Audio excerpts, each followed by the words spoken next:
Prologue.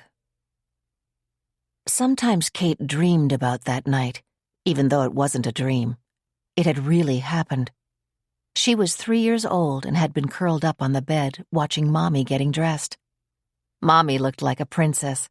She was wearing a beautiful red evening gown and the red satin high heels that Kate loved to try on. Then Daddy came into the bedroom, and he picked Kate up and danced her and Mommy onto the balcony, even though it was beginning to snow. I begged him to sing my song, and he did, Kate remembered. Bye, baby bunting.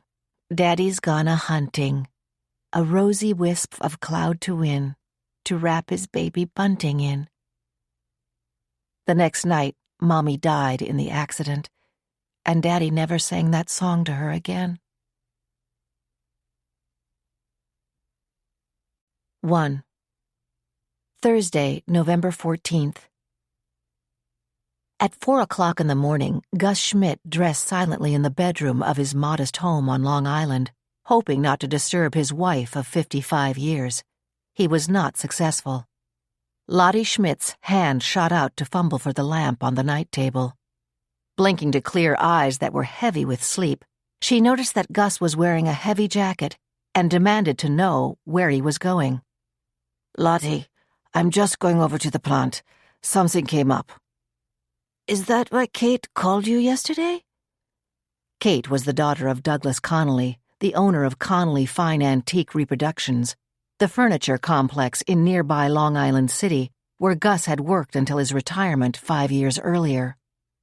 Lottie, a slight 75-year-old with thinning white hair, slipped on her glasses and glanced at the clock. Gus, are you crazy? Do you know what time it is? It's 4 o'clock and Kate asked me to meet her there at 4:30. She must have had her reasons, and that's why I'm going. Lottie could see that he was clearly upset. Lottie knew better than to ask the question that was on both their minds. Gus, I've had a bad feeling lately. I know you don't want to hear me talk like this, but I sense something dark is going to happen. I don't want you to go. In the shadowy 60-watt light of the night table lamp, they glared at each other. Even as Gus spoke, he knew deep down he was frightened. Lottie's claim to be psychic both irritated and scared him. Lottie, go back to sleep, he said angrily. No matter what the problem is, I'll be back for breakfast. Gus was not a demonstrative man, but some instinct made him walk over to the bed, lean down, kiss his wife's forehead, and run his hand over her hair. Don't worry, he said firmly. They were the last words she would ever hear him say. 2. Kate Connolly hoped that she would be able to hide the restless anxiety she felt about her pre-dawn appointment with Gus in the museum of the furniture complex. She had dinner with her father and his newest girlfriend in Zone, the fashionably new cafe in Manhattan's Lower East Side. Over cocktails, she made the usual small talk that rolled easily off her tongue when she chatted with his flavor of the moment. This one was Sandra Starling, a platinum blonde beauty in her mid-20s with wide-set hazel eyes, who earnestly explained that she had been a runner-up in a Miss Universe contest, but became vague as to exactly how far she had been from winning the crown. Her ambition, she confided, was to have a career in the movies and then dedicate herself to world peace. This one is even dumber than most of the others, Kate thought sardonically. Doug, as she had been instructed to call her father, was his genial and charming self, although he seemed to be drinking more heavily than usual. Throughout the dinner, Kate realized that she was appraising her father as if she were a judge on America's Got Talent or Dancing with the Stars. He's a handsome man in his late 50s, she thought, a look-alike for legendary film star Gregory Peck. Then she reminded herself that most people her age wouldn't have any real appreciation of that comparison. Unless, like me, they're devotees of classic movies, she thought. Was she making a mistake to bring Gus in on this? She wondered. Kate, I was telling Sandra that you're the brains of the family, her father said. I hardly think of myself as that, Kate answered with a forced smile. Don't be modest. Doug Connolly chided. "Kate is a certified public accountant, Sandra. Works for Wayne and Crothers, one of the biggest accounting firms in the country." He laughed. "Only problem is, she's always telling me how to run the family business." He paused. "My business," he added. "She forgets that." Doug," Kate said quietly, even as she felt her anger building. "Sandra doesn't need to hear about it." "Sandra, look at my daughter. 30 years old and a tall, gorgeous blonde. She takes after her mother. Her sister Hannah looks like me. She has my charcoal brown hair and blue eyes, but unlike me, she came in a small package. Not more than 5'2". Isn't that right, Kate?" Dad's been drinking before he got here, Kate thought. He can get nasty when he gets an edge on. She tried to steer the subject away from the family business. "My sister is in fashion, Sandra," she explained. "She's 3 years younger than I am. When we were growing up, she was always making dresses for her dolls while I was pretending to make money by answering the questions on Jeopardy and Wheel of Fortune." "Oh, God, what do I do if Gus agrees with me?" she asked herself as the waiter brought their entrees. Fortunately, the band, which had been on a break, came back into the crowded dining room, and the ear-splitting music kept conversation to a minimum. She and Sandra passed on dessert, but then, to her dismay, Kate heard her father order a bottle of the most expensive champagne on the menu. She began to protest. "Dad, we don't need—" "Kate, spare me your penny pinching." Doug Connolly's voice rose enough to get the notice of the people at the next table. Her cheeks burning, Kate said quietly, "Dad, I'm meeting someone for a drink. I'll let you and Sandra enjoy the champagne together." Sandra's eyes were scanning the room in search of celebrities. Then she smiled brilliantly at a man who was raising his glass to her. "That's majestic. His album is climbing the charts," she said breathlessly. As an afterthought, she murmured, "Nice to meet you, Kate. Maybe if I make it big, you can handle my money for me." Doug Connolly laughed. "What a great idea. Then maybe she'll leave me alone." He added a little too hastily, "Just kidding. I'm proud of my brainy little girl." If only you knew what your brainy little girl is up to, Kate thought. Torn between anger and concern, she retrieved her coat at the cloakroom, went outside into the cold and windy November evening, and signaled a passing cab. Her apartment was on the Upper West Side, a condominium she had bought a year earlier. It was a roomy 2-bedroom with a bird's-eye view of the Hudson River. She both loved it and regretted that the previous owner, Justin Kramer, a wealth investment advisor in his early 30s, had been forced to sell it at a bargain price after losing his job. At the closing, Justin had smiled gamely and presented her with a bromeliad plant similar to the one she had admired when she saw the apartment for the first time. "Robbie told me you admired my plant," he had said, indicating the real estate agent sitting next to him. "I took that one with me, but this one is a housewarming present for you.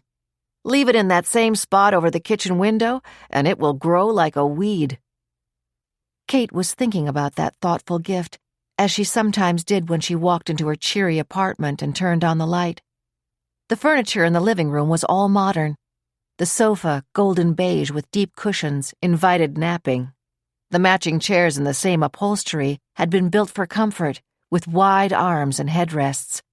Pillows that picked up the colors in the geometric patterns on the carpet added splashes of brightness to the decor. Kate remembered how Hannah had laughed when she came to inspect the apartment after the new furniture was delivered. "My God, Kate," she had said, "you've grown up hearing Dad explain how everything in our house was a Connolly fine reproduction, and you have gone hog wild the other way." I agreed, Kate thought. I was sick of Dad's spiel about perfect reproductions. Maybe someday I'll change my mind, but in the meantime, I'm happy. Perfect reproductions. Just thinking the words made her mouth go dry. 3. Mark Sloane knew that his farewell dinner with his mother might be difficult and tearful. It was close to the 28th anniversary of his sister's disappearance, and he was moving to New York for a new job. Since his graduation from law school 13 years earlier, he had been practicing corporate real estate law in Chicago. It was 90 miles from Kewanee, the small Illinois town where he had been raised. In the years he had been living in Chicago, he had made the 2-hour drive at least once every few weeks to have dinner with his mother. He had been 8 years old when his 20-year-old sister, Tracy, quit the local college and moved to New York to try to break into musical comedy. After all these years, he still remembered her as if she were standing in front of him. She had auburn hair that cascaded around her shoulders and blue eyes that were usually filled with fun, but could turn stormy when she was angry. His mother and Tracy had always clashed over her grades at college and the way she dressed. Then one day, when he went down for breakfast, he found his mother sitting at the kitchen table and crying. "She's gone, Mark. She's gone. She left a note. She's going to New York to become a famous singer. Mark, she's so young. She's so headstrong. She'll get in trouble. I know it." Mark remembered putting his arms around his mother and trying to hold back his own tears. He had adored Tracy. She would pitch balls to him when he was beginning in Little League. She would take him to the movies. She would help him with his homework and tell stories of famous actors and actresses. "Do you know how many of them came from little towns like this one?" she would ask. That morning he had warned his mother. "In her letter, Tracy said she would send you her address. Mama, don't try to make her come back, because she won't. Write and tell her it's okay and how happy you'll be when she's a big star." It had been the right move. Tracy had written regularly and called every few weeks. She had gotten a job in a restaurant. "I'm a good waitress and the tips are great. I'm taking singing lessons. I was in an off-Broadway musical. It only ran for 4 performances, but it was so wonderful to be on stage." She had flown back home 3 times for a long weekend. Then, after Tracy had lived in New York for 2 years, his mother received a call one day from the police. Tracy had disappeared. When she did not show up for work for 2 days and did not answer her phone, her concerned boss, Tom King, who owned the restaurant, had gone to her apartment. Everything was in order there. Her date book showed that she had an audition scheduled for the day after she had disappeared, and had another scheduled at the end of the week. "She didn't show up for the first one," King told the police. "If she doesn't show up for the other one, then something's happened to her." The New York police listed Tracy as a missing person all those years ago. As in, just another missing person, Mark thought as he drove up to the Cape Cod-style house where he had been raised. With its charcoal shingles, white trim, and bright red door, it was a cheery, welcoming sight. He pulled into the driveway and parked. The overhead lamp at the door shed light on the front steps. He knew his mother would leave it on all night, as she had for 28 years, just in case Tracy came home. Roast beef, mashed potatoes, and asparagus had been his response to his mother's request for what to prepare for his farewell dinner. The minute he opened the door, the heartwarming scent of the roasting beef told him that, as usual, she had made exactly what he wanted. Martha Sloane came hurrying out from the kitchen, wiping her hands on her apron. 74 years old, her once slender figure, now a solid size 14, her white hair with its natural wave framing her even features, she threw her arms around her son and hugged him. "You've grown another inch," she accused him. "God forbid," Mark said fervently.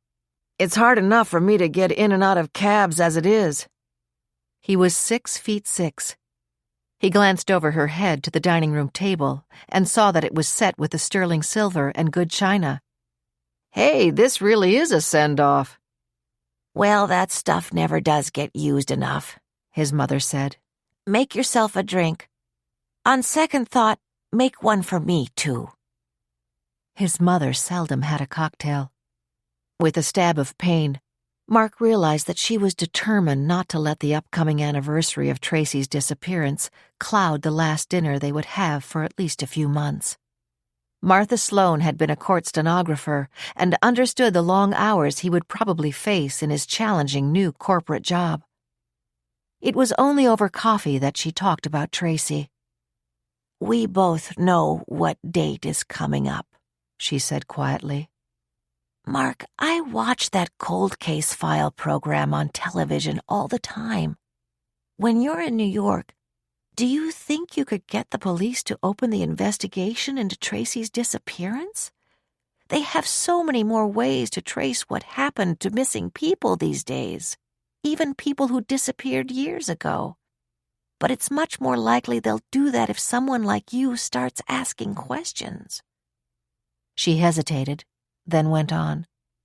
"Mark, I know I've had to give up hoping that Tracy lost her memory or was in trouble and had to hide.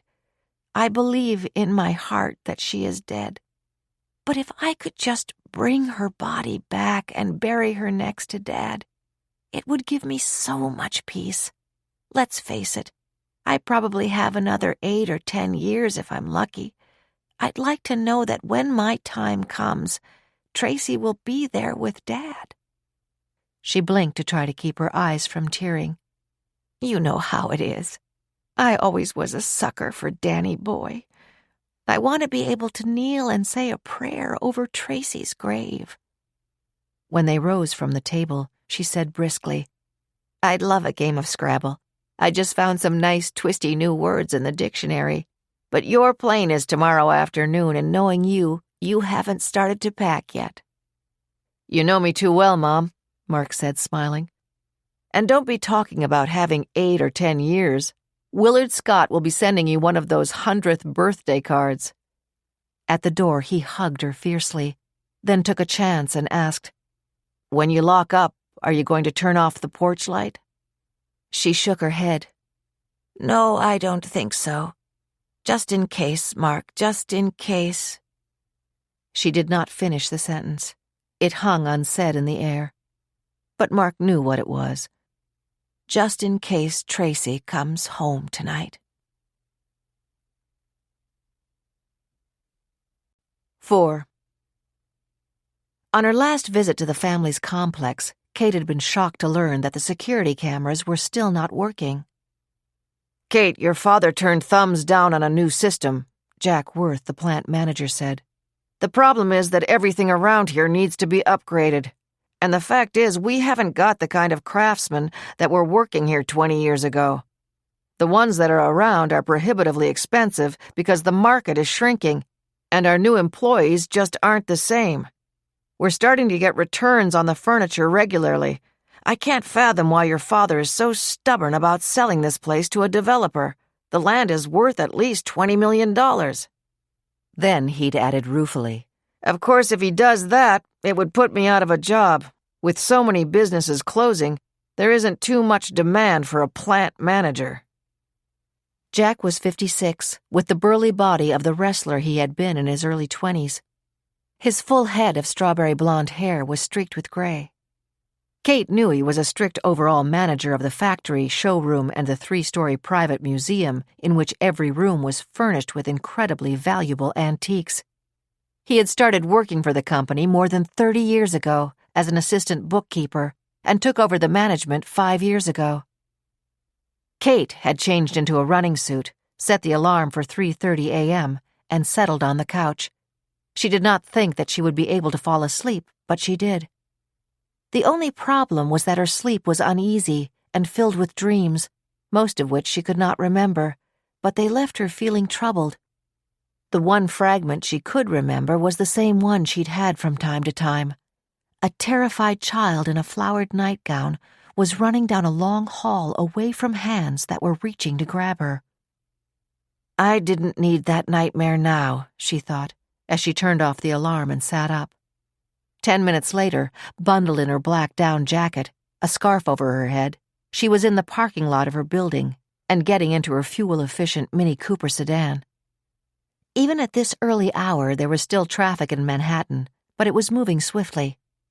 Kate went east through Central Park at 65th Street, and a few minutes later was driving up the ramp to the Queensboro Bridge. It only took 10 minutes more to get to her destination.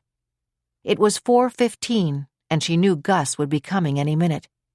She parked her car behind the dumpster at the back of the museum and waited. The wind was still strong, and the car quickly became cold. She was about to turn the engine on again when dim headlights came around the corner and Gus's pickup truck came to a stop near her. In 2 simultaneous motions, they got out of their cars and hurried to the service door of the museum. Kate had a flashlight and the key in her hands. She turned the key in the lock and pushed open the door. With a sigh of relief, she said, "Gus, it's so great of you to come at this hour." Once inside, she used the beam of her flashlight to see the security keyboard. Can you believe that even the internal security system is broken? Gus was wearing a woolen cap pulled down over his ears. A few strands of thinning hair had escaped the cap and were plastered on his forehead. I knew it had to be important for you to want to meet at this hour, he said. What's up, Kate? I only pray God I'm wrong, Gus, but I have to show you something in the Fontainebleau suite. I need your expertise. She reached into her pocket, brought out another flashlight, and handed one to him. Keep it pointed to the ground. Silently, they made their way to the back staircase. As Kate ran her hand over the smooth wood of the banister, she thought of the story she had heard about her grandfather, who had come to the United States as a penniless but educated immigrant and eventually made a fortune in the stock market. At age 50, he had sold his investment firm and fulfilled his lifetime dream of creating fine reproductions of antique furniture. He had bought this property in Long Island City and built a complex that consisted of a factory, a showroom, and a private museum to show the antiques he had collected over the years and now would copy. At 55, he had decided that he wanted an heir and married my grandmother, who was 20 years younger than he. And then my father and his brother were born. Dad had taken over the run of the business only a year before the accident, Kate thought. After that, Russ Link ran it until he retired 5 years ago. Connolly Fine Antique Reproductions had flourished for 60 years, but as Kate tried repeatedly to point out to her father, the current market for expensive reproductions was shrinking.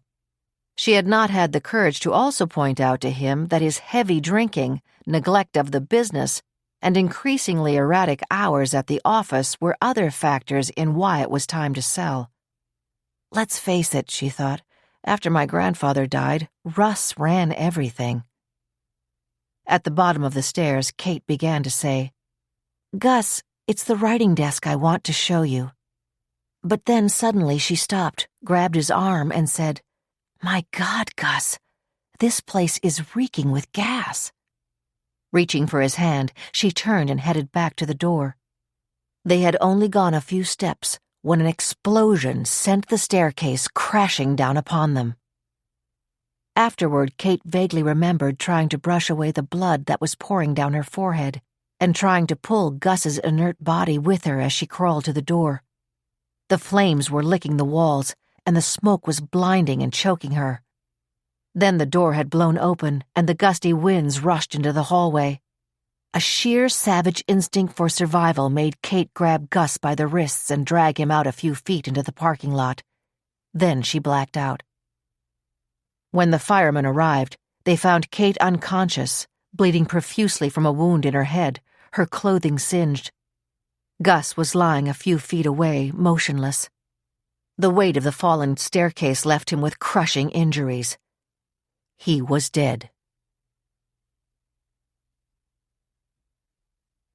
5. The highlight of Wednesday's end-of-the-day senior staff meeting at Hathaway Haute Couturier was the announcement that Hannah Connolly would receive her own designer label for a number of garments to be shown at the summer fashion shows.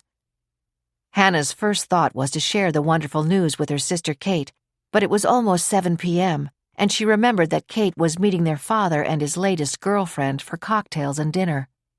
Instead, she called her best friend, Jessie Carlson, who had been at Boston College for 2 years with her before Hannah had switched to the Fashion Institute of Technology. Jessie had gone on to Fordham Law School. Jessie whooped with delight at the news.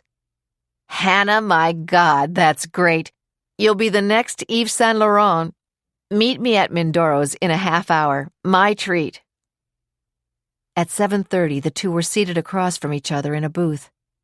The dining room of the popular restaurant was crowded and noisy, a tribute to the excellent cooking and friendly atmosphere. Roberto, bald and round and smiling, their favorite waiter, poured the wine. "A celebration, girls?" he asked. You bet it is. Jessie raised her glass. To the world's best designer, Hannah Connolly. Then she added, Roberto, one of these days we'll both be saying we knew her when. Hannah touched Jessie's glass with hers, took a sip of wine, and only wished she could stop worrying about what might be going on between her father and Kate. Because of the way the family business was floundering, their relationship was going steadily downhill. It was as though Jessie was reading Hannah's mind. "How's that handsome father of yours?" she asked as she dipped warm Italian bread into the oil she'd poured onto her plate. "Have you told him about this yet? I know he'll be thrilled for you." Only Jessie could have put it with such an ironic tone in her voice. Hannah looked affectionately at her former classmate. Jessie's curly red hair was pulled back in a clip, then cascaded down past her shoulders. Her vivid blue eyes were sparkling, and her milk-white skin was devoid of makeup. At 5 feet 11 inches, she towered over Hannah, even sitting across from her at the table. A born athlete, Jessie's body was slim and taut. Totally indifferent to fashion, she depended on Hannah when she needed to have something to wear for a special occasion. Hannah shrugged. "Oh, you know how excited he will be." She imitated her father's voice. "Hannah, that's wonderful, wonderful." And then he'll forget what I told him. And a few days later he'll ask how the designer business is going. The playboy of the Western world never did have much time for Kate or me, and the older he gets, the less he has to do with us. Jessie nodded. "I caught the tension the last time I had dinner with you guys. Kate let off a few zingers to your father." Roberto was heading back to the table, menus in hand. "Do you want to order now or wait a few minutes?" he asked. Linguine with clam sauce and the house salad. It was Hannah's favorite pasta. Salmon with tricolor salad was Jessie's choice. "I shouldn't have bothered to ask," Roberto said. He had been there for 15 years and knew every customer's favorite meal. When he was out of earshot, Hannah took another sip of wine and shrugged her shoulders. Jessie, you've been around us since college. You've seen enough and heard enough to get the picture. The market has changed. People aren't buying fine reproductions of antique furniture that much anymore. And the fact is that our productions are no longer all that fine. Up until 5 years ago or so, we still had a few of the great craftsmen, but now they're all retired. After my grandfather died 30 years ago, my father took over the reins with the help of Russ Link, who had been my grandfather's right-hand man. But after the accident, my father took a long time to recover, and when he did, he had lost interest in the business. From what I gather, neither he nor his brother ever really got involved with the day-to-day workings of the business. I really think it's the old tale of the hard-working immigrant who wants his sons to have every advantage he didn't have. Hannah realized it was good to talk so openly to the friend she could absolutely trust. Jess, it's absolutely coming to a head. I can't understand it. Dad is getting more and more reckless with money. Can you believe that last summer he leased a yacht for a month? $50,000 a week. He's leasing yachts while the family ship is sinking. I wish to God he'd met someone and gotten married when we were young. Maybe a sensible woman could have kept him in bounds. I'll be honest, I've wondered about that. He was only 30 when your mother died, and that's nearly 28 years ago. Do you think he was so in love with her that he could never replace her? I suppose she was the love of his life. I only wish I could remember her. How old was I? 8 months? Kate was only 3, and of course it was a terrible tragedy. He lost my mother, his brother Connor, and 4 close friends, and he was at the helm of the boat. But I must say, any guilt didn't keep him from having a succession of girlfriends or whatever you want to call them. But enough of the family woes. Let's enjoy the dinner you're paying for and hope that Kate and Dad and whoever she is are being civil to each other." 2 hours later, on the way home to her condo on Downing Street in Greenwich Village, Hannah was again reflecting on the past. "I was just a baby when we lost our mother," she was thinking as she got out of the cab. She thought of Rosemary, Rosie, Massey, their nanny, who had retired to her native Ireland 10 years ago. "God love Rosie. She raised us, but she always told us that she wished Dad would get married again." "Marry a nice lady who will love your 2 beautiful little girls and be a mother to them," was her advice to Dad, Hannah thought with a faint smile, as inside her apartment she settled into her favorite chair and turned on the television and DVR to watch a few of the shows that she recorded. The fatal fishing accident that had killed her mother, her uncle, and 4 other people had happened because her father's boat hit a cable between a tanker and a barge in the pre-dawn darkness. They were headed 70 miles out into the Atlantic to where tuna often gathered at daybreak. Her father, Douglas Connolly, was the only survivor. He was found lying unconscious, badly injured in a life raft by a Coast Guard helicopter crew when the sun came up. He had been hit in the head by debris of the sinking boat. "He wasn't totally an absentee father," Hannah mused as she fast-forwarded through the commercials. "It was just that he wasn't there a lot, either traveling for business or just too busy with his social life. Russ Link ran the business, and Russ was a perfectionist. The guys who worked there, like Gus Schmidt, weren't just craftsmen. They were artists. Rosie lived with us on East 82nd Street and was always there for summers and holidays when we came home on school vacations. God knows Dad sent us to boarding schools as soon as they'd take us." Hannah was not sleepy and did not turn off the television until midnight. Then she undressed quickly and slipped between the covers at 12:20 a.m. At 5 a.m., the phone rang. It was Jack Worth.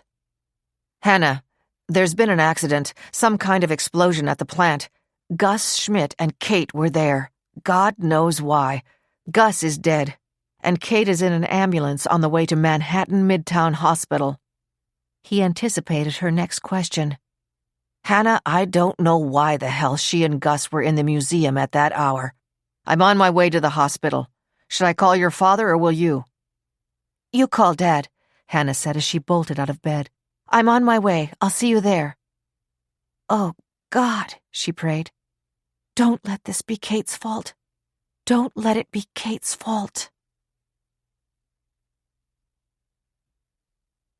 6.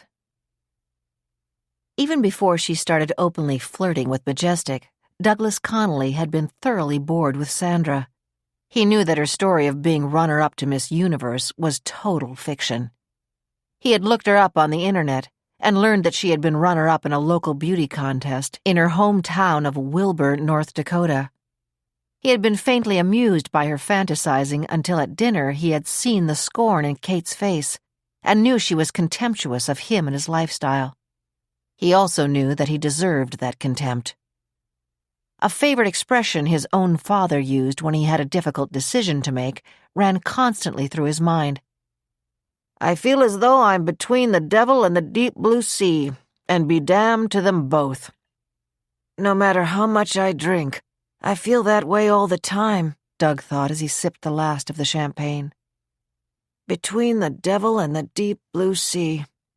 It was a sing-song refrain that he could not turn off. "I like to go to places like this," Sandra was saying. "I mean, you might meet someone who's casting a movie or something like that." How much bleach does it take to get her hair that color? Doug wondered. The maitre d' was approaching with a fresh bottle of champagne. "Compliments to the beautiful lady from Majestic," he said. Sandra gasped. "Oh, my goodness!" As she leaped from the chair and hurried across the room, Douglas Connolly got up to slip out.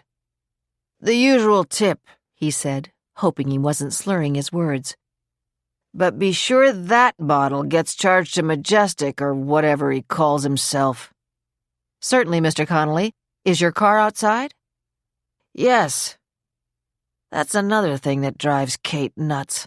My having a chauffeur, Doug thought, as a few minutes later he slumped in his limo and closed his eyes. The next thing he knew, Bernard, his driver, was opening the door at his East 82nd Street building and saying, "We're here, Mr. Connolly." Even with the doorman's arm guiding him through the lobby, it was an effort for Doug to keep his legs moving in the same direction. Danny, the elevator operator, took the key from Doug's hand after he fumbled it out of his pocket. On the 16th floor, Danny escorted him to his apartment, unlocked and opened the door, and led him to the couch. "Why not rest here for a little while, Mr. Connolly?" he suggested.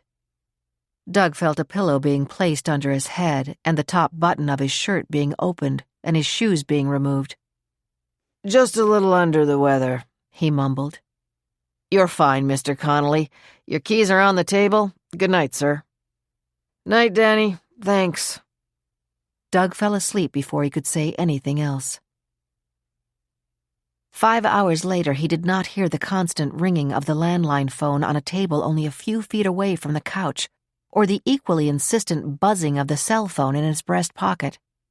Finally, in the waiting room reserved for families with patients in surgery, Hannah, her face ashen, put her cell phone away and folded her hands in her lap to keep them from trembling. "I'm not going to try him again," she said to Jack. "Let him sleep it off."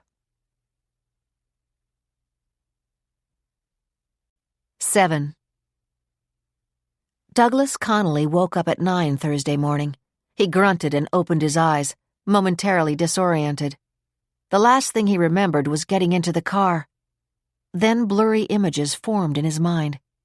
The doorman holding his arm, Danny taking the keys from him, Danny putting a pillow under his head.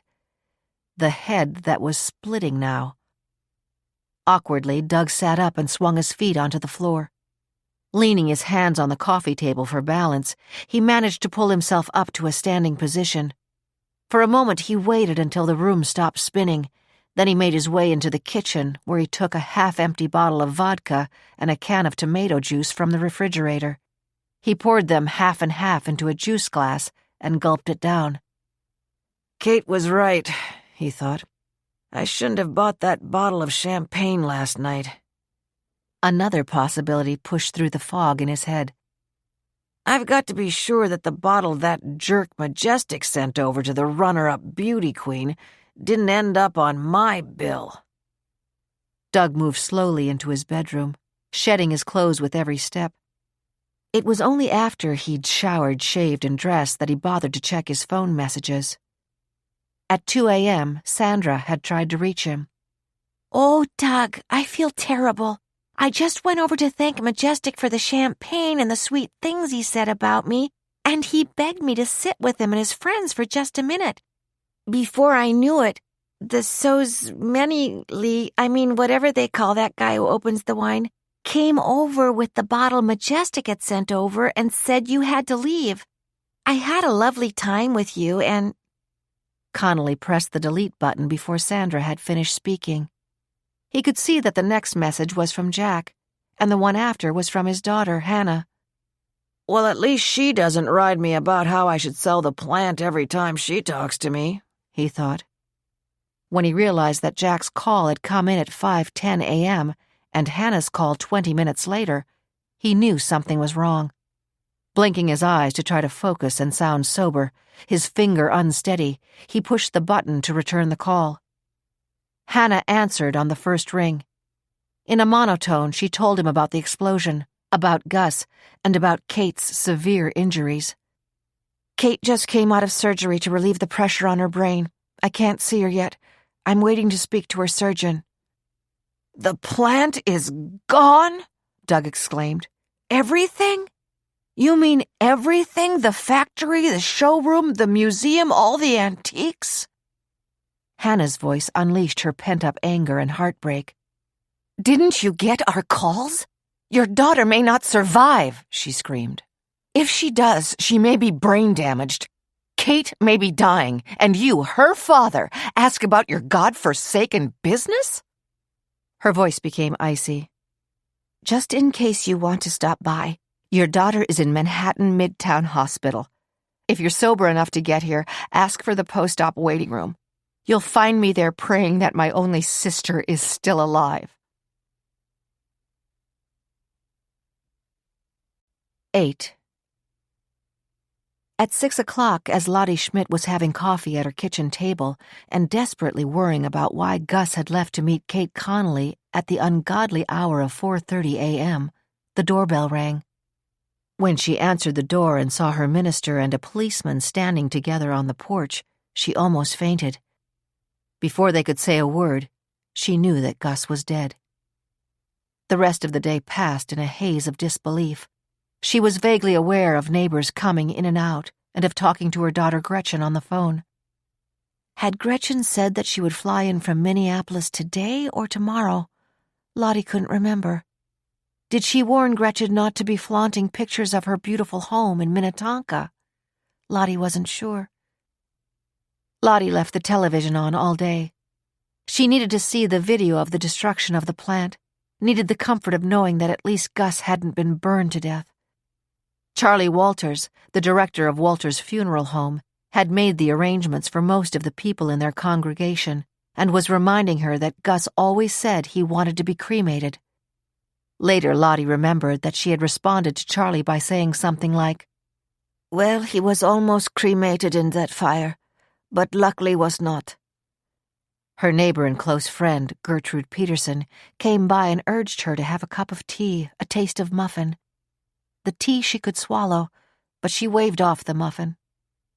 Sitting hunched in the fireside chair in the living room, her small frame diminished by the chair's high back and wide seat, Lottie huddled under a blanket. The cop had told her that Kate Connolly had been gravely injured. Lottie had known Kate from the day she was born. She had mourned for the motherless little girls after the terrible accident their parents were in. "Oh, God," she prayed, "no matter what she's done, let her live. And forgive Gus. I told him he was making a mistake. I warned him. Oh, God, please have mercy on him. He was a good man." 9. Jack Worth stayed with Hannah until Douglas Connolly reached the hospital.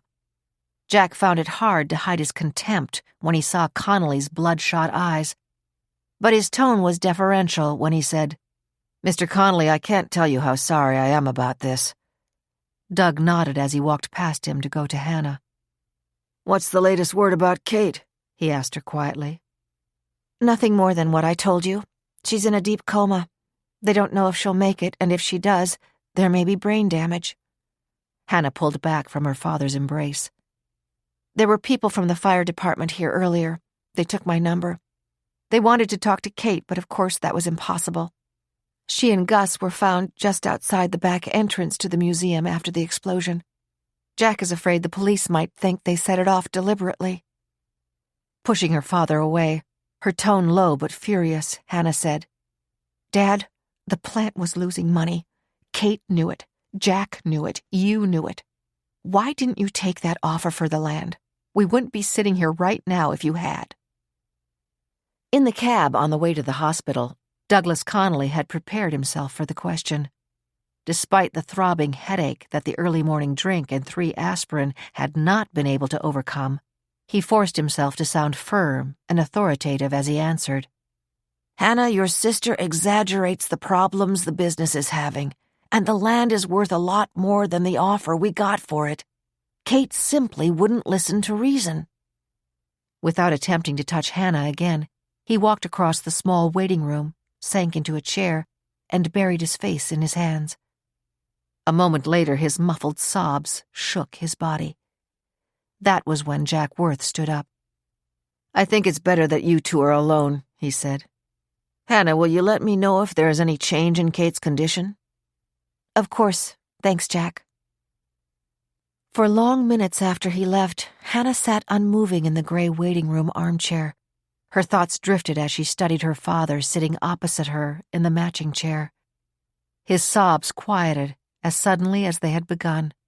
He leaned his head back and closed his eyes. "I wonder if all the chairs in the waiting rooms are exactly like these," Hannah thought. "Will Kate live? If she does, will she be the same person? I can't imagine Kate not being just the way she always was. She had dinner with Dad last night. Did she give him any hint that she was meeting Gus at the museum? It was a question she had to ask. Dad, did Kate mention she was going to the museum this morning? Doug sat up, nervously clenched and unclenched his hand, then rubbed his forehead. Of course she didn't tell me that, Hannah. But God help us, when she called me last week and started ranting again about selling the complex, she told me that she'd love to blow it up to kingdom come and be finished with it. The last sentence was spoken just as a grave-faced doctor was opening the door of the waiting room. 10. Dr. Ravi Patel gave no sign that he had heard Doug Connolly's shocking outburst.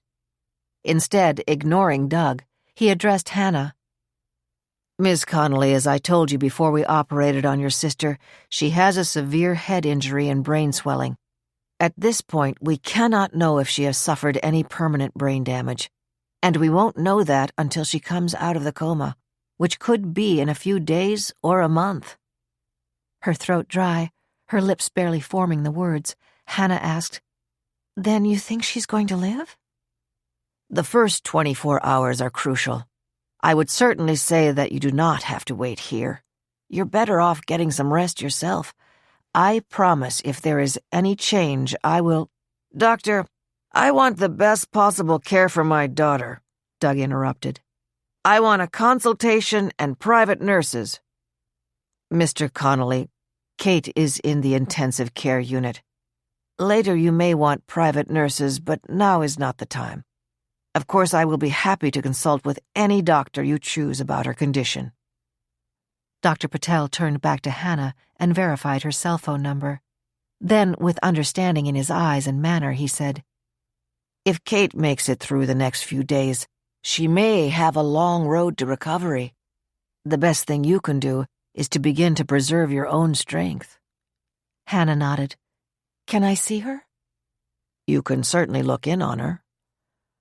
Doug took Hannah's arm as they followed the doctor out of the waiting room. Nothing's going to happen to her, he said in a low voice.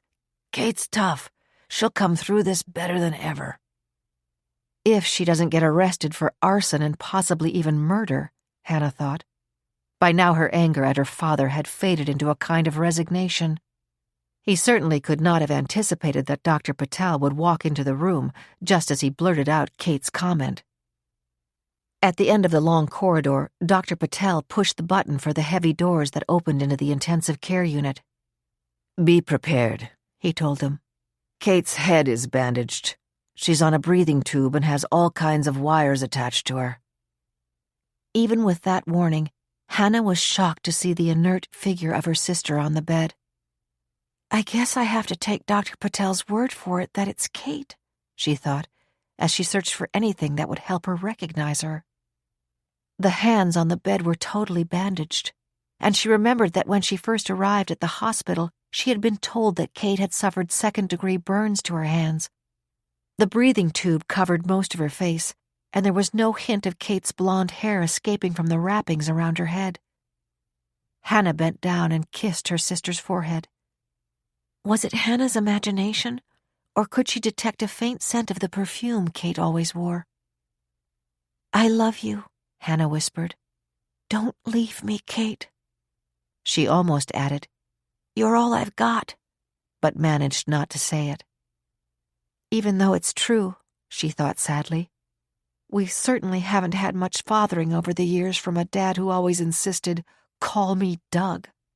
She stepped back, and it was her father's turn to lean over Kate's bed. My little girl, he said, his voice trembling, you've got to get better. You can't let us down. With the final glance at Kate, they turned to go. At the door of the recovery room, Dr. Patel once again promised to call if there was any change in Kate's condition.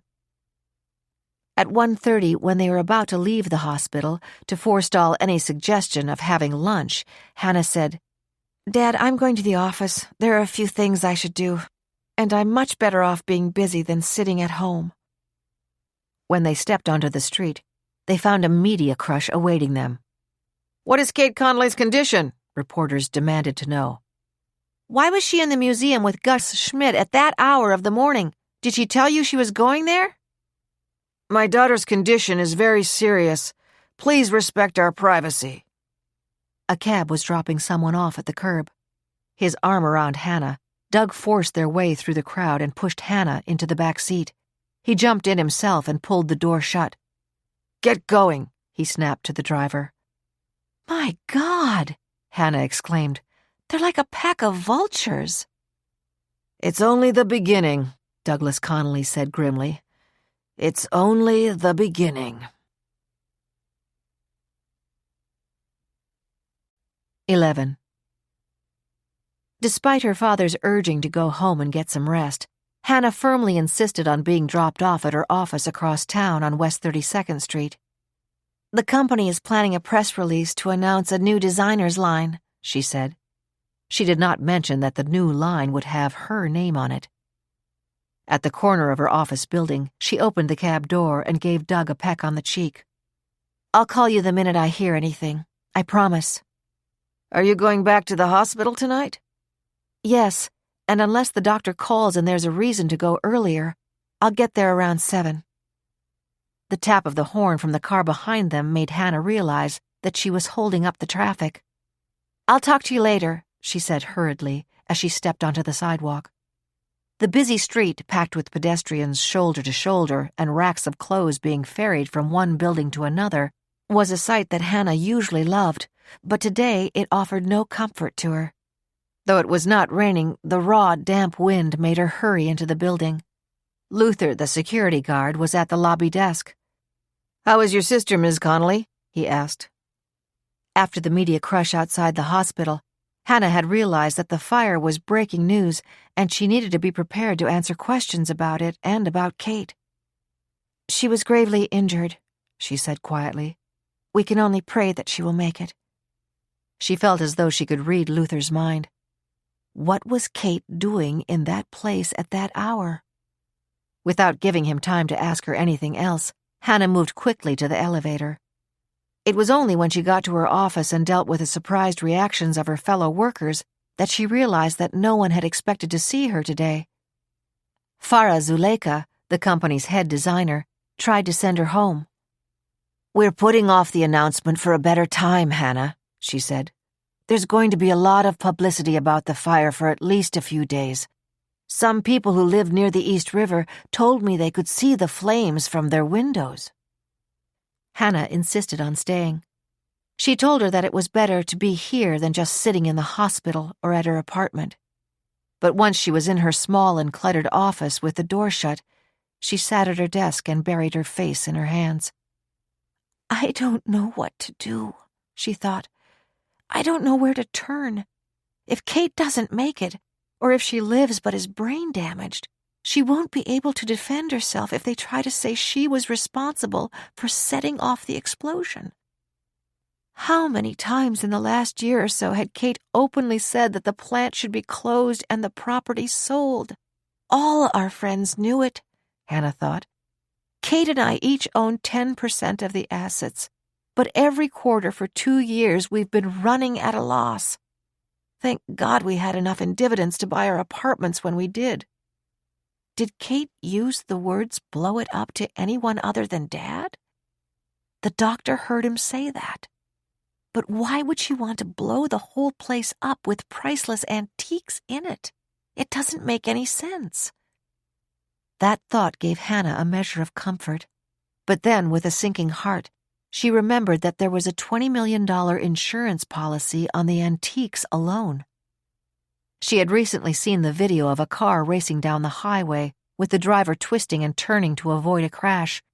The woman had made a call to 911 and was screaming, "I can't stop it! I can't stop it!" That was the way Hannah's mind felt now, racing from one fearful possibility to the other. Suppose the explosion was an accident, and it was just a coincidence that Kate and Gus were there when it had occurred. Was that so impossible, even at 4:30 in the morning? But why would Kate have met Gus? 5 years ago, Jack Worth said it was time to retire Gus, that it was clear that with the tremor in his hands and his increasingly poor vision, he simply couldn't do the job anymore. Gus had been angry and had gotten nasty even when Kate had insisted he receive a year's salary as a bonus. He and Kate remained good friends. Oh, God, there has to be a reasonable explanation. Kate would never commit a crime to get money. I know her too well. I can't believe that I'd even consider that possibility, Hannah thought. She pushed back her chair. What am I doing here? I have to go back to the hospital. I have to be there with her. Hannah said goodbye to the others in the office with the simple statement, "I'll call you if anything changes." She had turned off her cell phone in the hospital and had forgotten to turn it on until now. She checked her messages. There were a dozen calls from both their friends and from Kate's boss and co-workers. All of them expressed shock and concern. 3 of the calls were from Jessie. "Hannah, call me," she had said. "I'll wait to call Jessie until I see Kate again," Hannah thought. Is it possible that it was just last night that Jessie and I had such a good time celebrating that I had my own label? Does that matter anymore? Does anything matter if Kate doesn't recover? When Hannah got to the hospital, she was told to go to the ICU waiting room, that Dr. Patel would meet her there. But when she opened the door, someone else was standing at the window, her back to Hannah. One glance at Jessie's flaming red hair, and Hannah was able to release the fear that kept building up inside her. A moment later, sobbing and shaking, she was enveloped in Jessie's arms. 12. Doug Connolly was not sure where he wanted to go after he dropped Hannah off. When she got out of the cab, it had pulled away from the curb, and now the cabbie was asking, "Where to, sir?" All Doug wanted was to go home and get a couple of aspirin and some coffee. But he wondered if he shouldn't go out to Long Island City to see the damage for himself. Would it seem strange for the owner not to show up when there was such a massive fire? On the other hand, it would be better to go home and call for his own car. Or maybe he didn't really have to go right away or at all. He gave the cabbie his address on East 82nd Street, then leaned back and closed his eyes. He was trying to calculate the appropriate move to make next. Was it clear that the fire was deliberately set? Did it look as if Kate teamed up with Gus to set it? And did something go wrong and it went off too soon before they could escape? 5 years ago, when we made Gus retire, he was mighty nasty about it. The girls were always friendly with him. It wouldn't be impossible to make a case that he got her help to set some sort of explosion, and then it went off sooner than they planned. But where would that leave the insurance payout? If the insurance company can prove arson by a disgruntled member of the family, would that be an excuse for the insurance company not to pay? Sure, the land is valuable, but there is a $20 million policy on the antiques alone. Well, no one could ever say I had anything to do with it. Doug took refuge in the knowledge that he had had too much to drink last night and plenty of witnesses to prove it. He vaguely remembered that Bernard, his driver, had helped him out of the car, and that Danny, the elevator operator, had taken him into the apartment and made him lie down on the couch. If it came to that, they would testify about his condition, and the all-night doorman would swear that he never left the building. At least I'm in the clear, Doug comforted himself. If necessary, we can start building a case against Gus, especially if Kate doesn't pull through, he thought. But then he was ashamed to even consider that possibility. The cab finally reached the door of his apartment building. The fare had come to $22. Doug peeled off 2 20s from the bills in his wallet and shoved them into the opening between the front and back sections of the cab. "Keep the change."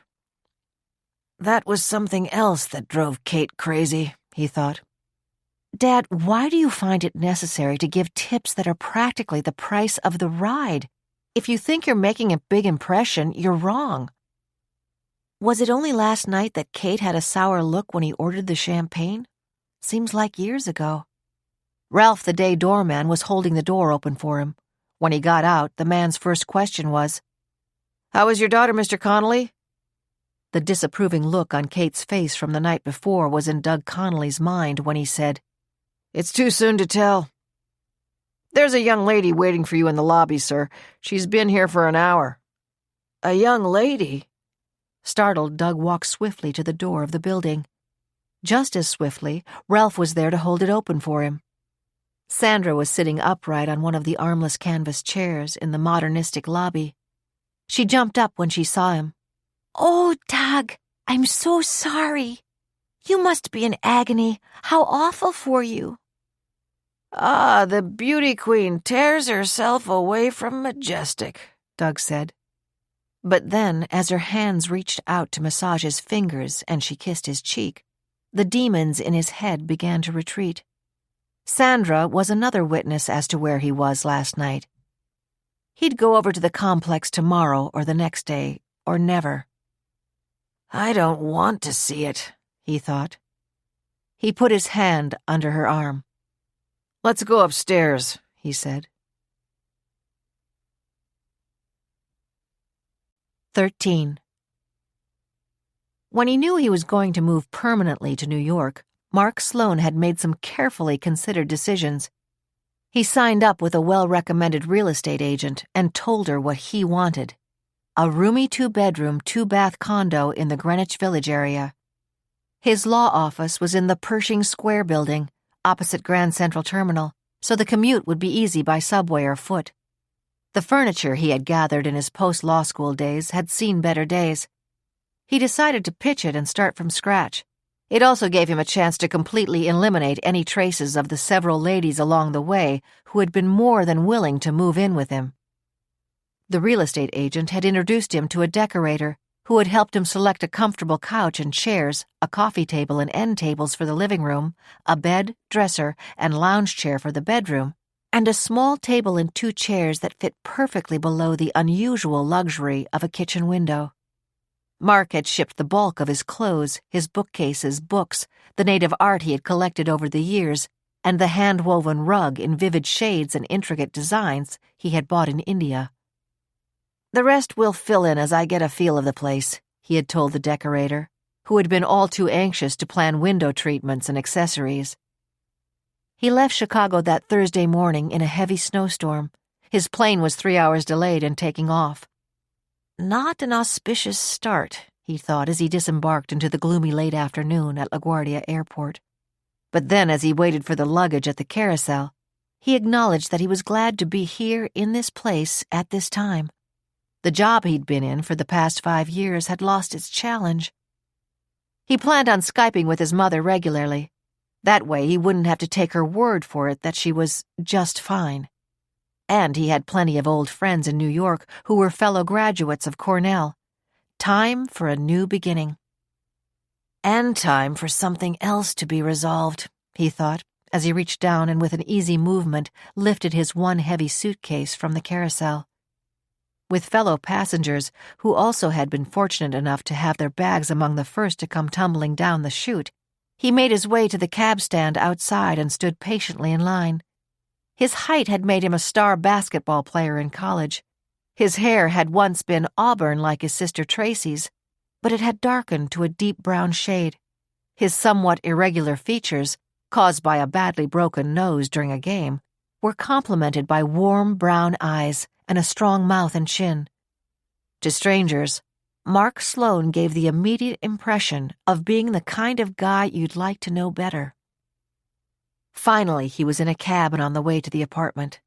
On previous visits to New York City, Mark had observed that many drivers talked on their hand-free cell phones and were not likely to strike up a conversation. This cabbie was different. He had a classic New York accent and wanted to talk. "Business or tourist?" he asked.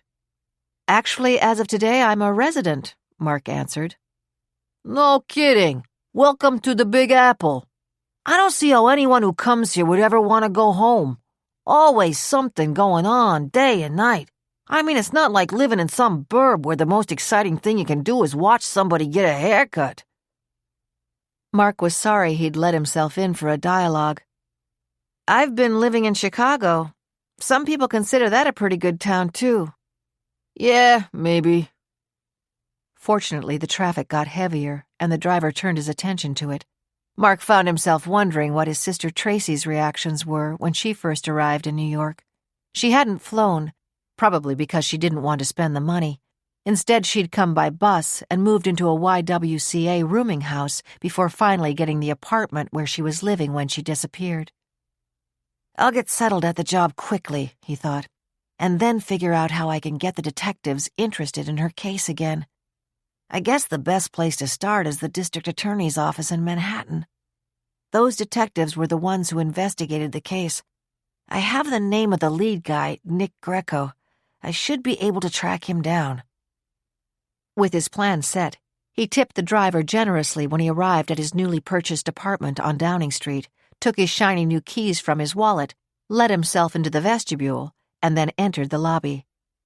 It was just a few long strides to the elevator, where two attractive women were waiting, one tall with vivid red hair, the other dark-haired, small-boned, and with heavy sunglasses covering most of her face. It was obvious she was crying. The redhead had certainly noticed Mark's suitcase. "If you're here for the first time, you'll notice that the elevator is slow," she told him. "When they renovated these old buildings, they didn't bother to replace the elevators." Mark had the feeling that she was making conversation to divert his attention from her tearful friend. There was a ring at the vestibule door, and in a moment, the only apartment door in the lobby opened. The superintendent, whom Mark had met before, stepped out and let two men in. Mark could clearly hear the voice of one of them. "We have an appointment with a Miss Hannah Connolly."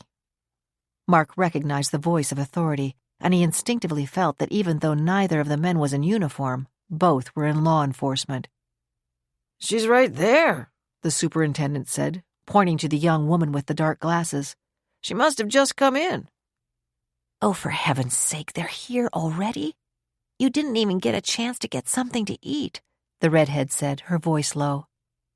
The other young woman's voice sounded faltering and resigned as she said, "Jessie, whether they come now or later, there's no difference. Whether they believe it or not, I can't add a single thing to what I told them this morning." What is this about? Mark wondered as the elevator door opened, and side by side, he, the two women, and the two men got into it.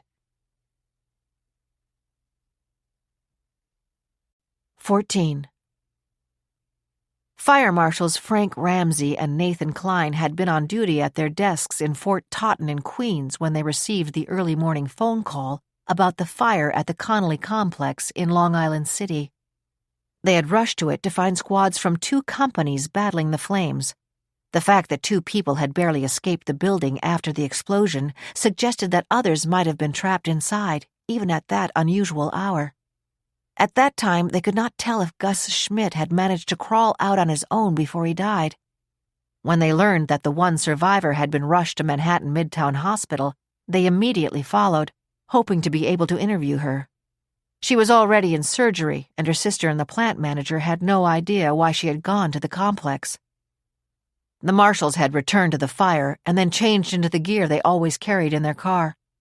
After they had battled the flames for 4 hours, the fire was finally extinguished, and it became clear that no one else had been in any of the buildings. The back wall of the museum had been the first to collapse, but by then the searchers had gotten out of the conflagration. Ramsey and Klein, their heavy boots protecting them from the heat of the scorched remains of the complex, methodically searched for the source of the fire. The first eyewitness, a watchman from a neighboring warehouse, had come running over at the sound of the explosion and verified that the flames were originally shooting straight up from the museum. The fact that its back wall had collapsed was the second clue that it was there that the fire had started. Next was the painstaking search for evidence of causation, including possible arson. By 11 o'clock on Thursday morning, Marshals Ramsey and Klein had found a partially unscrewed gas pipe that had leaked gas into the museum. The wall that had fallen had covered the remains of the charred outlet that had the wires exposed. The two veteran fire marshals did not need to look any further. The fire was of an incendiary nature and had been deliberately set. Before they could finalize their crime report, Jack Worth, the plant manager, had arrived on the scene.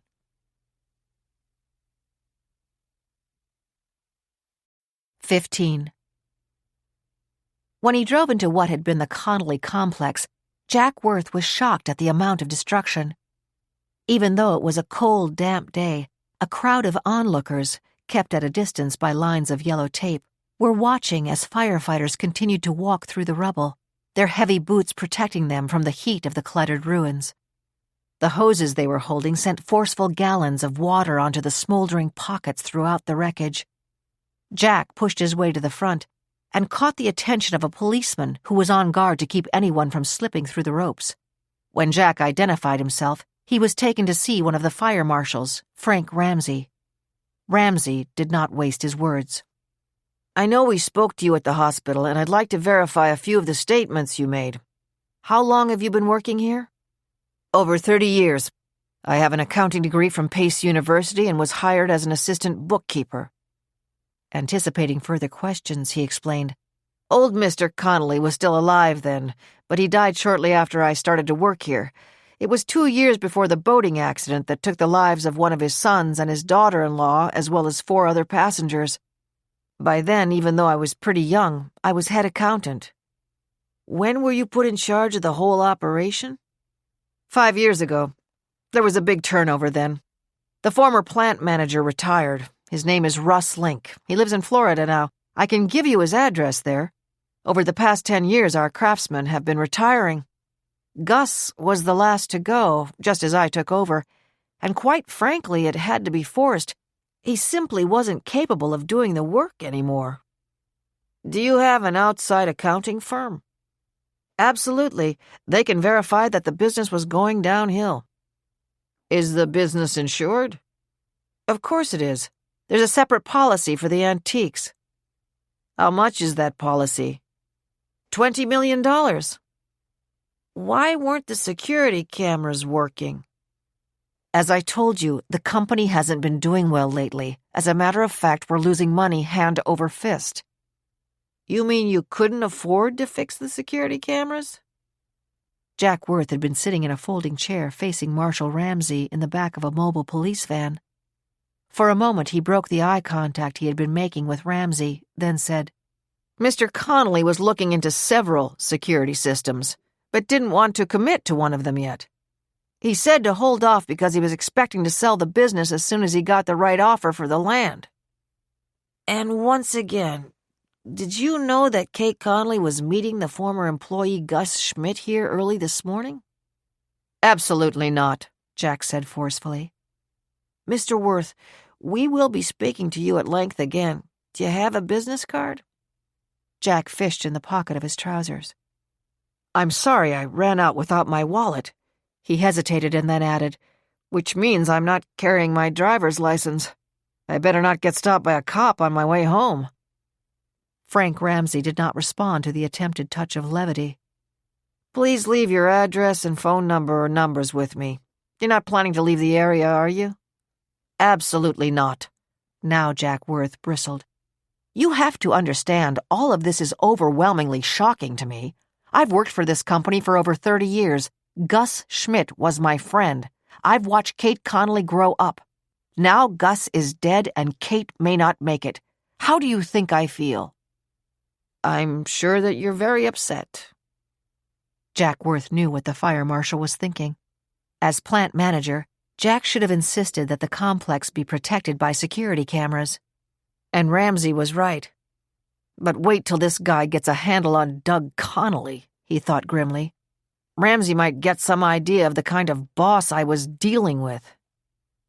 A policeman was handing Jack a pad and pen. He scrawled his name, address, and cell phone number on the paper and handed it over to the cop and turned abruptly. "They can't charge me for not fixing equipment," he thought, as hands in pockets, he made his way back to his car. The curiosity seekers were beginning to disperse. The few burning embers were smaller and scattered. Jack's car was a 3-year-old BMW. He had been planning to buy a new one, but that couldn't happen now. He didn't have a job, and he'd have to be careful about appearances. It wasn't even 1 o'clock in the afternoon, but he felt as though it were midnight. He'd gone to bed late, and then the phone call had come about the plant. Less than 3 hours' sleep, he thought, as he drove towards his home in nearby Forest Hills. The traffic was heavy, and he realized he had had nothing to eat since last night. When he got home, he'd fix something for himself and take a nap. But a half-hour later, when he was sitting at the breakfast counter in the kitchen his ex-wife had so lovingly planned 15 years ago, a beer and ham and cheese sandwich in front of him, his phone rang. It was Gus Schmidt's daughter, Gretchen, calling from Minneapolis. "I'm at the airport," she said, her voice trembling. "Jack, you have got to promise me that when the police start digging into my father's past, you will stand up for him and say you never believed he meant it when he said he'd like to blow up the plant." Jack reached for the beer as he promised with a fervent tone. "Gretchen, I will tell anyone who asks that Gus was a fine, good man who is the unfortunate victim of circumstances." 16. After questioning Jack Worth in the mobile unit, Marshals Frank Ramsey and Nathan Klein called the people who had dialed 911 when they heard the neighborhood explosion.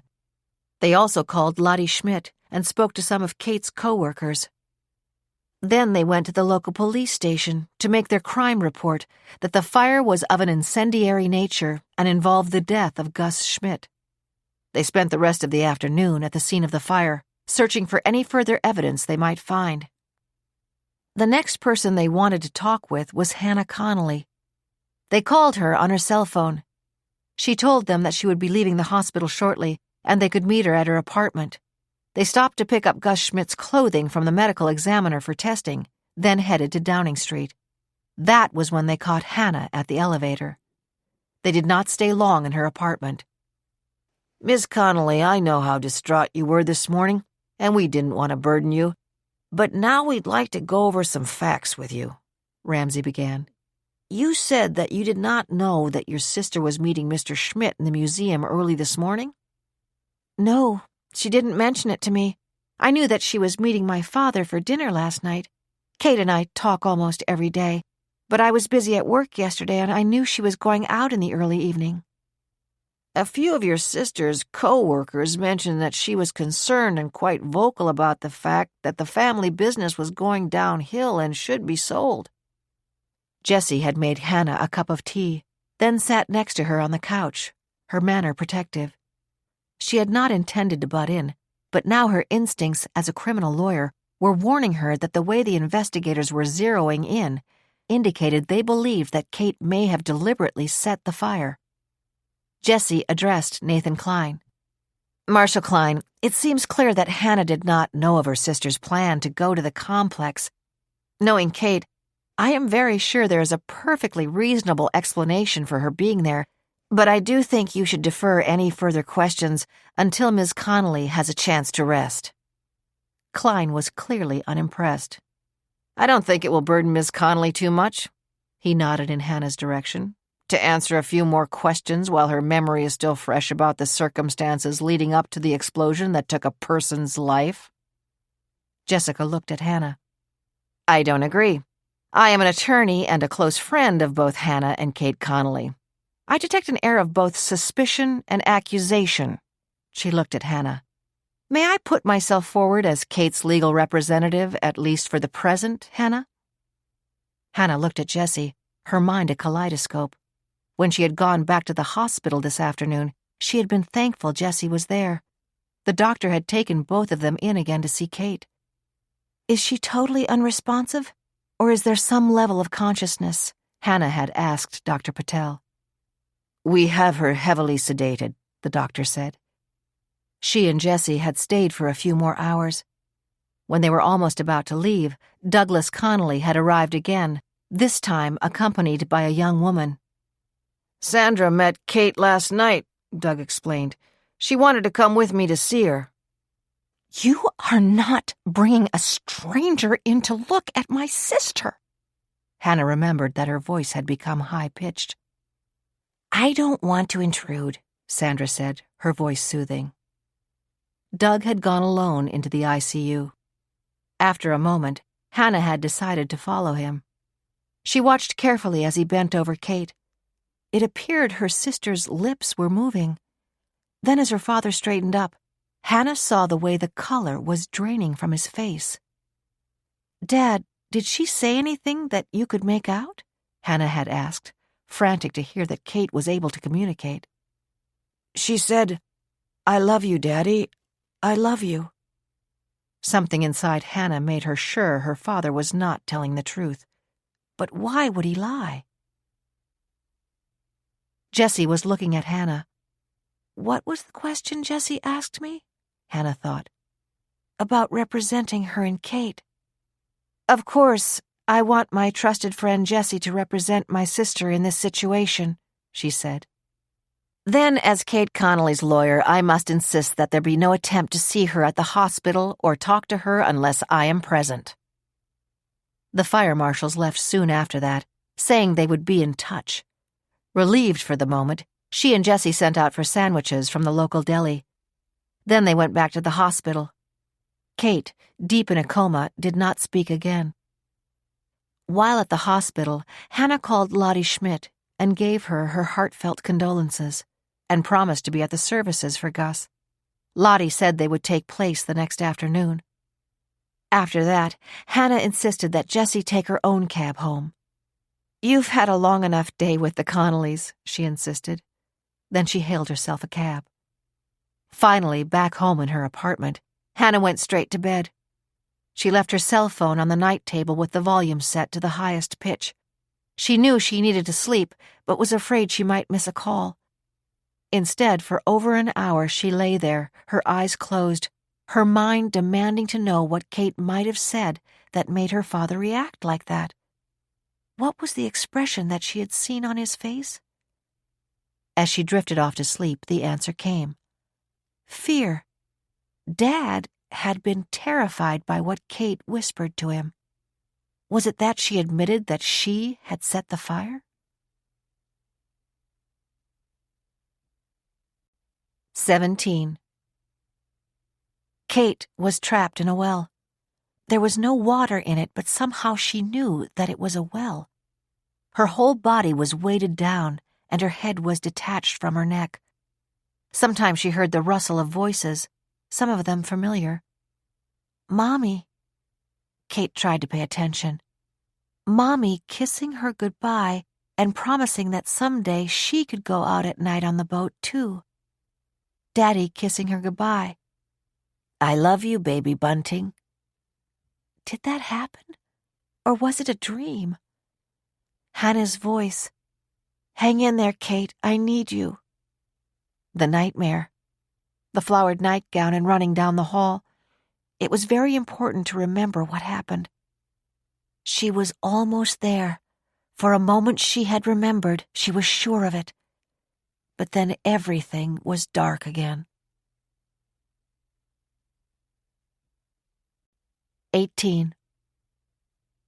The fire marshals did not catch up with Doug Connolly until later Thursday evening.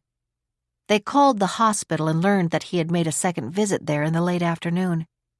He had been accompanied by a young woman and had gone in with his daughter Hannah for a brief visit with Kate in the ICU. The marshals had grabbed something to eat, then had gone to Doug's apartment building and waited, but he did not show up until after 9 o'clock with the young woman Sandra on his arm. He invited them upstairs and promptly prepared a drink for himself and Sandra. "I know when you're on duty you can't have any," he said. "That's right." Neither Ramsay nor Klein was unhappy to see the already slightly drunk man pour himself a strong scotch. In vino veritas, Ramsay thought.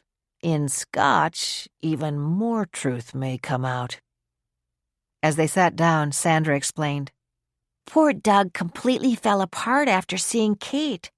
So I insisted we go out to dinner. He hardly had a bite all day." Unmoved, Ramsay and Klein began to question Douglas Connolly. His voice was slurred and hesitant as he groped to explain his differences with Kate. "The business hasn't been doing that well, but I tried to tell Kate that's not a big problem. Think how much all that land was worth in Long Island City 30 years ago. peanuts compared to now. Long Island City is changing. People are moving there. They finally figured out how close it is to Manhattan. The arty types are flocking there just like they settled in Williamsburg. Not long ago, you could live in Williamsburg for next to nothing. Now it's hot. Long Island City is the same way. Sure, we have an offer on the land. Take it now and we'd be kicking ourselves in 5 years for all the money we lost. But it seems from what others have said that your daughter Kate felt the company was losing money hand over fist, Ramsay said. Kate's stubborn. Even when she was a kid, she wanted everything now, this minute, not tomorrow. Do you think that in her frustration she might have teamed up with Gus Schmidt to destroy the complex? Kate would never do that. To both marshals, Doug's blustery tone was masking fear. They were sure they knew what he was thinking. If a member of the family set the fire and would benefit from the insurance, it was certain that the insurance company would refuse to pay the claim. They switched to questions about Kate's relationship with Gus. We understand that she was very sympathetic to him when he was forced to retire. Talk to the plant manager, Jack Worth. Gus's work was getting downright sloppy. Everybody else his age had retired. He just didn't want to give up. With all his other benefits, we even threw in a full year's salary. He still wasn't satisfied. He was a bitter old man. Wasn't it at Kate's insistence that he got that year's salary? Ramsay shot the question at Doug. She may have suggested it. Mr. Connolly, some other of your employees have come forth to volunteer what they know. Gus Schmidt was quoted as saying that there's nothing he wouldn't do for Kate. As they left, the marshals, even though they were keeping an open mind, had a gut feeling that Kate had found a willing partner to help her do what she had told several people she wanted to do: blow up the entire Connolly complex. 19. After leaving Douglas Connolly, Fire Marshals Frank Ramsay and Nathan Klein decided to call it a day. They drove back to Fort Totten, called their supervisor, completed their reports, then each left for home. They had been on the job almost 24 hours. Ramsay lived in Manhasset, a pretty suburban town on Long Island. He sighed with relief when he turned into his own driveway and pressed the garage opener. He was used to bad weather, but the hours outside on a cold, damp, windy day had penetrated even his warm outerwear. He wanted to get into a hot shower, put on some comfortable clothes, and have a drink. And much as he missed his son Ted, who was a freshman at Purdue University, he wouldn't mind just being with Celia tonight, he thought. No matter how long you're in the business, it affected you when a dead man was taken to the medical examiner's office and a young woman was rushed away in an ambulance, he thought. Frank Ramsay was a solidly built 6-footer. At 48, although he weighed nearly 200 pounds, his body was strong and muscular thanks to meticulous workouts. Judging from the men in his family, he knew that genetically he would probably be white-haired by the age of 50, but to his surprise and pleasure, his hair was pretty much still salt and pepper.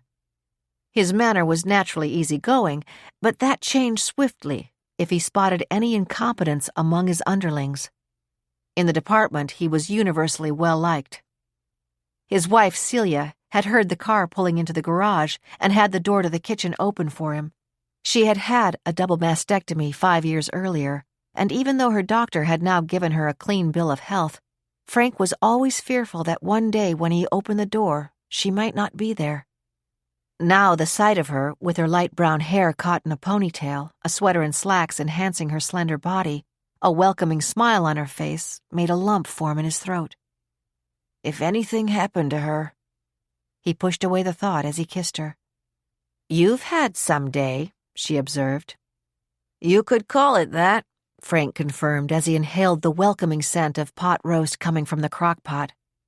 It was the meal Celia often prepared when there was a major fire, and she knew that there was no way of telling when her husband would get home. "Give me 10 minutes," he said, "and I'll have a drink before I eat." "Sure." 15 minutes later, he was sitting side by side with her on the couch facing the fireplace in the family room. He took a sip of the vodka martini he was holding and fished out the olive. The television was set to a news station. "They've been showing the fire all day," Celia said, "and they've dug up coverage of the boating accident that killed Kate Connolly's mother and uncle years ago.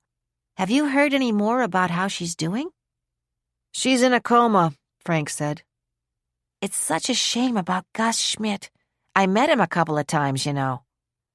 At her husband's surprised expression, she explained. "It was when I was in chemotherapy at Sloan Kettering. His wife Lottie was in treatment too. I'm so sorry for her. It was obvious they were really close.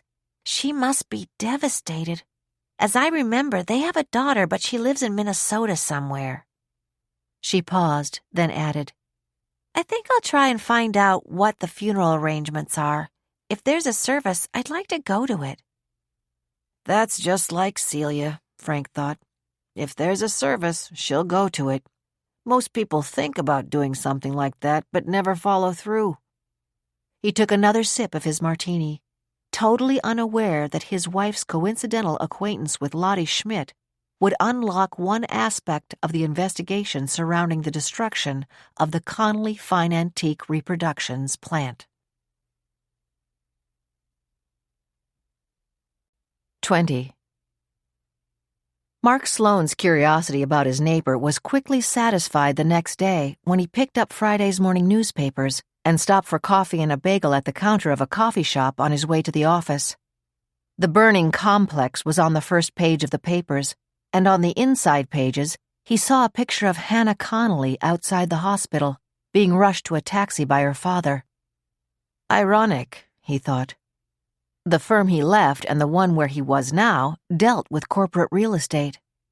He had seen his share of buildings conveniently being burned down when they became a financial liability. He remembered the time Billy Owens, a restaurant owner in Chicago, had collected on a large insurance policy after a second suspicious fire, and an investigator for the insurance company had sarcastically suggested that the next time Billy needed to unload some property, he should try flooding it. As he bit into a bagel, Mark read that the widow of the dead man, Gus Schmidt, was adamant that Kate Connolly, the daughter of the owner, had been the one to make the pre-dawn appointment at the complex. But according to the papers, Schmidt had been a disgruntled former employee of the firm. Mark's analytical mind toyed with the idea that Schmidt might have been a logical person to involve if someone wanted to burn the complex down. There was a picture of Kate Connolly in the paper. She was a stunning blonde. In any case, it was an interesting coincidence that the sister lived on the floor below him. He hadn't gotten a good look at her because of her dark glasses and the way she turned away from him, probably embarrassed to be seen crying. But it was clear that she didn't resemble her sister at all.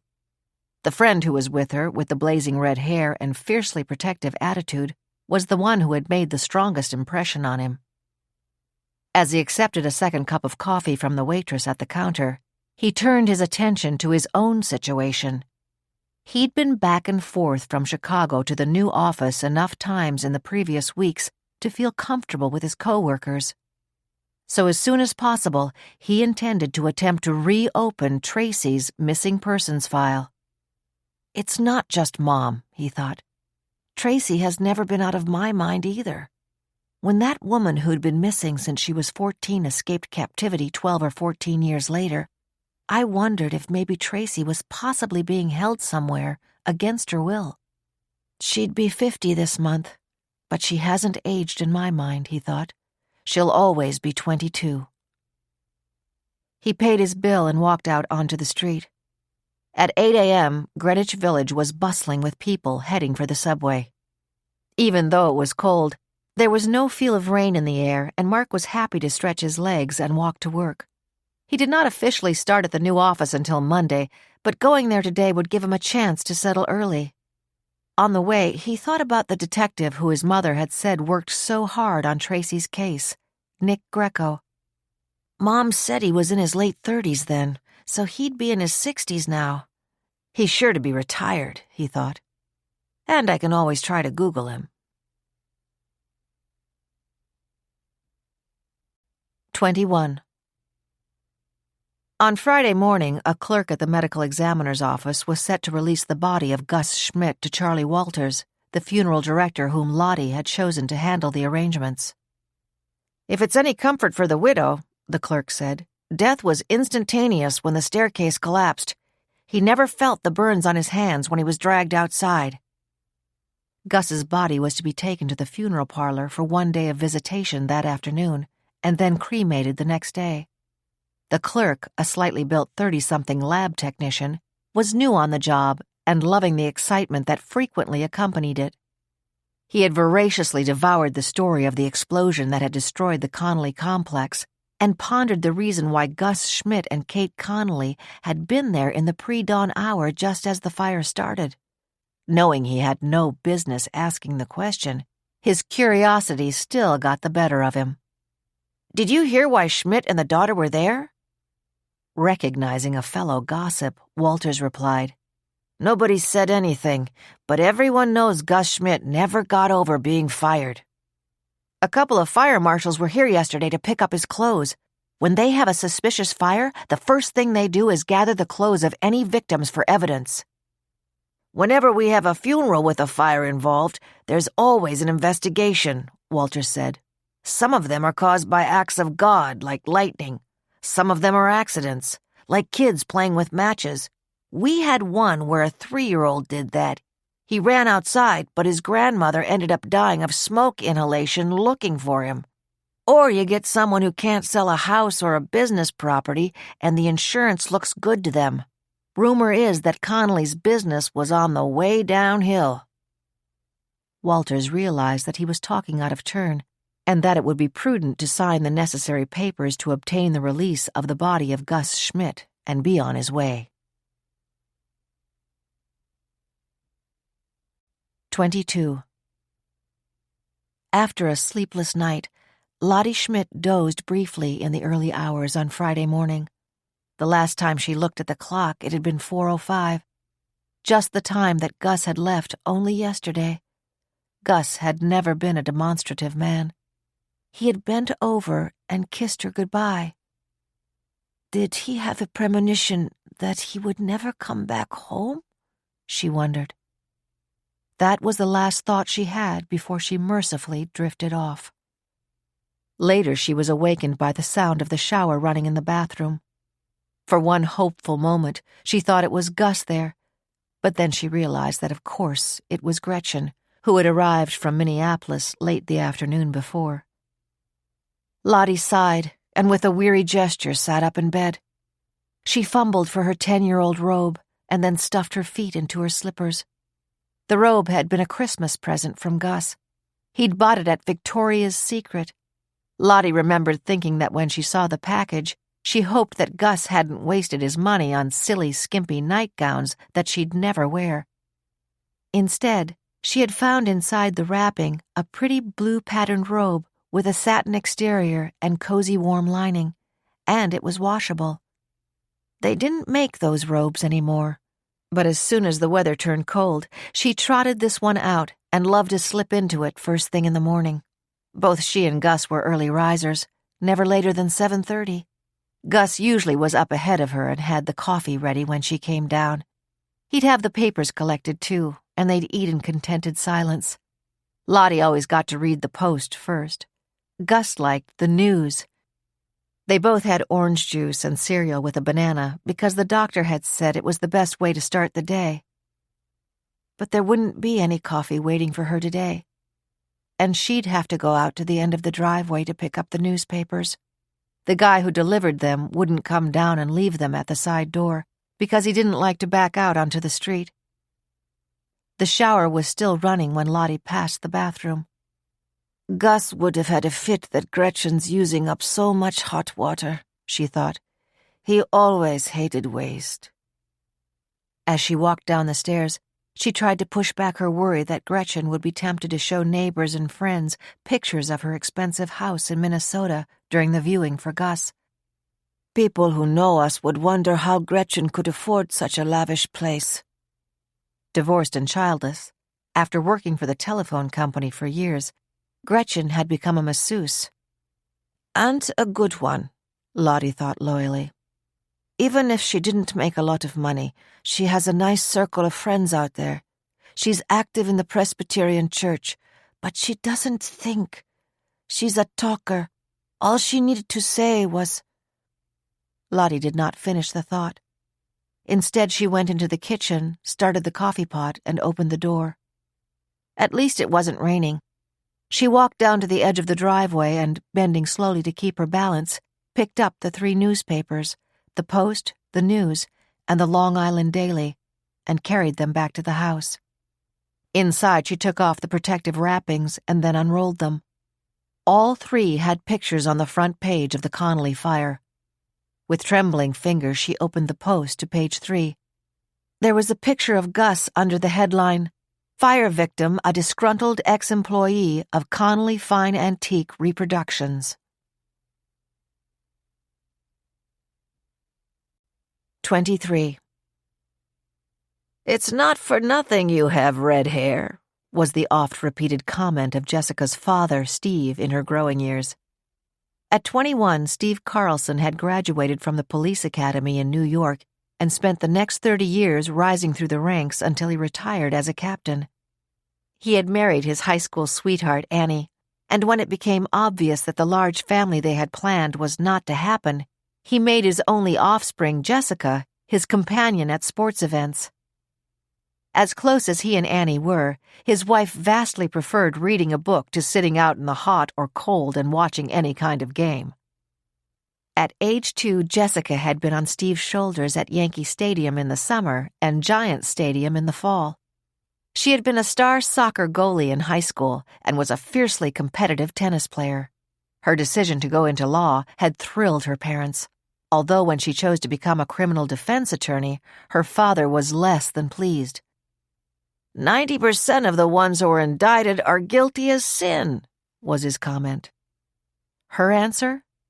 What about the other 10%, and what about extenuating circumstances?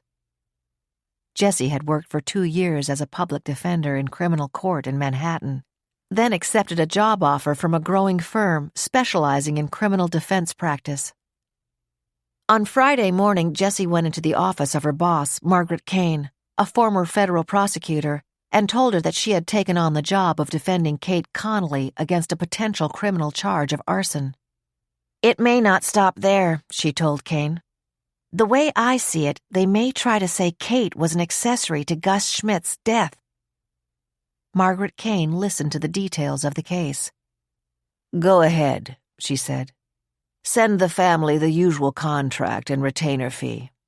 Then she added dryly, The presumption of innocence sounds like a stretch in this case, Jess, but see what you can do for your friend.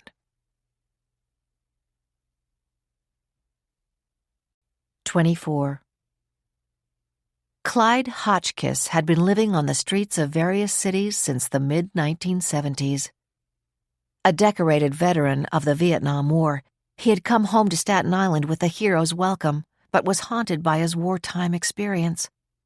There were memories he could talk about to the VA hospital psychiatrist, and the one he could never discuss, even though it was vivid in his mind. The night in Vietnam, when he and Joey Kelly, the youngest kid in their platoon, huddled together caught in a barrage of enemy artillery fire.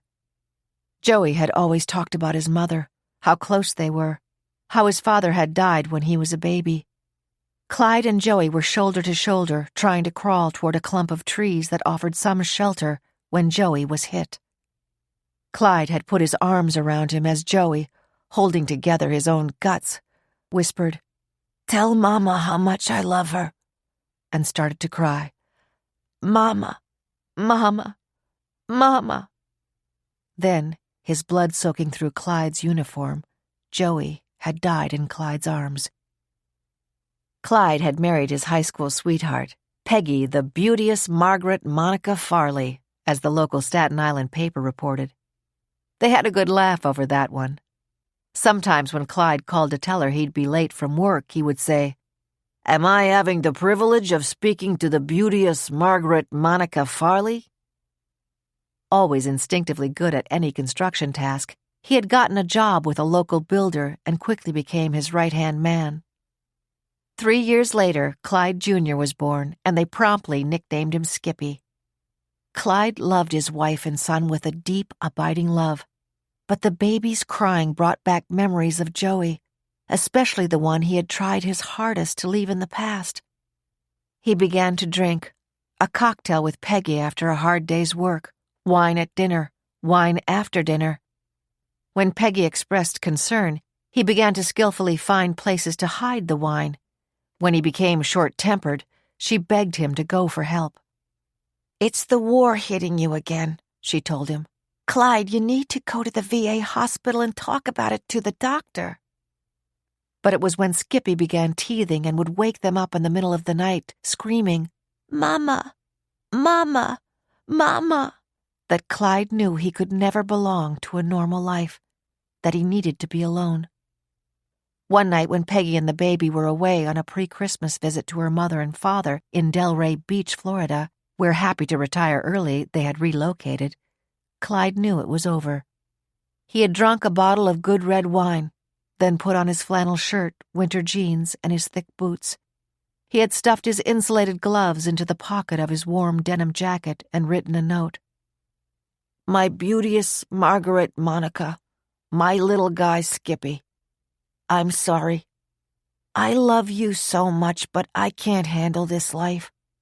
All the money in our savings is for you and our Skippy, but please, don't spend it on looking for me." Clyde did not sign the note, but he took his always polished medals out of the break front in the dining room and laid them on the table. Then he remembered to take the framed picture of him and Peggy and Skippy and put it in the knapsack that already was filled with a couple of bottles of wine. He made sure the front door was locked on their small ranch house on Staten Island and began his 40-year walk to nowhere. Now 68 years old, nearly bald under his skull cap, his gait unsteady from an old fall down subway stairs that had cracked his hip bone, his face unshaven unless he happened to find a used razor in a garbage can, Clyde lived his solitary life. He spent his days panhandling on the streets, just enough to keep a steady supply of drink. First he went to Philly and managed to survive for several years there, even picking up a few regular handyman gigs for pocket money. But eventually he began to grow wary when the vagrants he holed up with at night started to become too friendly. So he set out for Baltimore and spent some years there too. Finally, one day, he just got the urge to head back up to the city. By this time, decades had slipped away. When he finally came back to New York, he wandered around the 5 boroughs, but had a few regular routines. He frequently had a meal at the St. Francis of Assisi bread line and came to no other shelters where he could get food in any of the boroughs. The only one he avoided was Staten Island, even though his guess was that Peggy had long ago taken Skippy to Florida to be with her parents. Clyde's rod and his staff were those bottles of wine that dulled pain and warmed his aging body on the many cold nights that he spent outdoors, escaping the unwanted caring of the volunteers who tried to save him from the blustery winds of winter. He had always been ingenious at squatting in church cemeteries or shuttered buildings, no matter what city he called home. And now he sought shelter in abandoned subway stations or between cars in parking lots after the attendant had locked up for the night. Over the years, he had developed a hair-trigger temper. Once, when he was in Philadelphia, he had swung at a cop who tried to force him into a shelter and had almost spent the night in jail. He agreed to go to the shelter, but he didn't want that to happen ever again. So many people, so much talk. Clyde's new life began in the Connolly complex a little more than 2 years ago. He had gotten on the subway with his shopping cart at about 11 o'clock one night, rode back and forth until he woke up, then got off the subway at the nearest station. It was in Long Island City. Clyde vaguely remembered that he had been in that area before, and there were old warehouses, some vacant, some under construction. His sense of direction, one of the few acute senses he still possessed, kicked in, and he had dragged his cart until he happened upon the Connolly complex, the landscaped jewel in the midst of its grimy neighbors. The few lights he saw led up the driveway to the buildings. Clyde had walked cautiously around the perimeter of the property, not wanting to be caught by any security cameras. He did not go near the buildings. Probably some sleepy watchman on duty, he figured. But then, at the back of the property, past where he guessed cars were parked during the day, he came upon a large enclosure that reminded him of the carport he once had at home on Staten Island, only a lot bigger. "Lots and lots bigger," he whispered quietly to himself.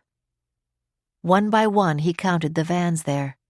3 big ones, the size you could move everything you owned in. 2 maybe half that size. One by one he tested the handles. All of them were locked. Then he saw it, the very last one. The night was overcast, but there was enough for him to see that this one had been in a crash. The hood was crumpled, the side door jammed, the windshield shattered, the tires flat. But it wouldn't be too bad to sleep under it and then get out in the morning before anybody showed up. Then Clyde had an inspiration. Try the big back doors. He was getting really cold and the cart was heavy. When he turned the latch that connected those doors, they swung open. The sound they made was like a welcome to him. He fished his pencil flashlight out from his grimy pocket, pointed its beam, then gave off a grunt of joy. The walls and floor of the back of the van were covered with heavy cotton padding. Clyde climbed in, lifted his cart, dragged it inside, then pulled the doors closed. He sniffed and was glad when a stale smell filled his nostrils. It told him that no one had bothered to open those doors for a long time. Trembling with anticipation, Clyde fished out of his cart the newspapers that were his mattress and the odds and ends and rags that served as his blanket. He had not been so comfortable in years. Totally secure in the knowledge that he was alone, he sucked on his bottle of wine and fell asleep. No matter how late it was when he found a place to squat, his internal clock always woke him at 6 a.m. He shoved his newspapers and rags into his cart, buttoned up his coat, and opened the back doors. In a few minutes he was blocks away, just another homeless man shuffling along on his endless trip to nowhere. That night he was back in the van again, and after that it became his nocturnal retreat. Sometimes Clyde heard one of the vans pull out and figured it was on a delivery to a faraway place. Sometimes he could even hear the murmur of voices, but he quickly realized that they were no danger to him. And always he left by 6 o'clock with all his belongings, leaving no trace of himself behind, except for the newspapers that had begun to pile up. Only one bad thing had happened in the 2 years before the morning explosion that had sent him scurrying away, barely in time to escape the police and the fire trucks. That was the night early on when that girl had followed him from the subway and wouldn't leave him alone and got into the van before he had closed the door. She had been a college kid and told him she just wanted to talk to him. He had spread out his newspapers and covered himself with his blanket and closed his eyes, but she wouldn't stop talking, and he couldn't suck his wine bottle in peace. He remembered that he had sat up and punched her in the face. But then what happened? He didn't know. He'd had a lot of wine, so he fell asleep fast, and she was gone when he woke up, so she must have been all right. Or did she start yelling? Did I put her in the cart and push her away? No, I don't think so. But anyway, she was gone. He didn't come back to the van for days, but when he did, it was all right. She mustn't have told anyone about it, he decided. But then the explosion happened, and he had had to rush out of the van before the fire trucks came and try to get everything in his cart, but he worried he had missed some of his belongings. I'll miss my secret space, Clyde thought sadly. When I was there, I felt so safe that I never dreamed about Joey. He knew enough not to go near the burned-out complex the following day, because in a newspaper he fished out of the garbage can in Brooklyn, he read that some old guy who had worked at the plant and the daughter of the owner were there when it happened and were suspected of setting the fire. Funny, he never heard them that night. But now there'd be cops all over the place. He probably could never go back to his van. even when he realized on Friday that somehow, in his rush to get out, he had lost the picture of Peggy and Skippy and him. He just shrugged. He almost never looked at the picture anymore, so what was the difference? He could hardly remember his family. If he could only forget Joey, too. 25. Terrified to miss a call from Dr. Patel, Hannah had slept with her cell phone on at its highest volume. Her exhaustion was so great that she slept deeply. When she woke at 7 on Friday morning, she had called the hospital. The nurse in intensive care had told her that Kate had had a quiet night. "Did she try to say anything?" Hannah asked. "No, the sedation is very strong." "But late yesterday afternoon she did say something to my father." "Oh, God, if she ever says anything about setting the fire and they hear her," Hannah agonized, "what will happen?" "I would doubt that she said anything coherent, Ms. Connolly." The nurse tried to be reassuring.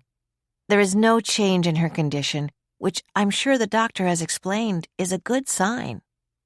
Yes, thank you. I'll be over soon." Hannah hung up the phone and for a long moment lay back on the pillow. What day is it? She asked herself, then began to sort out the events of the past day and a half. Wednesday had been the big day at work, when they told her she would have her own line. "I didn't call Kate," she remembered, because she was meeting Dad and his latest girlfriend, Sandra. "Jessie and I went out for dinner. I came home, watched TV, and went to bed. Then I got the call from Jack at about 5 yesterday morning. That was Thursday? Was it really only yesterday?" She tried to put the events of Thursday in order, the rush to the hospital, waiting for Dad to show up, staying at the hospital until Kate was out of surgery, then going to work. That was silly, she told herself now. What did I think I was going to accomplish? Going back to the hospital and thankfully finding Jessie there. Then Dad and Sandra showing up there in the late afternoon, and Kate appearing to say something to Dad. Going home after that and having to deal with the fire marshals again. After they left, Jessie had fixed something for us to eat. And then they had gone back to see Kate. Dad went in ahead of me to see Kate in the afternoon, she remembered. When I got near the bed, Dad was bent over Kate, and he was clearly frightened by what she had said to him. Does she know Gus is dead? Did she try to apologize to him for setting the fire? I can't believe that. She pressed the television remote, then was sorry she did. The lead news was the fire.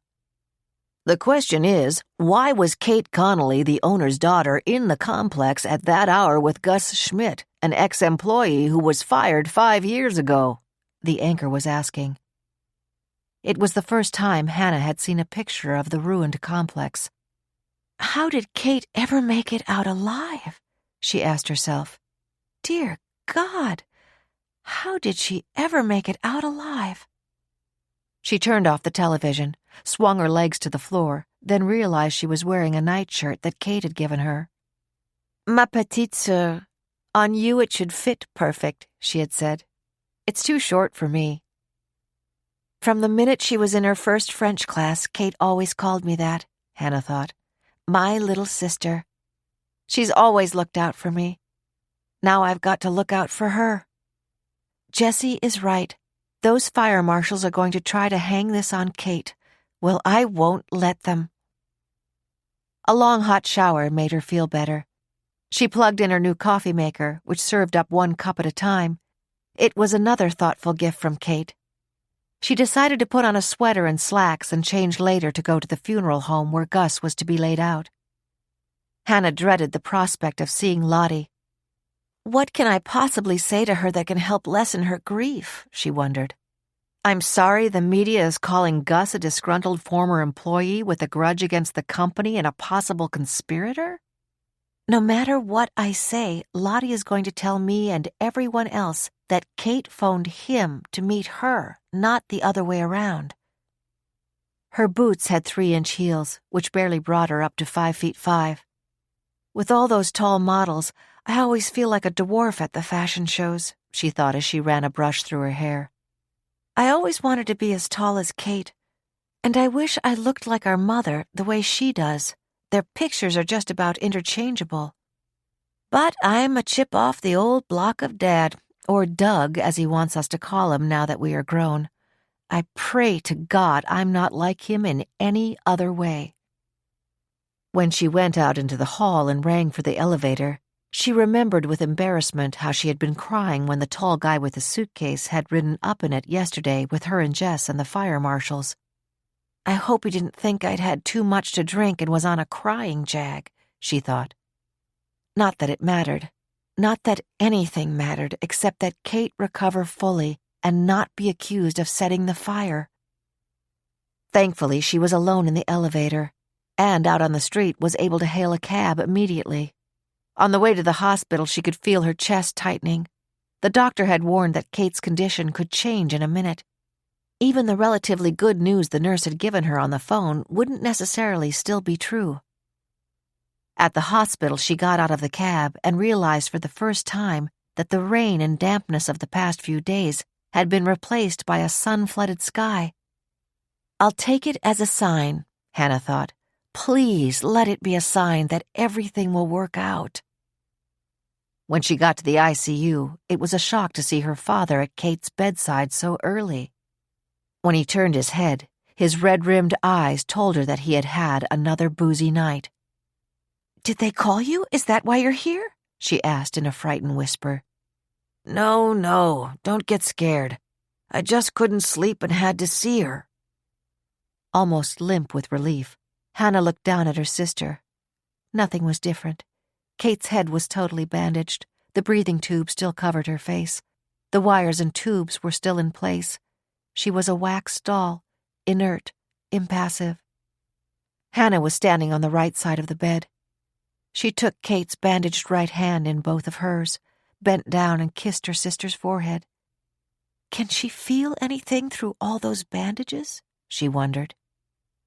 "Katie, Dad and I are here," she said, her voice low but deliberate and clear.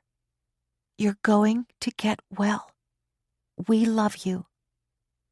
Was she feeling the slightest response on her palms? Hannah turned to Doug.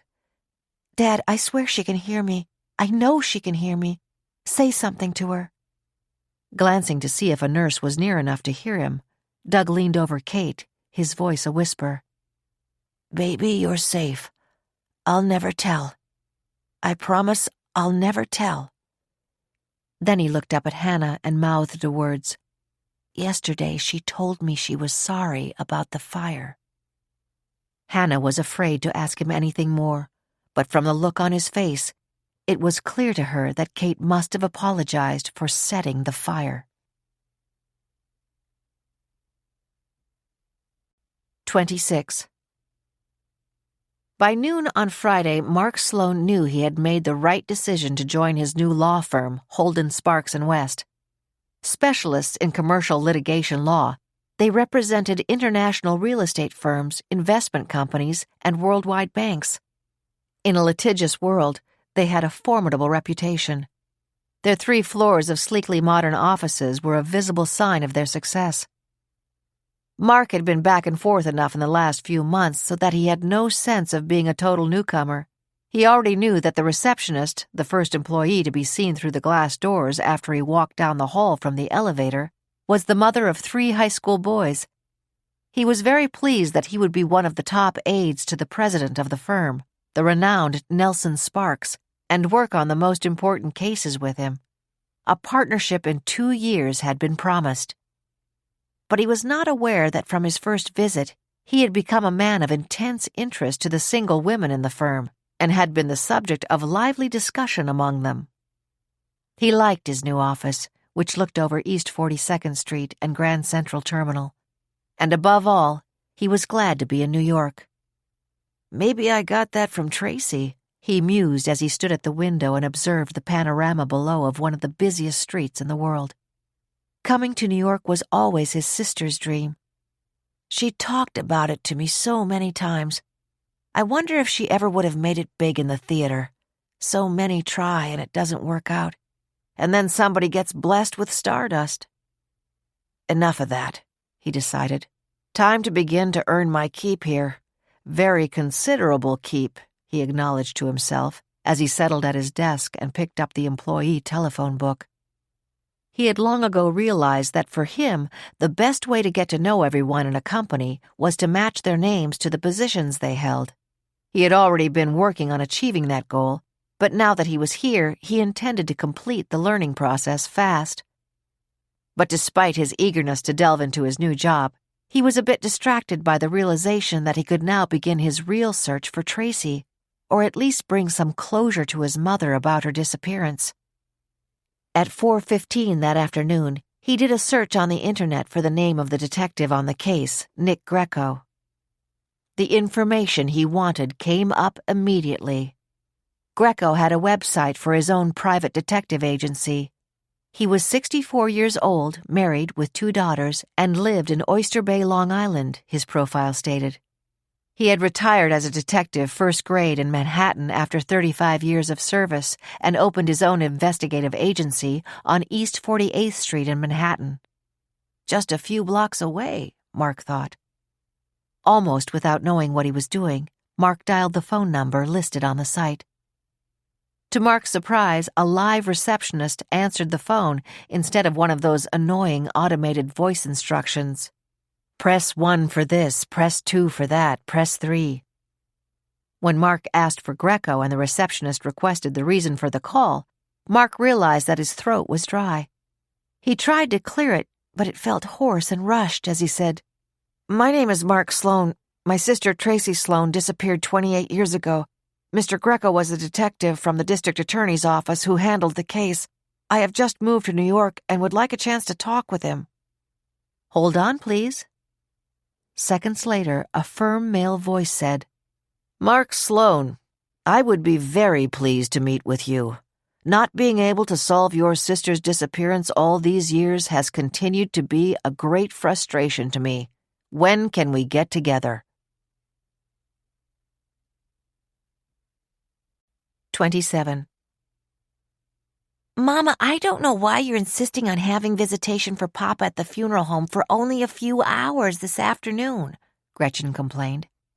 She was watching her mother remove her father's dark blue suit from the closet. "I know what I'm doing," Lottie said firmly. "Your father is not going to be embalmed, so I want you to take these clothes over to the funeral home now. They were picking up his body from the medical examiner's office early this morning. They will have him ready for anyone who wants to visit by 4 o'clock. I spoke to the minister. He'll have a prayer service tonight at 8, and in the morning Papa will be cremated as he always wished." Lottie's voice was detached as she spoke. "Not that tie," she was thinking. "I liked it on him, but Gus never did. The blue one is nice. His good shoes are polished.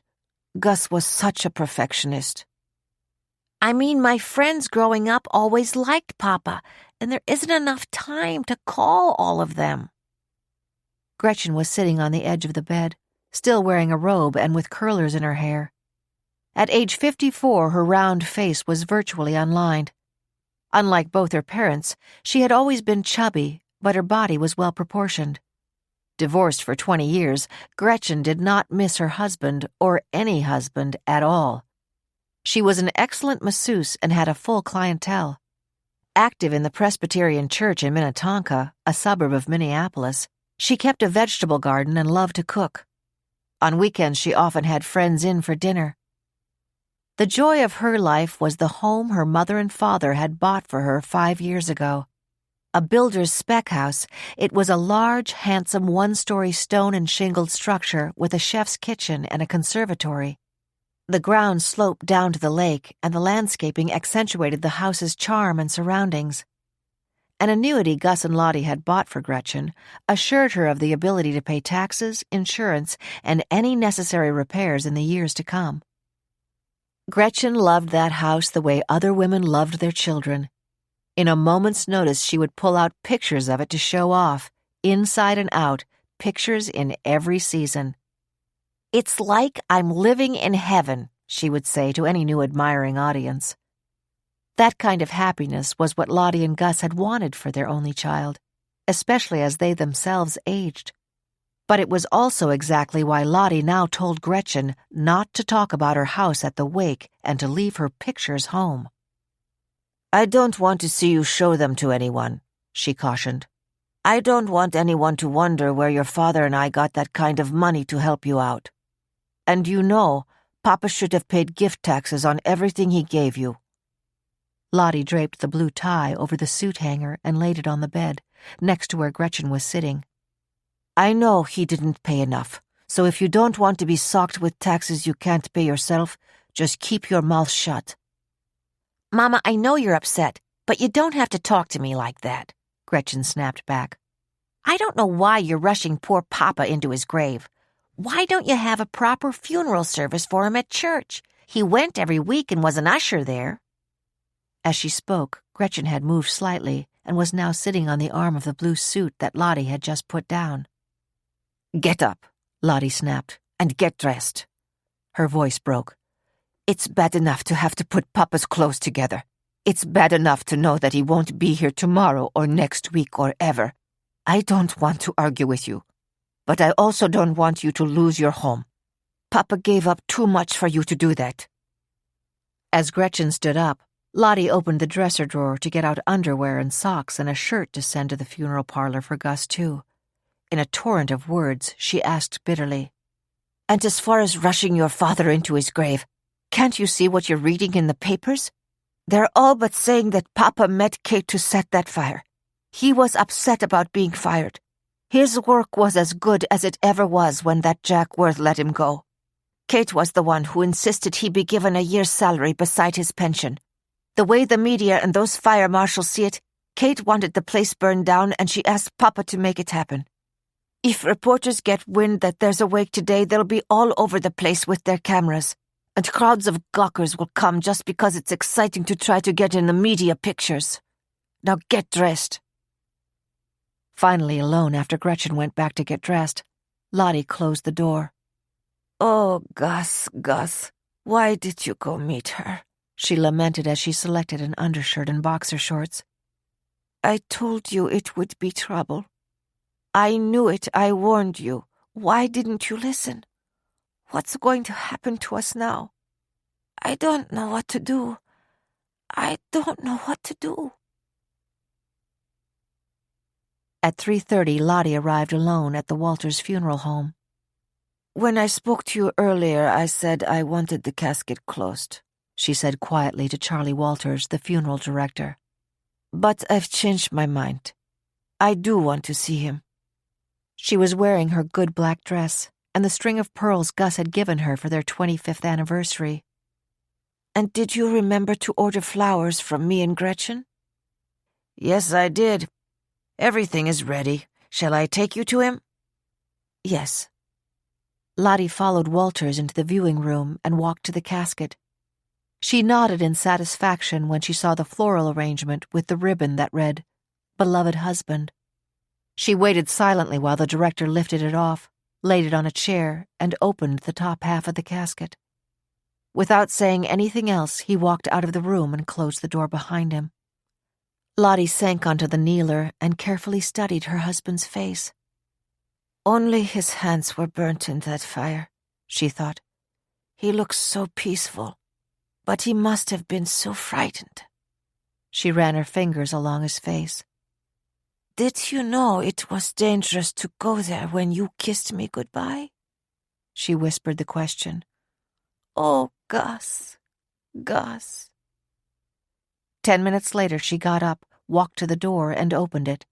Charlie Walters was waiting for her. "Close the casket now," she directed, "and put the flowers back on it." "When your daughter delivered Mr. Schmidt's clothing, she said that she wanted to see him," Walters said. "I know. I convinced her it would be a mistake. She'd be hysterical, and she admitted it. She'll be coming in a little while." Lottie did not add that it would be just like Gretchen to blubber her thanks to her father for his generosity to her. When Lottie had gotten out of the car, she had spotted 2 men sitting in a car parked across the street from the funeral home. She could see an official-looking placard attached to the visor on the driver's side. "They're not here to pay their respects," she thought. They want to get a line on who shows up here and maybe question them about Gus. I have got to keep them away from Gretchen.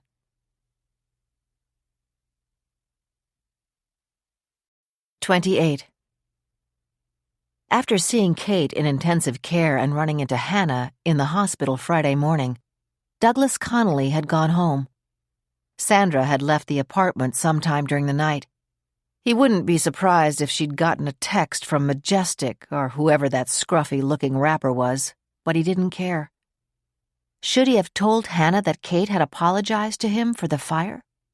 Would it have been better to say nothing? But Hannah had known right away that he had been lying when he said that Kate had whispered to him she loved him. But then Hannah had looked aghast when he told her that Kate had said she was sorry about the fire.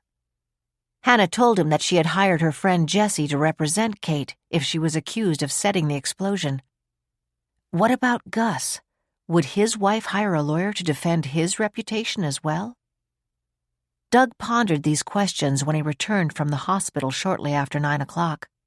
The spacious 8-room apartment on East 82nd Street where he had raised the girls was just off Fifth Avenue and around the corner from the Metropolitan Museum of Art. Now both girls had their own apartment. He didn't need all the space, but he liked the location on Museum Mile and the restaurant in the building. The apartment was filled with Connolly fine antique reproductions and exquisite in its own way, although even he admitted he found the totally formal atmosphere and the furniture not particularly comfortable. In fact, it was a daily reminder that Kate was entirely right. Either multimillionaires bought original antiques for investment, or they chose a mixture of antiques and comfort. Decorating with reproductions of fine furniture, even high-quality ones, just was going out of fashion, even for 5-star hotel chains that had been their best customers. Doug recognized the truth of this when Kate furnished her own apartment, even if it was done in a sense of rebellion. Not even one end table had come from the plant. Doug reflexively clenched and unclenched his hand.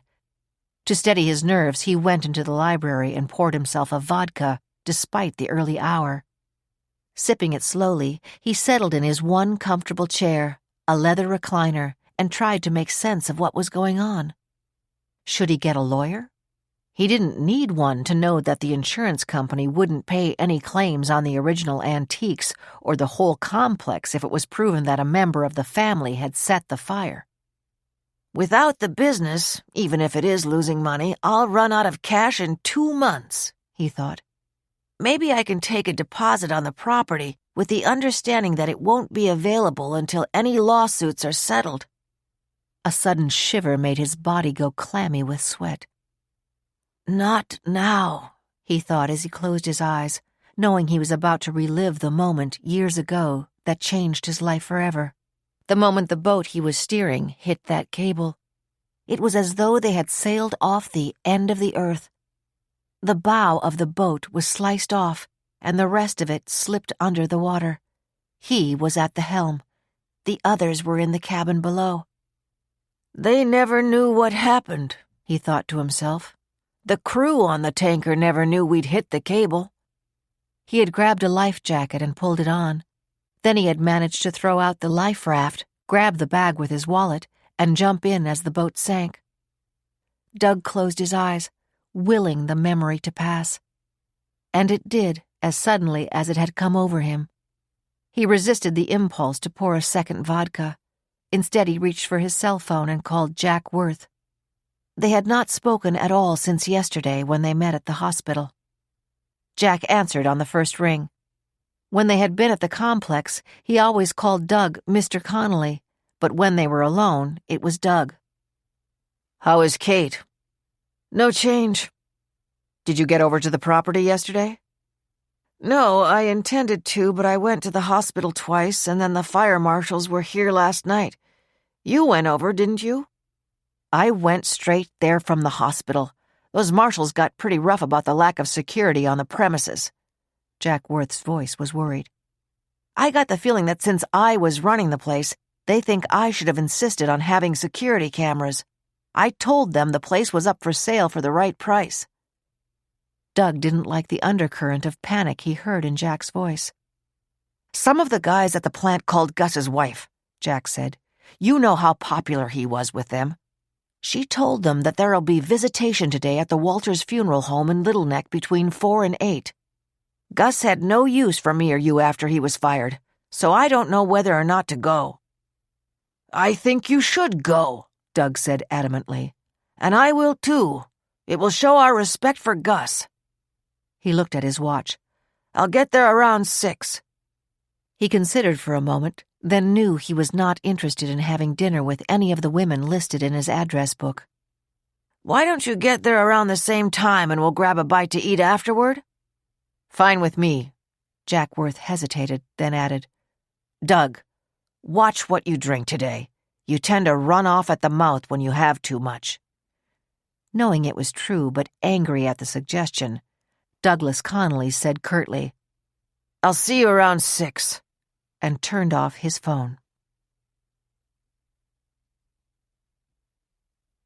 29. Lawrence Gordon, chairman and CEO of Gordon Global Investments, whose college-age daughter Jamie was murdered 2 years ago, had directed Lou, his chauffeur, to pick him up at his Park Avenue office at 3:15 on Friday afternoon, but it was more than an hour later before he was able to get away. The breaking news had been that 3 major companies were planning to make public their fourth-quarter projections, and all had fallen seriously short of their expectations. This revelation had sent the stock market into a sudden plunge. Lawrence had stayed glued to his desk to monitor the developments. With a sigh of relief, Lawrence Gordon finally got into his car and commented to Lou, "At least we're a shade ahead of the 5 o'clock rush." "Mr. Gordon, the 5 o'clock rush starts at 4 o'clock, but you'll be home in plenty of time before the rest of the family arrives," Lou replied. Bedford, in the heart of Westchester County, was an hour's drive away.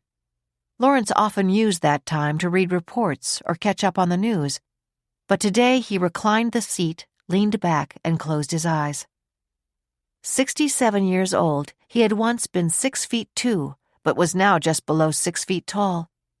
His thinning head of pure white hair, his patrician features, and the aura of authority he emitted to those around him were the reasons that he was inevitably described as distinguished in the many articles that had been written about him. Tonight, Lawrence and his wife, Veronica, were marking their 45th wedding anniversary. Until 2 years ago, they had celebrated it by going to Paris or London or to their villa in Tortola. That was until their daughter, Jamie, disappeared. The familiar knife-like pain bolted through Lawrence's body as he thought of his youngest child, his only daughter. He and Veronica had believed their family to be complete with their 3 sons, Lawrence Jr., Edward, and Robert. Then, when Rob was 10, Jamie was born.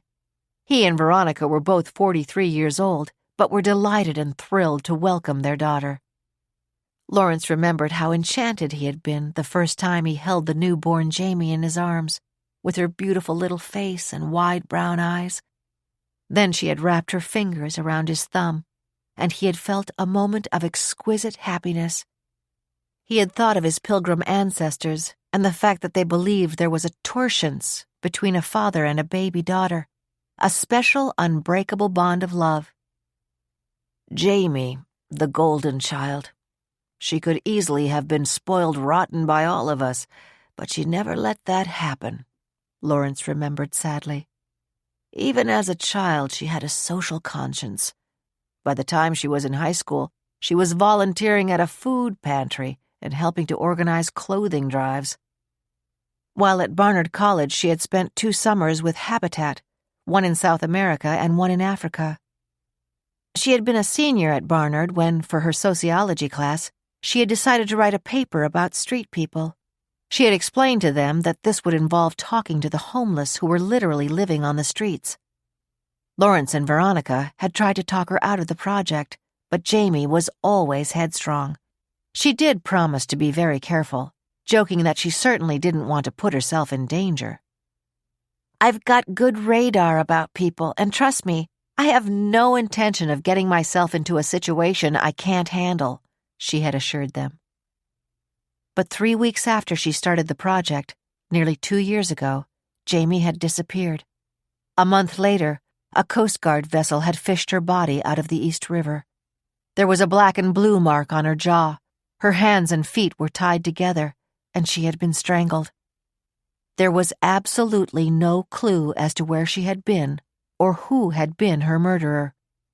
Because she had been caught on security cameras talking to street people in Lower Manhattan the day before she vanished, the case was in the jurisdiction of the Manhattan District Attorney's Office. John Cruz, the detective in charge of the investigation, called Lawrence regularly. I promise that this case stays open and active until we track down the animal who did this to your daughter, Cruz said. Lawrence shook his head. He didn't want to think about Jamie right now, about the fresh, clean smell of the sun-streaked brown hair that tumbled past her shoulders. If you keep washing it every day, it'll start to fall out, he would tease her. Even when she was in college, she loved to curl up on the couch next to him to watch the evening news when she came home for the weekend. As the car made its slow journey across Manhattan to the West Side Highway, Lawrence tried to concentrate on the gift he was giving Veronica for their anniversary. He was endowing a $2 million chair in sociology at Barnard in Jamie's name. He knew that would please Veronica. She missed Jamie so terribly. We both do, he thought. When they turned north on the West Side Highway, he glanced at the Hudson River. On this gloomy day, it seemed to be a shifting shade of dirty gray. Lawrence quickly looked away from it. No matter whether he drove past the Hudson River or the East River, he could envision Jamie's body bobbing in it, her long hair tangled with muck. Shaking his head to dispel the horrifying image, he leaned forward and turned on the radio. It was 5:30 when Lou pushed the button that opened the gates to their property. Lawrence was already unbuckling his seatbelt before they were halfway down the long driveway. His sons and daughters-in-law were expected at 6, and he wanted a chance to change into something more comfortable. When he got out of the car, Lou already had the front door of the luxurious brick mansion open for him. Lawrence was about to hurry up the curving stairs in the imposing foyer when he glanced into the living room. Veronica was sitting there in a fireside chair, already dressed for the evening in a colorful silk blouse and long black skirt. If Lawrence was considered distinguished, Veronica was described by the media as the lovely and elegant Veronica Gordon. But that was usually accompanied by a list of the charities with which she had been tirelessly involved. In the last year, the articles would include the Foundation for the Homeless, which she and Lawrence had also established in Jamie's memory. She always tried to keep up a brave front, but on so many nights he woke up to hear her trying to stifle sobs in her pillow. There was nothing he could do except wrap his arms around her and say, "It's okay to let it out, Ronnie. It's worse if you try to hold it in." But now as he entered the living room, she hurried over to meet him. He could see that her eyes were bright. "Lawrence, you won't believe this. You won't believe it." Before he could ask her a question, she rushed on. "I know you'll think it's crazy, but I heard about a psychic who is absolutely amazing." "Ronnie, you didn't go to see her," Lawrence exclaimed incredulously. I knew you'd think I was crazy. That's why I didn't tell you that I had made an appointment with her. She was seeing people at Lee's house this afternoon. Lawrence, do you know what she told me? Lawrence waited. Whatever it was, if it gave Veronica comfort, it was all right with him. Lawrence, she told me that I had suffered a tragedy, a terrible tragedy, that I had lost a daughter named Jamie. She said that Jamie is in heaven, that she was not supposed to live a long life, and that all the good that we are doing in her memory makes her very happy. But she is distressed when she sees how grief-stricken we are, and tells us to please try to be happy for her sake. Lee probably put this psychic up to this, bless her, Lawrence thought. And she said that the new baby will be a girl, and Jamie is so happy that they're going to name it after her.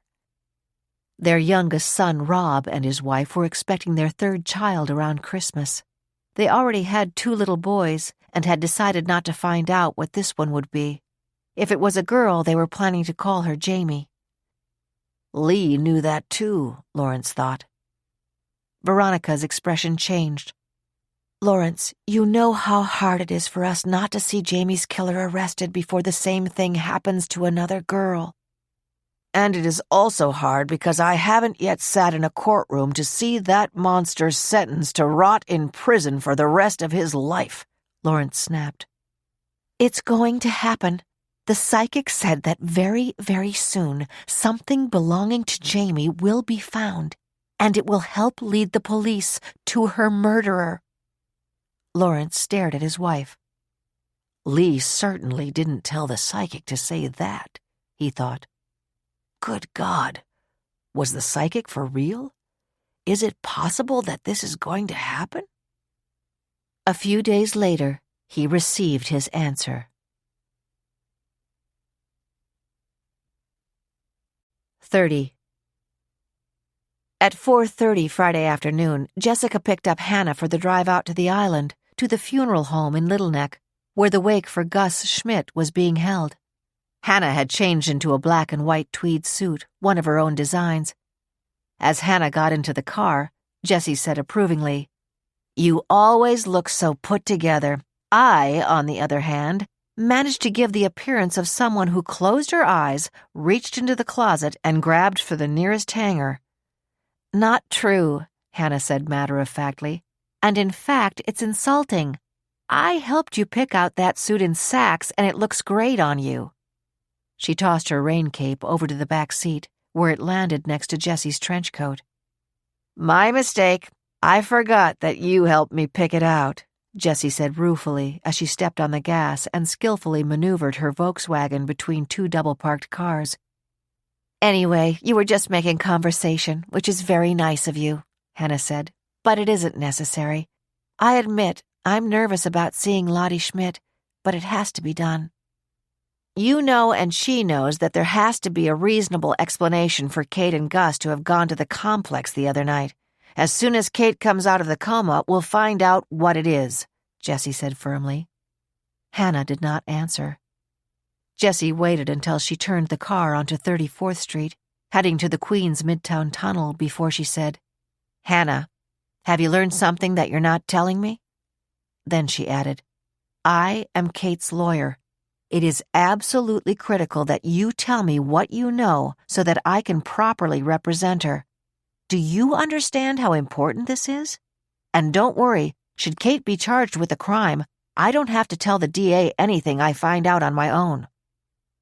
As Hannah listened, she felt almost paralyzed with fear. Kate was still in critical condition. At any moment she could die, or if she recovered, she could be brain damaged. If she did recover and was found guilty of blowing up the complex and causing Gus's death, she could end up spending most of the rest of her life in prison. It was a scenario that, like a drum banging mournfully, was always repeating itself in her mind. Okay, Jessie, I understand. Hannah did not volunteer anything more. Jessie gave her a worried glance, but decided not to press her further. They drove the rest of the way in awkward silence and arrived at the funeral home in 45 minutes. As Jessie pulled into the driveway to the parking lot, she said, "Look who's going inside."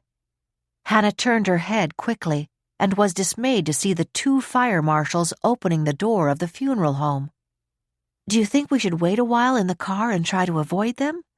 Jessie shook her head. "My guess is that they'll stay around and strike up a conversation with any of the people who worked with Gus who may be here. Let's go."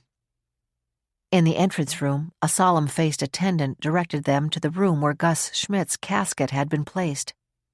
Hannah was surprised to see the room was already filled.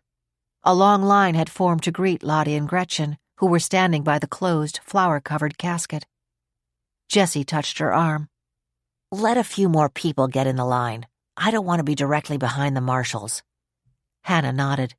They moved to the left behind the last row of chairs, most of which were occupied. From where she was standing, she could see that Lottie was composed, but Gretchen had a handkerchief balled in her hand and was frequently raising it to dab her eyes. A few minutes later, Jessie whispered, There are more people in line behind the marshals. We can go over there now. A moment after they took their place in line, a woman came up behind them and said to Hannah, I recognize you from your picture in the newspapers. How is your sister? Hannah turned and looked into the concerned eyes of a slender woman who appeared to be in her late 40s. She's holding her own. Thank you for asking. My husband came separately. Would you mind if I went ahead and joined him? She pointed to Fire Marshal Frank Ramsey. It was Jessie who answered, Of course not. They watched as the woman asked the same question of the men directly ahead of them, and then slipped into the line between her husband and Nathan Klein. There's no way she's here just because he's investigating the explosion, Jessie whispered. She's got to have some connection with the family. I want to try to hear what she has to say to them. Jessie moved to the side and stepped forward until she was at the foot of the casket. She heard both fire marshals extend their sympathy to Lottie and Gretchen. Then she heard Ramsey's wife say, Lottie, I'm Celia Ramsey. I don't know if you remember me, but you and I were in chemotherapy together at Sloan Kettering 5 years ago. We went through a lot together. I'm so sorry about your loss. I could always see how devoted Gus was to you. Celia turned to Gretchen. Gretchen, I'm so sorry. I remember when I met you at Sloan. You had just bought your new home. You were showing me pictures of it. Gretchen's face lit up. She shoved the soggy handkerchief into the pocket of her black pantsuit. You can't imagine how even more beautiful it is with all the work I've done, both inside and out. And I'm growing plants and vegetables in my conservatory, she said enthusiastically. She looked over at her mother, whose expression did not change.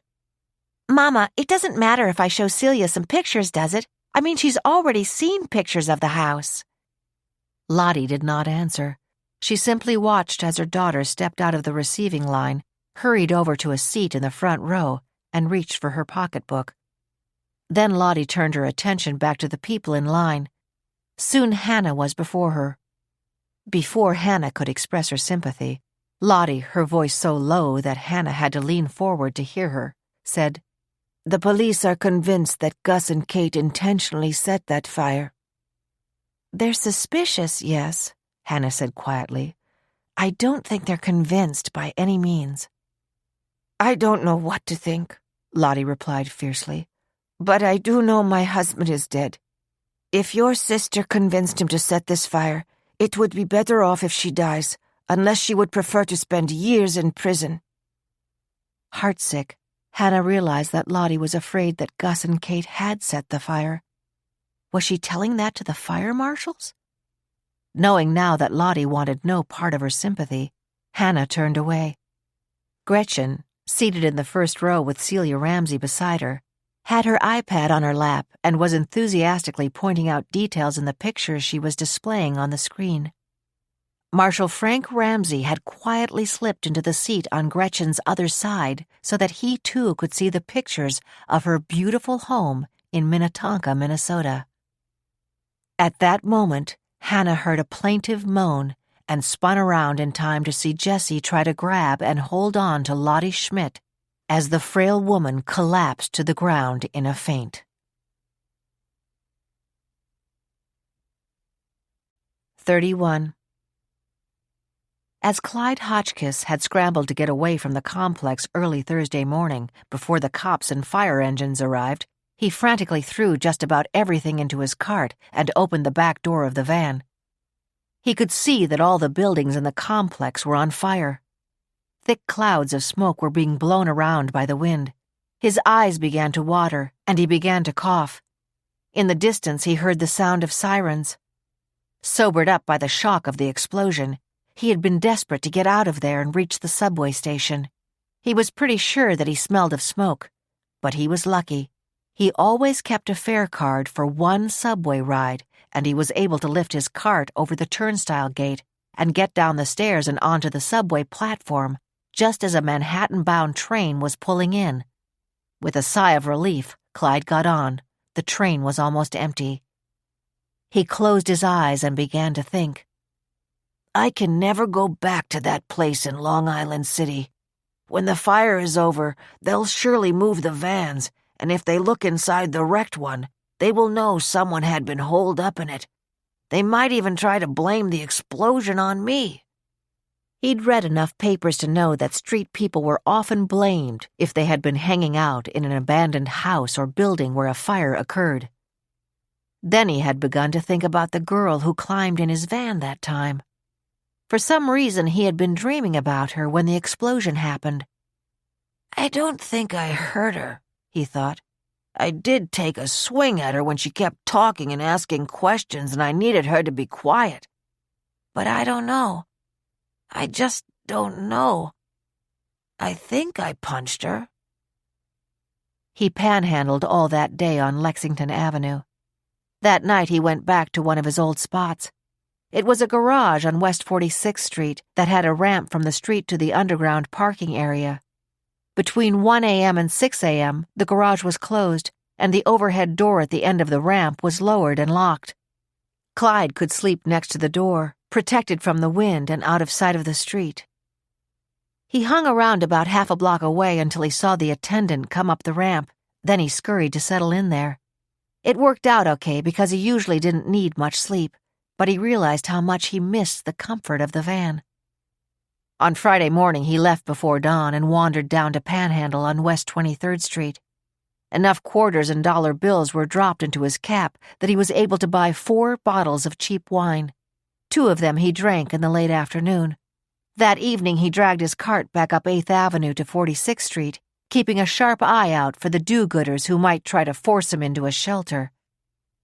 He had drunk even more wine than usual, and he grew impatient waiting for the parking attendant to leave. It was nearly 1:15 a.m. before Clyde heard the slam of the overhead grate as it hit the ground. Seconds later, the attendant came up the ramp and disappeared down the street. 5 minutes after that, Clyde was settled by the grate, newspapers beneath him and over him, sipping the wine with his eyes closed. But then he heard the sound of another cart coming down the ramp.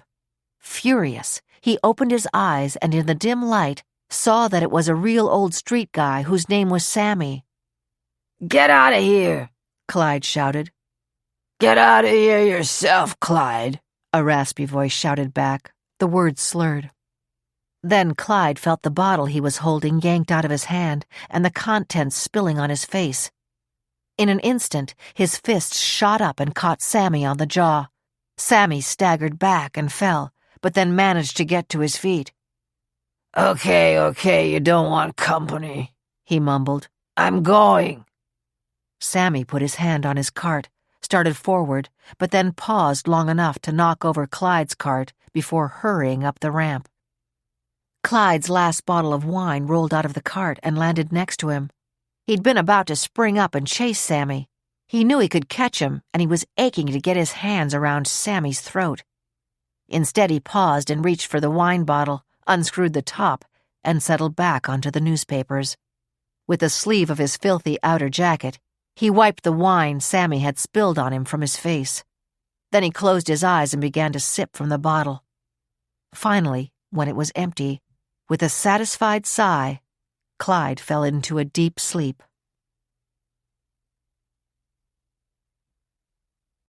32. Early Friday evening, Doug Connolly and Jack Worth met in the parking lot of the funeral home and went in to pay their respects to the late Gus Schmidt. Lottie, ghostly pale, who had returned to the receiving line after a brief rest, greeted them with the same coldness she had shown to Hannah. "Gus never was himself after he was let go from Connolly's," she told Jack. "He wasn't too old to work. He was a perfectionist, and you know it." To Doug, she said, "Kate took advantage of him. He was devoted to her because she fought for him to have a year's salary when he was fired." Both men listened. Then Doug said, "Lottie, we know what the media is saying. It's public knowledge that Gus hated Jack and me. We have no idea why Kate met him at that hour in the museum. For all we know, she may have reached out to him to see how he was doing. They were good friends. The truth will out. And now again, I extend my deepest sympathy for your loss and this whole tragic situation. Recognizing that it was time to leave, Doug simply nodded to Gretchen and began to walk toward the door. But he didn't get far, because most of the people there were his own employees, and many of them had worked with Gus. They were all extremely anxious to know if Doug was planning to rebuild the complex. "I am moving heaven and earth to make that happen," Doug assured them. "He's lying through his teeth, but he does it with style," Jack Worth thought. He knew it was his own turn to step in. "Mr. Connolly," he said, his tone respectful, "you've had an exhausting day at the hospital at your daughter's bedside. I know you want to talk to everyone, but they'll understand if you have to leave now." His firm tone conveyed a clear message to the men whom, until yesterday morning, he had supervised on a daily basis. "Of course, certainly.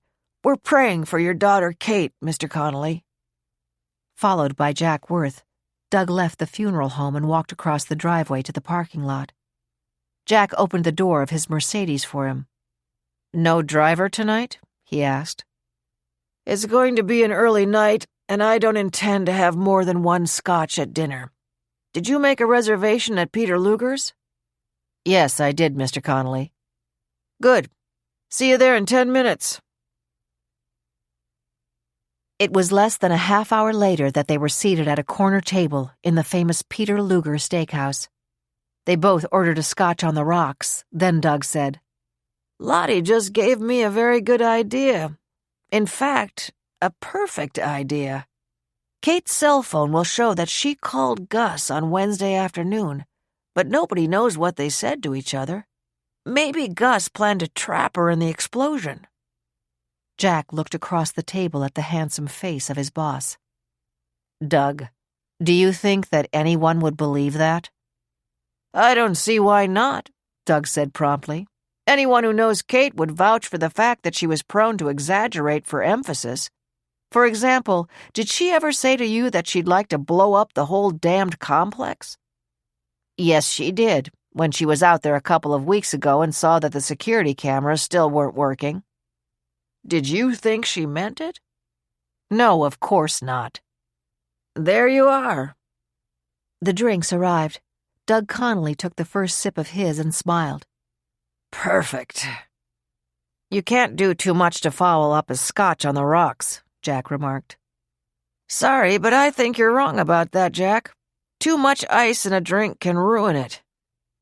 There were some subjects that Doug had forbidden Jack to ever bring up. "Don't even think about them," Doug had ordered. That was why Jack carefully phrased his next question before he asked it. "If Kate recovers, do you think she would go along with saying that Gus set her up by asking her to meet him?" "Jack, Kate is a very smart young woman. She's a CPA. She also has been extremely anxious to receive her 10% share of the proceeds of any sale of the property. If Gus is blamed for everything, the insurance will be paid, including the insurance on the antiques. Arson by a disgruntled former employee is hardly unusual." Dismissing the topic, Doug looked up to catch the waiter's eye. "I'm having steak, Jack," he said. "How about you?" 33. Kate's condition did not improve over the weekend. Hannah knew that Dr. Patel considered that to be a setback. Hannah spent most of Saturday in the hospital, finally leaving when Jessie dragged her out for dinner. Sunday morning she was back. Dr. Patel had also stopped in to check on Kate. Seeing the dark circles under Hannah's eyes, he said emphatically, "Hannah, you can't sit here all day again. If there is any meaningful change in your sister's condition, you will be notified promptly. After all the rain we've had, it's a beautiful day. Go for a walk, and then go home and rest. I doubt if you've had much sleep since Thursday." "I've already decided that I'll leave, at least for a few hours," she told him. That was not enough to satisfy the doctor. "Hannah, Kate could go on in this condition for months. I've had other cases like this, patients in a deep coma, and I tell all families to live as normally as possible. Go to work tomorrow. Don't cancel your usual activities. But Kate spoke to my father on Thursday afternoon. Even if she seemed to be able to say a few words, I would suggest that they were probably meaningless. If they were meaningless, Kate didn't know what she was doing when it sounded as if she admitted to setting the fire, Hannah thought, with a faint ray of hope. Is that possible? She realized she was fighting back tears of exhaustion and worry when she thanked the doctor for his care of Kate. I'll stop by again in late afternoon, he assured her. Then with a smile he asked, Which part of my advice are you taking? A long walk or a rest at home? I'm afraid neither, Hannah said. It occurred to me that I had better check Kate's apartment. There's probably food in the refrigerator that should be thrown out. Yes, I suppose there is. As Dr. Patel nodded, his cell phone rang, and with a slight wave of his hand, he stepped outside. For 30 agonizing seconds, Hannah was sure that he was being summoned back to Kate's bedside. But then, through the large interior window, she could see out to the corridor. She watched as the doctor, speaking on his cell phone, broke into a smile as he walked away. It is time I got some fresh air, she thought. I'll walk through the park to the west side. It will do me good. Then I'll come back here later to check on Kate. After the mostly cold and rainy week, Central Park was filled with joggers, strollers, and bicyclists enjoying the sunshine, even though the temperature was still a brisk 54 degrees. As she walked, Hannah inhaled deeply, trying to force her mind to restore some sense of balance. As Dr. Patel had warned, Kate's condition might stay the same for a long time, she reminded herself. If the police try to blame the explosion on Kate, I've got to have a clear head to work with Jessie to defend her. Yesterday, Jessie gently suggested that I might want to have my own lawyer in case they try to drag me in too. She recommended another attorney that she says is tops. I'll look into it if I need to in the next few days. Involuntarily, she smiled at the sight of a pretty young mother pushing her 2 children in a double stroller. The smaller one was about 2 years old, the taller one about a year older. Hannah thought about the pictures of her and Kate with their own mother when they were little. Some of them had been with her in Central Park. In all of them, their mom, like this young mother, had been so pretty and looked so proudly happy of her babies. What would it have been like if she had lived? Certainly, Dad would have been much more involved with us instead of being out or away so much. Yesterday, he had stopped at the hospital in the late afternoon, staying only a half hour or so.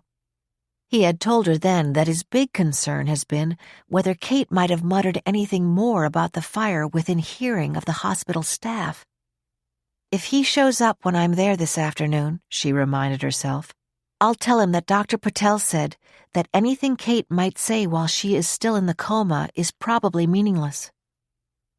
She left the park at West 67th Street and walked up Central Park West to 69th, then turned left. A block and a half later, she was in front of Kate's building, a few doors west of Columbus Avenue. She and Kate had given each other a spare set of keys to their apartments. And it was a good thing we did, she thought. Kate's shoulder bag with her keys inside had not been found.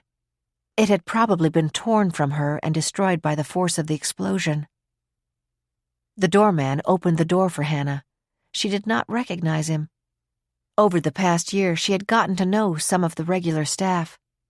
The desk clerk recognized her at once, and by rote, she gave him the same answer she was giving to everybody. Kate's condition is serious. We're hoping and praying for the best. She picked up Kate's mail and stuffed it in her shoulder bag, then took the elevator up to the apartment. At first glance, everything was still in its usual pristine order. Jessie had warned her that it was very probable that, as the investigation developed, the police would regard Kate as an active suspect in setting or planning the fire. In that case, they would certainly obtain a warrant to search her apartment. And Gus's home, too. Poor Lottie if that happens, she thought. She shook off her coat, and as she walked around the living room, she saw a folded blanket and pillow on the couch. The Bose radio that was usually in the kitchen was on the end table next to the couch. She pushed the alarm button and could see that it had last been set for 3:30 a.m. That made sense, she thought. The explosion happened an hour later. She walked into the bedroom. It was in immaculate order. She opened the walk-in closet. At the hospital, they told her that Kate had been wearing a running suit and an outer jacket when she was found in the parking lot of the complex. She must have changed into the running suit when she came back from dinner with Doug, Hannah thought. Then she got a blanket and pillow, set the alarm, and lay down on the couch. But why did she meet Gus at that ungodly hour? She looked around Kate's bedroom, seeking answers. Even the way it was furnished was a rebellion against the Connolly Fine Reproductions decor. There were 3 white throw rugs on the polished fruitwood floor. The 4-poster metal bed held a white comforter. The navy blue and white dust ruffle was repeated on the pillows that were propped on the headboard. White valances with narrow blue and white panels framed the 2 wide windows, one of which gave Kate a bird's-eye view of the Hudson River. Modern bedside tables, a television set on a swivel, a desk, and a large club chair with an ottoman were the only other furnishings in the room. The walk-in closet had been custom designed to hold shelves of sweaters, scarves, and gloves, and racks of shoes. And God knows what else, Hannah thought. Kate could not abide clutter. Feeling like an intruder, Hannah walked over to Kate's desk. The narrow drawer under the surface was a study in perfection. The usual trappings were there: a letter opener, an extra pen, a roll of stamps, personal writing paper, an address book, the kind people use before email and text messaging. The large bottom drawer contained the kind of files used by any bill-paying adult, except the last file. It was marked Will. Copy. Her hands trembling, Hannah took out the file and opened it. On the inside cover was the name and address of the attorney Kate had used for estate planning purposes. She had written underneath it, "Original in safe deposit box." Besides the copy of her will, there was a sealed envelope marked Hannah in the file. Careful to open the envelope so slowly that she could reseal it, Hannah began to read. Dearest Hannah, if you are reading this, it is probably because I am dead. Except for some charities, I have left everything I have to you, including, of course, my 10% interest in the company. I hope this will be read by your eyes only, but I must warn you that I don't trust Dad. He is a spender and out for himself always. If anything happens to me, be sure to have my fellow CPA, Richard Rose, keep an eye on the company books. I don't want you to be cheated. I cannot understand why Doug will not face reality, unless by forcing the company into bankruptcy, he hopes to have a financial gain for himself at the expense of the employees. The antiques in the museum are separately owned, 80% by him and 10% each by you and me, and would not be an asset of the company. I know you have always been glad to let me handle our business interests, but now you must take over. Hope you don't read this for 50 years or so. Love you, my little sister. Kate. Her eyes brimming with tears, Hannah put the letter back in the envelope and resealed it. Then she hesitated. Face it, she told herself fiercely. What if Kate doesn't fully recover? Who will be her guardian? I wouldn't put it past Dad to come over here and take a look at her personal records. I don't think he has a key, but the desk clerk might let him in. She took the envelope out. I can't wait to put this back if Kate gets well, Hannah thought. But until then, it's safer with me. She had the combination to Kate's small safe. It was on a wall in the closet. She opened it and took out Kate's jewelry from their boxes. In her will, their mother had left all of her jewelry to her daughters, to be given to them at age 21. Kate had rings and necklaces and bracelets that were quite valuable. Anyone knowing that the apartment was empty indefinitely might find a way to get in. Hannah knew these small safes were easy prey for a professional thief. She did not allow herself to complete the thought that her father might try to make a claim on the jewelry. given his out-of-control spending habits. Hannah put the letter and the jewelry inside her large shoulder bag. She then went to check on the second bedroom, which Kate used as a den. The room contained a pull-out couch, a comfortable chair, end tables, and a 60-inch television. Hannah knew that after a long day at her office, Kate loved to sink into her favorite chair, relax, and have a late supper as she watched TV. I hope so much that she gets home soon, Hannah thought, her eyes stinging with tears. Her last check was the kitchen. She looked for the phone number for Kate's every other week cleaning woman, Marina, to ask her to take all the perishables out of the refrigerator. She found it on the refrigerator and called her. Since she said she would not be in until Thursday, Hannah glanced into the refrigerator to make sure nothing was already spoiling. Her final concern was the leafy plant Kate had on the windowsill. In the 4 days since Kate was last home, it had begun to wilt without water. That's another thing I know nothing about, Hannah thought. Kate has a green thumb. I look at a plant and it dies. It was at that moment that Kate's phone in the kitchen rang. Hannah picked it up. It was the desk clerk. "Miss Connolly," he said, "a Mr. Justin Kramer is here. He sold his condo to your sister. He was inquiring about how to reach you, and I told him that you were here. It seems he gave a plant to your sister as a housewarming gift, and he wanted to offer to take care of it until she gets back home." Until she gets back home. Words Hannah desperately needed to hear from someone else's lips. "Please send Mr. Kramer right up," she said. 34. When Justin Kramer came upstairs to Kate's apartment, Hannah had immediately liked what she was seeing.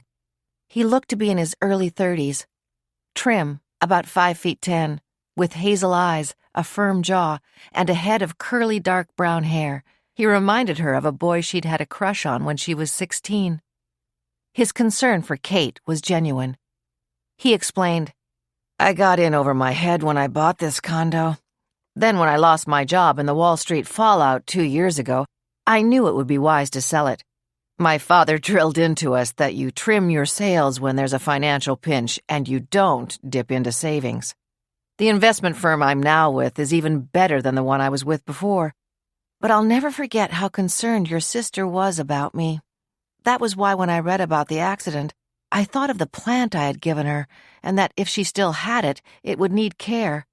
I know that with everything that has happened, it's a very small gesture, but I wanted to do something." "That's just like Kate to be concerned about the other guy," Hannah said simply. "She's that kind of person."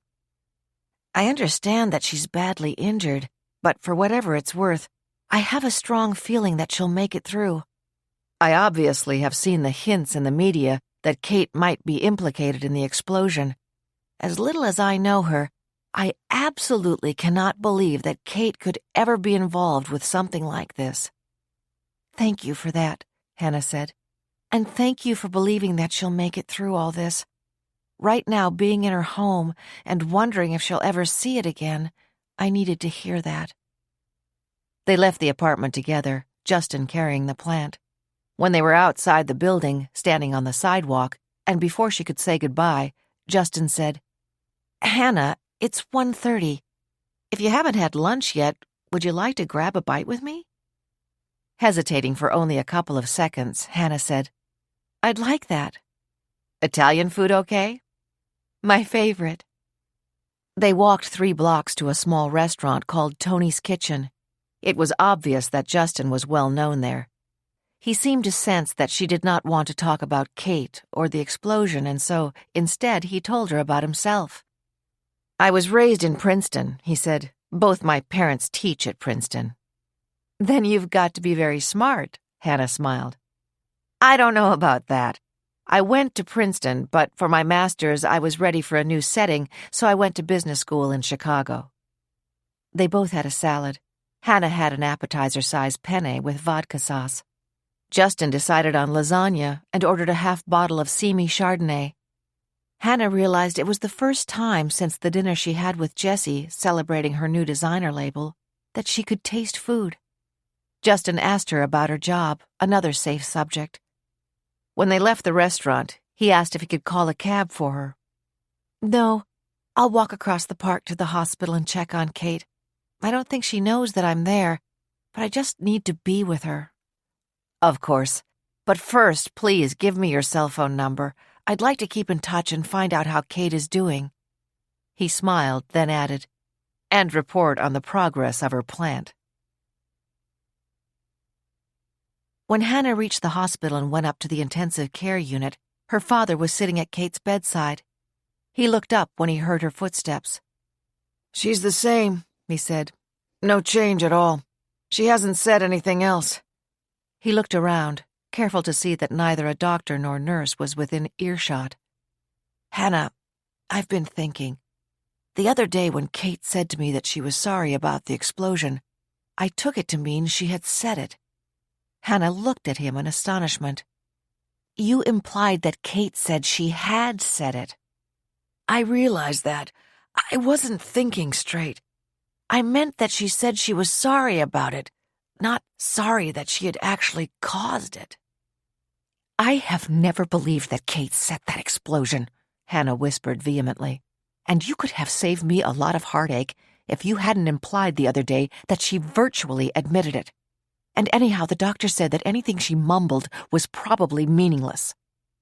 "I know. It's just that what has happened in these last few days has brought back everything of the time I lost your mother and—" Douglas Connolly buried his face in his hands as tears began to form in his eyes. Composing himself, he slowly got to his feet. "Sandra is in the waiting room," he explained. "I know you didn't want her to come in here." "I don't." Hannah stayed for an hour and then went home. She later watched the evening news while she ate a peanut butter sandwich, all that she wanted for dinner. She started to watch the next episode of a television series that she enjoyed, but fell asleep on the couch. Waking up at midnight, she stripped off her clothes, put on pajamas, washed her face, brushed her teeth, and fell into bed. The alarm woke her at 7 on Monday morning. At 8, she visited Kate for a half hour. Then she spent a long day at work trying to concentrate on new designs for sportswear. It's one thing for your name to be put on a fashion line. It's another thing to keep it on, she reminded herself. After work, she visited Kate again, holding her hand, smoothing her forehead, speaking to her in the hope that somehow she would understand. She was about to leave when Dr. Patel came in. The deep concern in his voice was obvious when he said, "I'm afraid she's developed a fever." 35. On Monday morning, Frank Ramsey and Nathan Klein were back at the scene of the explosion. They found insurance investigators meticulously sifting through the rubble. Frank knew both of them. Over the years, they had been at other fires where arson was suspected. The difference in this case, Frank thought, is that if the fire can be attributed to Gus Schmidt acting alone, they'll have to pay on the insurance claim. Even if Kate Connolly was involved, a good lawyer could lay the blame squarely on Schmidt, unless, of course, she recovers and admits she put him up to it, which is highly unlikely, Frank thought. At the funeral home Friday, he and Klein had jumped up to assist when they witnessed Lottie Schmidt faint. They had carried her to a couch in the office. She had recovered quickly, but both they and her daughter had insisted that she rest on the couch in a back room for at least 20 minutes. An assistant at the funeral home had made a cup of tea for her. Lottie's absence had given Frank and Nathan a chance to speak with others at the wake who had worked with Gus. Speaking as one, they told the fire marshals that Gus had been fired after Jack Worth became manager, and that Gus hated both him and Douglas Connolly. "Gus was a perfectionist," was the way one of them put it. "It would take a team of experts to tell the difference between the original pieces and the copies of the furniture he made. For them to tell him his work wasn't up to par was a terrible insult." "Did he ever talk about blowing up the complex?" Ramsey had asked. One of the men had nodded. "In a manner of speaking. I'm on a bowling team with Gus. I was on a bowling team with him, He always asked how things were going at the complex. When I told him we were getting a lot of returns, he said something like, "I'm not surprised. Do me a favor and set a match to the whole place for me." All of this meant that the fire could end up being blamed solely on Gus, which the worried insurance investigators admitted to Frank Ramsey on Monday morning. While they were speaking, drivers began to move the big furniture vans from under the shelter to be placed in storage. Except for the damage from smoke and flying debris, they seemed to be in pretty good shape. "Connolly will never try to rebuild this place," Jim Casey, the older of the insurance investigators, said. "If he gets the insurance money, he can live like a king. On top of that, the property alone is worth a fortune. Why would he bother to rebuild?" 4 undamaged vans, all bearing the name Connolly Fine Antique Reproductions, slowly exited past them up the driveway to the main road. Frank Ramsey saw that there was still one left in the far back area where the vans had been kept. That area had an overhead roof and open sides. He walked over to inspect the remaining van and observed the battered doors, the cracked windshield, the rusting exterior, the flat tires. It was obvious to him that this damage had preceded the explosion and that this useless van had been left there for a long time. Why didn't they just get rid of this thing? He wondered. Jack Worth impressed me as the kind who would be a good manager. On the other hand, he had not insisted on the need for security cameras, so maybe he was all show. But Worth had told them that it was Douglas Connolly who wouldn't let the money be spent. Either way, it wouldn't have cost much to have this thing towed to a junkyard. Frank walked around to the back of the van and then, not anticipating that it would open, turned the handle of the rear door. To his astonishment, he saw unmistakable signs that the van had been occupied. Empty wine bottles were scattered on the floor. Newspapers were strewn haphazardly throughout the deep interior. He picked up the newspaper nearest to the door and looked at the date on it. It was Wednesday, the day before the explosion. This meant that whatever vagrant was using this place to sleep might have been here that night. Frank Ramsey did not venture farther but closed the door of the van. It was abundantly clear to him that the site had become a complicated crime scene. 36. Mark Sloan had made an appointment with Nick Greco for 1 o'clock on Monday afternoon.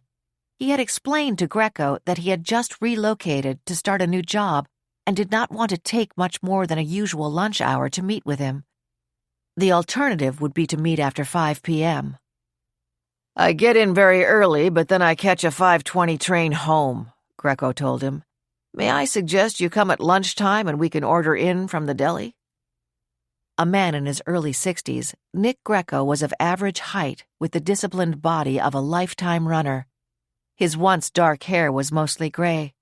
Rimless glasses accentuated dark brown eyes that looked out on the world with a calm but piercing appraisal.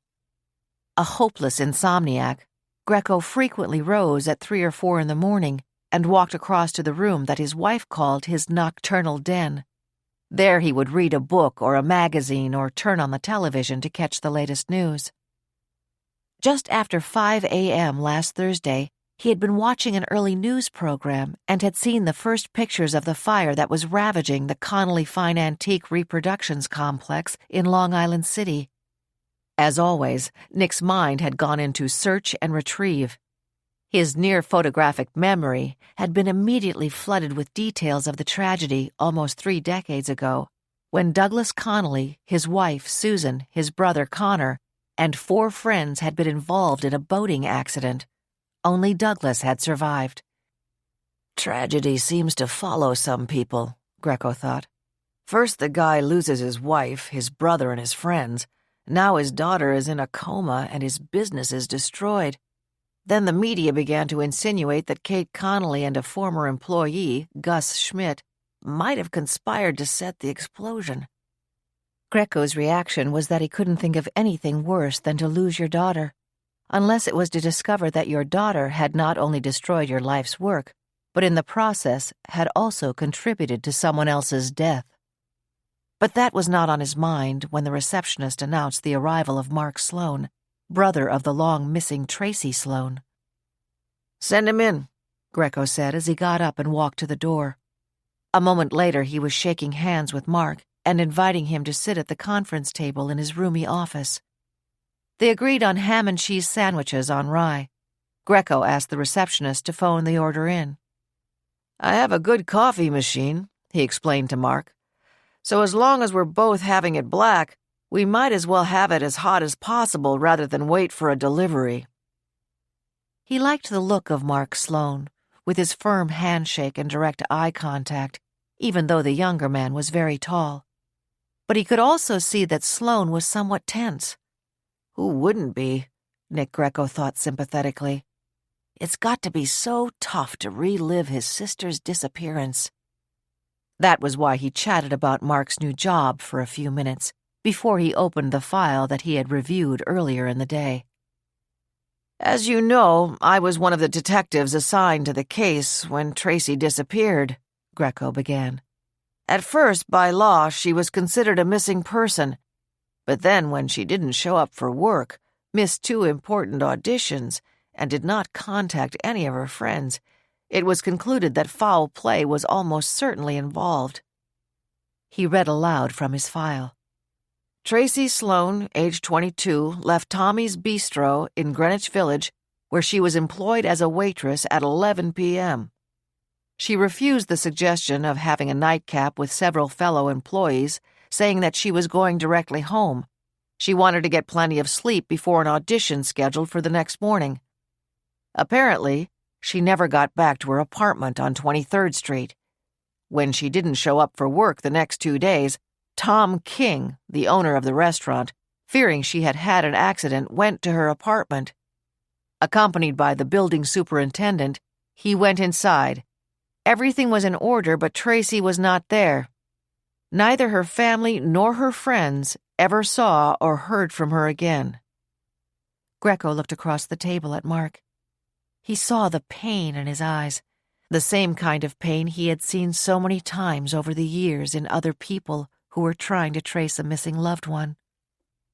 "Your sister dated, but from all the feedback we received, her career came first, and she was not ready for a serious relationship. After acting classes, she would have a hamburger and a glass of wine with some of her fellow students, but that was usually it. We drew a wide circle, questioning her neighbors and friends, people in her acting classes, and co-workers, but without any success. She had simply disappeared." The sandwiches arrived.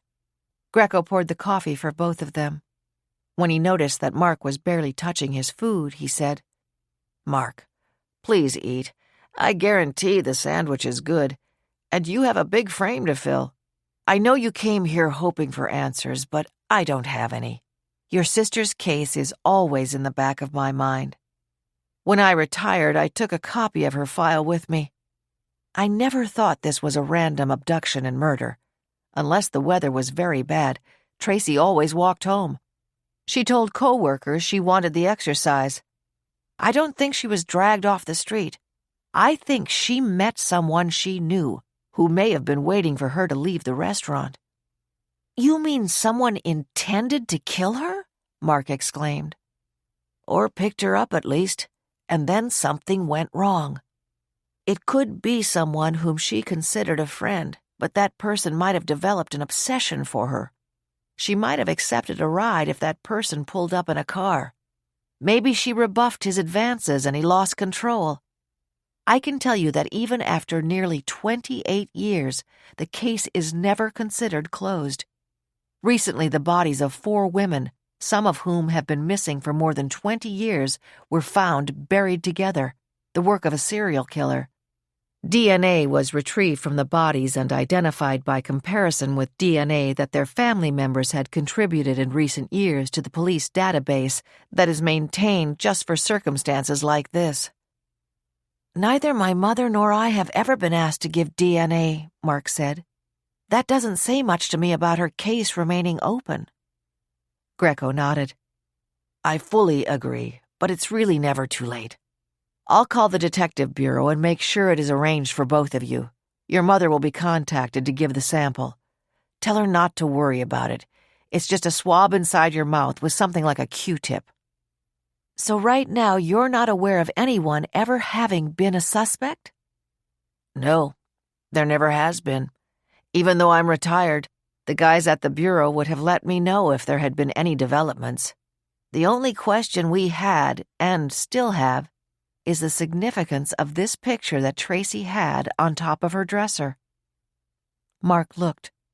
Tracy, beautiful, with her long hair and vivacious smile, was sitting at a table with 2 women and 2 men. This was apparently taken one of the nights when Tracy joined her friends at Bobby's joint, Nick said. We checked all 4 out and saw no connection. But somehow I always felt that this picture is telling us something, and I'm missing it. 37. In one way, Clyde Hotchkiss was very careful. He always tried to save enough money from panhandling to have enough subway fare for at least one ride. Where he was going didn't matter. He would get on a train late at night and get off to go to his van or wherever he wanted. Sometimes, if he fell asleep, he rode to the end of the line and then back to Manhattan. After the fight with Sammy and then being thrown out of the garage driveway on Sunday morning, he had pulled his cart to 31st Street to join the St. Francis bread line. Then, because he knew Sammy would talk to his homeless friends about what had happened and they might gang up on him, he decided to do the one thing he hated to do: stay at a homeless shelter on Sunday night. But when he got there, being near so many other people nearly drove him crazy. It was as though Joey Kelly's body were again pressing against his in Vietnam. But even so, he stayed. He was coughing a lot, and the pain from his old hip injury was getting worse and worse. And the fact that he had forgotten the picture of him and Peggy and Skippy when he had fled the van was now bothering him a lot. At first he hadn't cared, but now he knew he needed the comfort the picture gave him, the feeling of being loved. He hadn't seen Peggy or Skippy in all these years, but their faces were suddenly so clear in his head. And then Joey's face and the face of that girl began to follow the faces of Peggy and Skippy, going round and round like in a carousel. On Monday, it began to rain again. Clyde's cough got deeper as he shivered, crouching against a building on Broadway. Almost no one in the hurrying crowd stopped to drop a coin or a dollar bill in the ragged cap he had placed near his feet. His luck was changing, and he knew it. He had become so used to the nightly protection of the van that he couldn't last much longer in the streets without it. Cold and wet, he dragged his cart downtown to another shelter that night. As he arrived at its door, he fainted. 38. Mommy dancing in her red satin shoes. The memory was so clear to Kate, as again pictures began to form in her mind while she lay deep in the induced coma that the doctors hoped would save her life. Mommy was wearing a red gown and the red shoes. Then Daddy had come into the room and said how beautiful Mommy looked, and he picked me up and danced Mommy and me out onto the terrace even though it was beginning to snow. And he sang to me. Then he danced Mommy and me around the bedroom. The next night, Daddy and Mommy had gone out on the fishing trip. Kate remembered that after Mommy died, she had taken those red satin shoes and hugged them over and over, because when she did, she could feel Mommy's and Daddy's arms around her. Then Daddy had taken them away from her. He seemed different. He was crying and said it was too sad to look at them and that it wasn't good for me to hug them anymore. And then he said that he would never dance with anyone else as long as he lived. The memory disappeared, and Kate slipped back into a deep sleep. After a while, she heard the murmur of a familiar voice and felt lips kissing her forehead. She knew it was Hannah, but she couldn't reach her. Why was Hannah crying?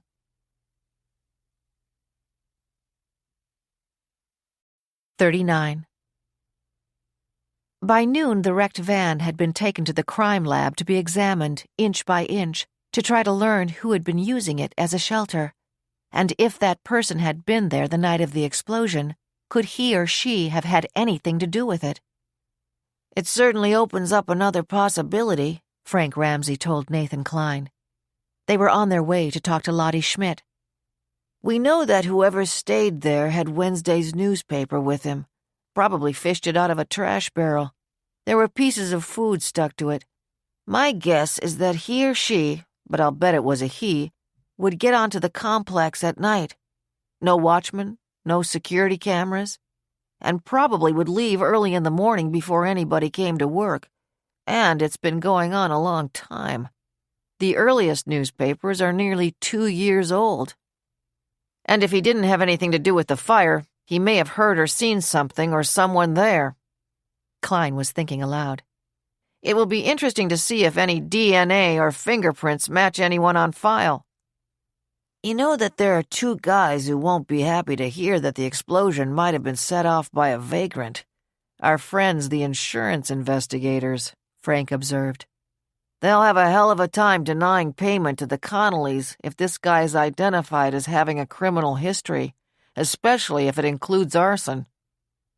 Frank had called ahead to Lottie and asked if they could drop in on her for a few minutes. He had heard the resignation in her voice when she said, I was expecting that you would want to see me again. 35 minutes later, they were ringing the bell of her modest home in Little Neck. With a practiced eye, both men observed that the shrubs were neatly cut. The mature Japanese maple tree in the front yard had obviously been recently pruned, and the driveway appeared to have been resurfaced. Looks like Gus Schmidt took great care of his house and property, Nathan observed. I bet those shutters have all been freshly painted, and you can see where he touched up the shingles on the right side. Lottie Schmidt opened the door in time to hear the last comment. My husband was a meticulous man in every way, she said. Come in. She opened the door wider and stepped aside to admit them. Then she closed it and led them into the living room. With one glance, Ramsey could see that it was furnished in exactly the same way as his own mother and father had furnished their own living room 50 years ago. A couch, a club chair, a wing chair, and end tables that matched the coffee table. Framed family pictures on the mantel, and another grouping of them on the wall. The rug, an imitation Oriental, was threadbare in a number of spots. Lottie was wearing a black wool skirt, a white high-neck sweater, and a black cardigan. Her thinning white hair was pulled into a neat bun. There was a weary expression in her eyes, and both marshals noticed that her hands were trembling. Mrs. Schmidt, we're so sorry to have to see you again. We certainly don't want to upset you any more than you already are, but we do want you to be aware that the investigation into the cause of the explosion is not over, not by a long shot, Frank Ramsey said. Lottie's expression became wary. That's not what I'm reading in the newspapers. Some reporter from the Post has been talking to Gus's friends. One of them, from the bowling team who still works at Connolly's, told the reporter that only a few weeks ago, Gus told him to throw a match onto the complex and do it for him. Let's go back a little. When your husband was fired, was it completely unexpected? Yes and no. They had had a wonderful manager for years. His name was Russ Link. He was running the business ever since the boating accident. Douglas Connolly virtually handed the daily operations over to him. Douglas would show up maybe 2 or 3 times a week when he wasn't on some kind of vacation. Was the business doing well under Russ Link? Gus said that the problems were beginning even before he left. Their sales were really falling off. People just weren't into that kind of furniture the way they used to be. People want comfort and easy upkeep, not Baroque-style couches or Florentine credenzas. Lottie paused, her eyes brimming with rage. Gus was their finest craftsman. Everybody knew that. The market was dwindling, but no one could copy a piece of furniture like him. He put loving care into every piece of furniture. Then that miserable Jack Worth replaced Russ, and in a few months Gus was gone." "How well did you know Jack Worth?" "Personally, not very well at all. The annual Christmas party was usually it. Gus told me that Jack was always hitting on the young women who worked there. That was why his wife divorced him. And he has a nasty temper. If he was in a bad mood, he lit into anyone around him." "Under those circumstances, I would think Gus might have been glad to leave Connolly's," Nathan Klein observed. "Gus loved what he was doing. He knew how to stay out of Jack's way." Frank Ramsey and Nathan Klein were sitting on the couch. Lottie was sitting in the wing chair. Frank leaned forward, his hands clasped. He looked directly into Lottie's eyes. "Is your daughter still staying with you?" "No. Gretchen went back to Minnesota yesterday. She is a masseuse, and she has a very active clientele." "She told me she is divorced." "For many years. Gretchen is one of those people who is naturally single. She's perfectly happy with her job and friends, and she's very active in the Presbyterian church out there." "From the pictures we have seen, she has a very beautiful home," Klein remarked. "I would say it's probably worth at least $1 million. She told us that her father had bought it for her around 5 years ago, a few months after he was fired. Where did Gus get the money for that?" Lottie was ready for the question. "If you examine our checkbook, you will see that Gus ruled the roost as far as money was concerned. He paid the bills and gave me cash for groceries and incidentals. He was very thrifty. Some people would even say that he was cheap. 5 years ago, around the time I was in the hospital, he bought a lottery ticket and won $3 million. I forget which state the lottery was in. He was always buying $20 worth of lottery tickets every week." "He won a lottery? Did he pay taxes on that money?" "Oh, I'm sure he did," Lottie insisted. She began to explain. "Gus was always worried about Gretchen, that when something happened to us, she might go through any money we could leave her. When he won the lottery, he did what he thought was the best way to make sure she would be okay. He bought her that house, and she loves it. With the rest of the lottery money, he bought an annuity for her so that she'll always have an income to keep it up." Lottie looked directly at both marshals. "I am quite weary, as I think you can understand." She stood up. "And now, may I ask you to leave?" Silently, the men followed her to the door. After she closed it behind them, they looked at each other. They did not need to exchange words. They both knew that Lottie Schmidt was lying. Then Frank said, "No matter where he supposedly won the lottery, the state would automatically keep part of it as a tax payment. We can easily check this. But I predict that we'll soon find out that Gus Schmidt never won any big lottery." 40. At the crime lab, both the interior and the exterior of the wrecked van were methodically examined for evidence that might lead the police to the vagrant who had spent so many nights there. The empty bottles of cheap wine and the stacks of yellowing newspapers were brought out and methodically dusted for fingerprints. Ragged pieces of clothing were studied for stains of blood or other bodily fluids, as well as identifying labels. The padded floor and walls of the van were scrutinized under special lab lamps to make sure that no possible clue would be missed. Strands of human hair were placed in plastic bags. Of enormous interest was the family picture in the battered silver frame that had been found in a corner of the interior, covered by a shabby sweater. "That picture was obviously taken decades ago," Len Armstrong, the senior chemist, commented to his assistant, Carlos Lopez. "Look at the way those people are dressed. My mother wore her hair like that when I was a kid. The father's shaggy haircut, with those long sideburns, are like the pictures I've seen of my uncle in the 70s. And this frame has been around for a long, long time." The question is whether the picture has anything to do with the guy who was squatting there, or is it something he found in the garbage, Lopez replied. The marshals might want to try posting it on the internet to see if anyone recognizes it. They were nearing the end of the stacks of newspapers. "We're going to get enough prints off these to keep the FBI busy for a month," Lopez observed. Then, his voice suddenly crisp, he said, "Wait a minute! Look at this!"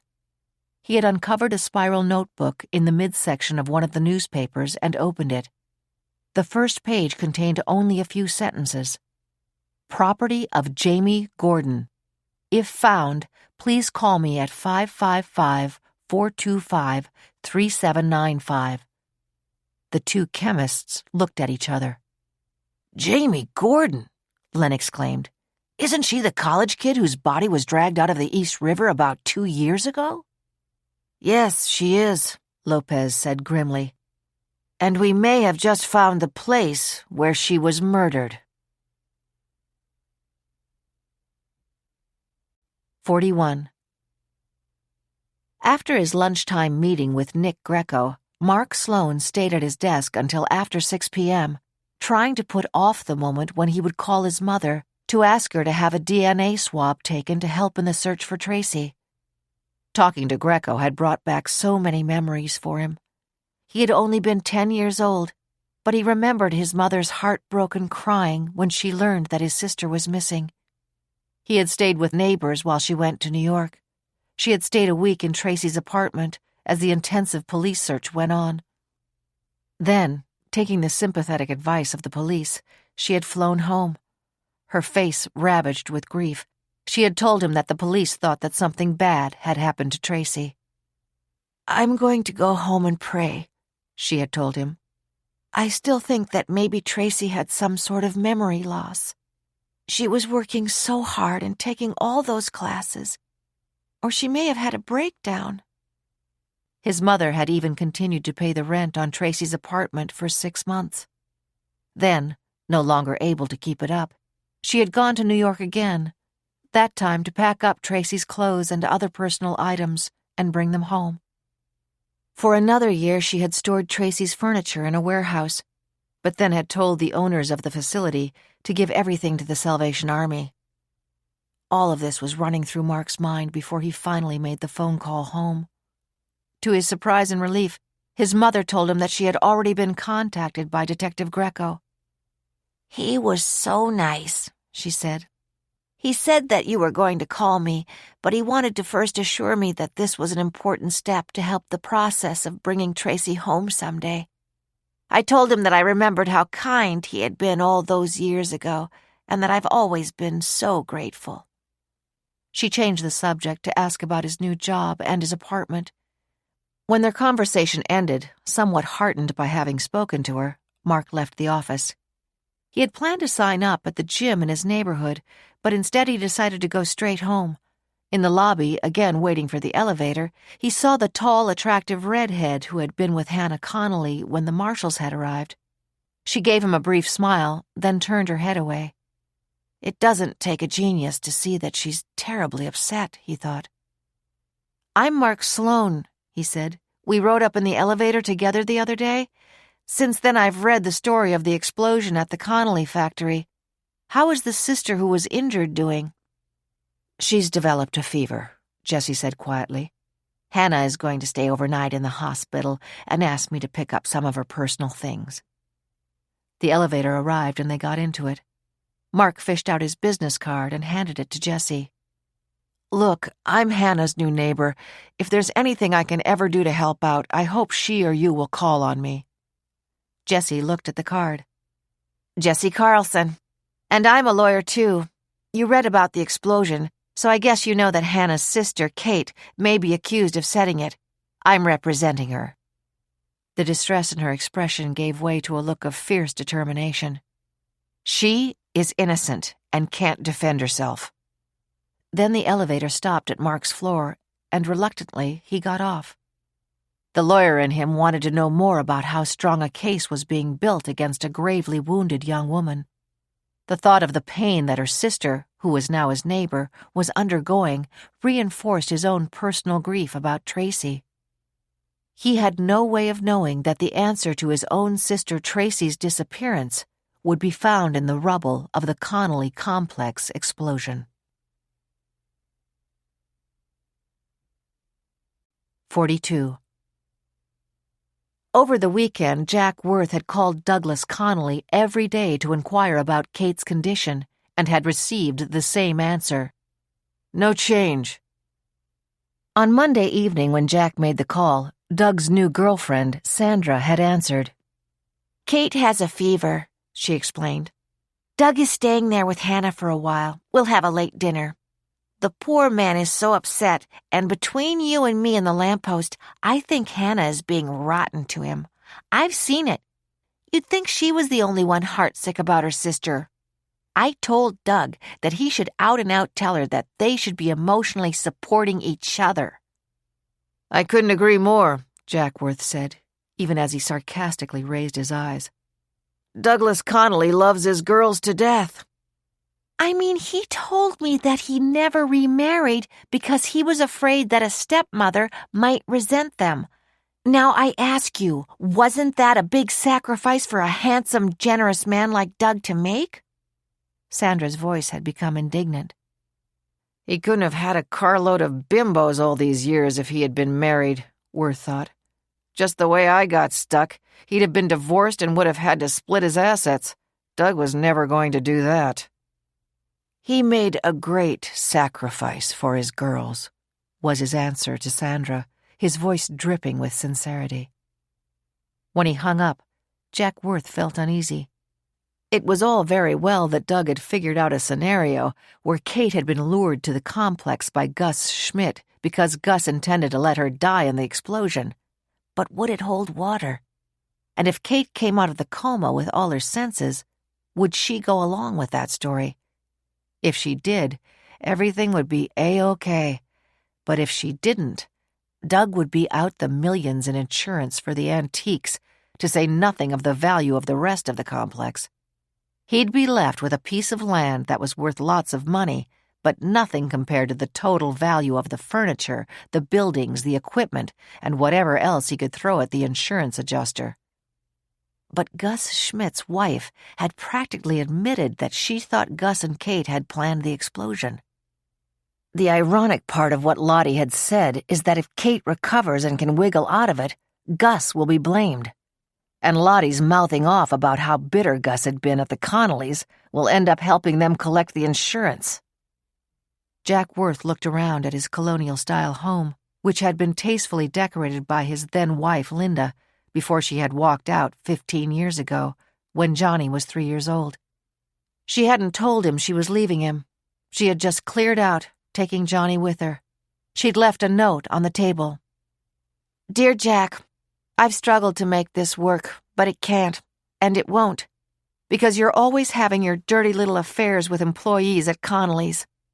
I'm filing for divorce. My parents backed me up completely. I'll stay with them for a while until I get my own place. My mother is happy to mind Johnny while I'm at work and when he's not in preschool. Goodbye, Linda. Linda was a nurse in the neonatal unit at Columbia Presbyterian Hospital. She was still there, but now she was married to a gynecologist, Theodore Stedman. When he was 12, Johnny, John William Worth, Jr., had asked that his name be changed to John William Stedman so that he wouldn't feel different from his two little brothers. And besides, Dad, he had explained to Jack, I don't see very much of you. Well, you know how it is, Johnny. I'm a pretty busy guy. Johnny was 18 now and was the quarterback on his high school football team. Jack knew that his son was playing a big game tonight, and he momentarily debated about attending it. Then he shrugged. It was getting colder, and he didn't feel much like sitting on freezing metal bleachers, rah-rahing for the home team, especially since his son couldn't care less if he was there. He debated about taking a ride up to his condo in Connecticut near the Mohegan Sun Casino, where he could try his luck at the blackjack table. But he didn't feel lucky tonight, and instead decided to go out to the local pub, where he could sit at the bar, get a good steak, have a couple of drinks, and watch the ball game on the oversized television. And who knows, he might get lucky with one of the many women who hung out at the pub. Jack smiled and thought this would be a satisfactory answer to the very unsettling day. He was reaching into the hall closet for his jacket when the phone rang. It was Fire Marshal Frank Ramsey. I'm very glad I caught you, Mr. Worth, he said. We can be over at your place in 20 minutes. It's very important. Of course. Come right over, Worth said. Slowly, he hung up the phone and sank into a chair. He stared straight ahead as he tried to guess what was so urgent that those marshals needed to see him right away. "Keep cool," he told himself. "You have nothing to worry about. Absolutely nothing." 43. Fire Marshals Frank Ramsey and Nathan Klein had rushed to the crime lab when they received the call telling them a spiral notebook that belonged to Jamie Gordon, the murdered college student, had been found in the damaged van. It had been tested for fingerprints and hairs and blood by the time they arrived. The fingerprints matched the ones on file for Jamie. Her prints had been obtained after she disappeared by the original detectives who tested personal articles from her home and off-campus apartment. Soberly, with gloved hands, Frank and Nathan, both fathers, had looked through the notebook. There were 4 accounts of homeless men and women whom she had interviewed at length. There was also a list of people whom she had tried to interview. Sometimes she didn't know their names and only gave descriptions, noting that they wouldn't talk to her at all. Other times her observations were more detailed. Woman in her 70s, long gray hair, missing most of her teeth, clearly delusional. She said she was a nomad in the Middle Ages and is destined to live that life again now. I believe she was well educated. She goes to shelters at night but doesn't stay during the day unless the weather is really terrible.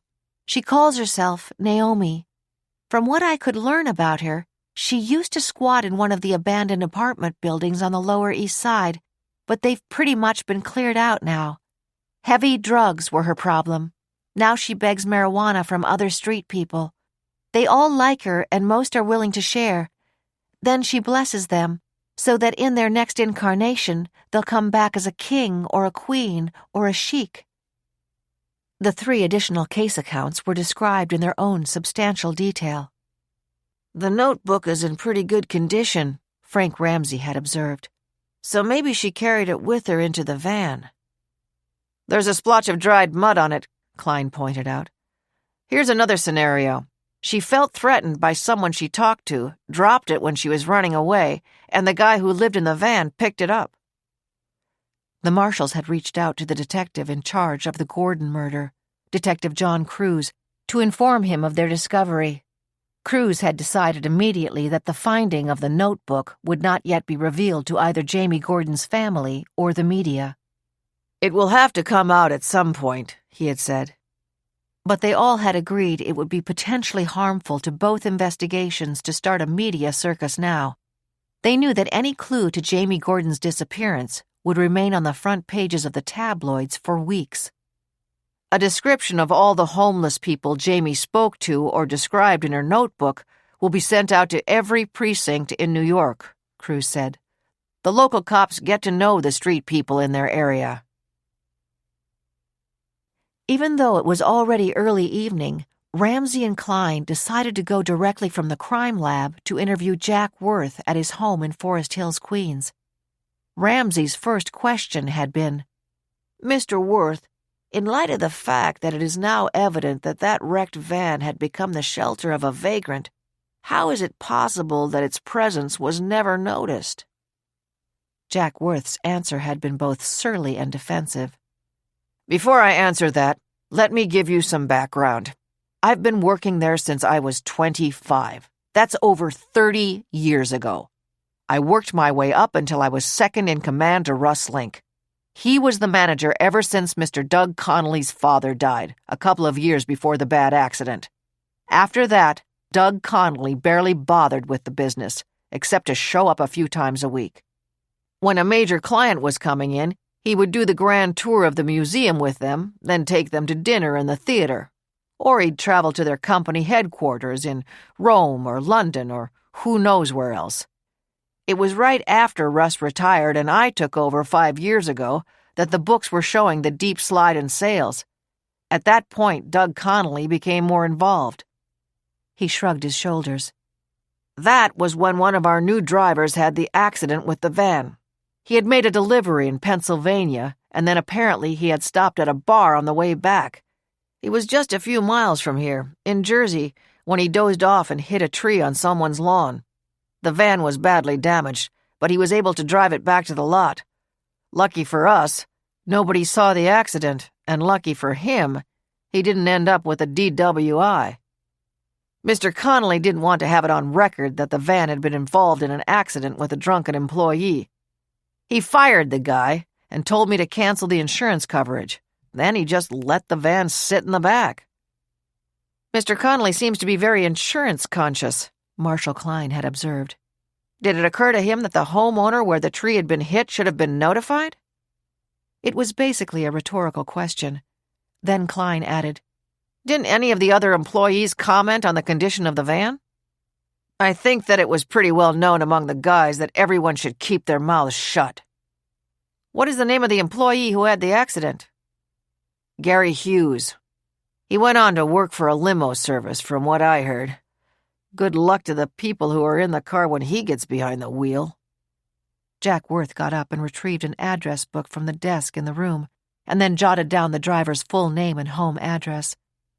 If he still lives there and if he still works for that company, he commented as he handed Klein the sheet of paper. We'll find him, Ramsey said quietly. Clearly nervous, Jack Worth moistened his lips before he answered. Like I told you, Mr. Connolly knew the business was on the way down. He has been waiting for a bigger offer than the one that's been on the table. He's right about that. The property is worth more than the offer he has. He leases yachts, but he wasn't wasting 5 cents in these last 5 years on anything to fix up the complex. Worth stood up. Look, it's been a long day. There's nothing more I can tell you. Let's call it quits. All right, Klein replied. We'll stop now, but we'll be calling you again. I'm sure you will, Jack Worth replied caustically. 44. Kate's fever was 101.5. Her throat dry with fear, Hannah sat beside her bedside. She could only whisper, Please, dear God, please. She knew that she should call Doug, but she didn't want to. I don't want him blubbering in here, she thought. Anyway, Dr. Patel may have phoned him on his own. At least that can be my excuse why I didn't call. Katie, please don't die. Please don't die.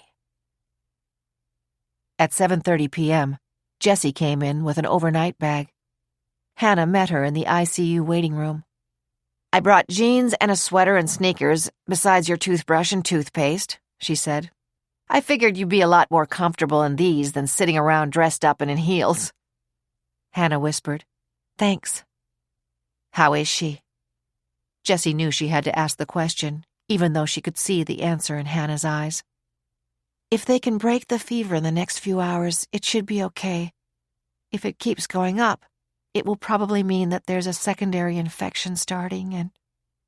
Hannah did not finish the sentence, but then she bit her lip and said, Jess, I'll get changed and go back inside to Kate. I don't want you sitting here if this turns out to be an all-nighter. I'll only worry about you, and I promise you, if the fever breaks, I'll go home. She tried to smile. If that happens, Dr. Patel will throw me out. Jessie realized that Hannah needed her own space. Just remember, I'm a phone call away. I know. What about Doug? Is he coming over?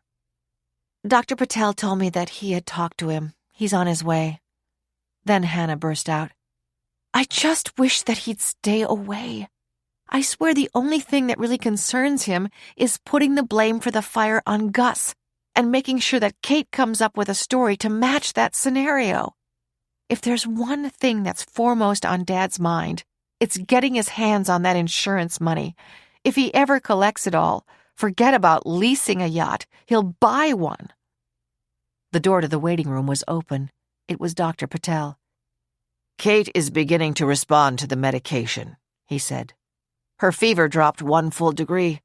I'm not promising anything, but it's certainly a good sign. With an encouraging smile, he added, I'll be around, Hannah. Get yourself a cup of coffee and something to eat." With a quick nod of his head, he stepped back into the corridor. "You have just heard good news and splendid advice," Jessie said briskly. "Why don't you go into the ladies' room and get changed? I'll get some sandwiches and coffee from the cafeteria and bring them up. We'll have them here, and then I'll get out of your way." Before she could hear a protest from Hannah, she said, "It's nearly 8 o'clock. Dinner time among the elite." "Thanks. That would be great," Hannah agreed, even while she thought, "Kate's temperature is dropping, but I'm grasping at straws if I try to think she's out of the woods. I know that any fever, even if it has come down, is still dangerous." Jessie went to the elevator while Hannah went to the ladies' room, which was in the other direction. Carrying her bag, Hannah went in and saw that no one was there. With a quick motion, she kicked off her heels and peeled off her jacket, blouse, and dress slacks. "I'm taking a chance on someone walking in by doing a quick strip here," she thought, "but trying to change in one of those narrow stalls would take twice as long." She was back in the waiting room just in time to see her father disappear into the ICU. "I'll leave him alone with Kate," she thought. "Knowing him, 15 minutes is about as long as he'll stay." Within 5 minutes, Jessie was back with the coffee and sandwiches. As they unwrapped them, Hannah jerked her head in the direction of the ICU. "Doug is here. He didn't see me. Let's see how long he lasts." 15 minutes later, they were finished eating. They were putting the wrappings and the empty styrofoam cups in the wastebasket as Doug came into the room. Jessie's first thought was one that she often had when she came face to face with Douglas Connolly. He was a stunningly handsome man with sculpted features. His charcoal brown hair was flecked with gray on the sides and at the temples. His midnight blue eyes were wide apart and framed by long lashes. His smile revealed perfect teeth, and if they were capped, it was not obvious. He was impeccably dressed in a striped shirt, tie, and cardigan. Hannah had told her that she understood that his new designer of choice was Armani. With all his good looks and impeccable style, Doug still gave the impression of being the kind of man who was also an athlete. Jessie knew that was an accurate take. She had been with him and the girls on a number of occasions when he was accepting a country club championship trophy for golf or tennis. And she knew that when he was younger, he had also played polo. "Hannah, I just spoke to Dr. Patel inside there," he said. "He's very encouraged that Kate's fever is dropping." "Yes, I know," Hannah replied. "I'd stay longer, but I think those fire marshals want to talk to me tonight. I can't imagine what the rush is, why it won't hold till morning. Have you heard from them?" "No, I haven't, not since Thursday night." "I imagine they're with Jack Worth now." Doug looks worried, Jessie thought, and I don't think it's all about Kate's condition. Doug kissed Hannah tentatively on the cheek and said, "I'm sure our prayers are being answered. The fever seems to be under control." "Yes, and I've been away from Kate too long," Hannah said. "Goodbye, Dad. Jess, 1,000 thanks." She was gone, on her way back to the ICU. Jessie was glad to have the chance to have a few minutes alone with Doug as they made their way down the elevator and out to the hospital entrance where Doug's car was waiting. "I'd offer to drive you home," he said, "but those marshals are coming and the crosstown traffic is always heavy." "That's fine," Jessie said. "I see a cab coming." She raised her hand to hail it. "But Doug," she added quickly, "don't forget I'm representing Kate. Anything I can find out to help her if she's charged with being involved in the explosion is very important. I'd really like to know what the marshals are up to." "I'll call you in the morning if there's anything to report," he promised as he got into the car. The minute he was inside, with the door closed, he pulled out his cell phone and called Jack Worth. "Have you spoken to those guys yet?" "Yes. You know that wrecked van that was in the back parking lot?" "What about it?" "Some vagrant has been making it home sweet home for the last couple of years." "For the last couple of years?" Doug repeated in a nervous whisper. "Yes. They're wondering if he might have started the fire. That's good. At least it's one more angle that might take any suspicion off Kate." "I can see that, and I agree that's good. How often do they think he's been there?" "From the newspapers, they found he was there pretty regularly and almost definitely the night of the explosion." "So if he didn't set it, he could be a witness." Douglas Connolly did not want to consider what that could mean. He broke the connection. 45. Frank Ramsey and Nathan Klein had left Jack Worth and driven over the 59th Street Bridge into Manhattan. When they arrived at the upscale apartment building of Douglas Connolly, they were told by the doorman that he had just returned home. They went upstairs to find the same scenario they had witnessed a few nights earlier. Sandra answered the door and walked them back to the library, where Connolly was sitting, a drink in his hand. "I just wanted you to know that Kate is running a fever, and as you can see, Douglas is very distraught," Sandra said. "I hope that you make this very short, because he needs to relax and have something to eat. The poor man is at the end of his rope." "We are both very sorry if Ms. Connolly's condition has worsened," Frank Ramsey said sincerely. "If Mr. Connolly intends to go back to the hospital tonight, we certainly understand that, and we can make an appointment to see him tomorrow." "No, his other daughter is playing the martyr. She wants to be alone with her sister." "That's enough, Sandra." Still holding his glass, Connolly stood up. "What is this I hear about a vagrant who might have been living in the van?" "Was living in the van, Mr. Connolly," Frank Ramsey corrected. "And I understand that he may have been there over a period of years?" "At least 2. There are newspapers going back that far." Douglas Connolly took a long sip from the glass of vodka. "Incredible as it sounds, I can understand how that could have happened. You've seen the shed where the vans are housed. It's open at the front, but the sides and back are enclosed. That van was parked behind all the others. In these last few years, usually 2 of the 4 in the front were in constant service. The other 2 formed a natural obstruction of any view of the wrecked van.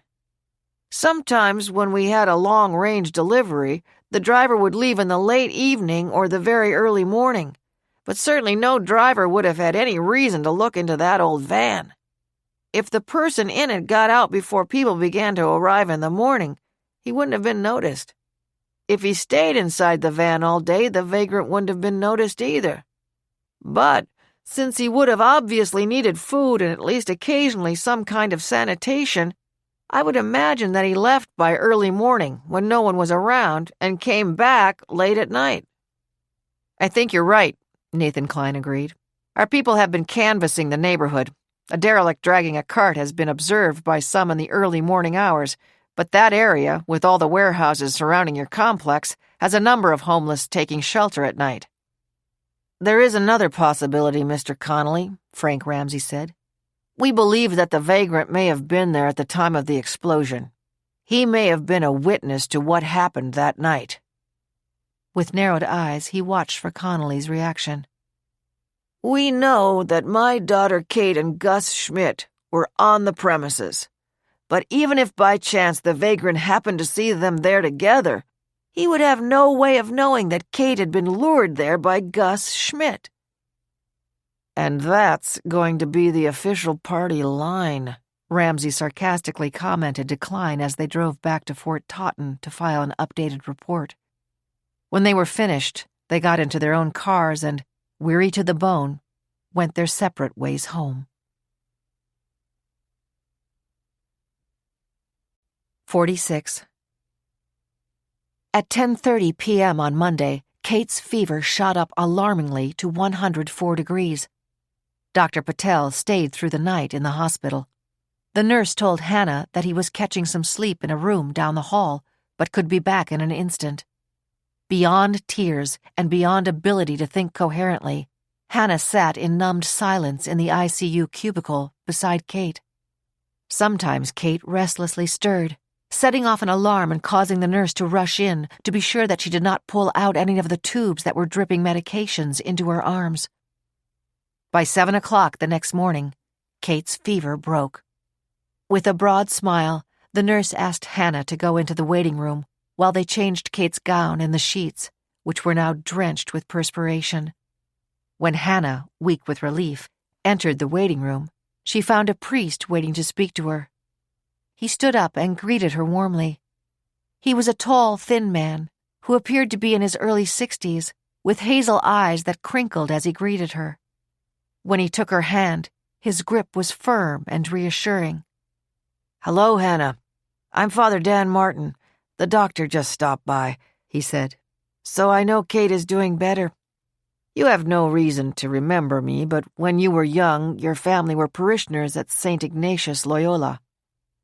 "Yes, we were," Hannah agreed, thinking with guilt that since Kate had gotten her apartment on the west side and she herself had moved to the village, neither one of them had been much for going to church except at the major holidays.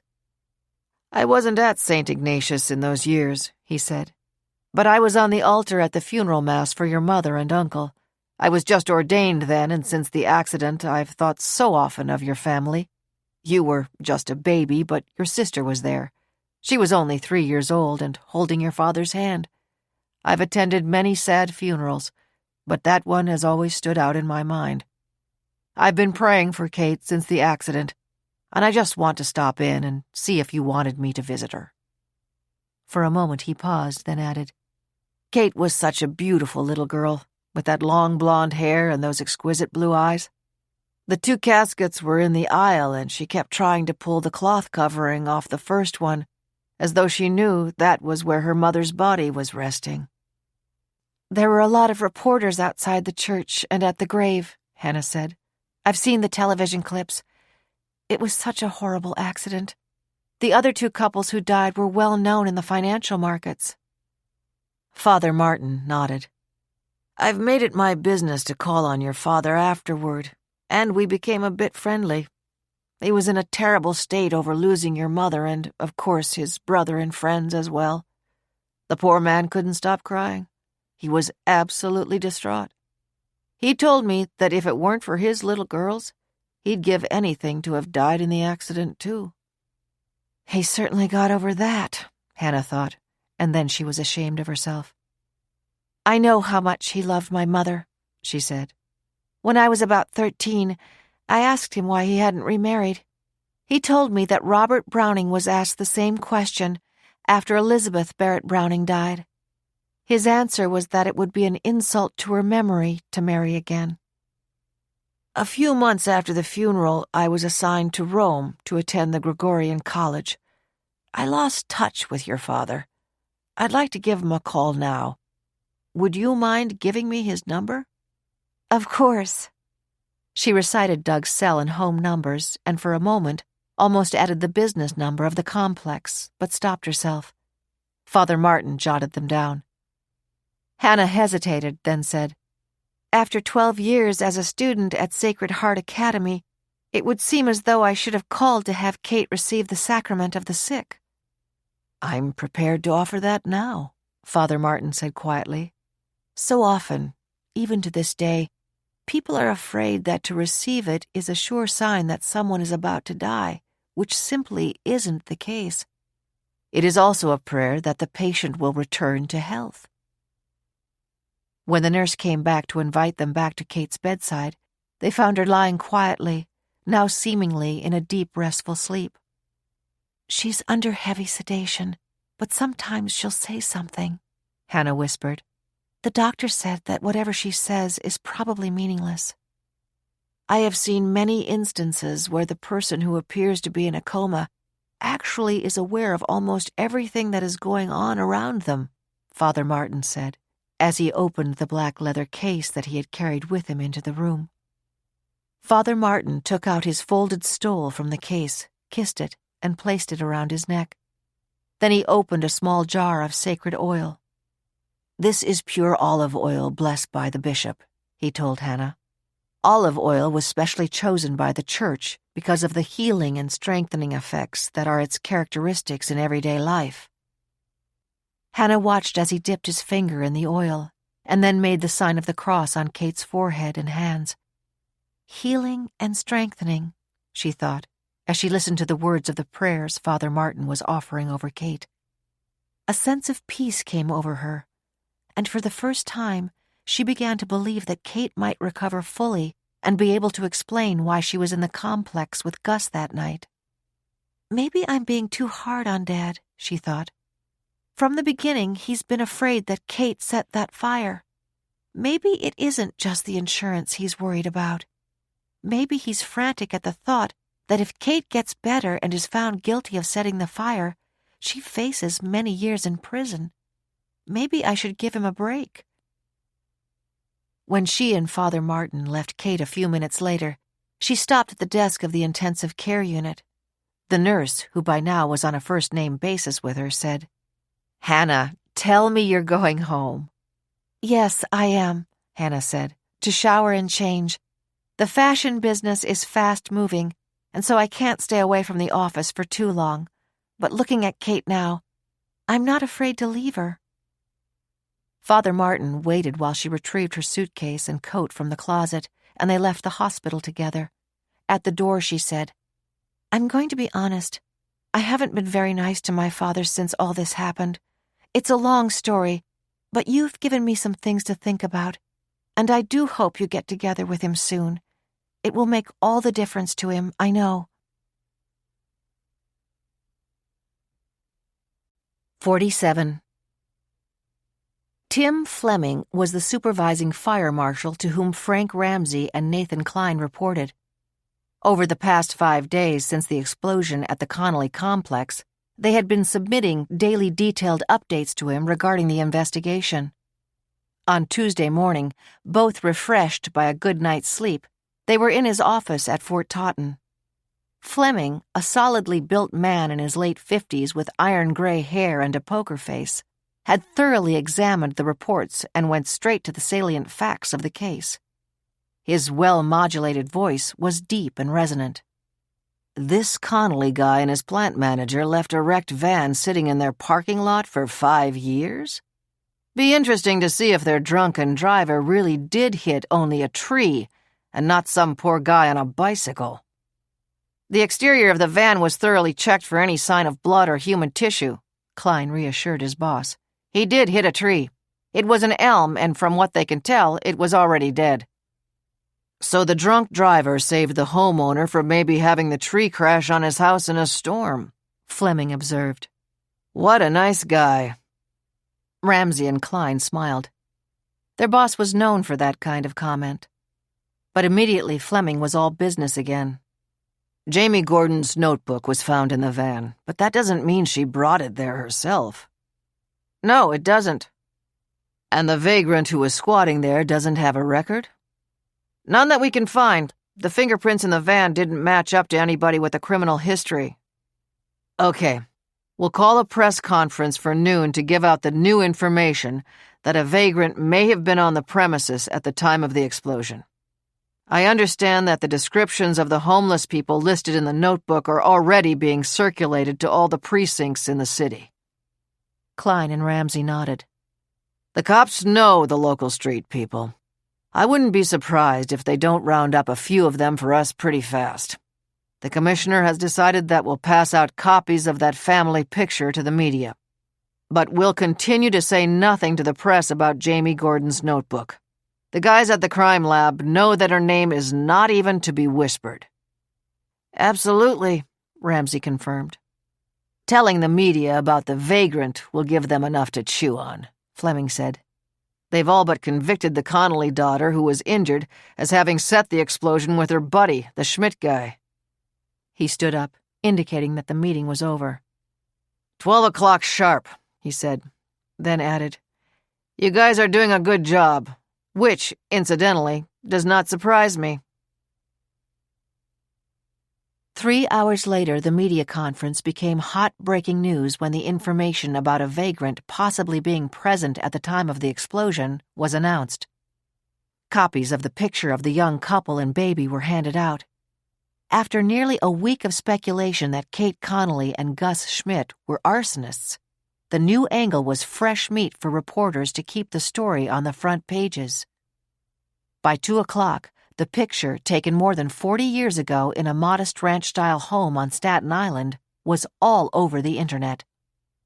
Frank Ramsey was more optimistic than Nathan Klein that the picture would be tied to the vagrant. "My bet is that it got thrown into the garbage when somebody's house was cleaned out," Nathan predicted. "I mean, when a friend of my wife's, Sarah, Kat LeBlanc, recently lost her grandmother, there were drawers full of old pictures. Most of them were snapshots, some 80 and 90 years old, of her grandmother's cousins, people Kat couldn't even identify. Sarah asked her if she was going to bring all that stuff home and drag it up to the attic so that her kids could have the job of throwing it out in 30 or 40 years. "What did her friend do?" Frank asked, remembering that his own mother still had boxes of pictures of long-departed relatives. "Kat kept some of the ones that had her grandmother in them. Then she picked out a few more where she could tell who the people were and tore up the rest." "I still say that picture in the van is going to give us a lead," Frank told him. "And I'm itching to pay Lottie Schmidt another visit. The report from the New York IRS should be in sometime today. If Gus Schmidt did pay taxes on a winning lottery ticket, then, as my father used to say, I'll eat my hat." "Your hat is safe," Klein assured him. "I'll give the tax guys another call and tell them that this time, urgent means urgent." 48. Shirley Mercer, an attractive black woman in her early 50s, was the social worker who was assigned to visit Clyde in the hospital. She arrived at his bedside in a ward in Bellevue late Tuesday afternoon. He had been bathed and shaved and his hair had been trimmed. He was suffering from severe bronchitis, but in the 19 hours he had been there, his temperature had returned to normal and he had eaten well. He was about to be discharged, and Shirley had arranged for him to be taken to a room in one of the city-run hotels. Shirley had studied Clyde's file before she went in to visit him. The staff at the shelter where he had collapsed knew very little about him.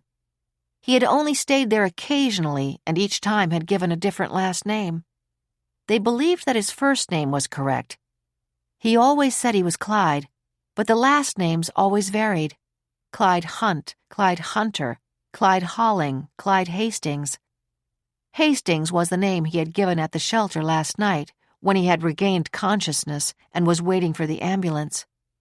Some of the other regulars at the shelter had told the director that they had seen him around for years. "He comes and goes by himself. He doesn't want to talk to anyone. He gets mad if someone bunks near him on the street. You almost never saw him at night for the past couple of years. Everyone figured that he had found a place to hole up."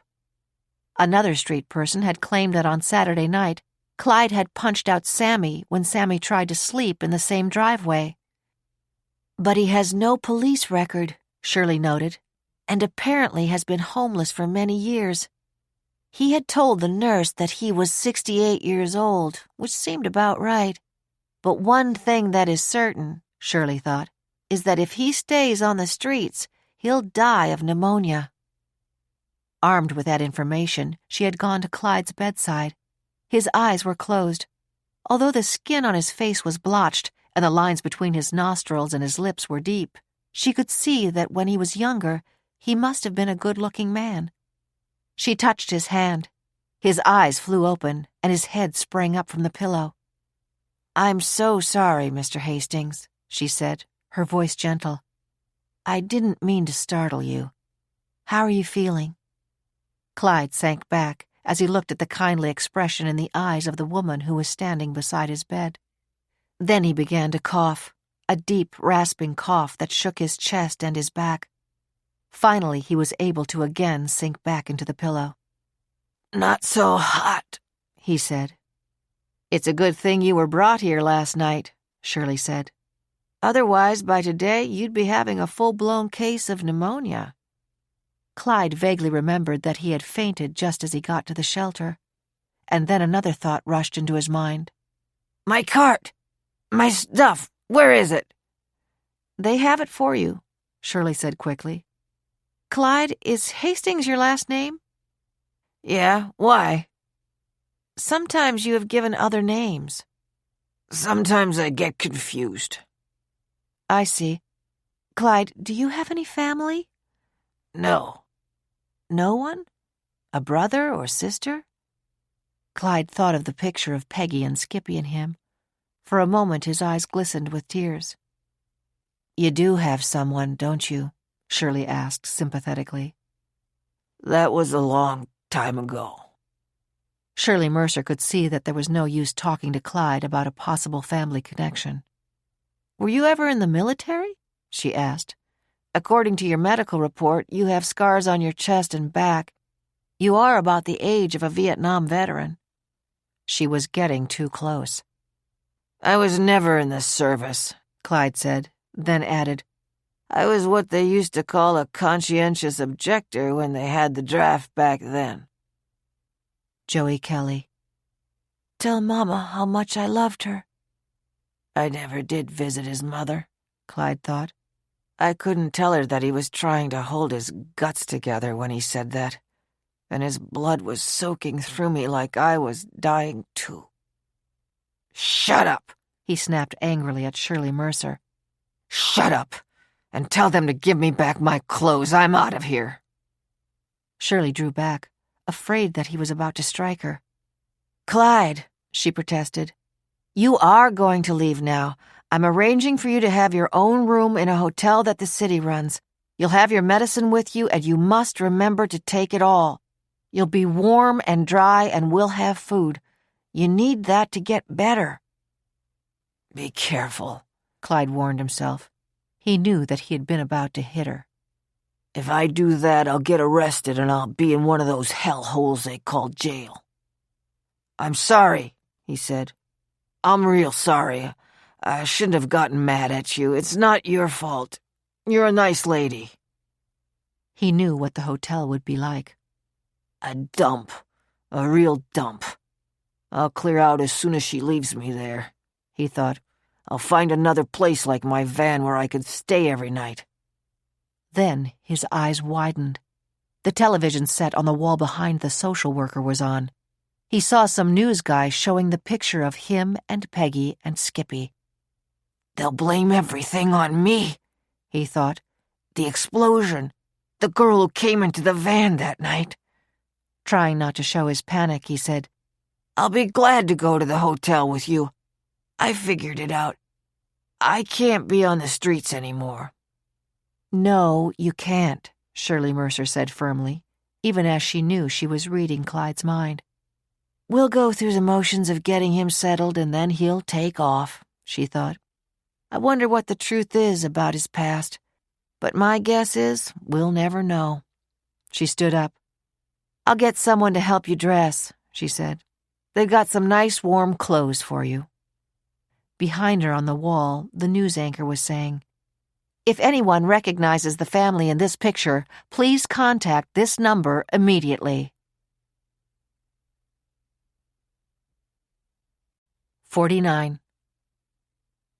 42-year-old Skip Hotchkiss owned 5 delicatessens in Irvington and Tarrytown, New York. Both towns were suburbs in Westchester County, located less than an hour's drive from Manhattan. From the time he had been a child, he had often gone after school to the delicatessen on Staten Island, where his mother had worked after his father disappeared. The understanding owner, a kindly German immigrant, Hans Schaefer, had made the young boy welcome. Skip had done his homework in the back office of the deli, and as he got older, he began to stock the shelves and make deliveries. The homemade salads and cold cuts and apple strudel that the Schaefers prepared were delicious, and often Skip would sit with Mrs. Schaefer as she did the cooking and baking. Soon he was helping her to make the food. He had plenty of friends at school and was an excellent student, but he was never much for sports. The delicatessen was where he wanted to be. At 6 o'clock, he and his mother would walk home together. She had never left the small house she had shared with his father. Never think he abandoned us, Skip, she would say. He loved both of us so much, but he came back from the war damaged and frightened. Something happened that I'm sure he never talked about, even when the doctors tried to help him. Look at all the medals he earned in Vietnam. He paid a great price for them. Too great a price? Skip remembered asking.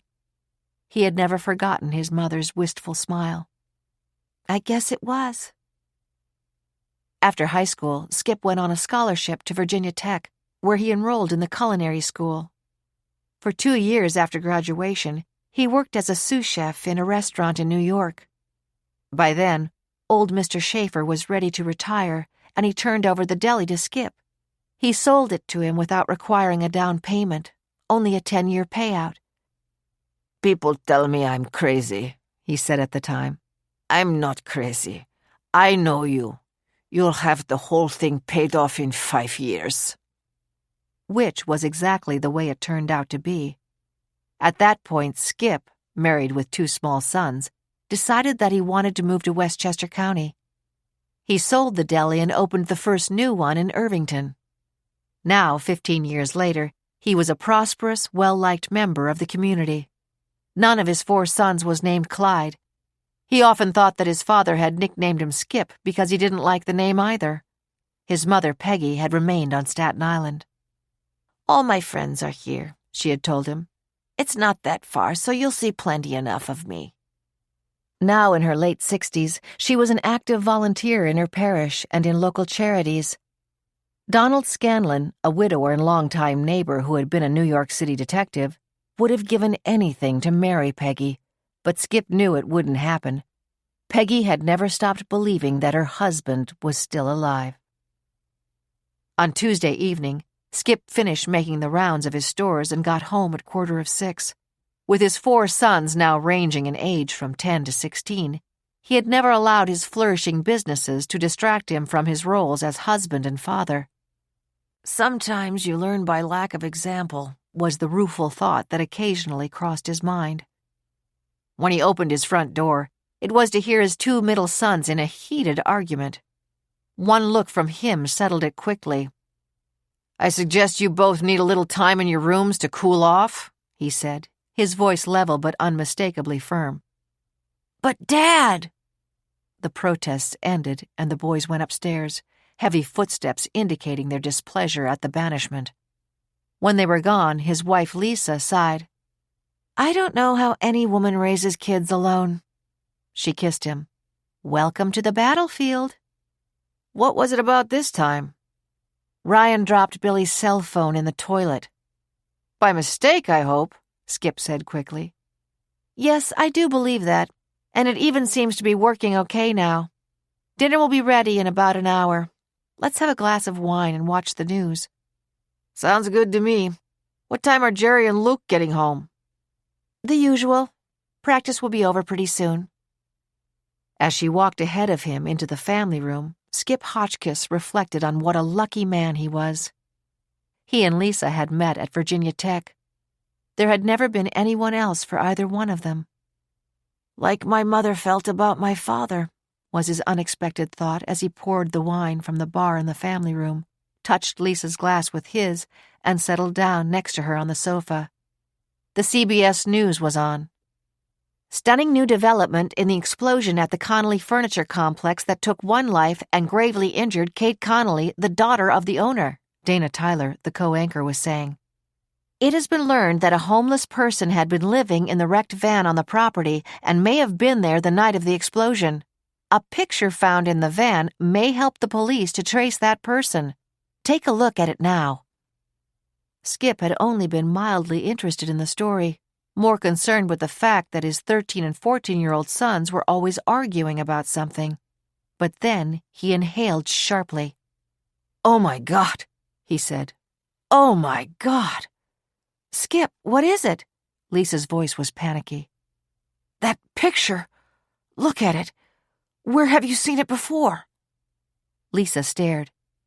"It's the one your mother has on the mantel." "Oh, Skip, is it possible that the homeless man is your father?"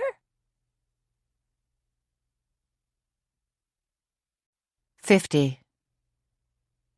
On Tuesday morning, the cleanup process to remove the rubble of the Connolly complex began. After intensive investigation, the origin and cause of the explosion and ensuing fire had been determined beyond any doubt. The gas line, which had been partially unscrewed, a clear sign of tampering, had sent gas flowing into the museum until it was ignited by an exposed wire in the Fontainebleau suite there. The insurance investigators had found burned and broken claws that had once graced stately antique chairs and tables, as well as bits of material that had been woven 3 centuries ago. Some of the exhibits had been found as far as a block away in the driveways of warehouses. But now it was time to remove the shattered and potentially dangerous debris. The forklifts were hauled in on carriers. Dumpsters were lowered from other trucks and placed in the area where the cleanup began. The workers started with the museum, which for years had housed the exquisite antique furniture that Dennis Francis Connolly had been so proud to copy. "It looks like a war zone," Jose Fernandez, one of the young workers, commented to the supervisor. "Whoever set this off meant business." "It is a war zone," the supervisor agreed, "and whoever set it off did mean business. We've got to watch out for sinkholes. I don't want anybody to get hurt, and I don't want to lose any equipment here." All day long, pausing only at noon for a lunch break, the large cleanup crew set about clearing the smoke-charred ruins and knocking over the broken stone walls that were now jagged and listing. At 5 o'clock, as they were wrapping up, a sinkhole appeared in the pavement near the area where the vans had been parked. "No harm done," the supervisor said. "Put some yellow tape around it in case some dope decides to come scavenger hunting here tonight." Grateful for the decision not to do any work on the sinkhole now, they quickly placed 4 stanchions around the crumbling pavement. Bright orange-yellow tape, bearing the word danger, was looped from one to the other of them. "Sufficient unto the day," Jose thought as, stretching to relieve his aching shoulders, he got behind the wheel of one of the trucks. With a master's degree in ancient history and more than $100,000 in college loans, he had been grateful to get this job, promising himself that it was just a temporary tide-over until the economy got better.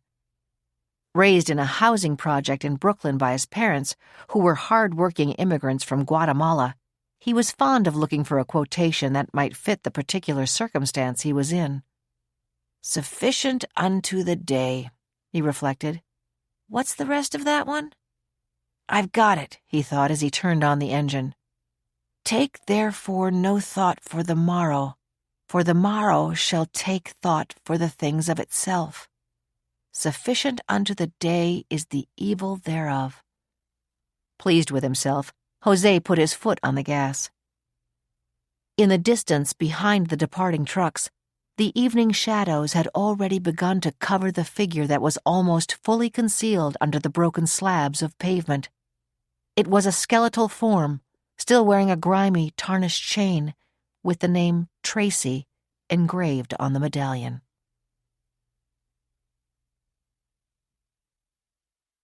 '51. Justin Kramer spent a good part of both Monday and Tuesday thinking about Hannah Connolly. He had been touched by Kate Connolly's obvious concern for him when at the closing she had realized that he had been forced to sell the condo because he had lost his job. He had tried even then to assure her that it wasn't that big a deal. Yes, he had enjoyed living there. No, he didn't want to live beyond his means. $2,000 monthly maintenance on top of a mortgage payment wasn't in his budget when he was unemployed. Giving Kate a bromeliad plant had actually been an afterthought. He had happened to be in the apartment when the real estate agent was showing it to Kate, the prospective buyer. She had admired it and was clearly knowledgeable about plants, and that's how his housewarming gift came about. He liked Kate. But when he had gone up to the apartment on Sunday afternoon and met Hannah Connolly, something had happened. Her midnight blue eyes, framed by long lashes, were enhanced by her ivory complexion and cap of shining dark brown hair. She was wearing running shoes and barely came up to his chest. At 5'10", Justin had always longed for at least 2 more inches. Justin remembered how, when he complained about his height, his father had suggested wryly, "Then stand up straight. There's nothing like a military carriage to make you look taller." He and Hannah had stood together for a moment before they had gone into the kitchen and he had collected the plant. Then, on the way down in the elevator, Justin had been trying to decide if it would be too much to ask Hannah if she'd had lunch yet. but he had asked her, and she hadn't had lunch yet, and she did go out with him, and it had been fun.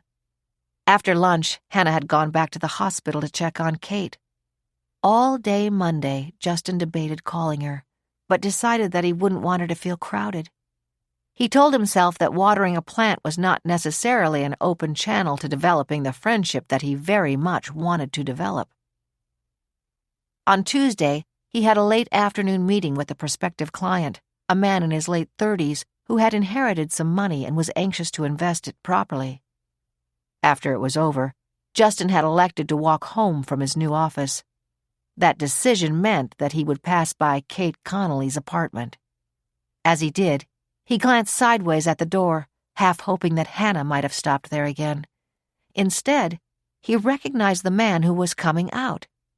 He had seen enough pictures of Douglas Connolly in the newspapers in the last few days to be sure that he was right. Justin stopped. "Mr. Connolly," he said.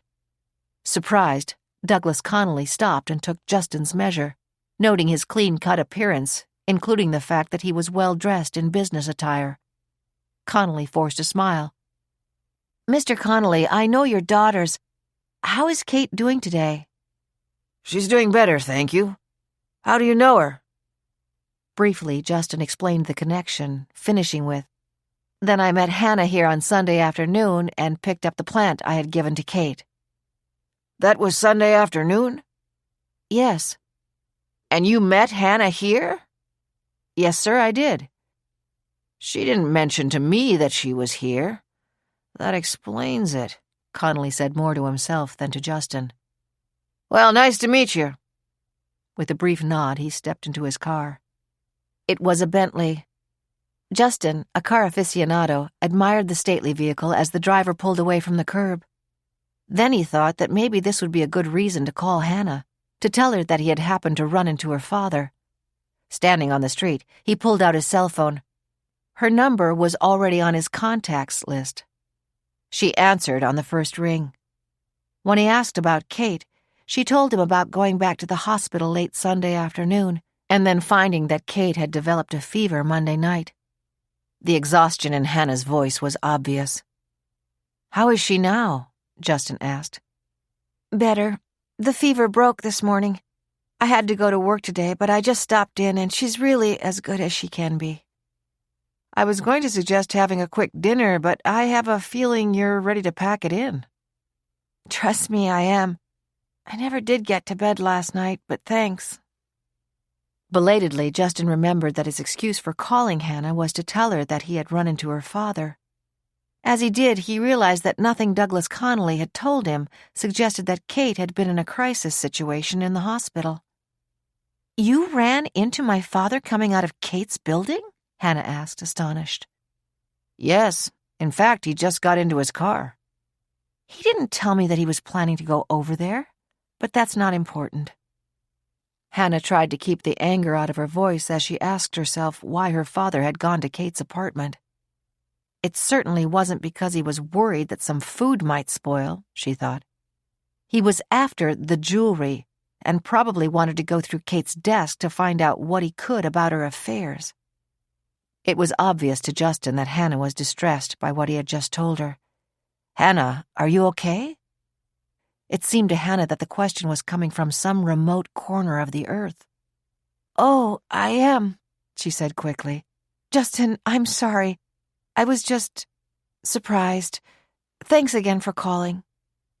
Justin Kramer hoped that before she clicked off, Hannah had heard him say, "I'll give you a call in a day or two." 52. Mark Sloan was enjoying his new job.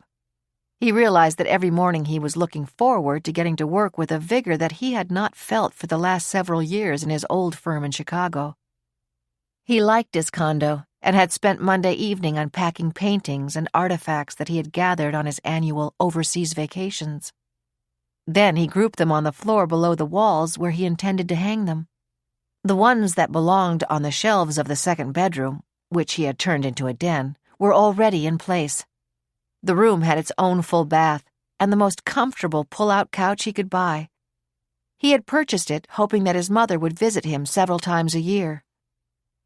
After running into Jessie on Monday evening, Mark had been aware all Tuesday that Kate Connolly had had a setback and had been running a fever. He realized that his concern for a new neighbor he had never really met was tied in with his visit with Nick Greco and their discussion about Tracy's disappearance.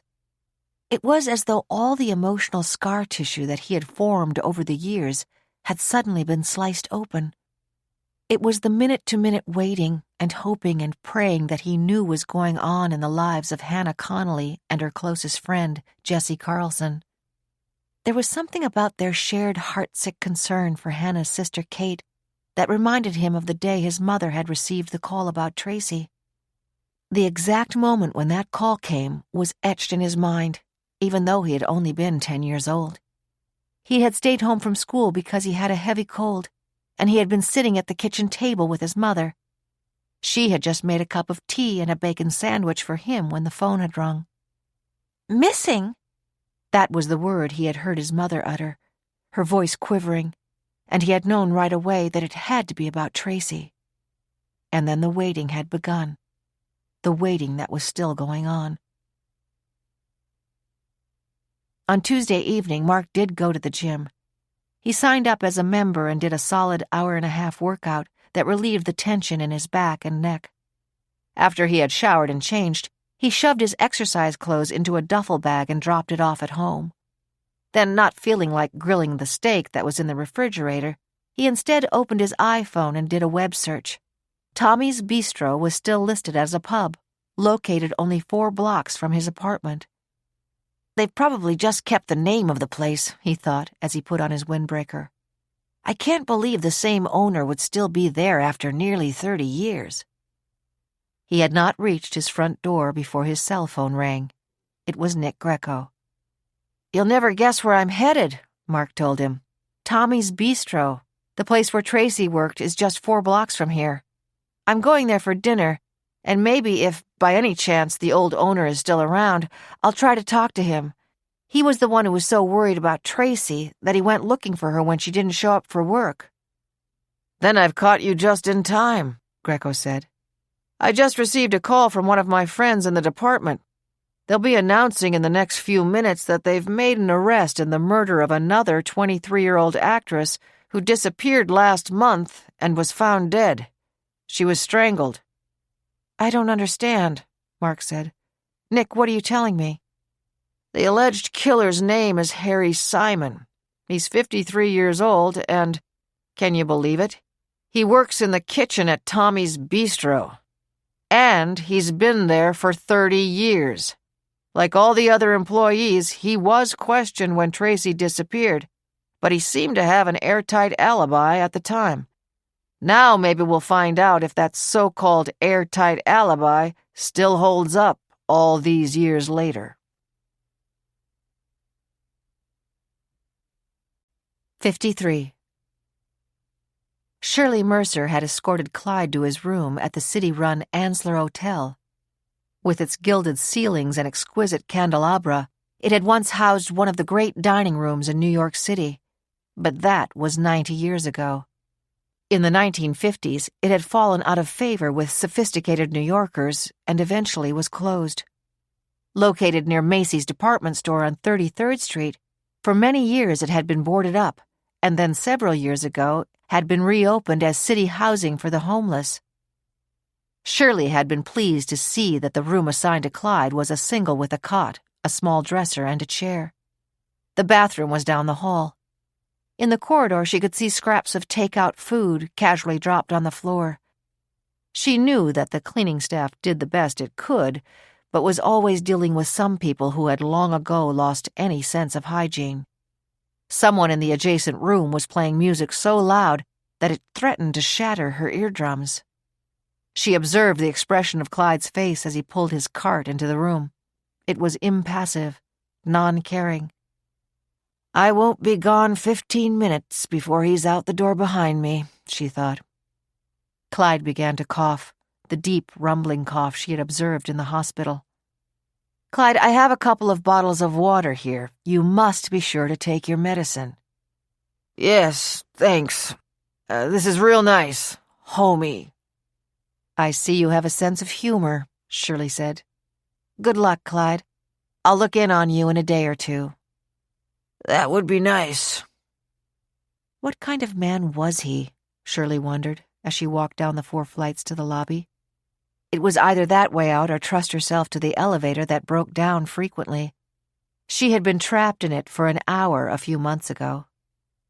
When she reached the sidewalk, she stood there long enough to fasten the top button of her coat, then tried to decide if she should stop at Macy's and pick up a present for the baby shower she was going to attend on Saturday. But then the thought of her snug apartment in Brooklyn and the fact that it was her husband's day off and he had promised to cook dinner for them was too inviting.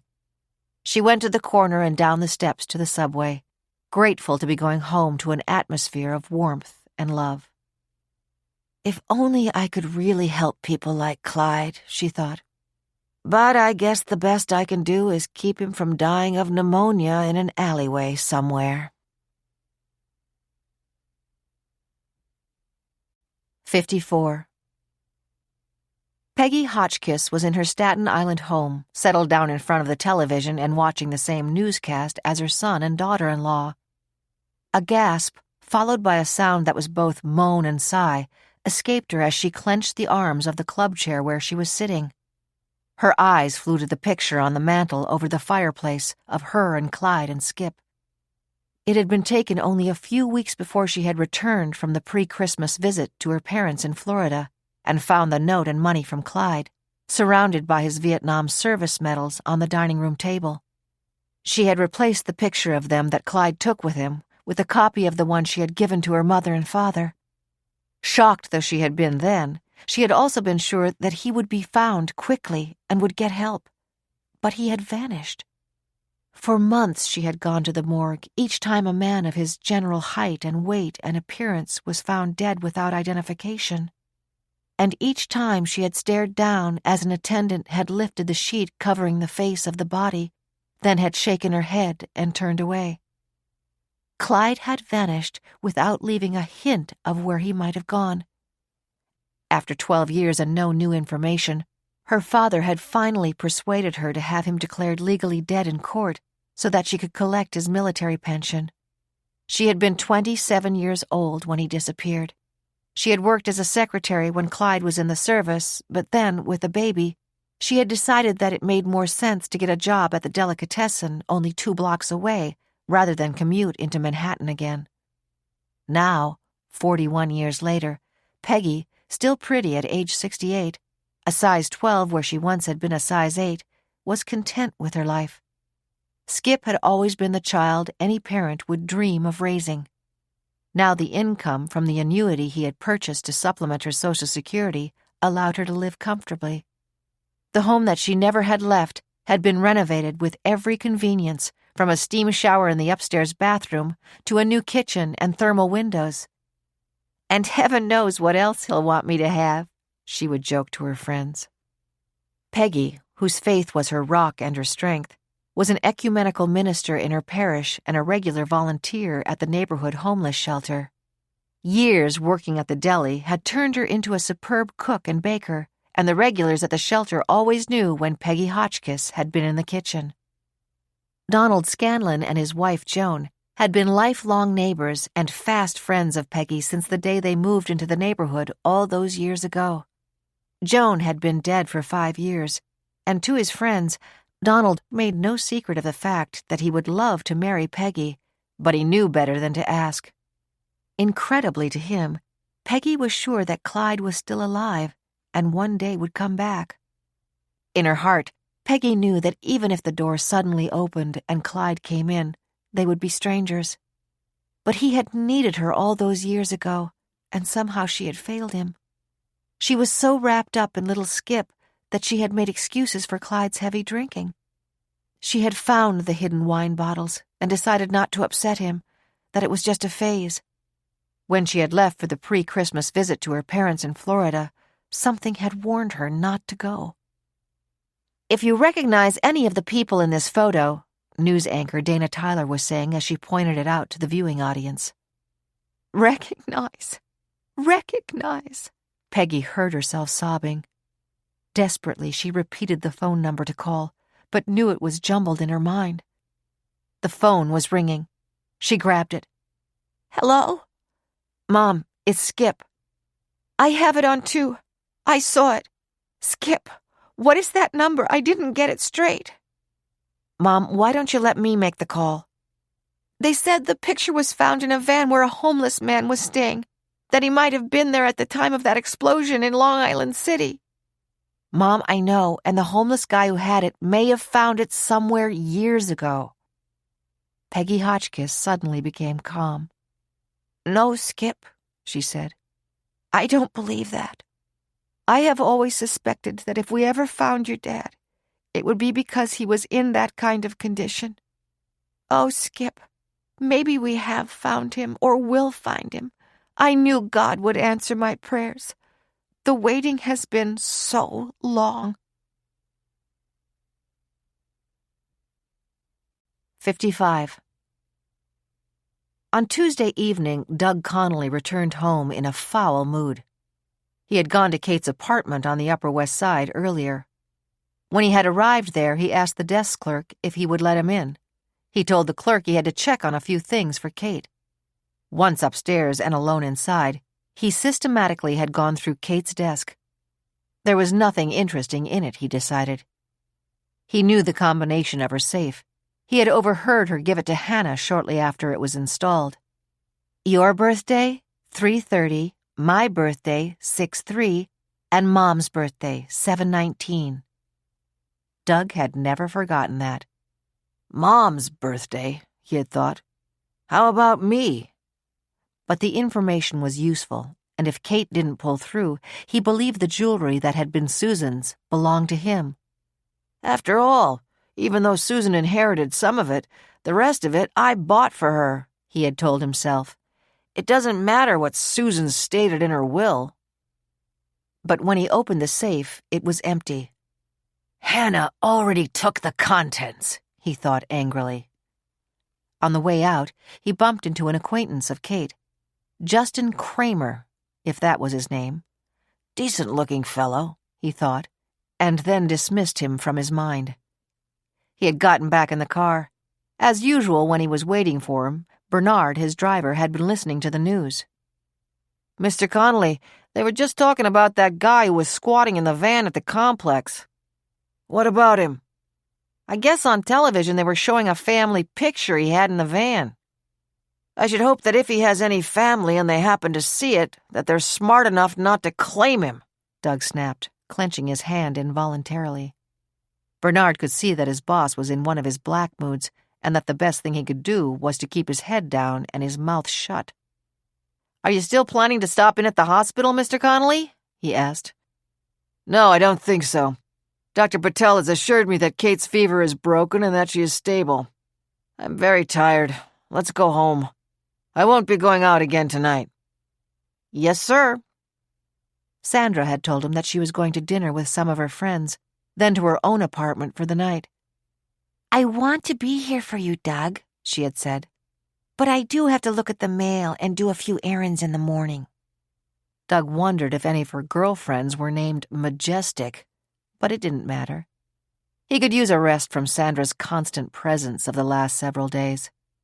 He decided to eat at the private restaurant in his apartment building and then go to bed early. He needed to be calm and quiet and collect himself. Jack Worth had called him earlier in the day. "I drove by the complex. The cleanup crew is there. That means the insurance investigators have taken what they want and they're finished." "Well, now that they know that there was someone else on the lot, maybe they won't try to hold up on okaying the payout." I need the money, Doug thought. I'll run out of cash in less than a month if I don't get it. What was Kate doing with Gus at that hour of the morning in the museum? By any chance did that homeless guy see anything that might jeopardize the settlement? If I had found Kate's jewelry, I could have pawned it until I got the insurance money, Doug thought. Hannah had one hell of a nerve to clean out Kate's safe. It was in this frame of mind that he arrived home at 7 o'clock on Tuesday evening. He had no sooner walked in when the phone in the foyer rang. Let it ring, he thought. Almost everyone I know calls me on my cell phone." But then he remembered that he had given both his cell and landline numbers to the insurance company. It was after office hours, but with 2 quick steps, he was across the foyer and picking up the receiver. "Douglas Connolly," he said. "Douglas," an unfamiliar voice said. "This is Father Dan Martin. You might not remember me, but at the time of the tragedy in your family, I was assisting at St. Ignatius Loyola and was present at the funeral mass. We got together a number of times after that, but then I was transferred to Rome." "I do remember you very well," Doug said, trying to put warmth in his voice. "You were very kind, and I was in a pretty bad way." "It was a terrible time for you. I am so sorry about what is happening now. I stopped at the hospital today to see Kate, and I administered the sacrament of the sick to her. I saw Hannah there and spoke with her, and now I'd like very much to connect with you again." "There is no way I want to connect with you," Doug thought. "I don't need anyone to tell me that he'll pray for me and for Kate. I don't think I've been inside a church since the funeral. Rosie Massey always took the girls when they were growing up, and I really don't want this priest around here when Sandra's on the scene. But if he's free tonight, maybe I can get rid of him fast." "Father, are you calling from St. Ignatius?" "Yes, I'm living here at the rectory." "Then you're in the neighborhood. Have you eaten dinner yet?" "Actually, I'm just on my way out to meet an old friend for dinner tonight. Maybe another night? I'm so glad I happened to catch you." "Sure, I'll check with you later in the week then," Doug said. "Perfect." With a sigh, Doug replaced the receiver on the cradle. He'd call the priest back when hell froze over, he thought, then walked into the library. He went straight for the bar and poured a strong double scotch for himself. "Sip it slowly," he warned himself. "Get the edge off. But before you get too relaxed, call the hospital and ask about Kate. It would be just like Hannah to ask if I visited Kate tonight." The nurse in ICU was reassuring. "I'm just going off my shift, Mr. Connolly. As you know, Kate's fever broke this morning. She's had a very good day." "That's great to hear. Thank you for the update," Doug said. A thought was nagging in his subconscious. Was Kate awake when the priest was with her? He had administered the sacrament of the sick. Did that mean Kate had possibly been aware enough to talk to him? And if she had, what had she told him? 56. On Tuesday evening, Father Dan Martin picked up his former pastor, 87-year-old Father Michael Ferris, at the Jesuit retirement home in Riverdale, the Upper West section of the Bronx. He had offered Father Ferris his choice of places to dine, knowing full well that he would elect to go to Neary's Restaurant, the iconic Irish pub on East 57th Street in Manhattan. Opened on St. Patrick's Day, March 17th, more than 45 years ago, it had been Father Mike's favorite dining place when he was a pastor of St. Ignatius Loyola, and he still loved to go there. Father Dan had made an 8 o'clock reservation, and at 8:10 they were settled at their table, enjoying a cocktail. Father Mike was the first one to refer to what was happening to the Connollys. "I knew them all," he said. "Old Dennis and his wife Bridget. They were parishioners. Then Douglas and Susan were married at St. Ignatius and moved into an apartment just off Fifth Avenue. Doug still lives there." It was exactly the subject that Father Dan Martin wanted to discuss. He had deliberately not brought it up at first, but now the subject was on the table. "If you remember, I was helping out at St. Ignatius at the time of the accident. I was on the altar at the funeral mass. I phoned Douglas the next day. I'd just been ordained. I wanted to help him if that was possible." "I don't think that any of us could have helped him much. He was crazy about Susan. I never saw a couple more in love. And I know he was crushed with guilt about losing not only her, but his brother and 4 close friends. He was at the helm of the boat, but the investigation showed it just plain wasn't his fault. There was no carelessness, and certainly no drinking involved. when they would go on a tuna fishing expedition at night, they never had liquor on the boat." Liz, a waitress who had worked at Neary's since the day it opened, was standing at the table. "Let me guess," she said. "Father Mike, you'll have the Irish salmon appetizer and the corned beef and cabbage." "Right you are, Liz," Father Mike confirmed. "Father Dan, you'll have the shrimp cocktail and the salmon as a main course." "I didn't know I was so predictable, but there you are." Father Martin then smiled and resumed the conversation with his former pastor. "Mike, we've both seen a lot of heartbreak in our day, but seeing Douglas Connolly at the funeral of his wife and brother and holding 3-year-old Kate's hand has never left me. When I visited him at home afterward, it was like talking to someone who was walking in his sleep." "I agree. He was riddled with guilt, but on the other hand, so is anyone who survives a tragedy that kills someone they love. In this case, it was 2 people he loved and 4 close friends. They had radar on the boat, but that was nearly 30 years ago. You would think that leaving a Brooklyn pier at 11 at night, you would have the Atlantic Ocean to yourself, but there was plenty of traffic on it. As you know, they were planning to arrive at the tuna feeding grounds at daybreak, a distance of about 70 miles away." Father Ferris paused to butter a salted roll, took a bite and shook his head. "Doug could see the tugboat, and they had plenty of room between it and their boat. But what he didn't see, and didn't notice on the radar, was that it was towing a barge. The chains were so long and the night so dark that when Doug, at a safe distance, steered his boat behind the tugboat, the chain literally cut the bottom out of their boat. A life jacket and life raft were stored near the helm. He managed to throw the raft overboard and pull on the life jacket. The others were in the cabin, and never had a chance because it sank so quickly." "No one on the tugboat realized what had happened," Dan Martin remembered. "No. Tugboats didn't carry much of a crew, and at that hour, who knows who was awake? Of course, the next day, after no one could get them on the ship's radio, a search and rescue crew went out and found Doug, half dead, lying on the raft. He had been slammed by some of the debris and had deep cuts and bruises from his skull down to his feet. He was in the hospital for 3 weeks. The bodies of all the others were found, and they delayed the funeral of Susan and Connor until Doug could attend. It's incredible that now his daughter is suffering from a brain injury, because that's what happened to him. He had memory lapses and times when he referred to Susan as though she were in the apartment. He was never the same after that, at least while I knew him." The old priest looked past his companion and sighed. "Old Dennis Francis Connolly used to come here regularly. What a character he was. He was before my time at St. Ignatius.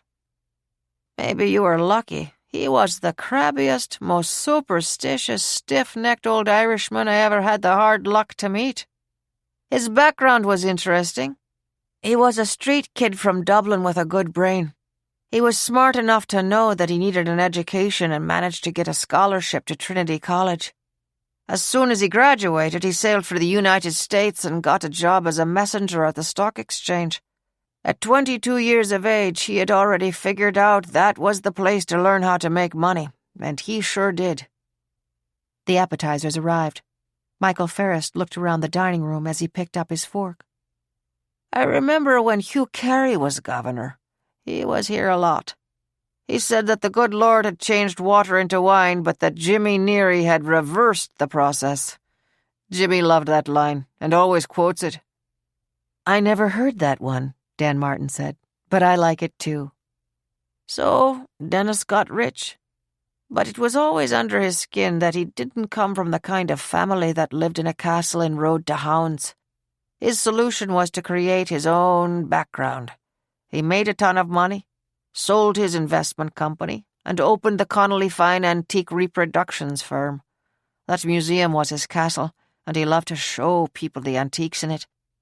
He knew the history of every piece of furniture, and let me tell you, before you finished the tour, you knew it too. I read that he didn't marry until he was in his 50s. 55, I think. Bridget O'Connor was 20 years younger. Then the 2 boys were born. They were a year apart, weren't they? Try 4 minutes apart. Douglas was born 1 minute before midnight on December 31st.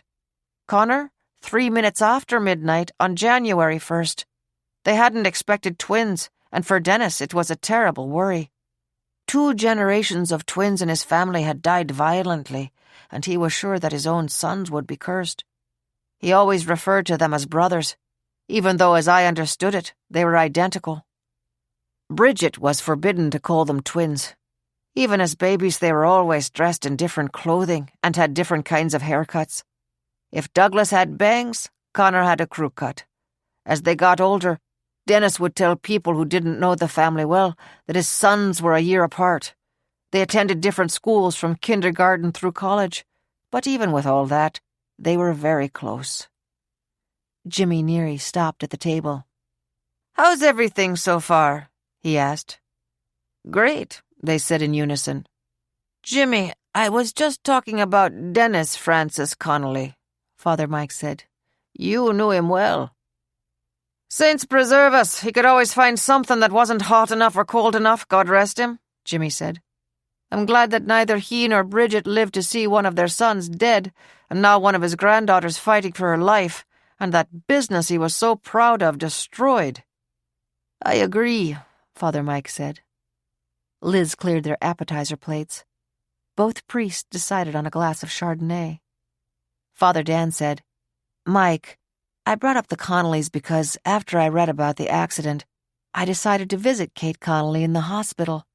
I saw her there this morning and met Hannah. Kate had been running a fever. If it had been caused by a serious infection, the fever could have been fatal, but, thank God, it had just broken. I told Hannah that nearly 30 years ago I had contacted her father after the boating accident. I thought at the time that maybe I could be of help to him." "I did too back then," Father Mike replied. "But he made it clear that he didn't need any help from me, and he didn't need any help from the God who took his wife, his brother, and his friends. When I saw him, it was just a week after the funeral. He had broken his hand and was in terrible pain. The doctor had insisted that he have a nurse with him. I think they were afraid that he was suicidal. He broke his hand by punching the mirror over Susan's dressing table." Michael Ferris, S.J., observed, "I just hope that the curse his father worried about doesn't land on him. Maybe we should be grateful that Kate and Hannah aren't twins." 57. At 7 o'clock on Tuesday evening, Frank Ramsey turned off the television in the family room.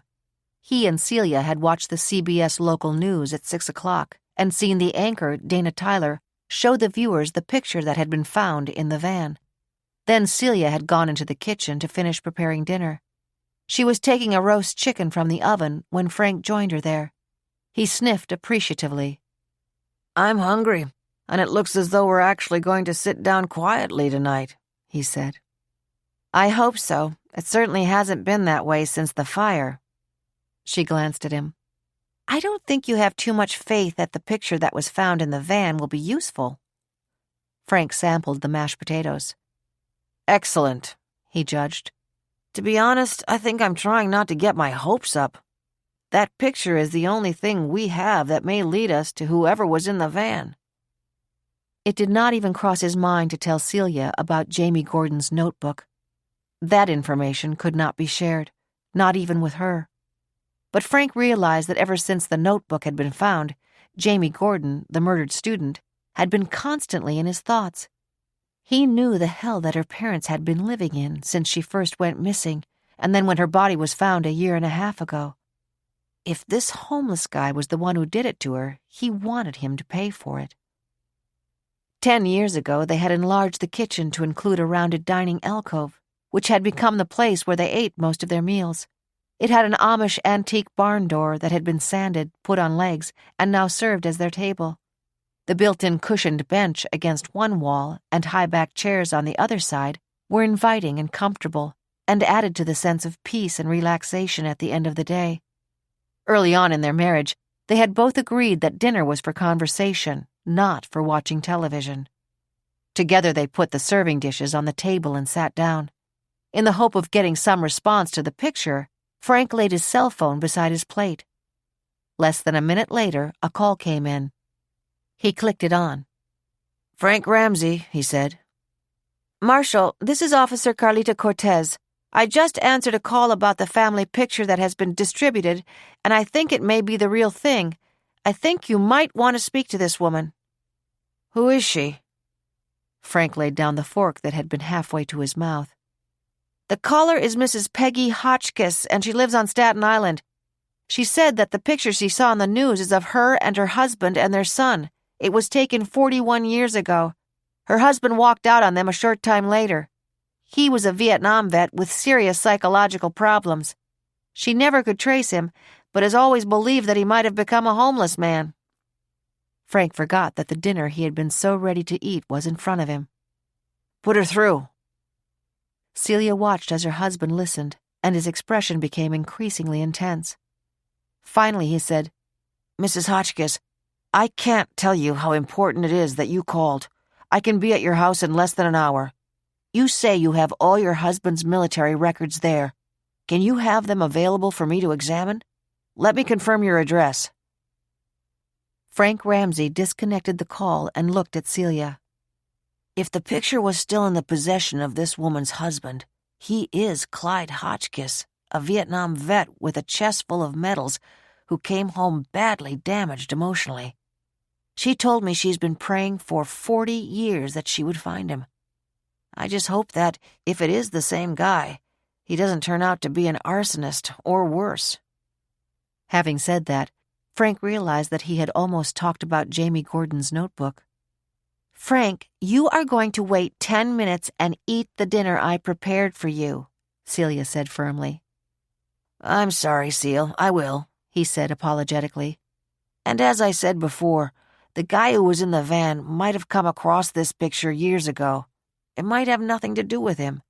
But if it does, as a Vietnam vet, his fingerprints are on file with the military. We'll be able to check them." Frank made a quick call to Nathan Klein, and they agreed to meet in about an hour in the Staten Island home of Peggy Hotchkiss. Then, knowing how important it was to Celia, Frank began to eat the dinner that he had so looked forward to and now could not taste. He was already measuring in his mind how bad it would be for the anxious woman he had just spoken to about her long-missing husband if this highly decorated Vietnam vet was both her husband and a killer. To say nothing of the reaction of Jamie Gordon's family, the closure that comes from an arrest also brings its own special heartbreak.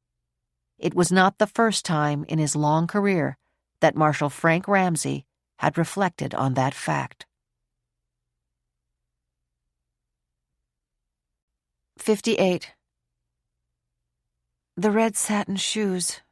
Mommy was dancing in them, around and around the room. Then Mommy was bending over her, kissing her cheek.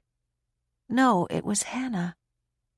I'm the one who looks like Mommy, Kate thought, still deep in the abyss of her coma. Hannah looks like Daddy. Daddy in a small package. I hurt so much.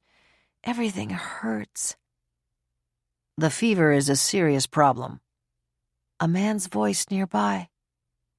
I can hear you, Kate thought. You just don't understand, but I can hear you. Hannah, little sister, don't worry. Something happened to me, but I'm going to get better. Daddy was singing to her. Bye, baby bunting. And they were kissing her goodbye.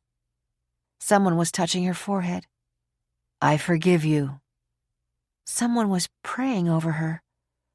I'm going to be all right, Kate thought. If only I could tell Hannah. And then she felt herself slipping deeper and deeper into sleep. And Mommy stopped dancing, and Daddy stopped singing, and he never... Her fever finally diminished. She slipped into a deep, restful sleep before she was able to complete her thought. 59. Jack Worth did not sleep well on Tuesday night. The combination of suddenly having time on his hands, coupled with the skeptical attitude of the fire marshals when he'd tried to explain the lack of security on the plant and the presence of the wrecked van, had made him both irritable and nervous. "What am I supposed to do now?" he asked himself, as the first sign of the dawn became visible in the bedroom windows. "Jump every time the phone rings in case it's those marshals wanting to drop in again?" At 5:30 a.m. Wednesday morning, he threw back the covers and got up. "I wonder how much that cleanup crew got done yesterday," he asked himself. "If the insurance guys gave them the go-ahead, they must be satisfied they don't have anything more to find. And that crew arriving means that the security that the cops and the firemen were providing is finished. I'm going to take a ride and see what's going on over there before anyone shows up." The decision made, Jack got dressed, rapidly pulling on a running suit, heavy socks, and sneakers. "If I take time to shower and shave, I might run into someone getting there early," he thought. "I don't need that. What I need," he decided, "is to go down to Florida and hang out there for the winter. And I need to get back in shape. I'm a good 10 pounds more than I should be. Really, more like 20 pounds. He pushed back that thought. Lately, he'd been seeing the dismissive expression in the eyes of some of the women he'd started to chat up at the bars. He'd never let his barber, Dom, touch up his hair, but maybe it was time. Dom had been pushing him to do it. "Jack, I know the ladies love to run their fingers through your strawberry blonde hair. You told me. Well, it's still thick, but it's not so strawberry blonde anymore." Nothing is what it was anymore, Jack Worth thought. He turned on the light over the staircase, went downstairs, and walked through the living room and kitchen, barely noticing his surroundings. For Jack Worth, the home that he had once shared with his wife was, for the most part, the place where he slept. His job at the Connolly complex had paid him well. His housekeeper came in once a week, which was enough. He was basically neat in his daily routine. In the summer, an off-the-books landscaper did the mowing and trimming of the outside property, and the same guy shoveled the snow off the sidewalk and driveway in the winter. Jack Worth valued his freedom. There wouldn't be another Mrs. Jack Worth, and there would never be another child to put through college. When Jack got into that kind of thinking, he always got angry. His kid didn't even have his name anymore. And when they did that name change in court, his ex had told him that her husband, the big-shot doctor, would be happy to pay for Johnny's college when he graduated from high school. "I told them that no one else is paying for my kid to go to college," Jack thought, as he slammed the door between the kitchen and garage and opened the driver's door of his BMW. "I knew that they just wanted me out of their lives. Stupid. And now I'll be stuck with the tuition next year. But who knows? Maybe knowing what is going on and that he was out of a job, Dr. Big Shot would say, 'I insist.'" Insist, Jack Worth thought sarcastically, as he pressed the button that opened the garage door and backed the car out. "Yeah, maybe." It was only a few minutes past 6, and the early morning traffic was just beginning to appear on the road. Give it another hour and every block turns into a parking lot, Jack thought. Welcome to the city. Even though the explosion had been not even a week ago, the familiar drive to the complex seemed odd and even frightening to him. Something else was going to happen, something more than what had already happened. If it had been an ordinary workday, he would have driven to what had been the front entrance of the complex. Jack chose not to do that. His BMW was a familiar sight to watchmen and security cameras in the nearby warehouses, and he did not want it to be noticed that he had made an early morning visit. Instead, he decided to get in through the service delivery entrance. A temporary fence had been erected since the explosion to keep out intruders. Jack parked his car and easily hopped over it. "And they talk to me about security," he fumed. He turned to walk over to the car park where the delivery vans had been kept and where someone had been staying in the van that had been wrecked. That was when he saw the orange danger signs and realized that a section of the pavement had collapsed. Breaking into a run, he rushed to see how deep into a sinkhole it was. He stepped over the strip of orange tape and looked down. It was the eastern section of the property, and by now the early sun was strong and bright, penetrating the secret of what had been long concealed under the broken pavement. "No," Jack Worth whispered. "No." He was staring down at the medallion on the grimy chain around the neck of the skeleton of the young woman who had once been Tracy Sloane. The medallion that inextricably tied her to him.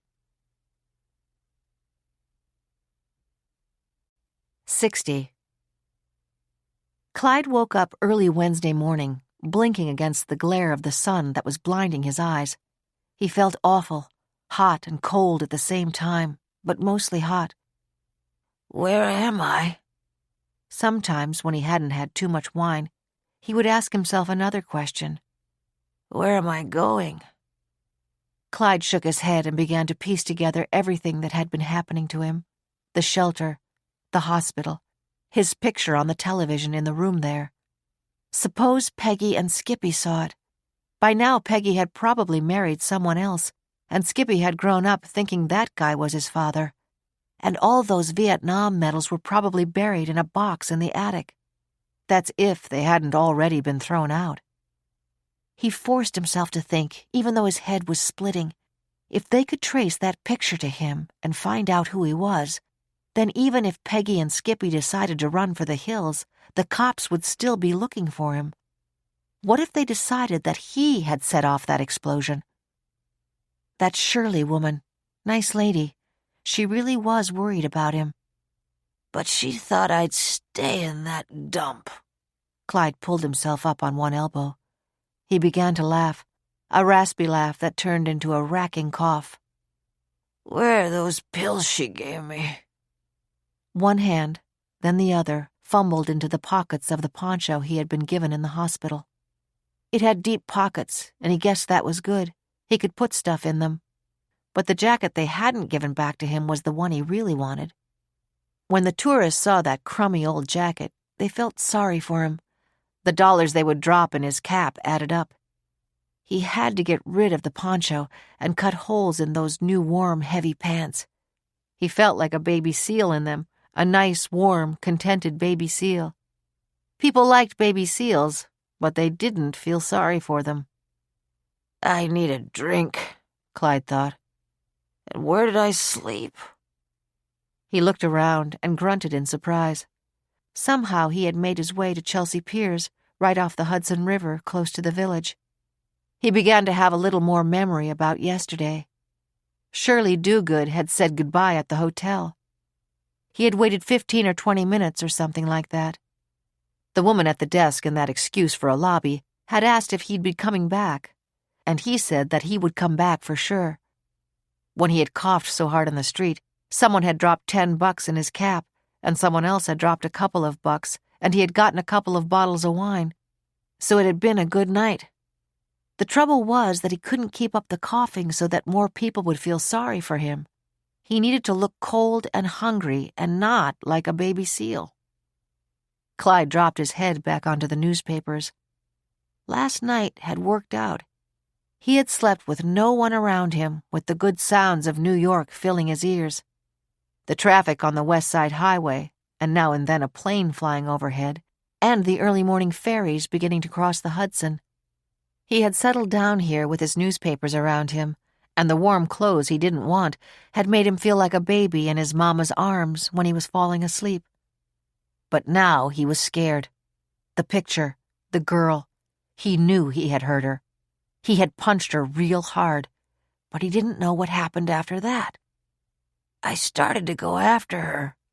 I was mad.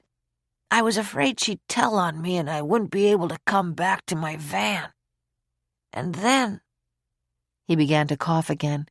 He pulled himself up as his body shook and trembled with the force of the deep, rattling protest from his lungs. It was harder and harder to breathe. He couldn't breathe, and he couldn't stop coughing. "Are you all right? Do you need help?" Clyde tried to say, "Go away, leave me alone." He swung his fist up, but it didn't hit anything. He fell back on the newspapers and couldn't pull himself up again, even though he was clawing for breath. 3 minutes later, he did not hear the screech of the siren as a patrol car pulled off the West Side Drive to answer a 911 call from a young woman jogger pleading for help. She pointed to the crumpled figure on the ground. "Be careful, officer. I think that man is dying, but when I asked if I could help him, he tried to punch me." "All right, ma'am. Please stand back. I'll send for an ambulance." The young police officer walked over to look at Clyde. Observing his deep, frantic efforts to breathe, the officer's first thought was that this guy would be lucky to still be alive when the ambulance arrived. 61. Sal Damiano, the foreman of the cleanup crew, made an early decision on Wednesday morning that fixing the sinkhole in the pavement would wait until the job of hauling off the rubble of the complex was completed. Once again, broken slabs that had once formed walls, chunks of machines that had fashioned fine-grained mahogany and maple into furniture, battered cans of oil that had been used to keep the museum antiques from drying out, were systematically lifted by forklifts and dropped into dumpsters. When Jose Fernandez had arrived home the evening before, he had opened his computer and looked up the Connolly complex on the internet. Sitting in the kitchen of the 4-room apartment in the housing development near the Brooklyn Bridge, he had told his mother about what he was researching. "Mom, take a look at the pictures of that museum, the way it was until the explosion. That furniture must have been worth a fortune. They called that room the Fontainebleau bedroom. The real Fontainebleau was where Marie Antoinette slept before the French Revolution." Jose's mother, Carmen, turned from the stove and looked over his shoulder. "Too fancy. Too much trouble keeping it clean. Who's Marie Antoinette? She was a French queen." "Good for her. $100,000 in student loans and you're clearing trash that used to be expensive furniture." Jose sighed. It was a familiar refrain. He knew it would have been smarter to get a business degree, but there was something in his DNA that had made him want to know everything he could about ancient history. "I'm still glad I studied it," he thought. "I just wish I didn't have all these loans. But I'll get a teaching job someday." He was already going to City College on weekends to get a master's degree to teach Spanish. He knew he'd make it, and his student loans were a fact of life. He'd pay them the same way he'd pay off a mortgage or a car. The only problem was that he didn't have a house or a car. But for some reason, all day Wednesday, as he shoveled and hauled debris at the Connolly complex site, the sinkhole kept capturing his imagination. In ancient times, new cities were built on top of the ruins of the old ones that had been devastated by warfare or floods or fire. During the summers of his junior and senior years in college, he had walked and hitched his way through the Middle East and Greece. When he was 12, he had read a book about Damascus, and he remembered how excited he'd been when he finally arrived there. At that moment, he had whispered to himself the first words of that book. Damascus, oldest city in the world, city upon a city. Then the next summer when he was in Athens, he had learned that, even with all the archaeological excavations that had already been done, as they had started to widen the streets to prepare for the Olympics, they had uncovered another layer of settlements from ancient times. "I must be losing it," Jose thought, as he hauled and carried and pushed and pulled in his area of the cleanup. "I'm comparing a sinkhole in a parking lot in Long Island City with places like Damascus and Athens." But at 5 o'clock, as the tired crew gratefully wrapped up for the day, he could no longer resist the impulse to take a closer look at the sinkhole. It was almost dark, but there was a flashlight in the truck. He got it and started to walk to the rear of the parking lot. From behind him, Sal called, "Are you planning to walk home, Jose?" Jose smiled. Sal was a nice guy. "Just want to take a quick look over there." He pointed to the sinkhole. "Well, be sure to make it quick if you're riding back with me." "I will." Breaking into an easy jog, Jose covered the distance in seconds. As Jack Worth had done hours earlier, he stepped over the orange tape and, careful not to get his weight too close to the edge, switched on the flashlight and pointed it down. It was not the medallion on the necklace that he noticed first. Even through the grime, he could still make out the engraving on it. Tracy. It was the sight of strands of long hair still attached to the skull of the skeleton that made him too numb to move or even call out. The incongruous memory of a high school biology class flashed through Jose's brain. He remembered the teacher saying, "Even after death, hair and nails continue to grow."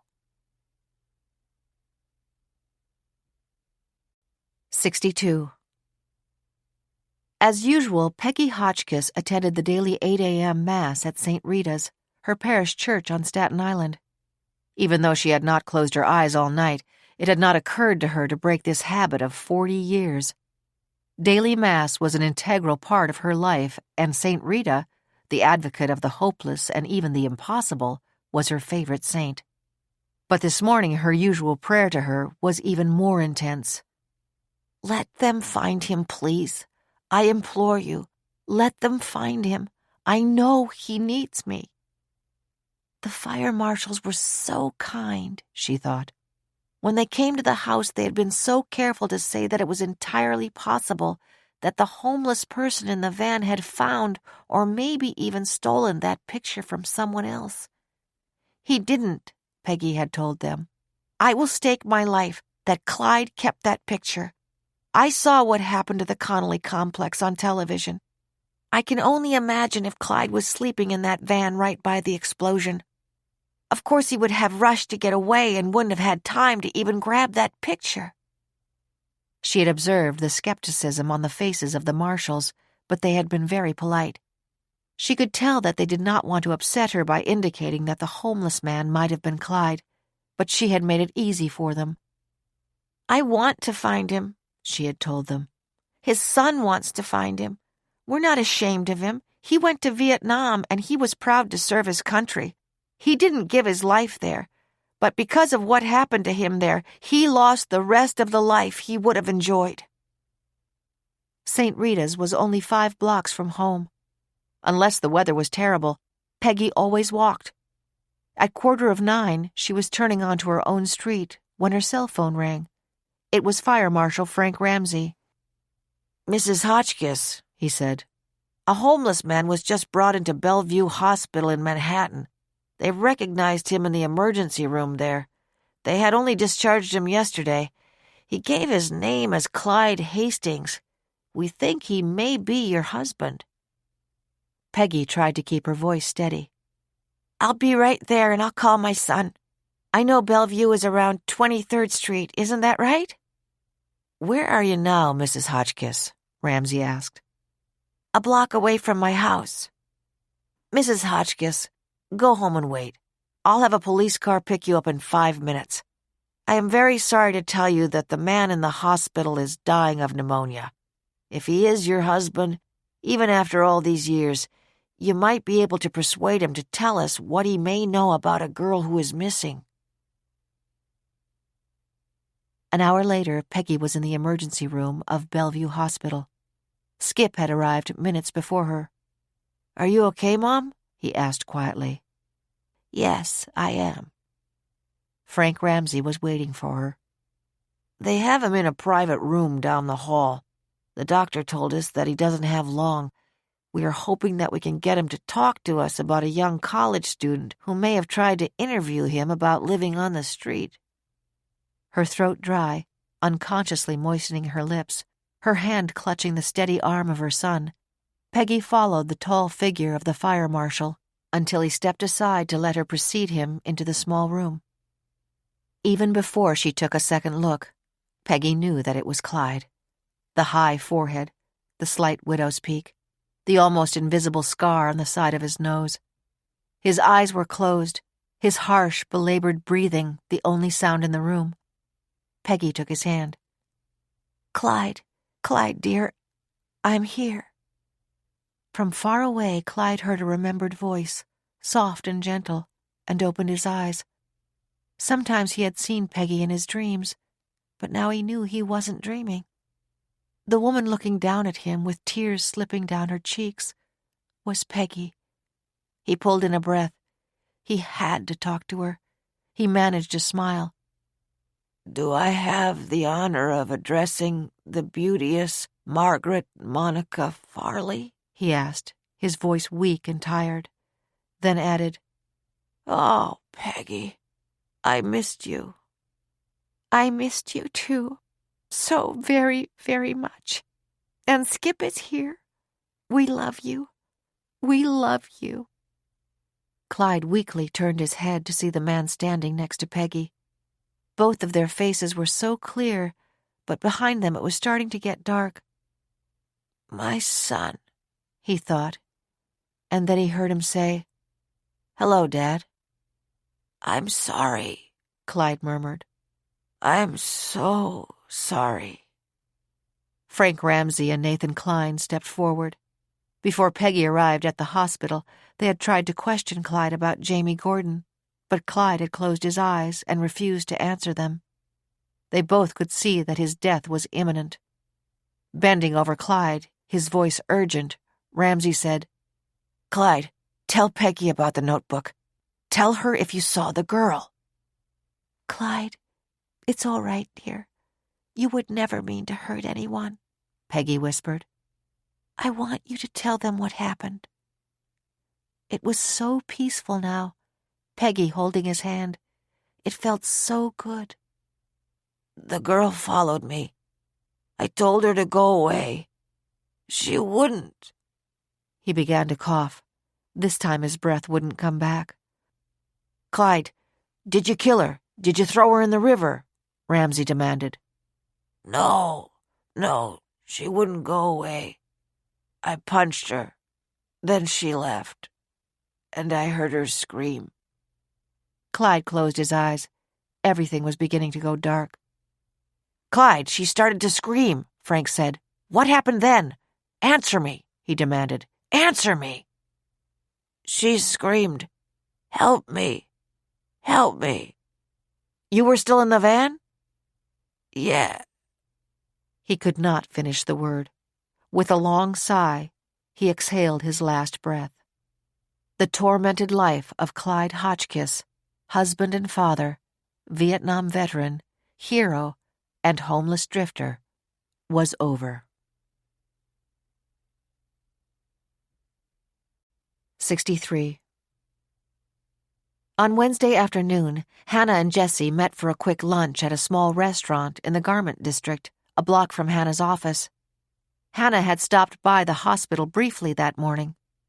Now that Kate was no longer in a crisis situation, Jessie knew that she and Hannah needed to talk. They both ordered a sandwich and coffee. This was not going to be like their dinners at Mindoro's, where they would sip wine and eat pasta and catch up with each other. Jessie looked approvingly across the table at her friend. Hannah's eyes were bright. The shadows under them were gone. She was wearing a high-neck white sweater, with a designer scarf in shades of blue around her shoulders. "You look great," Jessie said. "I would guess that you slept well last night." Hannah smiled and said, "You look great too. That's another suit I'm glad I talked you into buying. Green tweed is perfect with your red hair. I passed out at 8 o'clock last night and woke up at 8 o'clock this morning. I didn't even get to the hospital yet, but when I phoned, they said that Kate was sleeping quietly and her temperature is normal. I know I can't ask for more than that at this point." Jessie did not waste time engaging in meaningless optimism. "No, I don't think you can, but the fact that the fever is gone is the best possible news." "Yes, it is. Jess, how does the fact that someone might have been in the van the night of the explosion affect the suspicion that Kate and Gus set it off?" "It certainly adds a whole new dimension. I gather you didn't see the news last night?" "No, I didn't." "They found a family picture in the wrecked van. It's all over the media. They're hoping to use it to identify whoever was there." The waiter had arrived. "2 ham and cheese on rye, lettuce with mustard, 2 black coffees," he verified as he roughly put down the plates on the table, followed by the coffee cups. Jessie looked at the splatters of coffee in her saucer. 4-star dining, she murmured. Oh well, the sandwiches here are always good. If they do find out who was in the van, what do you think that means for Kate and Gus? Hannah demanded. I don't know. That van was in the far back end of the lot, a good distance away from the buildings. If some homeless person was in it, he may have been sleeping off a hangover and know absolutely nothing. But it does mean, as far as I can tell, that they have to nail down who was there and what it means, and that is potentially good for Kate. It's good unless whoever was there saw something that would be bad for Kate. Hannah took a sip of coffee and picked up her sandwich. Knowing you, you'll eat that half and leave the other on the plate, Jessie said matter-of-factly. You're right. What can I tell you? It's awfully big. You probably were working out at 5 a.m. You need to finish yours. I was working out at 6 a.m., Jessie confirmed. Hannah, I get the feeling that you are worried that Kate was involved in the explosion. Am I wrong to feel that way? She watched as Hannah framed her response. She does think or know that Kate was involved, Jessie thought, dismayed. All right, let me tell you exactly what happened. On Thursday afternoon, when Dad was alone with Kate, she said something to him. I was just coming into the intensive care unit, but I could see his face. He looked scared. That's the only word for it, scared. When I insisted that he tell me what Kate had told him, he said that she was sorry about the fire. She was sorry about, Jessie began to repeat slowly. You can imagine what I was thinking, that Kate set the fire. Dad said that he realized he had been so shocked about everything that he was garbled about what Kate had told him. He claimed that what she said was that she was sorry about the fire, meaning that she knew how much he loved the complex. That is one very big difference, to say the least, Jessie snapped. Which version do you believe? I cannot believe my sister is an arsonist. Nor can I, Jessie said emphatically. But I have to tell you that Doug has been on the phone with me. He's determined to create the scenario that Gus tricked Kate into meeting him at the complex. The way he explains her call to him is that she was always very friendly with Gus and just happened to call to chat with him.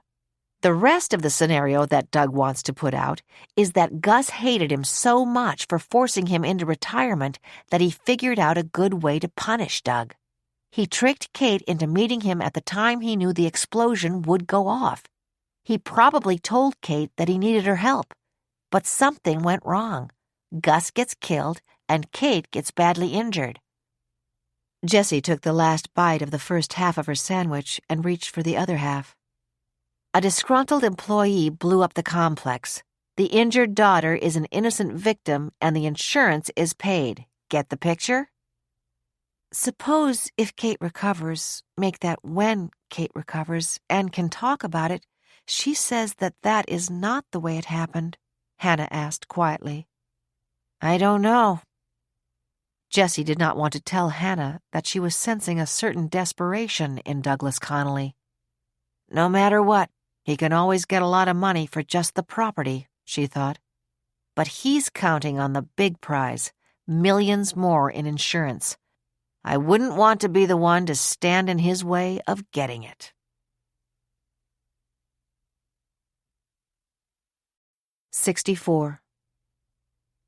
Lottie Schmidt could see from the caller identification on her phone that it was Gretchen. It was Wednesday mid-afternoon, which meant that Gretchen might have canceled yet another appointment with one of her massage clients. After she got back to Minnesota and was inside her beautiful home, it finally got through her thick skull that those fire marshals were so interested in her house because they wanted to know how she was able to pay for it, Lottie thought. She folded her hands in her lap. She had been sitting at the table of their small dining room, going through some photo albums when the phone rang. Then, not wanting to pick it up and wishing she had the courage to walk away, she listened to Gretchen's frantic message. Mama, I know you're never out at this time, so why aren't you picking up? Mama, did Papa do something funny to get the money to buy my house? If he did, why didn't you tell me? I never would have shown those pictures to those marshals or cops or whoever they are. Why didn't you say it straight? Mama, a lot of things went wrong in my life. You and Papa were so strict. Never let me have any fun. Always telling me to study harder, that my marks were never good enough. I married Jeff to get out of the house, and that was a nightmare. I waited on him hand and foot because that was the way you waited on Papa. And The 30-second limit for leaving a message on the answering machine was up. Thank God, Lottie thought, then shrugged. What can you do? Buy the house for her and you're a saint. Now her big mouth might cause her to lose it, and it's my fault. She looked down at the photo album. She and Gus had both been 20 years old when they were married by the minister in her mother's backyard in Baden-Baden, Germany. She was wearing a white blouse and skirt, and Gus a rented blue suit. The next day they had left Germany to go to America. I was smiling, Lottie thought. I was so happy. Gus looked scared but happy too.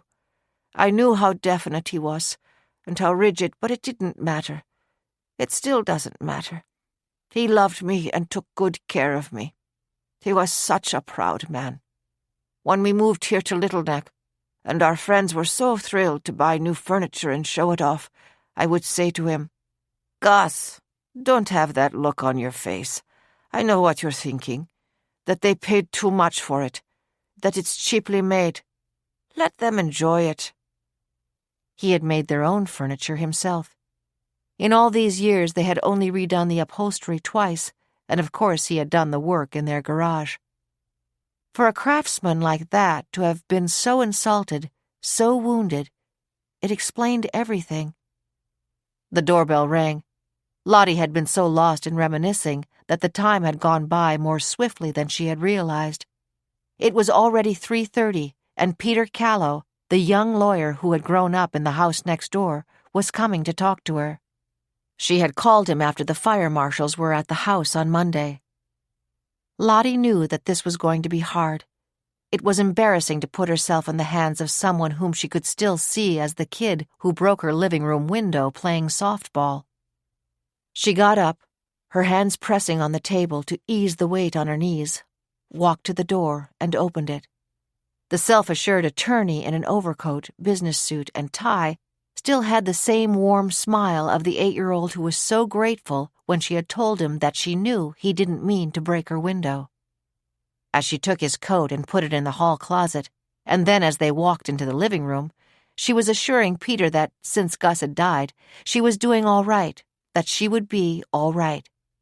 After he refused coffee or tea or even water, they sat down. "How can I help you, Mrs. Schmidt?" he asked. Lottie had decided that she would not beat around the bush. 5 years ago, Gus told me that he had won a lottery. That was all he said. He used the money to buy a house for Gretchen in Minnesota and an annuity so she could pay the overhead. Peter Callow did not say how wonderful that was. He knew immediately that there was more to the story. They're trying to blame the Connolly explosion on Gus. The fire marshals were at the wake and came here Monday. They were asking about Gretchen's house. How did they know about it? Because she couldn't wait to talk about it, Lottie snapped bitterly. If Mr. Schmidt won a lottery and paid whatever taxes he owed, there shouldn't be a problem, Peter said. The marshals will be able to check that out very easily. I'm not sure Gus won a lottery, Lottie said. Then where did he get the money for the house and annuity? I don't know. He never told me. Peter Callow could see from the deep crimson blush that was enveloping the cheeks of the elderly woman who had been his former neighbor that she was lying. Mrs. Schmidt, he said gently, if they can't find any record of Mr. Schmidt winning a lottery and paying his taxes, they'll be back here questioning you.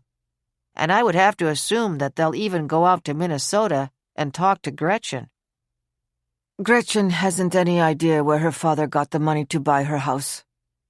And Mr. Schmidt never gave you a hint? Lottie looked away.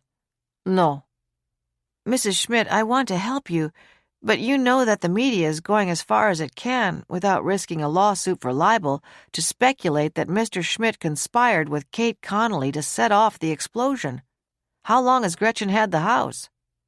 5 years. Wasn't that about the time that Mr. Schmidt was asked to retire? Yes, it was. Lottie hesitated. Peter, will you be my lawyer?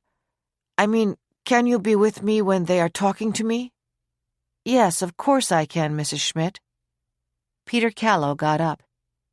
The way this seems to be going, he thought, my new client may soon have to invoke the Fifth Amendment and say nothing further to anybody. 65. Frank Ramsey and Nathan Klein stayed in the hospital with Peggy and Skip as they made arrangements with the funeral home in Staten Island to come for Clyde's body. Then, composed and calm, Peggy called her pastor at St. Rita's to tell him that she had seen her husband just before he died and that she wanted to have a funeral mass on Friday morning. They were sitting in a small office where they had been invited to wait while the doctor signed the death certificate and she made the calls. Skip was standing protectively behind Peggy, but when she laid down her cell phone, she suddenly turned in the swivel chair and asked, "What are they going to put down as the cause of death?" Without waiting for an answer, she said, "Because if they put acute alcoholism, I want the death certificate torn up. Clyde died of pneumonia." As she spoke, the doctor who had hurried to Clyde's bedside when the alarms on the machines that monitored his breathing had gone off, tapped on the partially open door of the room and came in. He had obviously overheard Peggy, because he said in a gentle and understanding tone, "You're absolutely right, Mrs. Hotchkiss. Your husband died of pneumonia, and I assure you, that is what is on this certificate." Peggy's hand began to tremble as she reached for the envelope he was holding out to her. "I'll take it, Mom," Skip said. Peggy dropped her hand. Then, looking past everyone, she asked, "You know what crazy thought went through my head just now?" It was a rhetorical question. Skip and the doctor and the fire marshals waited.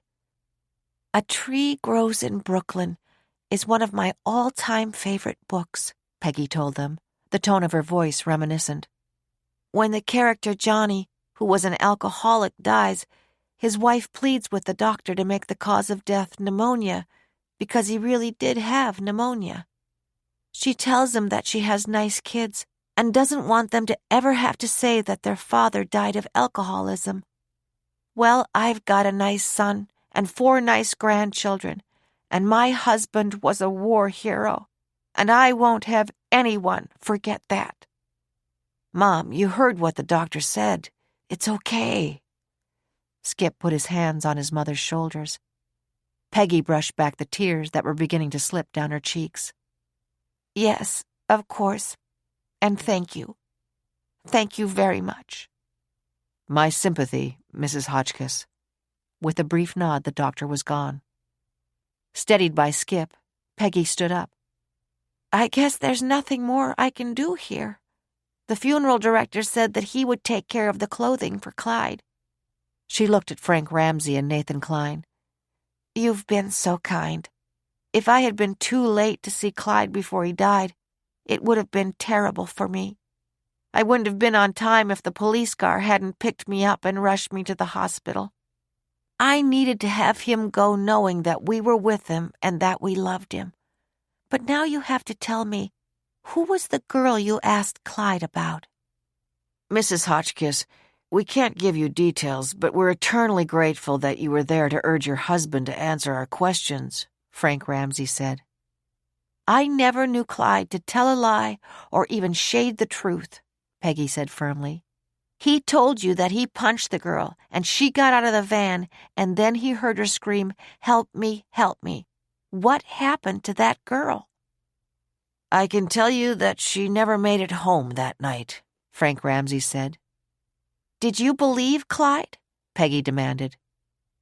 Frank wanted to say yes to comfort her, but looking into the now blazing eyes of the widow of Clyde Hotchkiss, he said, "What he told us opens a whole new avenue as we try to solve the death of this young woman. It may turn out to be incredibly valuable information, and we thank you for persuading him to share it." 20 minutes later, Frank and Nathan were having lunch in a sandwich shop near the hospital. When they were seated and had ordered, Frank asked the first question. "What do you think?"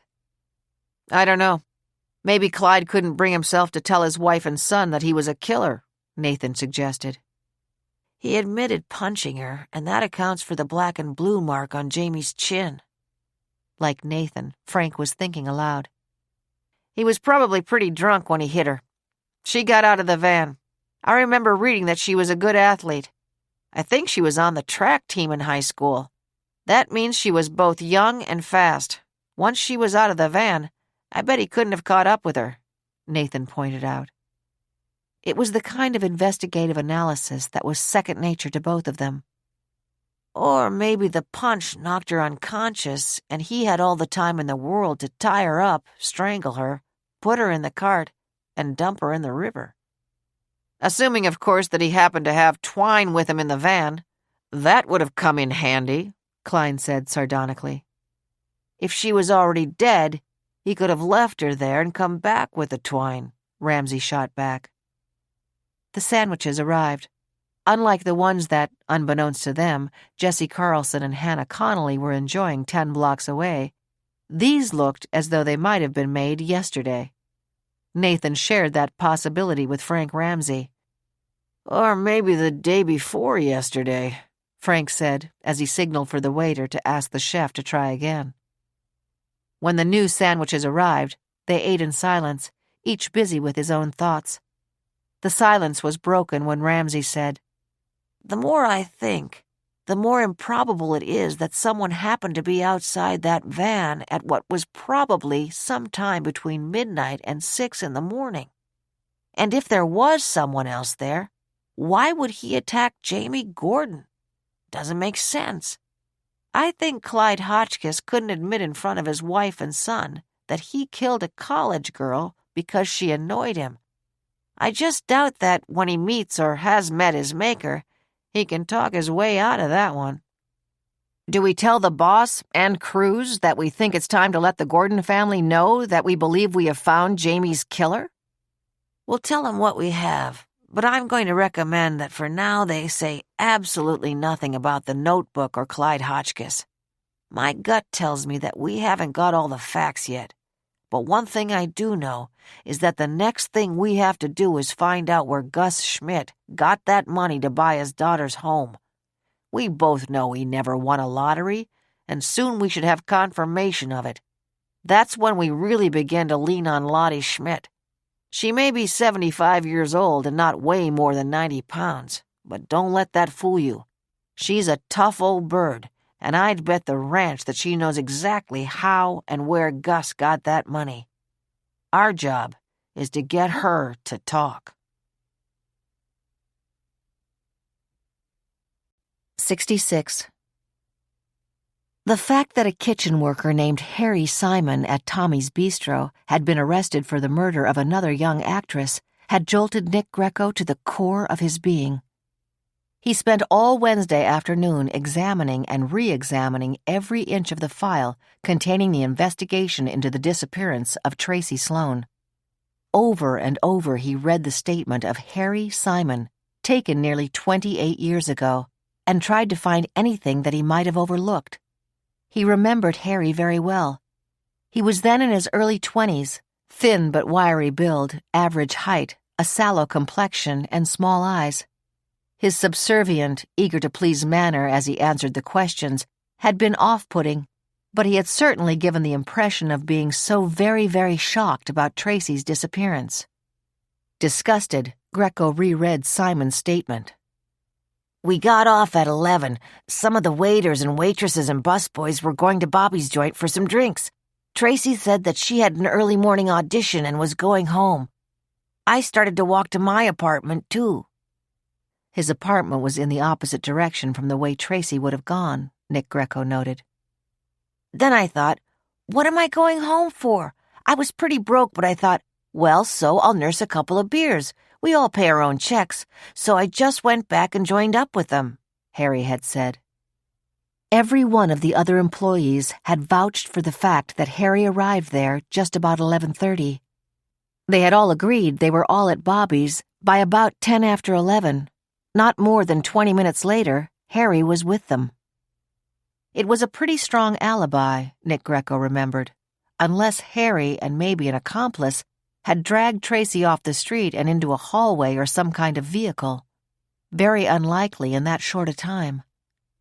We asked the others if there was anything about Harry that suggested he was excited or nervous when he got to Bobby's, Greco thought, as he pored through the reports containing the statements of the other people who had been at that bar. They had all said he had seemed to be in good spirits. But now we know that he's an alleged killer who may have managed to stay under the radar for almost 30 years. The homicide squad will be going back through their unsolved cases, particularly involving young women, to see who else might have been Harry's victim.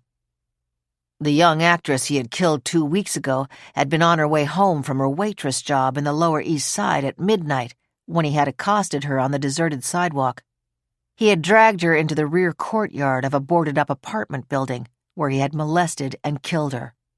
Then he had carried her body to his truck, which was parked around the corner on a dark, dead-end street. Harry didn't allow for the adjacent building security camera that had captured him committing the crime. Frustrated and angry at himself, convinced that he must have missed something about Simon when Tracy went missing, Nick Greco decided to call Mark Sloan to ask him to have dinner. He knew that Mark had to be on a roller coaster of emotions. Harry Simon had worked with Tracy. Harry Simon was an alleged murderer. Had he been the one who had abducted and killed Tracy and then somehow managed to show up 20 minutes later to have a beer with his friends? From the tone of Mark's voice, Nick Greco knew that the younger man welcomed the chance to talk to him again. Mark said he had a late afternoon office conference, and 7 o'clock would be the best time for him. They met at Maria, an upscale restaurant on Central Park South. When extending the invitation, Nick had decided that the last thing Mark Sloan needed was to have dinner in a restaurant that would remind him of Tommy's Bistro. Both men were prompt and were seated at the corner table that Nick had requested. It was obvious to Nick that the arrest of the kitchen worker had hit Mark Sloan hard. He seemed tense and even defensive, as though he expected to hear more bad news and had to prepare for it. They both ordered red wine, looked at the menu immediately, and ordered their dinner. Then Mark opened the conversation. "I wasn't much good at the office today," he admitted. "I kept thinking that the guy they arrested had to be responsible for Tracy's disappearance, too."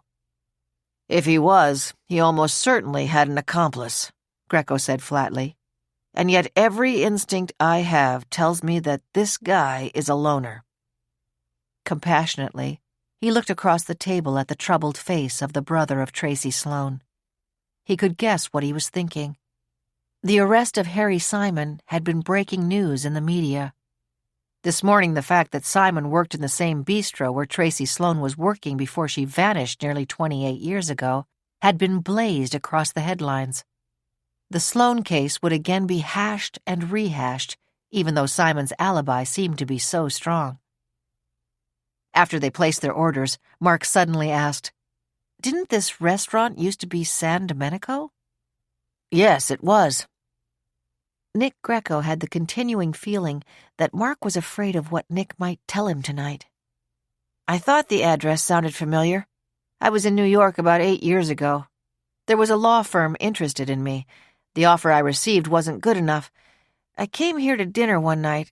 It was very good then, and from the fact that every table is taken, I guess it's still very good." "It is," Greco replied. The waiter brought their wine. "The salads will be arriving shortly," he promised. "Have you told your mother about the arrest yet?" Greco asked. Mark took a sip from his glass. "Yes, I did. I knew that I couldn't wait to get any more information. I was afraid that the news about Simon's arrest and his connection to Tracy would be on television in Illinois. When she disappeared in New York, it was major news there. I didn't want my mother to find out about it from anyone else. She needed to hear it from me." He took another sip and added grimly, My mother remembered that when she met and spoke to the people at Tommy's to thank them for doing everything they could to help the police find Tracy, that guy was slobbering all over my mother and telling her how much everybody all loved my sister. The word I hear from my guys is that the homicide squad questioned Simon up and down and sideways for hours last night. He admitted killing the girl in the Lower East Side, but swears he had nothing to do with Tracy disappearing. Greco felt the vibration of his cell phone in the pocket of his suit jacket. The call was coming in from the detective who had taken over the Tracy Sloan file. His hand cupping the phone, he leaned his elbow on the table, hoping to conceal the fact that he was answering it in the no-cell-phone restaurant. Greco, he said. Nick, it's Matt Stevens. What's up? Anything more with the Simon guy? No, not yet, but it looks as though the remains of Tracy Sloan have been found. It was obvious to Nick that Mark had overheard, because his face went deadly pale. Where? Greco asked.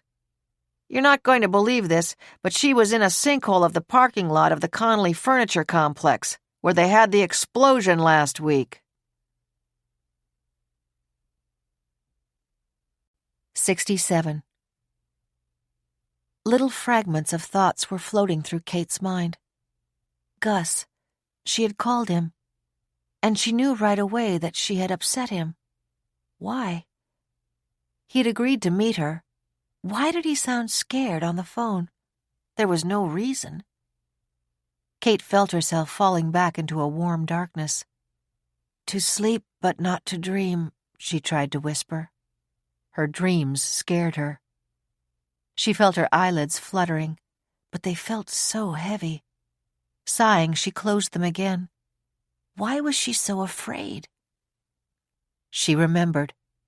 She was little, and she was running in her flowered nightgown, and she had reached the end of the hallway. But someone grabbed her before she could get down the stairs, and she tried to scream, but Kate drifted back into a healing sleep. 68. Shaking and trembling, Jack Worth had driven home early Wednesday morning. It was only when he arrived there that he realized how absolutely stupid it had been to bolt from the complex after he looked into the sinkhole. A normal reaction would have been to dial 911. Sure, when the cops arrived, they'd have asked him what he was doing there in the first place. His answer would have been, I just came to check on the progress of the rubble removal. I have every right to be here. I worked at this plant for 30 years, and I was the manager for the last 5 years until the fire last week.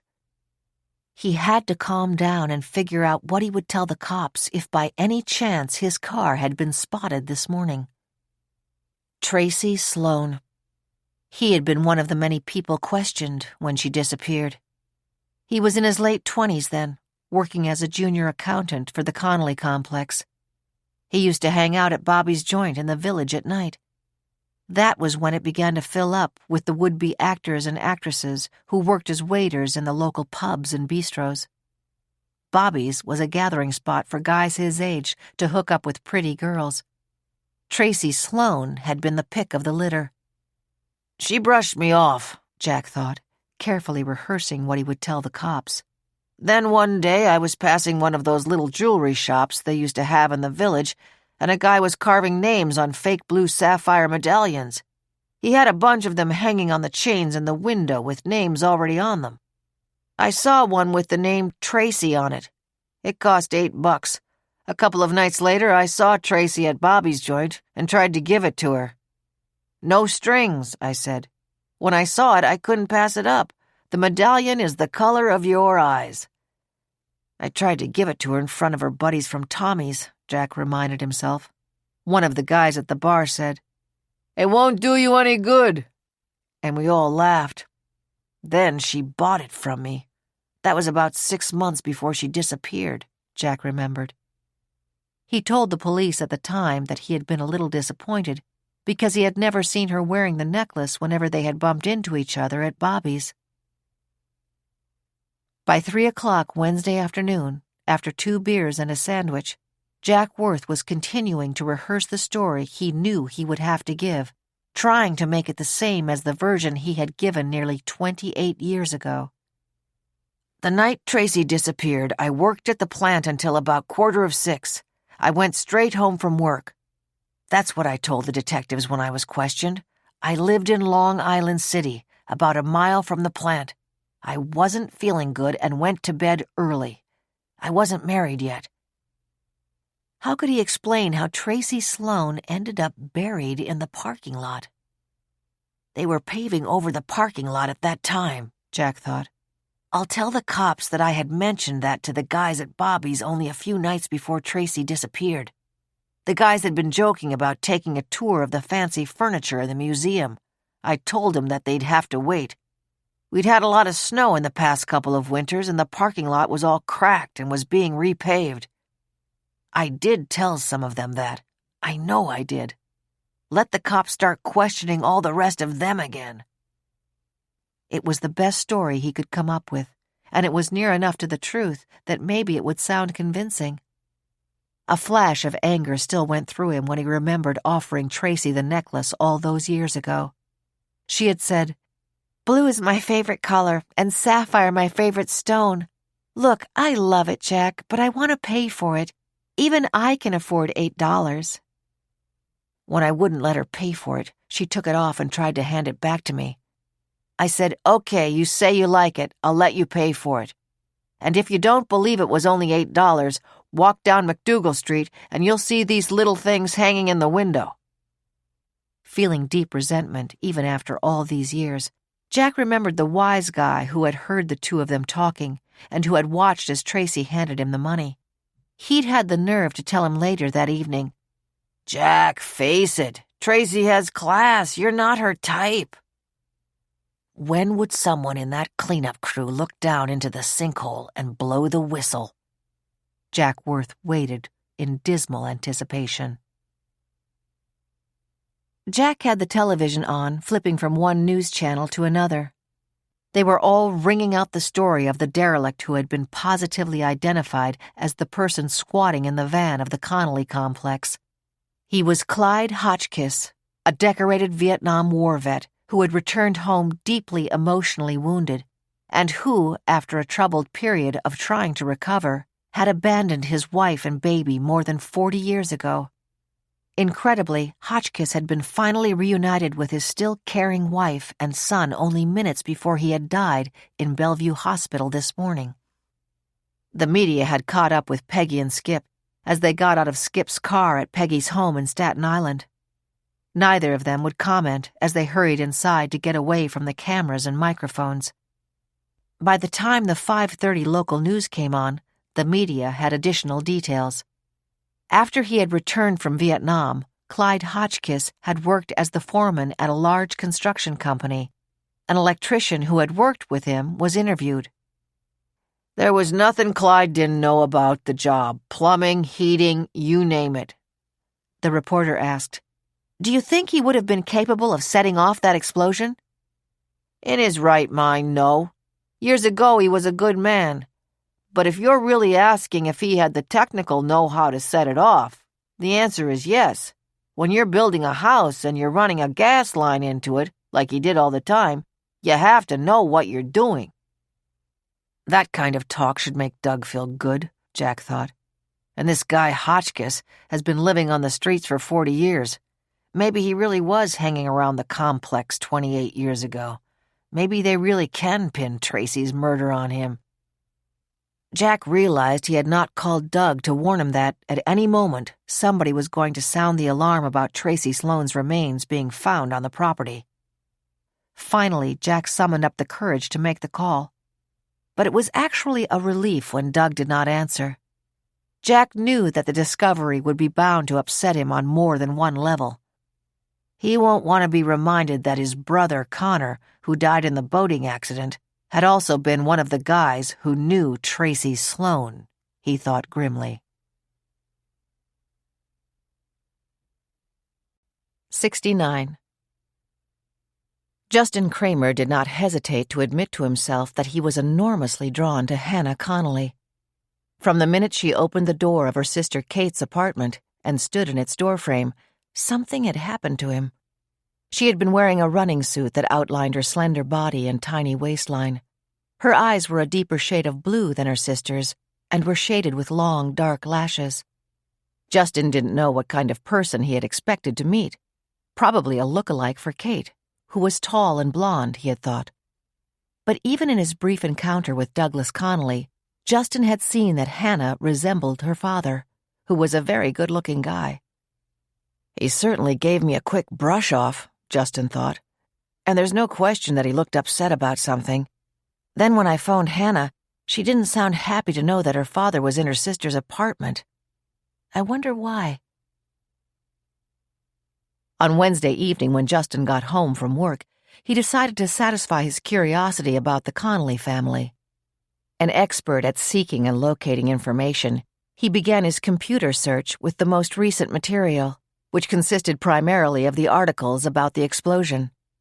The fact that Kate and a former workman, who was known to be disgruntled, were under suspicion for setting off the explosion was old news.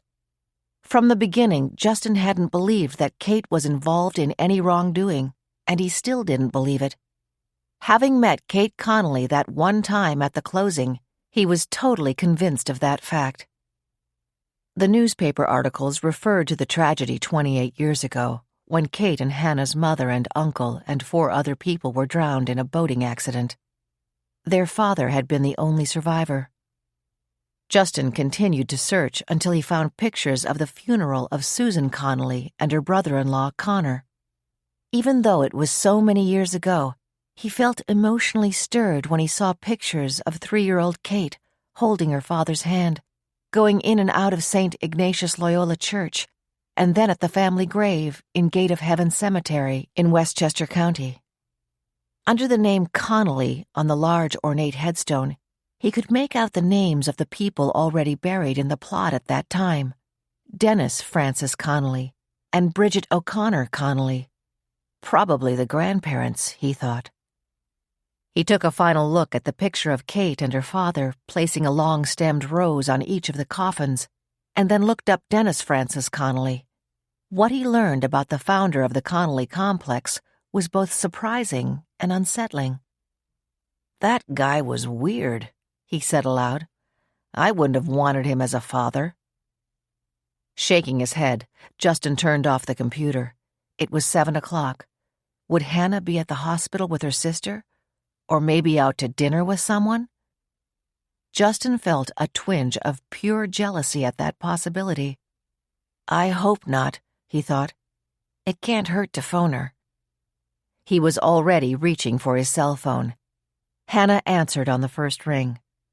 I'm just getting out of my cab at my apartment, she told him.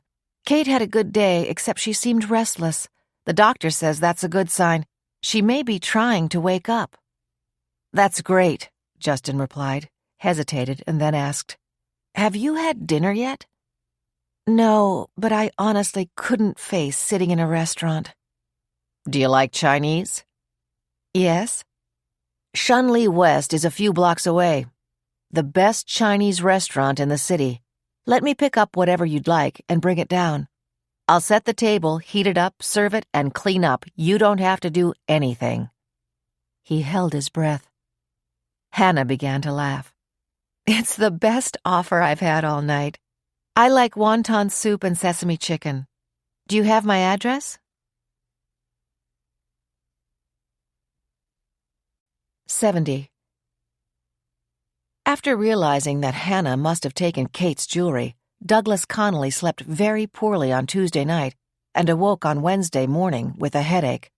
Sandra had slipped into his apartment early, and her presence was both annoying and convenient. She talked too much. She kept flipping her long platinum blonde hair from behind her shoulders to the front of her shoulders. Then she dropped her head forward so that it covered her face. Then she lifted her face so that her hair parted like the Red Sea and batted her eyes at him seductively. They must have had a charm school in North Dakota or wherever the hell she came from, Doug thought. And this was one of their lessons about how to flirt discreetly. As discreetly as a Mack truck plowing through Central Park. But amazingly, Sandra could cook. She said he needed a solid breakfast and that she was going to fix it. Other mornings when she'd stayed over, they'd had room service sent up from the restaurant in the building. The poached eggs were barely warm by the time they arrived, and the toast was brittle, and for all the money the place charged, they could never manage to deliver the coffee piping hot. Wednesday morning, with the almost Miss Universe in the kitchen, the orange juice was cold, the eggs perfectly poached, the bacon strips just crisp enough, and the toast an even shade of brown. Sandra had also cut up the grapefruit and oranges and pears she'd found in the refrigerator and put together an appetizing fruit platter. The daily maid service handled the cleaning of the apartment. They came in at 1 o'clock, so that if Doug slept late or had a visitor, they weren't annoying him by scurrying around with the whine of the vacuum in his ears. Bernard, the driver, took care of filling the refrigerator with essentials and stocking the bar. If Doug planned a cocktail or dinner party, one call to Glorious Foods, the upscale caterer, took care of everything. But after breakfast, and by a near miracle Sandra had cleaned up the kitchen, Doug wished she'd get out. He needed to think. Instead, it was she who asked, Doug, did you visit Kate yesterday? "No, I heard she was resting after the fever broke." I think you should go there this morning, and I'll go with you. Don't forget, I met her, and I'd like to say a prayer over her. That will start World War III with Hannah, Doug had thought as he pushed himself away from the breakfast table. But an hour later, he and Sandra were speaking with Dr. Patel. "Kate is restless," the doctor said. "I take that as a very good sign. I like to think that she is fighting her way back, that she doesn't want to be sedated anymore. The brain swelling is down. I must caution you that until she is fully out of sedation, we won't know if or how much brain damage she may have suffered. I will also tell you that it would not be unusual for her to have absolutely no memory of anything immediately preceding the accident." Can we look in on her now, Doctor? Sandra asked. Doug was uncomfortably aware that Sandra had taken on a certain attitude, almost as though she were the authorized voice of the Connolly family. He put a restraining hand on her arm. "I am very anxious to see my daughter," he said. You're not going to refuse to let me say a prayer for her, Doug? Doug was not happy that Dr. Patel was a witness to the exchange. He hated that, after she slipped off her coat, Sandra was wearing a tight, low-cut sweater that would have been more suitable in a nightclub in the meatpacking district. He'd been too engrossed in his own thoughts to notice it before. But thankfully, Dr. Patel had told him that Hannah had already been there this morning. She almost certainly wouldn't be back in the next 10 minutes. He wouldn't have to tell her that he had let Sandra go in to visit Kate. "Come along," he said brusquely to Sandra. Kate was stirring, but her eyes were closed. Doug took her hand. "Baby, it's Daddy. I love you so much. You've got to get well for me and Hannah. You can do it. We need you." Easy tears slipped from his eyes. On the other side of the bed, Sandra smoothed her hand softly over Kate's bandaged forehead. Kate, it's Sandra. We had dinner together the night of the accident. I thought you were so beautiful and so smart, and you are. And you're going to be again. And I want to become your best friend. And if you're in trouble, I'll be there for you. "That's enough, Sandra," Doug interrupted, his voice an angry whisper. Well, I am going to say a prayer. Sandra closed her eyes and looked upward. Beautiful Kate, may you be blessed and healed. Amen. Kate, who could not communicate with them, had heard everything. As she slipped back into sleep, she had one thought that was clear in her mind. Bimbo. Doug had hoped that Sandra might want to check her mail or have dinner with her girlfriends again tonight, but she climbed back into the Bentley and told Bernard, We're going home, Bernard, but I'm making reservations for tonight at Soho North, so we'll need you to pick us up at 8:30. Our boy needs to get out. He has far too much on his plate, and it's not fair. Doug had been about to tell Sandra that he could feel the beginning of a splitting headache and needed to lie down in a dark room and be quiet. He wanted to insist that Bernard drop her off at home now, But then again, the prospect of being completely alone tonight was not appealing either. Dinner with some good wine in the same dining room as the celebrities who were always at Soho North was more to his liking. "Sounds good to me," he said, trying to sound cheerful. At 20 minutes of 6, the telephone rang. Sandra had just prepared a scotch for him and an apple martini for herself. She ran to the phone and looked at the caller ID. "It's Jack Worth," she told Doug. "Let it ring. I'm not in the mood to talk to him." 10 minutes later, the phone rang again. "The number doesn't show," Sandra reported, as holding the martini, she ran across the library again to glance at the landline phone on the desk. "Forget it. No, wait, I'll take it." Doug had suddenly remembered who might be calling.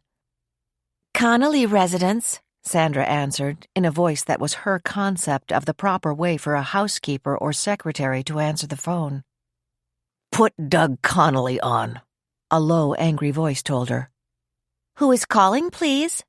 "I said to put him on." Sandra covered the speaker with her hand. "I think it's some kind of nut. He won't give his name, and he sounds as though he's furious about something." Not knowing what to expect but suddenly fearful, Doug got up and hurried across the room. "Douglas Connolly," he said when he picked up the receiver. "Did you know who you were messing with when you pulled that switch?" Doug recognized the voice, but he was bewildered at the question. "You thought you could get away with a dumb trick like that, you stupid idiot? You can't. I want $4 million deposited in my account by Friday morning, or you won't live to see Saturday. That's the $3,500,000 you owe me, plus interest for pain and suffering." "I don't know what you're talking about." "Then think about our last transaction, and maybe you'll get it. But tell you what, maybe you need a little more time to put together that kind of money, so you have until next Monday.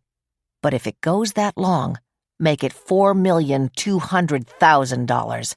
The extra $200,000 is for making me look like a fool." Doug heard the click of the receiver in his ears. His hand clenching, he replaced the phone in the cradle. Dougie, what is it? You look like you're going to faint. Who was that? What did he say?" Sandra was beside him, steadying the hand that was holding the drink that was now spilling down his sleeve. "Oh, my God," Doug moaned. "Oh, my God. What am I going to do?" 71. At 5 o'clock on Wednesday evening, Frank Ramsey and Nathan Klein rang the bell of Lottie Schmidt's home. Now that they had received confirmation that Gus had not won a lottery within the United States, they had agreed that this time there would be a harder edge to their questioning, with Frank playing the more sympathetic role and Nathan expressing disbelief at Lottie's lottery claim. Lottie opened the door on the second ring of the bell, but if she was surprised to see them, she did not indicate it. Something in her attitude was also different. They both noticed that right away. She seemed less frightened and more sure of herself. "I would have appreciated a phone call," she said as she stepped aside to let them in. "And you might have saved yourself a useless trip. I'm leaving in the next few minutes to go to my neighbor's house. She was kind enough to invite me for an early dinner." "Then I'm very glad we caught you, Mrs. Schmidt," Frank said pleasantly. "We'll only be a few minutes." He started to turn from the foyer into the living room. Lottie stopped him. "I think it would be more to the point if we sat at the dining room table. I have some photo albums there that I think might interest you." She did not tell them that after her neighbor Peter Callow left the other day, she had sat at that table, thinking long and hard. It was obvious to her that while Peter would defend her, he did not believe that she was ignorant of where Gus had gotten the money for Gretchen's house. "If he doesn't believe me, no one else will," she had reasoned. "Well, I'll find a story that might hold up." With that thought in mind, she had pulled down the folding stairs to the attic, climbed up, and retrieved a now dusty photo album and several framed pictures of severe-looking people in formal dress or military uniform. The items were from a box that had not been disturbed since the first day they moved into the house. Carefully wiped off, the album and the pictures were now spread out on the dining room table. She invited the detectives to sit down there. Unlike the other time they had come into her home, she did not offer them water or coffee. You have heard my husband described as a master craftsman who was forced into retirement by Douglas Connolly and his minion Jack Worth, she said, her voice level. Gus was that. He was all of that. But he was also part of one of the finest families in Germany. She turned the album around. In World War I, his grandfather was an aide to the Kaiser. His name was Field Marshal Augustus Wilhelm von Müller. That is his picture with the Kaiser. Stunned, the two detectives stared at the album. And this is a picture of his grandfather's home. Gus's father was the second son in the family. Gus's father and mother died in an accident when he was a baby. Gus was their only child. The horse-drawn carriage they were riding in overturned on a rainy night. After they died, Gus was brought here and was raised with his cousins. Lottie pointed and continued. It was a castle on the Rhine, and it was filled with furniture and paintings that were priceless antiques. My husband did not learn to love and appreciate beautiful furniture and art in a public museum.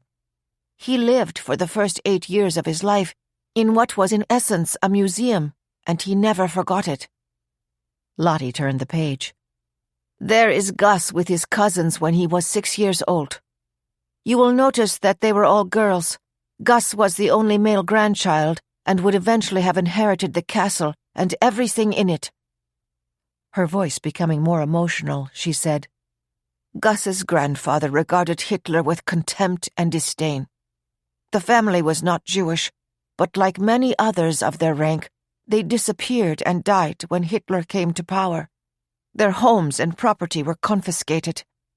Gus was in the hospital because of a burst appendix when his family was arrested and taken from their home. The Gestapo came to the hospital. The nurse hid Gus and showed them the body of a boy that age who had just died and told him that he was the von Müller child. They accepted what she said and left. The nurse, whose last name was Schmidt, took Gus home that night. That is how he survived. He was raised as the child of the nurse? Ramsay asked. Yes. She moved to a different city and enrolled him in school. She told him that he must never talk about his former life because he, too, would be taken away. He was terrified by the cruelty of what happened on Kristallnacht and by the fact that his Jewish friends at school had to wear yellow armbands. That was, of course, before they, too, disappeared. Then he was the only survivor of the family? Absolutely. Everyone died in the camps. His grandfather's castle was taken over by the Nazis and later bombed during the war. So no one was really sure if there was anything belonging to the family that was left. Gus never wanted to talk even to me about the past. After the war, the German people suffered terribly. Gus had quit school when he was 16, after the nurse who had adopted him became ill and died. He was completely on his own and found a job in a furniture repair shop. We were both 20 years old when we were married. He was wearing a rented suit. She smiled reminiscently, then said, You see, that was why people found Gus unyielding, even autocratic. He came by it naturally. He was the offspring of a noble family. Mrs. Schmidt, this is absolutely fascinating, Frank Ramsay said. But how does it fit in with the fact that Gus was able to give Gretchen enough money to buy a very expensive home 5 years ago and an annuity to help support it? As you must be aware, there are organizations that track down property that was stolen by the Nazis. I knew years ago that Gus had been in touch with them. More than that, I don't know. He hated to refer to the life that existed before his family disappeared. His pain was too deep. His heart was broken. What he did tell me 5 years ago was that he had finally heard from one of the search organizations, and they had negotiated a deal with the present owner of one of the paintings that was proven to have been in the castle.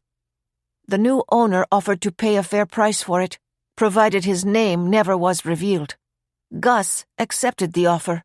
He never told me more than that, but that was the money he used to buy Gretchen's house. He received payment for a painting that rightfully belonged to him, and that is why, gentlemen, I ask you to leave my home and stop trying to make Augustus Wilhelm von Müller II into a thief. I know, even though he is dead, you are convinced he is an arsonist, Lottie said bitterly as she stood up and pushed back her chair. Isn't that good enough for you? Silently, they followed her to the door. After they went out, she closed it behind them, and then they heard the decisive click of the lock turning. As they looked at each other in the gathering darkness, Frank's cell phone rang. It was a detective from the precinct near the complex. "Frank, we just got a call from the Connolly place. They have a sinkhole in the parking lot and there's a skeleton in it. It's pretty obvious it's been there a long time. It looks like a woman. She's wearing some kind of necklace with the name Tracy on it. They think it's Tracy Sloane, the young actress who disappeared about 28 years ago." "We'll be right there," Frank said. He turned off the phone, looked at Nathan, and tersely told him of the incredible find at the complex. They both rushed to the car. As Frank turned on the engine, Nathan asked, "Frank, Hotchkiss has been missing for nearly 40 years. Do you think he might have been hanging around the Connolly plant when Tracy Sloane disappeared?" "I don't know," Frank said. "But if he was, it's going to be damn hard to prove it." 72. Justin and Hannah were seated at the table in her small dining room. They had just finished the excellent selection of the Chinese food that Justin had brought in and were reading their fortune cookies. Justin unfolded the small slip of paper in his cookie and read it aloud. "The year of the snake will bring you much happiness." He checked the search mechanism on his phone and learned that the year of the snake was starting in less than 2 months. Hannah's fortune was not as straightforward. "Wisdom comes to those whose minds are open to the truth." "That's a big nothing," she said, laughing. "I wish I'd picked yours." "There are more of them. Want to try again? Or I'll share mine with you." They smiled at each other. Each was comfortably aware that something was beginning between them, and they both liked it. Over dinner, Justin had told her about himself. "My mother was from the Bronx, my father from Brooklyn. They met at Columbia. After they got married, they moved to Princeton. My mother teaches English Lit, and my father is chair of the philosophy department. I have a younger sister. She's a medical resident at Hackensack Hospital." As he spoke, Hannah could see the animation in his face and could sense that Justin had enjoyed a normal, happy childhood. Wistfully, she reviewed her own growing-up years. Dad always on his way out? Rosemary Massey telling him he should remarry, that his little girls needed a mother. Hannah thought of how she used to pretend her mother was alive and would talk to her. Her mother would tell her that it was wonderful that she got an A on her spelling test. She did that because her best friend in the 1st grade, Nancy, would tell her that her mother said she was so proud of her because she got an A. And then they went out for ice cream. "I told her that my mommy took me out for ice cream too," Hannah remembered, and Nancy said, "But you don't have a mommy. Your mommy is dead." I didn't speak to Nancy for days, and Kate kept asking me what was wrong. She was 9 years old then. Finally, I told her. She said that I shouldn't be mad at Nancy, that I should tell her that my mommy is in heaven, but I do have a big sister and she doesn't, so I'm lucky. Then Kate and Rosie took me out for ice cream, because I had gotten an A too. Hannah realized that she hadn't just been thinking about that, but was actually telling it to Justin. She laughed self-consciously. "Hey, you're a good listener." "I hope so. On the other hand, my sister says that I talk too much." The phone in the kitchen began to ring. Justin saw the panic in Hannah's eyes as she jumped to answer it. "Hannah, take it easy," he counseled, but followed her into the kitchen, hoping against hope that it would not be bad news about Kate's condition. The caller was Hannah's father. His loud, overwrought voice made it easy for Justin to overhear. I just got a call from those fire marshals. All the water from the hoses caused a sinkhole in the back parking lot. They found the skeleton of a young woman there. They think they know her identity, but they didn't give me a name." "A skeleton?" Hannah exclaimed. "Do they know how long it's been there?" "They didn't say. Hannah, this is so bizarre. I don't know what to think." "Dad, are you alone?" He did not answer for the moment, but then said, "No, Sandra is with me. We were just going out when the phone rang." "Do the police want to talk to you?" "Yes, they're on their way here. I think it's detectives from New York, not those fire marshals." "Then obviously you have to wait for them. Send for dinner from the restaurant in your building. The marshals may be there for a long time." "Of course. That's what I should do. Hannah, I don't know what to think. Between what happened to Kate and Gus and the explosion, and that tramp living in the van, and the insurance company refusing to discuss payment with me." Douglas Connolly began to sob. "Dad, hang on. None of this is your fault."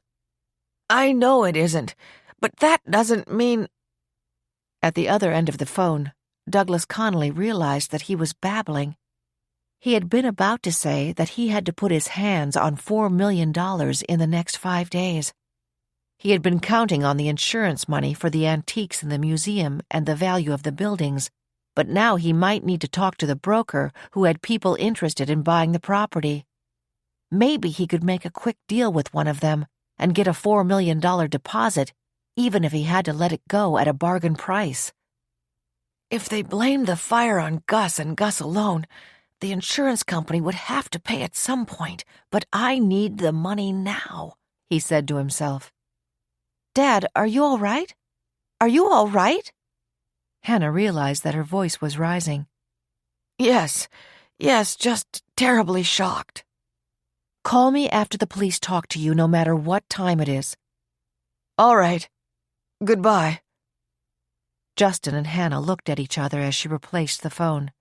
Silently, they went back to the table and sat down. Then Hannah poured tea into each of their cups. "Can you imagine tomorrow's headlines?" she asked. "I can," Justin told her. "Your father used the word skeleton.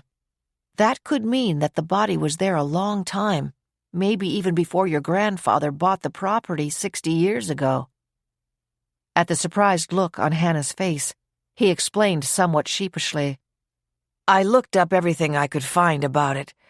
Haven't you ever done that?" "No, I haven't. I mean, Dad told us that his father, our grandfather, made his money on Wall Street, cashed in and bought the property. He had already started collecting antiques. He built the factory and showroom and museum and bought many more antiques. Dad was just starting college then. He's 58 now. I don't think Dad likes the idea of having daughters our age. He wants us to call him Doug instead of Dad, but we always missed having a mother, so turning him into a pal rubbed us both the wrong way." Justin got up. "I don't blame you. All right, I know I promised you that I wouldn't stay late, but after that call from your father, do you want me to hang around until you hear from him again?" Hannah did not hesitate. She smiled weakly and said, "I'd really like that." "Good. And I also promised you I'd clean up the kitchen. So you have that cup of tea and let me do that." Hannah again attempted a smile. "I won't stop you." As she sipped the tea, it occurred to her that if Doug had been told about the discovery of the skeleton, the odds were that Jack Worth knew about it too. After the explosion, she had put the number of his cell phone on her contact list. Since Kate had been in the hospital, her phone was never more than the reach of her hand away. She had changed into a sweater and slacks when she got home from work. Now she pulled the phone out of her pocket, opened it, found Jack's number, and called him. If her father's voice sounded frightened, Jack Worth sounded as though he were facing a firing squad. "Hannah, I know about it. I can't talk. The detectives are here. They're taking me to police headquarters to question me. Hannah, no matter what you may hear, I did not kill Tracy Sloan." 73. From the moment he was arrested by the detectives in the kitchen of Tommy's Bistro on Tuesday evening, Harry Simon had been defiant. After he had been read his Miranda rights, they took him to police headquarters. He had agreed to talk to them, insisting he had done nothing wrong, but there was no way he could ever refute the evidence on the security cameras. Harry Simon was, unmistakably, the man who had dragged Betsy Traynor, the young waitress and aspiring actress, through the alleyway and into the courtyard where he had molested and strangled her. Only a part of the actual crime was on camera, but it was clear from the view of the assailant's face and the dragon on the back of his jacket that Harry Simon was the man who was leaning over the helpless figure on the ground. The cameras had captured Betsy's terrified expression as he forced her into the courtyard. 20 minutes later, they again registered her face, her unseeing eyes now staring straight ahead as he carried her lifeless body to his car. Obviously stunned as the detectives ran the tape for him, his only response was, "Yeah, it looks like me, but I don't remember doing nothing to nobody. If it was me, and I'm not saying it was, I was out of my mind. I'm bipolar. Sometimes I forget to take my medicine." "Do you need medicine to recognize your own face on the tape or that cheap jacket with the dragon on it that you were wearing then and that you were wearing when we picked you up?" one of the detectives shouted sarcastically. "Do you need medicine to understand what you did to that girl?" Harry did not budge an inch from his insistence that he did not remember anything about the murder, even though he continued to be grilled all Wednesday morning and afternoon. The detectives had switched their questioning midstream to the disappearance of Tracy Sloane. "You worked with her years ago. Did you ever go out with her?" "Nah, she never gave me a glance." "Did you like her?" "Everybody liked Tracy. She was fun to be around. She wasn't like some of the other waitresses who'd start chewing out the kitchen people if their orders weren't ready." "You sure you never went out with her?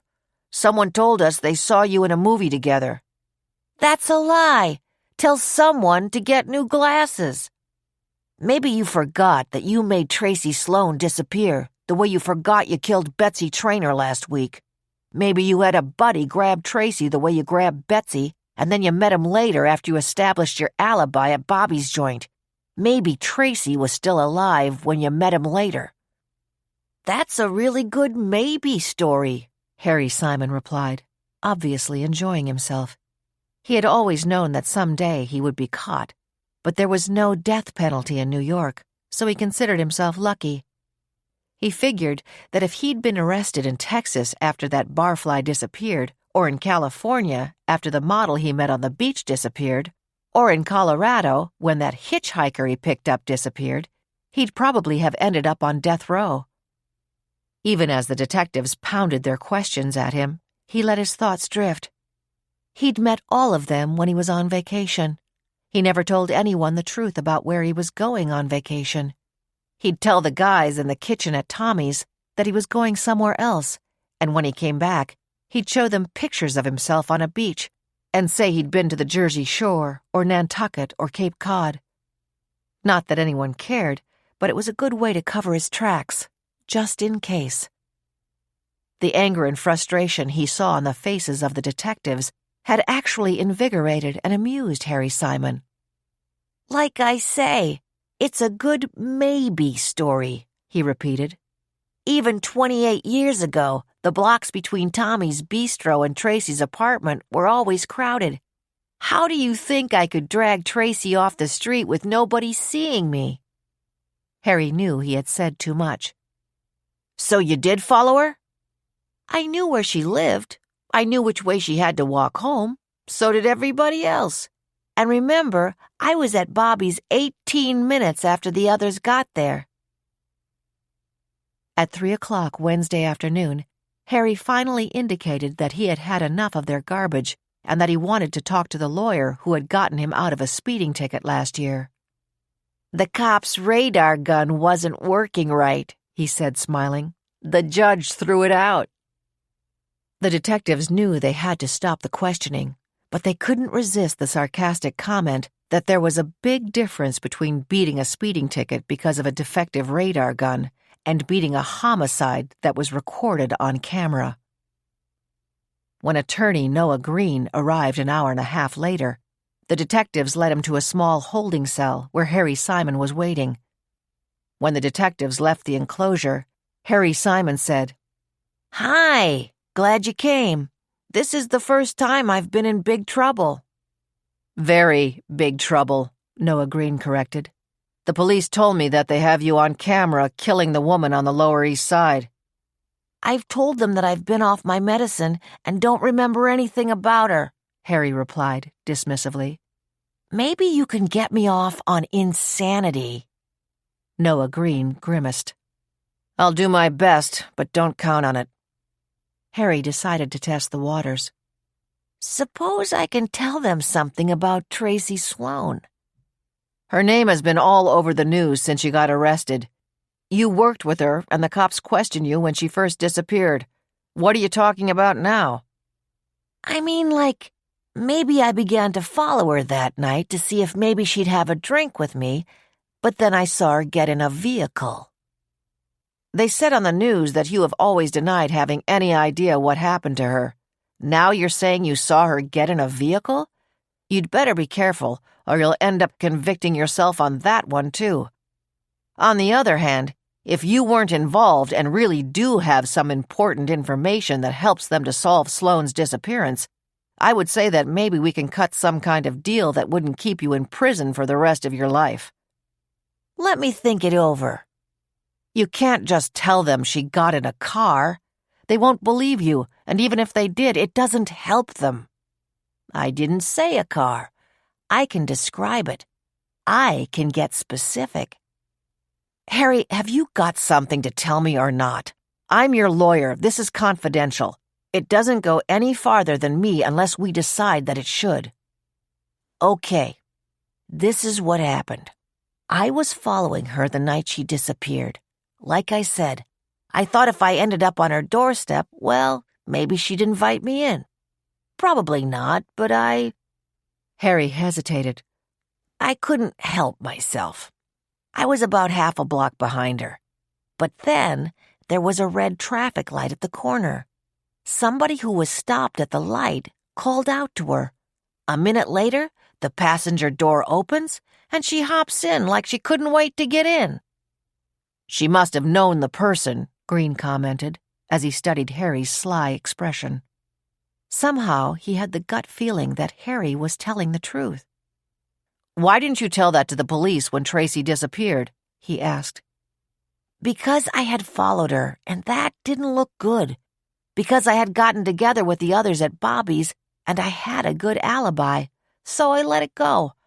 I didn't want them looking too deep into my background. I had a few minor problems when I was in high school. I was scared they'd pin her disappearing act on me if I opened my mouth." Noah Green thoroughly disliked his client and was ready to go home. "I doubt very much if telling the detectives that you saw Tracy Sloane get in a car that night will do you much good in your current situation. In fact, I agree they'll probably end up pinning her disappearance on you." "I didn't say I saw her get into just any car. I just told you I can describe it. It was a mid-size black furniture van with gold lettering that had the word antique on the side. Now, if we give them that, can you get a plea deal for me?" "Are you absolutely sure you want to reveal this?" "Yeah." "I can't make promises to you that it will help at all. Let me think about how I approach the detectives with this information.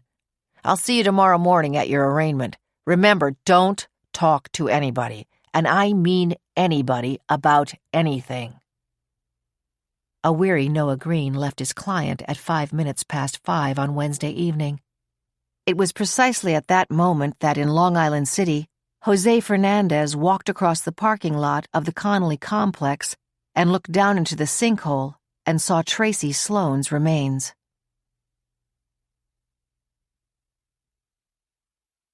'74. When Frank Ramsey and Nathan Klein drove into the Connolly property Wednesday evening, They learned that the detectives who had finished questioning Harry Simon were on their way to the site. I'd be rushing to get here, too, if I'd been working a cold case that's been around for over 28 years, Frank thought. Now officially a crime scene, the parking lot was already swarming with activity. The cleanup crew had been ordered to stay, and Jose Fernandez, the young worker who had found the skeletal remains, was being questioned in a police mobile unit. His story was straightforward and backed up by his boss. Last night, it was pretty dark when we set up the poles around the sinkhole. We couldn't see into it, and anyhow, it had been a long day. This morning, Sal, the boss, decided that we'd worry about the sinkhole later because our job was to get rid of as much debris as possible. At that point, Jose decided to throw in a brief history of his interest in archaeological finds. You never know if one of the detectives has a sister who is a principal in a school and could use a substitute teacher, he thought. He cited his master's degree, then said, So I was curious to take a look. Sal told me to make it quick because he was driving me back to the garage. I jogged across the parking lot to the sinkhole and looked down and... Then he shrugged. The vivid memory of the curled-up skeleton with the long auburn hair sticking to the skull would haunt him for a long time to come. Jose and everyone else in the cleanup crew were soon cleared as potential suspects. Their IDs were checked, their names, addresses, and phone numbers taken, and they were permitted to leave. Frank and Nathan knew that they would not be part of the investigation that would follow the finding of the remains of Tracy Sloane. While, of course, there would be an autopsy, they had zero doubt that it was her. The investigation would be purely within the jurisdiction of the Manhattan District Attorney's Office, where the case had remained cold for all these years. But they stayed until their own boss, Marshal Tim Fleming, arrived and conferred with them and the DA's detectives. At a grim conference in the police mobile unit, they all agreed that it was now appropriate to publicly release the fact that Jamie Gordon's notebook had also been found in the wrecked van, and that the deceased vagrant Clyde Hotchkiss had admitted punching her but not killing her. The same thought was on all of their minds. Hotchkiss had been living on the streets for 40 years. Was it possible that he had been hanging around the complex 28 years ago? And if so, could he be responsible for killing both Jamie and Tracy? It was already a matter of record from the questioning of Jack Worth 28 years ago that he had tried to give Tracy the necklace as a gift, but that she had refused him and had actually paid him for it months before she died. Jack had admitted then that he was hurt and disappointed, but he swore he had not killed her, and he was being brought in for questioning again now. So we have the plant manager who was working here when Tracy disappeared and who may have been insulted when she refused to let him give her a gift that cost $8. We have a dead vagrant who admits that Jamie Gordon was in the van with him and who may very well have been hanging around here 28 years ago. And we have a murderer who worked with Tracy and who can't account for 18 minutes the night she vanished, one of the detectives said in summing up. Frank Ramsey and Nathan Klein could have gone home then, but by silent agreement they waited and soberly watched as the sinkhole was photographed and searched for any clue that might determine if it was the actual location where Tracy died. It was nearly 10 p.m. when, with searchlights illuminating the grim scene, the skeletal remains were carefully lifted onto the medical examiner's stretcher. Pieces of dark blue cloth that had once been slacks and the ivory-colored remnants of wool that had once been a sweater dropped onto the jagged base of the sinkhole as Tracy Sloane was moved from the place where she had been hidden for longer than she had lived. 75. Mark Sloane left the Maria restaurant, his dinner untouched, after telling Nick Greco that he needed to go home and call his mother. From the description of the necklace, he had no doubt that the remains found in Long Island City were those of his sister. In one of the last pictures she had sent home, Tracy had been wearing the blue medallion with her name on it. She had written, "Dear Mom and Mark, how do you like my sapphire necklace? A bargain for $8, don't you think? When my name is in lights on Broadway, maybe I can buy the real thing. Wouldn't that be great? Why and how did Tracy's body end up in Long Island City? It might never have been discovered if the Connolly complex had not exploded. It was also totally bizarre that one of the young women he happened to run into in the lobby of his new apartment building was the daughter of the owner of the complex where Tracy's body was found. Mark looked at his watch. It was only 8 o'clock. He knew that he also wanted very much to talk to Hannah Connolly. Maybe she could help him find out quickly if Harry Simon had ever worked at Connolly's, or maybe had a relative who had worked there. By now, the records of nearly 30 years ago are probably gone, he tried to warn himself. The IRS doesn't require you to keep them for more than 7 years. He found himself reaching for his cell phone. This is crazy, he thought. It's just that I want an answer. Maybe all these years, I still thought that one day Tracy would come back into our lives. I'll be 38 in a couple of months. She was only 22 when she vanished. I have to call Mom tonight to tell her that Tracy's been found.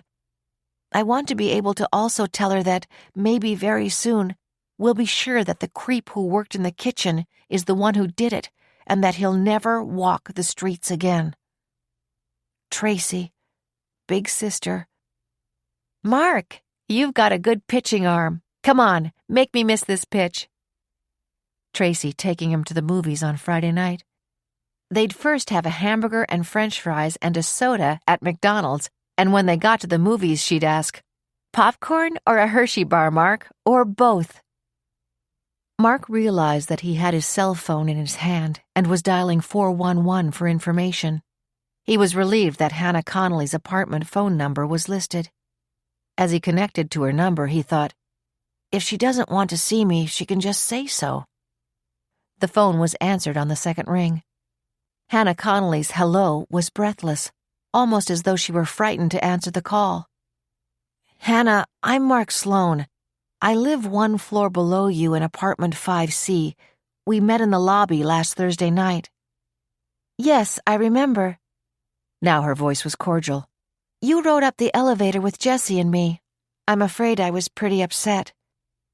Have they told you yet that skeletal remains were found on your family's property in Long Island City? How do you know that? Now her tone was wary. Tracy Sloan was my sister. Mark did not wait for a response. I just heard about it. I'm on my way home. I'll be there soon. May I come up and see you? Yes, of course. Mark, I am so sorry. 15 minutes later, Hannah was opening the door of her apartment for Mark Sloan.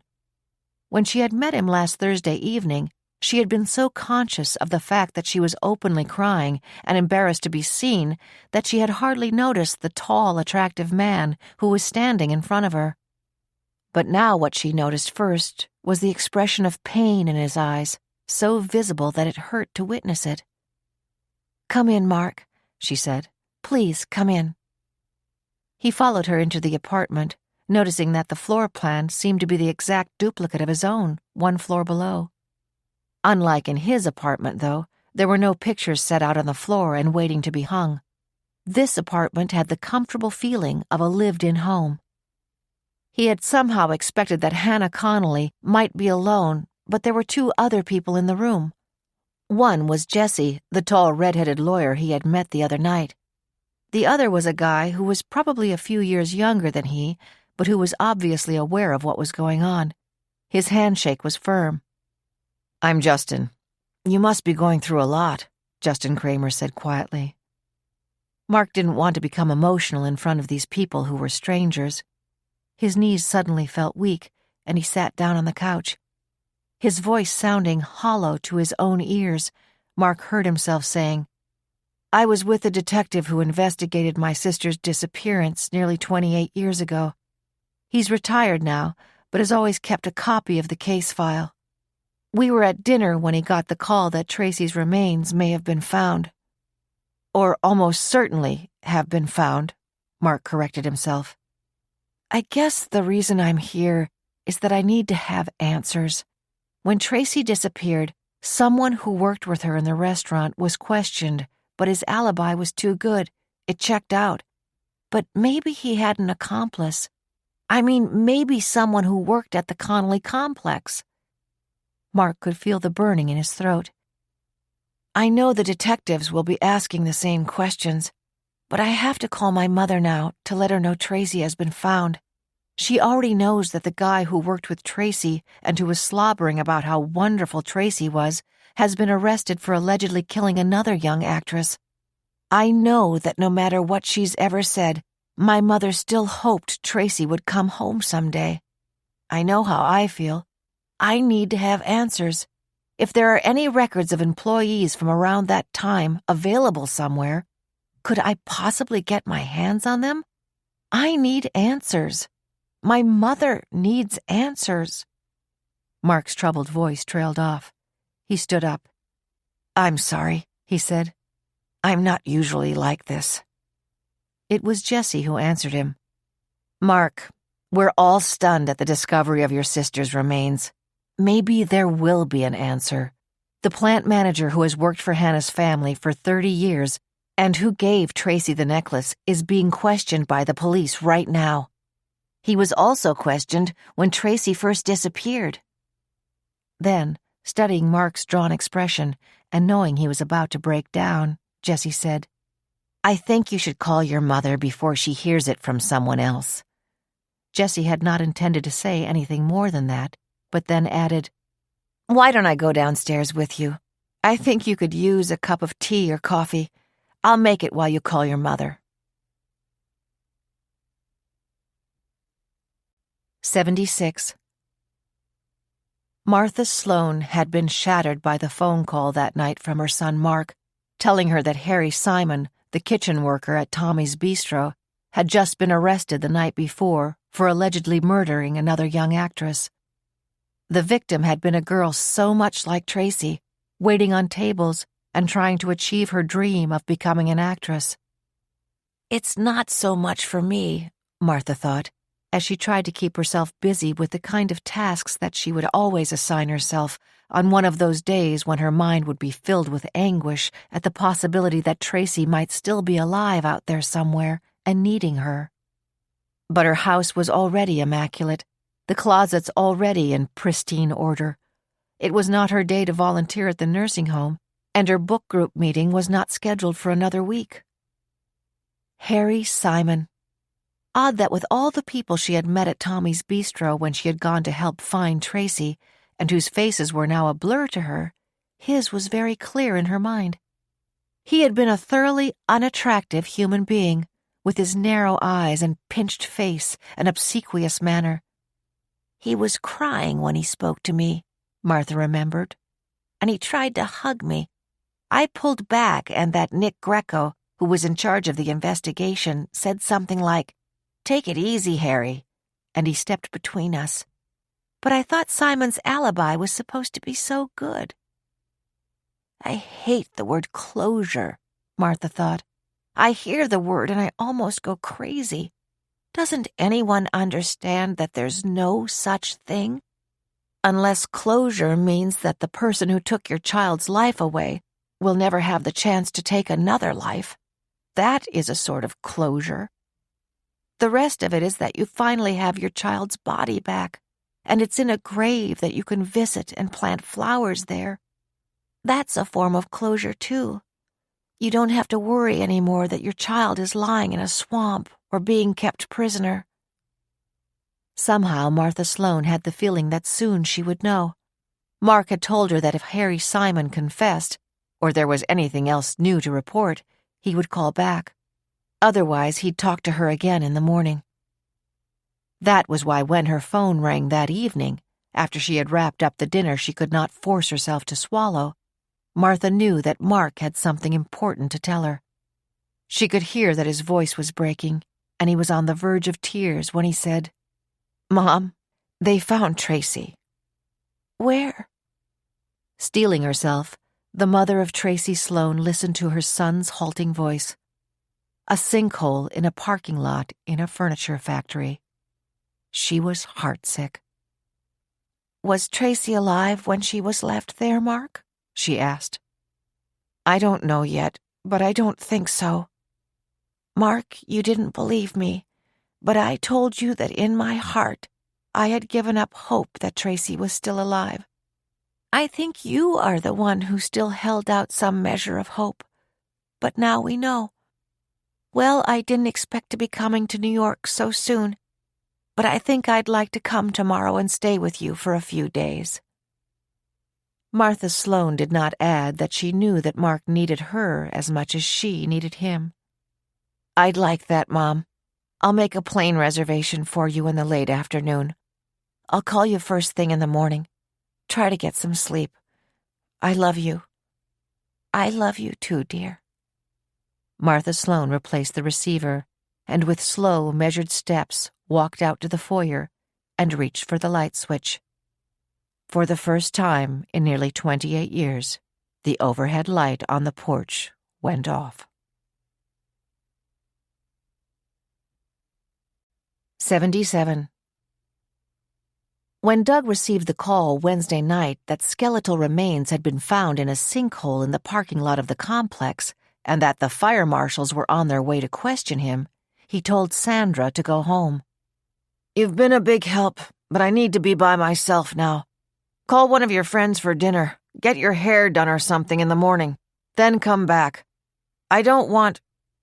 He stopped himself.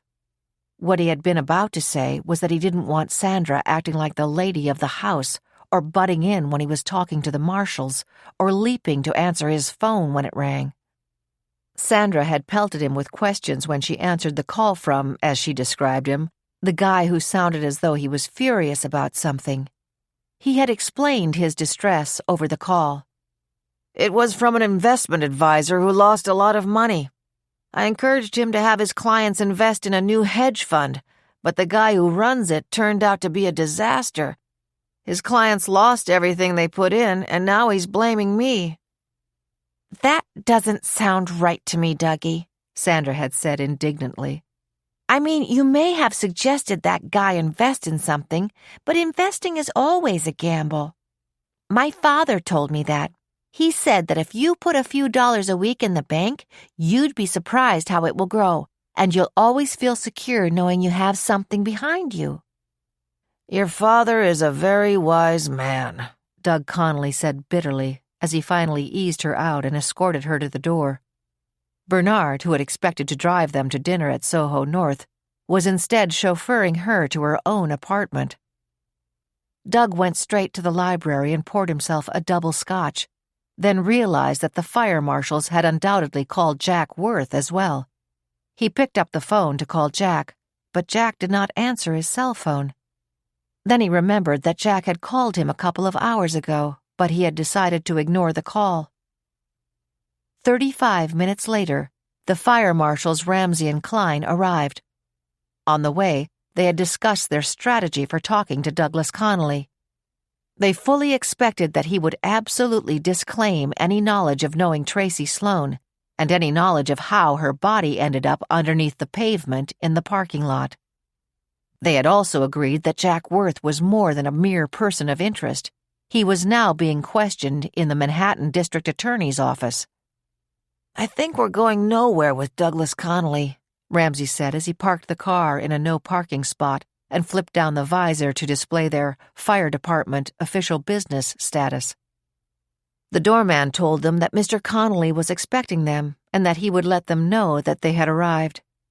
On the way up in the elevator, Klein asked, "What are the odds that his lady friend is still around?"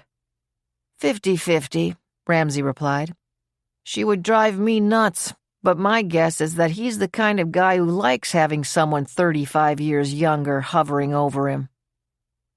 Douglas Connolly was waiting for them. The door of his apartment opened behind him.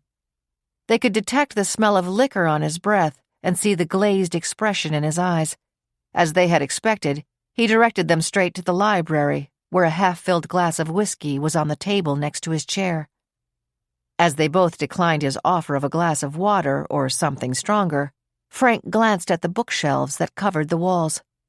He had the fleeting thought that the books on display looked like matched sets, the kind of rare first-edition volumes that are finished with gilt-edged pages and illustrations.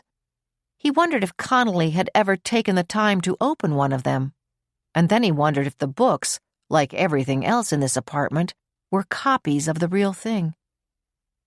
As he motioned for them to sit down, Connolly opened the conversation. I cannot begin to tell you how absolutely shocked I was to receive your phone call. Do you have any idea whose remains were found or how long he might have been there?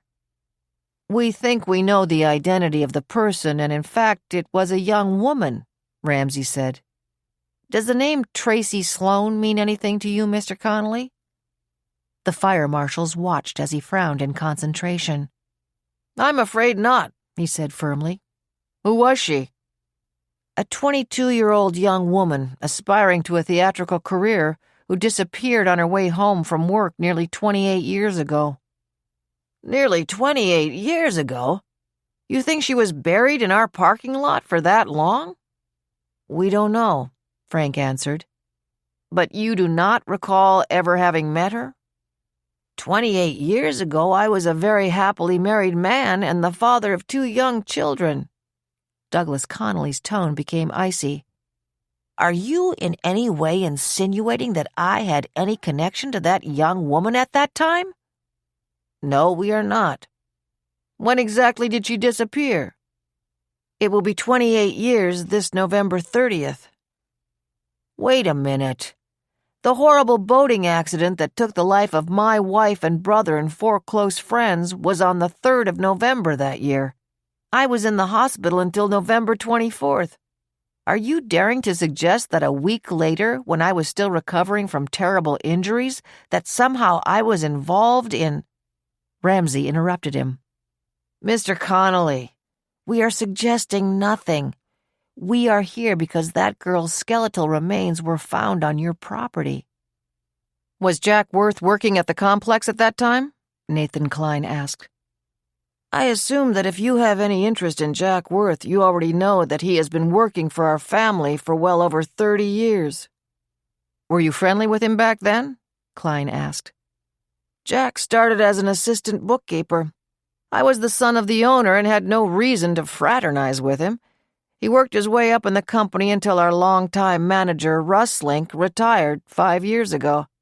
By then, Jack had proven himself to be fully capable of taking over the day-to-day running of the business, and I put him in charge. Then your relationship has always been a business one? Klein persisted. Primarily. In these last 5 years, outside of office hours, we have had dinner occasionally. Like myself, Jack has been concerned that the forecast of the market for the antique reproductions we manufacture is not healthy. That is a fact of life that we both recognize. The answer is to close shop and sell the property, but not at a bargain price. I have been waiting for an appropriate offer. Aside from your business relationship, what do you think of Jack Worth? Ramsay asked bluntly. Both before and after his divorce some years ago, everyone was aware that Jack was a womanizer. In fact, I know that my father, shortly before he died, had blasted Jack about being too attentive to a young secretary in the executive office who was married. She told my father that Jack wouldn't stop insisting on having a drink after work. Apparently, to be rejected, even by someone who was happily married, was a personal insult and challenge to him. The fire marshal stood up. Mr. Connolly, you've been very helpful, Frank Ramsay said. We won't bother you any more tonight. It isn't a bother, Douglas Connolly said as he got to his feet too. But may I ask, what is your interest in Jack Worth? Did he know the woman whose remains were found today? Neither detective answered the question. With a polite, "Good night, sir," they left the apartment. At that point, neither Ramsay nor Klein was about to tell Connolly that Jack Worth was then in the Manhattan DA's office being peppered with questions about Tracy Sloane. Questions, they were to learn, he answered over and over again with the same 16 words. "I did not kill Tracy Sloane, and I did not bury her in that parking lot." 78. On Thursday morning at 7 o'clock, Lawrence Gordon received a call from Detective John Cruz, who explained that 2 fire marshals who were investigating the explosion at the Connolly complex would like to see him. "Something has come up that we need to talk to you about, sir," Cruz said.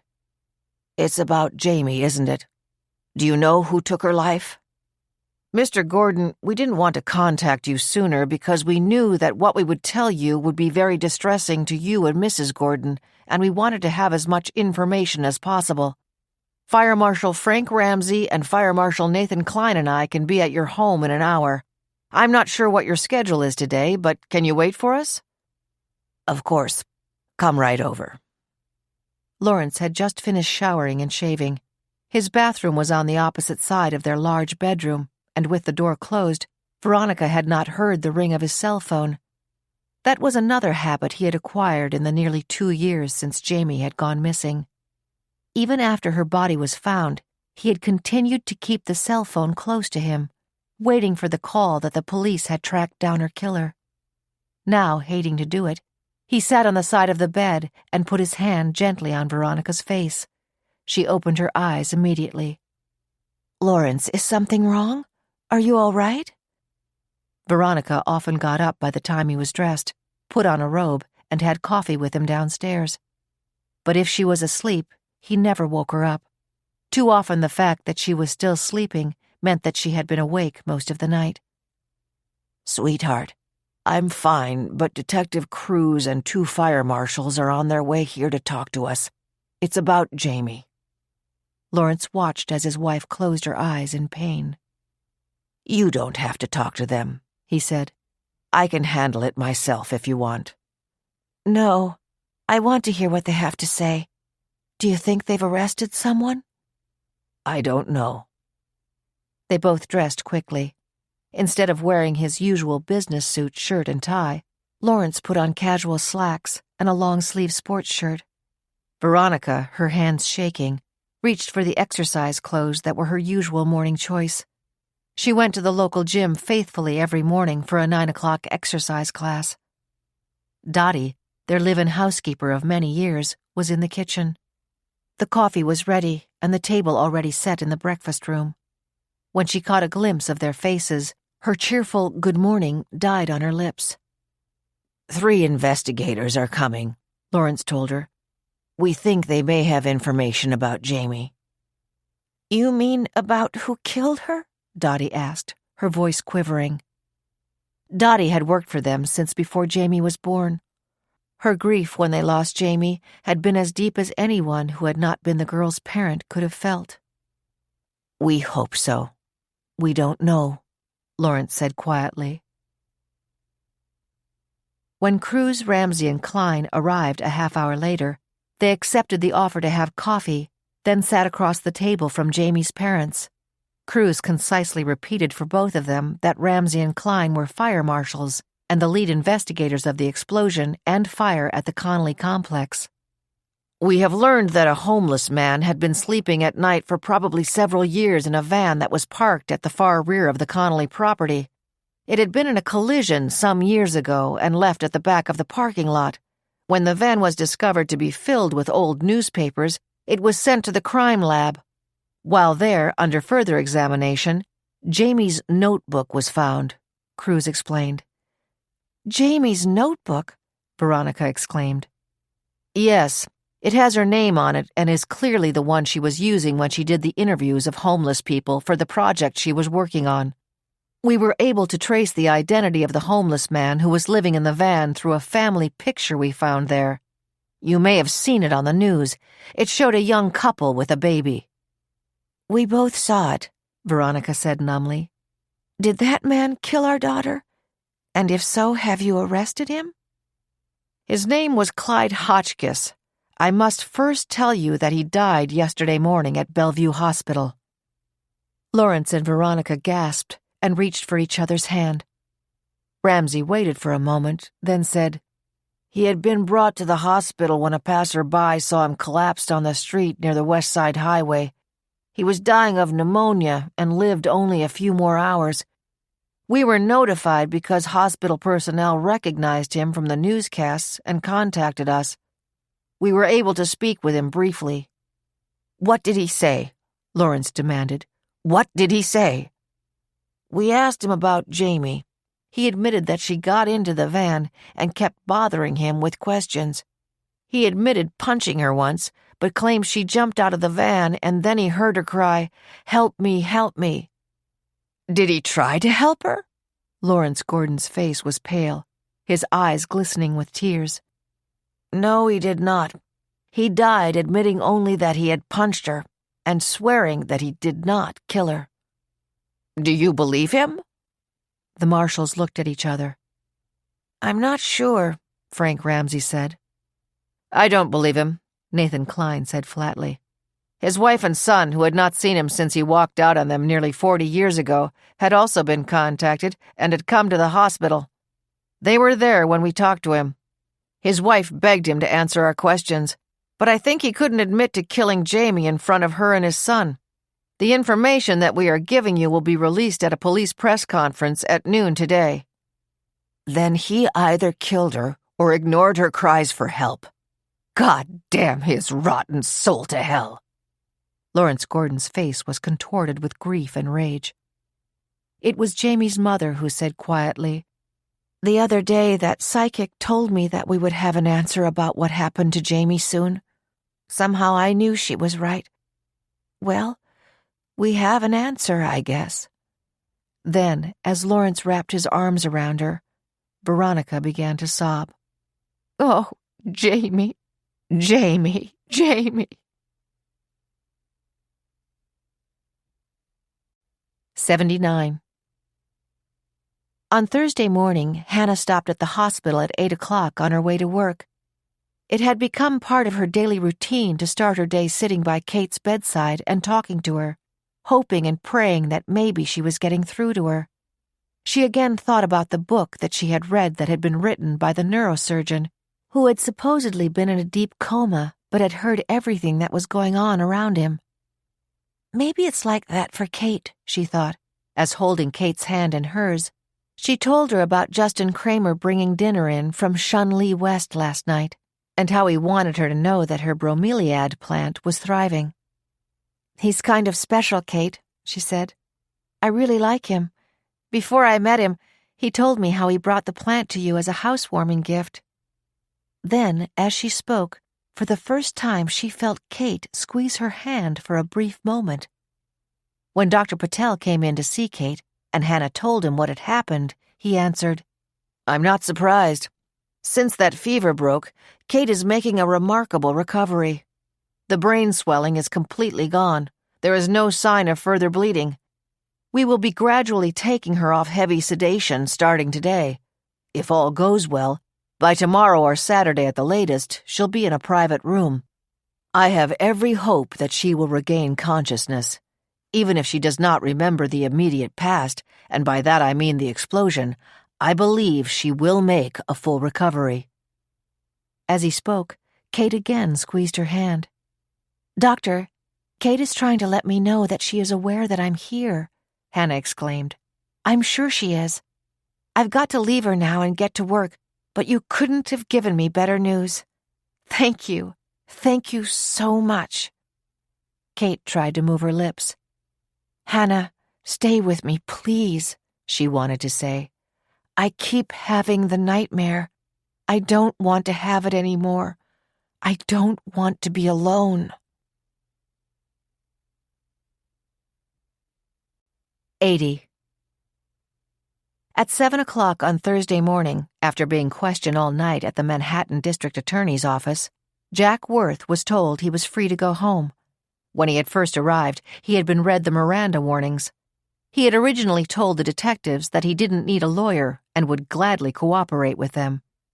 After the initial shock of being taken in for questioning, he had decided that he had a straight story, there were no holes in it, and that a rush to get a lawyer might make him look guilty. Over and over as the hours passed, he had answered the increasingly scornful questions the detectives had thrown at him. "When you were at the complex for whatever reason, very early in the morning, and you looked down into that sinkhole and saw that girl wearing your medallion, why did you run away? Why didn't you dial 911 right away?" "Look, I never forgot the grilling I got 28 years ago just because I bought that damn $8 medallion with Tracy's name on it and tried to give it to her," he said. "She wouldn't take it as a gift, but she liked it and gave me the money for it. I never went out with her alone. I never saw her wear the necklace. I got scared because I knew just what you cops would be thinking. Come on, give me a lie detector test. I'm not worried." Jack's attitude had changed when they began to question him about Jamie Gordon. "I read about that poor kid. You're telling me that 2 years ago she was in that van in the parking lot sometime between midnight and 6 in the morning, and you're asking me what I know about it? I was the plant manager, not the night watchman. Listen, I've tried to be on the level with you guys, but I'm tired and I want to leave now." He stood up. "Anyone stopping me? Am I under arrest?" "You are not under arrest and you are free to go, Jack," he was told. "We may want to talk to you again, but now you can go home." A terrified Jack Worth, knowing that he would undoubtedly hear from them again soon, walked quickly out of the room. 81. Attorney Noah Green was thoroughly repulsed by his new client, Harry Simon. "Well, he's not really new. Do you remember that I got him off on a speeding ticket a couple of years ago?" he asked his wife Helen on Thursday morning over their usual breakfast of coffee and a bagel at their small law office in Lower Manhattan. They had met in law school and were married the day after they were sworn in to the New York State Bar 26 years ago. Optimistically, they had opened a law office with the money that they had suggested their relatives and friends give to them in lieu of other wedding presents. To their deep disappointment, Helen had had several miscarriages, and they had never had children. They had both developed good reputations in the legal community, and their practice had thrived. Helen Green concentrated on family law, and most of her clients were women. Many of them had been victims of domestic violence or were seeking child support from their ex-husbands or boyfriends. Noah's clients were usually people buying or selling their condos, writing their wills, or trying to fight expensive motor vehicle violations. Their private joke was that Helen's practice often ended up being pro bono and that Noah's clients paid the bills. While Noah and Helen had a standing agreement that they would try hard to avoid discussing their cases at the dinner table, Noah had told her the night before about his visit to see Harry Simon, and now he had to decide whether to approach the police with the information that Simon claimed to have about the night Tracy Sloane had disappeared. Helen had been initially appalled at the idea that her husband was representing a murderer whose crime had been indisputably captured by a security camera. "Noah, I want you to withdraw," she pleaded. "We don't need this. If Simon told you to give this information to the police, then do it and get out." "Helen, I don't like him any more than you do. I didn't even feel good about getting him off on that speeding ticket. Maybe the radar gun wasn't working properly, but I did believe that young state trooper when he testified that Harry was driving like a bat out of hell that day and almost cut off a family with a bunch of kids in a station wagon. But you know, Helen, this is a very high-profile case. Simon can't really pay much, but he is entitled to an advocate, and the publicity could draw in a lot of new clients for me, especially if I'm able to get him a better deal with the information about Sloane." Noah and Helen both remembered that they had been students at New York University School of Law when Tracy Sloane vanished. They had occasionally gone to Tommy's Bistro, where Tracy had worked at the time of her disappearance, and had even talked between themselves about whether she had ever been their waitress. They had concluded that, on the few occasions they had been there, their waitress had been an older woman with a strong Italian accent. "All right, Noah," Helen said reluctantly. "It's okay with me if you want to represent him." She added wryly, "But I don't have to be thrilled about it." Noah had spent a restless night, still not sure that it was a good idea to go to the police with Simon's story about Tracy Sloane getting into some kind of furniture van. But then on Thursday morning, as he finished his bagel and coffee, he decided that Simon really didn't have anything to lose. The Lower East Side case by itself would put him in prison for the rest of his life. Simon's only shot at doing less than life without parole was the Sloan information. Helen, I'm going to call the DA's office this afternoon about what Simon knows. I just want to finish up a few things here before I make the call. At 12:02, Helen came rushing in to Noah's office. "Noah, turn on the television quick. There's a police press conference that you have to see. The lead-in said that it's going to be about Tracy Sloan." Noah grabbed the remote and clicked it. The small television on the wall of his office went on. The press conference was just about to begin. He heard the solemn voice of the police spokesman announcing it had been confirmed by the medical examiner's office that the remains of the long-missing Tracy Sloan had been found at the Connolly Furniture Complex in Long Island City. The explosion last week created a deep sinkhole in the back of the property, and a member of the cleanup crew removing the rubble discovered the remains at 5 o'clock yesterday evening. The spokesman continued. As of this point, we can release the following limited information. Our investigation has revealed that a homeless man, Clyde Hotchkiss, who had been a decorated veteran of the Vietnam War, had been living for a number of years in a disabled van at the rear of the Connolly property. Before his death at Bellevue Hospital yesterday, which preceded the discovery last night of Tracy Sloan's remains, Hotchkiss was questioned about the disappearance of Barnard College student Jamie Gordon, whose body was found in the East River a year and a half ago. A notebook with her name on it had been discovered in his van following the explosion. Ms. Gordon had been interviewing homeless people as part of an academic project that she had been working on at the time she went missing. "Is there any connection between the two cases?" a reporter shouted. "Please, let me finish," he responded. Mr. Hotchkiss acknowledged that Ms. Gordon had climbed into the van and tried to talk to him. He admitted that he became very angry and that he punched her in the face. He claimed that she had then fled the van and moments later he had heard her cry for help. Before his death, he consistently denied that he had followed her or caused her any other injury. The spokesman looked directly at the reporter who had called out the question. At this point, we have no idea if Mr. Hotchkiss was involved in the disappearance of Tracy Sloan. We do not know where he was living 28 years ago. The fact that her remains were found only yards from where he had been recently living in the van may or may not be significant. At the present time, we do not know. We can state, however, that Clyde Hotchkiss is strongly suspected to be responsible for the death of Jamie Gordon. "Helen, they just said that Tracy Sloan's remains were found at the Connolly Fine Antique Reproductions Complex," Noah exclaimed. "Yes, they did. I can hear. I know what you're thinking." In his mind, Noah Green was again seeing the furtive expression in Harry Simon's eyes as he told him that Tracy Sloan had willingly gotten into a black furniture van with gold lettering on the side panel that had the word antique on it. That creep was telling the truth, Noah thought. None of this was public information until 2 minutes ago. Noah took out his cell phone and called Detective Matt Stevens, who had questioned Simon the previous day. "What's up, Noah?" he asked.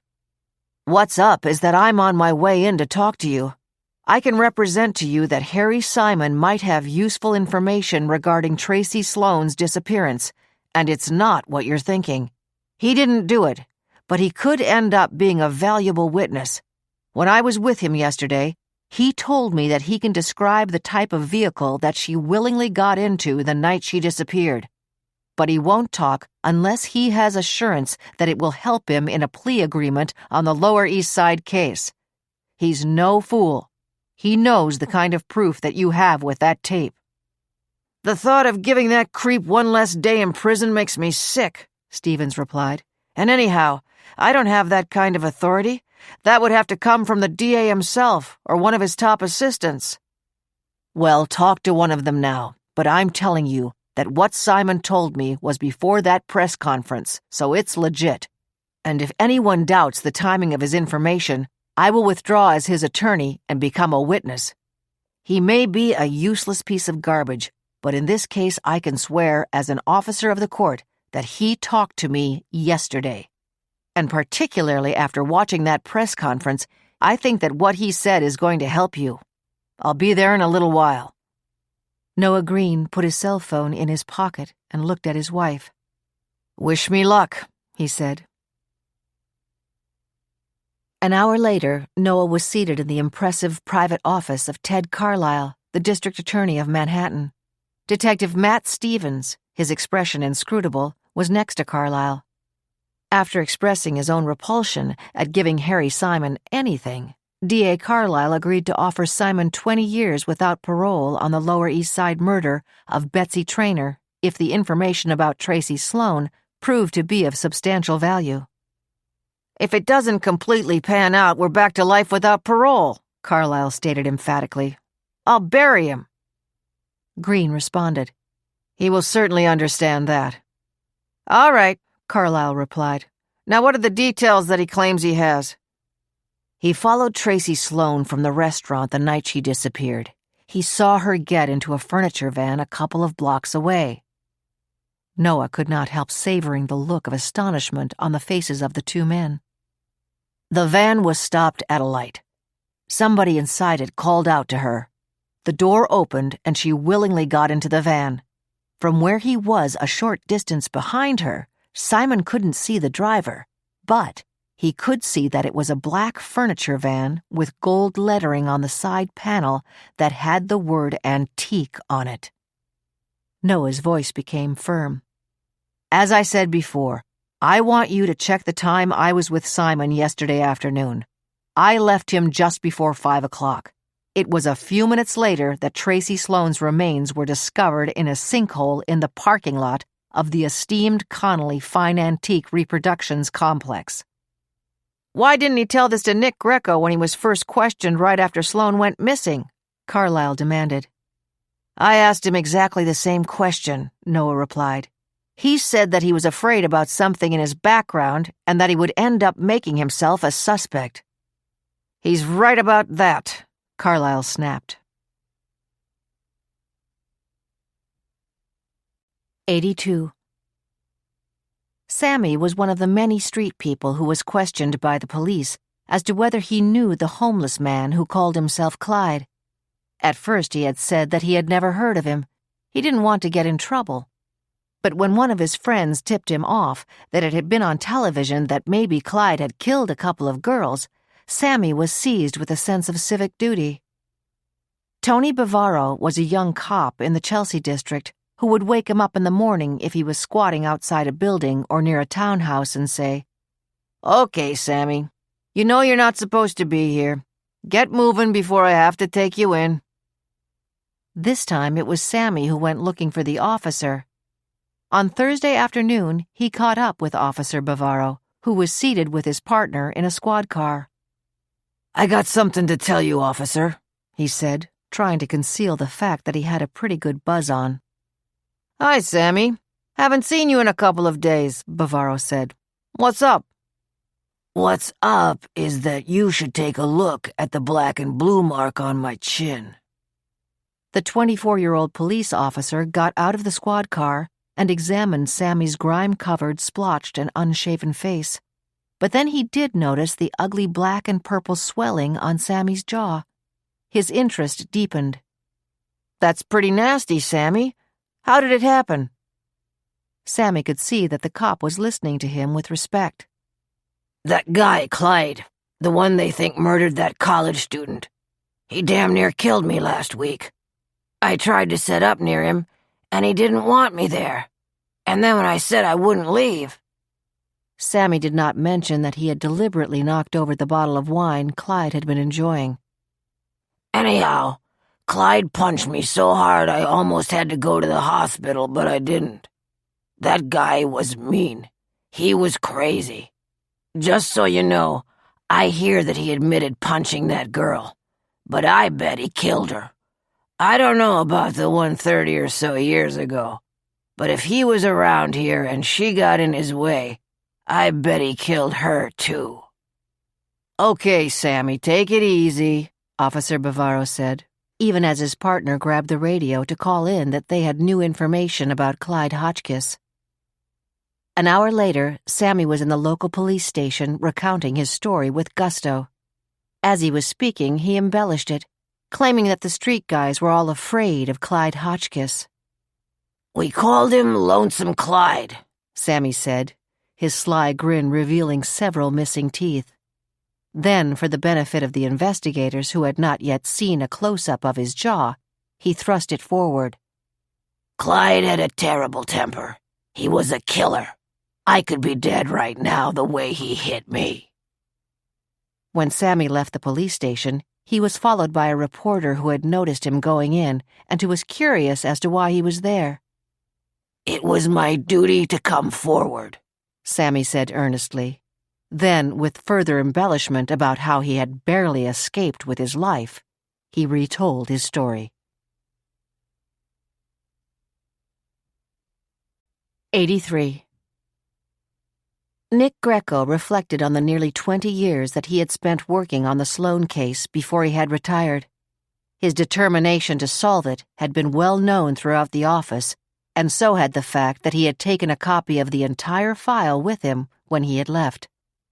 Now, with the discovery of her skeletal remains, Detective Matt Stevens, who had taken over Greco's position, was keeping him informed of whatever developments would occur. Stevens had told him earlier that neither Harry Simon nor Jack Worth had in any way changed their stories. Both absolutely denied having anything to do with Tracy's death. "Nick, we know Simon didn't have time to abduct her," Stevens had said, "and Worth claimed he went home to bed that night after working at Connolly's. Hotchkiss admitted he punched Jamie Gordon, and we think he killed her. And for all we know, he was hanging around Long Island City 28 years ago. He could have been panhandling in Manhattan the night Tracy Sloan disappeared. By then, he'd been missing for over 10 years, and his wife had given up trying to find him. We'll probably never know if Hotchkiss killed Sloan." Nick Greco did not believe that the vagrant who admitted punching Jamie Gordon had anything to do with Tracy Sloan's disappearance. His gut feeling was that it had been a person who had somehow been in Tracy's circle of trusted friends. From everything they had learned about her, he did not believe that she had a secret romance going on, or that she would have allowed herself to be lured by a complete stranger. All day Thursday, Nick had once more been going through the list of Tracy's friends, co-workers, and the diners who always requested her table. There were more than 100 of them on the list he had compiled all those years ago. He had been Googling them one by one to see if any of them had ever been in trouble in the past 28 years. A few of them were already dead. Others had retired and moved to Florida or Arizona. Not one of the people he could trace had led anything other than an ordinary life. He had watched the press conference at noon and asked himself if a man on his deathbed would concoct a lie that, in a way, was almost as bad as admitting that he had killed Jamie Gordon. Nick didn't think so. If Hotchkiss was going to lie, why would he have admitted knowing Jamie Gordon at all? He could have said that he found her notebook in the street in Manhattan and picked it up. That would have been a believable story, or at least one that would have been almost impossible to disprove. And it would have exonerated him, at least in the eyes of his wife and son. So why admit punching her and then not trying to help her when she screamed? Greco concluded that Clyde Hotchkiss had made a truthful deathbed statement. At 3 o'clock, Matt Stevens called him with another update. "Nick, I could lose my job telling you this," he began. "I know you could, but you know you won't because it's just between us. What have you got?" "Harry Simon's lawyer is working out a deal. Simon claims through his lawyer that he was following Tracy Sloan that night, but that someone called out to her and she willingly got into a van." "A van?" "Yes.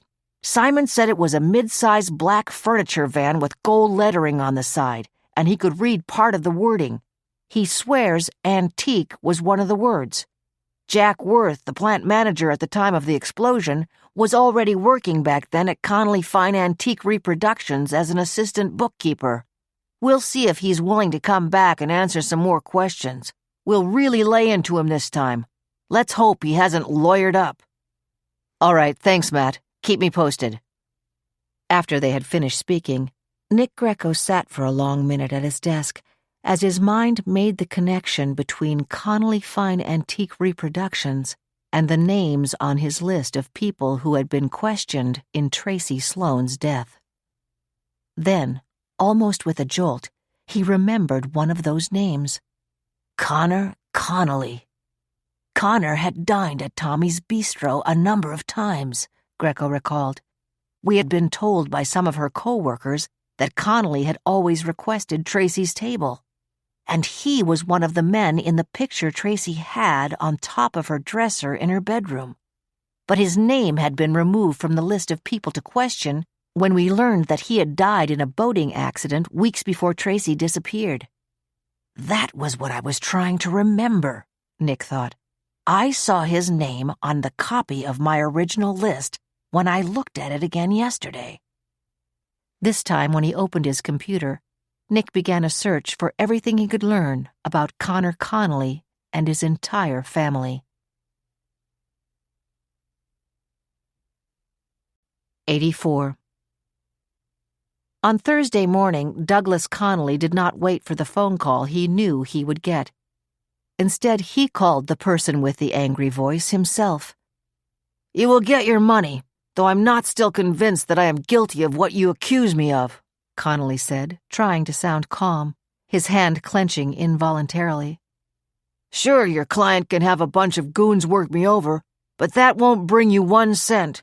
You've made plenty in the past on the, shall we say, tips I've given you, so you can afford to wait a few weeks and you'll be paid in full. Paid without a pain and suffering bonus, I might add." He listened, then said, "I am filing suit against the insurance company. Gus Schmidt and Gus Schmidt alone set that fire. When my daughter called him, as she regularly did on a friendly basis, Gus decided that there was another way he could hurt me for firing him. He never planned to get caught in that explosion, but he did plan to leave my daughter there to die, and she was the one who dragged him out even though she was badly injured. Besides that, I have plans to sell the property to a developer. I have insisted on a $5 million deposit, which will be coming shortly." He listened some more, then added, "By the way, with all your ranting the other day, you didn't mention the last tip I gave you. I would stake my life that that one went over pretty well." As he ended the conversation, Doug heard the key turn in the door. Sandra was letting herself in. It was only 7:45. He wasn't ready to have her back yet. He wanted to go to the hospital to see Kate, and he didn't want Sandra trailing along. He took a long breath.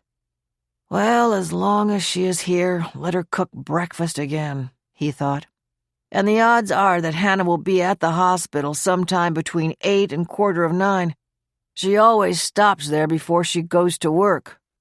I don't want to run into her," Doug thought.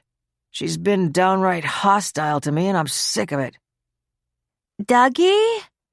Dougie?" "I'm in here," he called. He heard the click of her heels as she scurried down the hall to the library. When she appeared in the doorway, she was wearing her usual morning garb, a tight sweater and tighter jeans. It was a sunny day, and even from a distance, her heavy black eye makeup looked glaringly inappropriate. Doug had the fleeting thought that the doorman must have been amused at her early arrival. He knew the staff of the building had their gossip chain, and suspected that the ladies who visited him were subjects of intense interest. Sandra was clicking across the room, her arms outstretched. "Oh, Dougie, I couldn't sleep last night thinking of how many problems you have." She patted his cheek. "We didn't shave today." Doug pushed her away. "All right, Sandra. I'm not much in the mood for cutesy." "That's because you haven't had breakfast. I know where I'm needed." She saluted him. "Your chef at your service. Aye, aye, sir." Douglas Connolly watched Sandra until she had walked across the library and turned down the hall to the kitchen. Then he went over to the door and closed and locked it behind her. He had to talk to Jack Worth and find out what was going on with him. "I should have taken his phone call yesterday," he thought. "I didn't leave a message for him when I tried to call him back, but he could have seen that my number was on his unanswered calls list. Doug walked over to the landline phone and put his hand on it. I don't care how much technology is advancing in cell phones, he thought. I think the old-fashioned ones like this are clearer, and they don't suddenly lose the signal. His mouth felt dry. The bravado he knew he had gotten across when he promised a quick repayment was gone. 6 months ago, he had turned down the offer that had been on the table for the property. Maybe that manufacturer had found another place to buy. And something else. Most of the news last night had been about finding Jamie Gordon's notebook in the van and Tracy Sloane's body in that sinkhole in the parking lot. It looked as though the cops thought that homeless guy, Clyde Hotchkiss, killed both of them. Before Hotchkiss died, he admitted punching the Gordon girl. They even had a construction guy who had worked with Hotchkiss after he came home from the Vietnam War, and he had said that Hotchkiss knew everything about gas lines and would certainly have the know-how to set an explosion. One more argument for the insurance company, Doug thought. They have got to pay me. They have got to pay me. His hand was still on the phone. Should I call Jack? He asked himself. Why hasn't he called me back? The minute he knew that I tried to reach him, he should have picked up the phone and returned the call. He knows better than to ignore me. Doug closed his hand on the receiver and picked it up. Jack answered on the first ring. Pretty strange stuff going on, isn't there, Doug? He said, his voice both worried and sarcastic. What do you mean? I mean I was at the DA's office all night being questioned. Do you have a lawyer? Doug asked. Because if you don't, you should have one. No, Doug, I don't have a lawyer, and I don't need one. As I've told these detectives, I have absolutely nothing to hide and was glad to answer their questions. It was no problem. You're a fool, Doug said curtly, then slammed down the phone.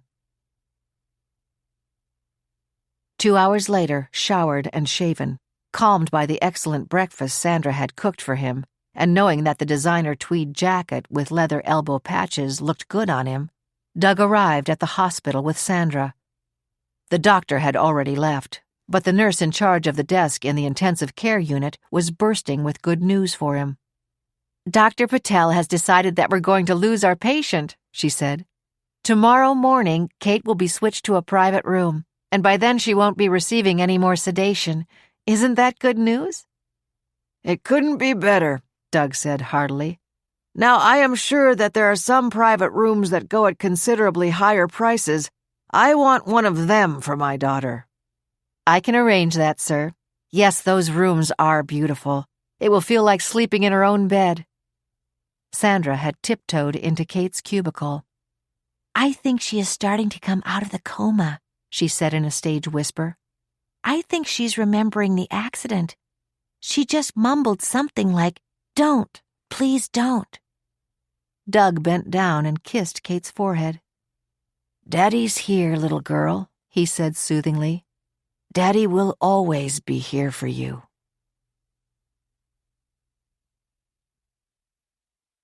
85. When Doug and Sandra got back to the apartment, the message light was flashing on the phone in the foyer. Sandra said, "I'll check it, Dougie." He gripped her arm.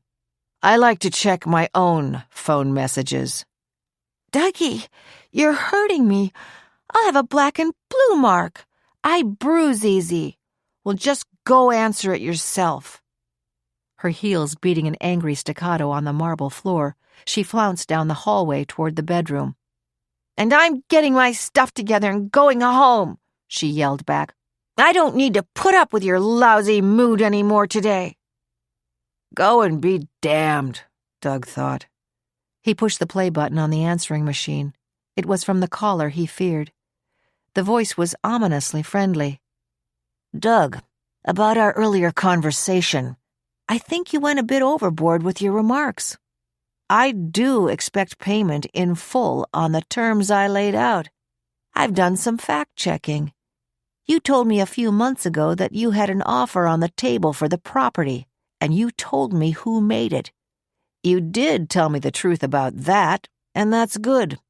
You gave me the important details, including the down payment they were willing to make. But there's one problem now. They bought another site in Long Island City last month, so they don't need or want your place anymore." There was a pause. "Just so you know," the message continued, "I also understand that you may not be able to collect the insurance on the property. That's most unfortunate. I want to be clear.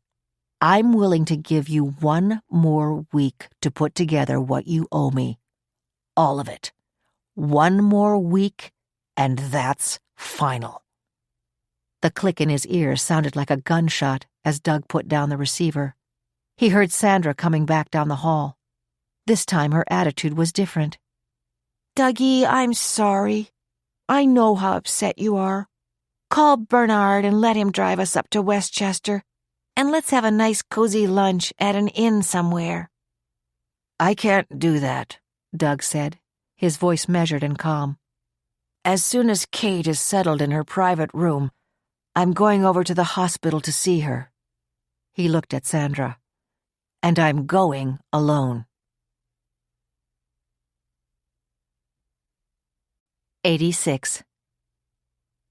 At 10 o'clock on Thursday evening, after saying goodnight at Clyde's wake to a close group of friends who still remembered her husband from his better days, Peggy and Skip went back to their home. Lisa and the boys were driving down in the morning for the funeral. Together, mother and son watched a replay of the press conference from earlier that day that was being repeated on the news. It included an update with part of an interview with a vagrant named Sammy. Choking with rage, Peggy called Frank Ramsey on his cell phone. "How could you?" she demanded. "How could you? I trusted you. You know I trusted you. Clyde told you as much as he knew about Jamie Gordon. He admitted he punched her." Her voice rising, she shouted, "He told you what he knew. He told you on his deathbed. He said that Jamie jumped out of the van and he heard her scream for help. You know that Clyde was a heavy drinker. All he had wanted to do was sleep. But that Gordon girl kept pestering him. He just wanted to get rid of her. You know he didn't kill her." "Mrs. Hotchkiss, I know how upset you are, but we don't know that he didn't kill her." "I know he didn't kill her. Listen to what that creep had to say. Even he admitted that Clyde did not try to follow him. You betrayed me, Frank Ramsey. You asked me to persuade him to answer your questions on his deathbed. I'm sorry now that I asked Clyde about the Gordon girl. I'm sorry for her and I'm sorry for her parents. But you have practically announced that he was her killer.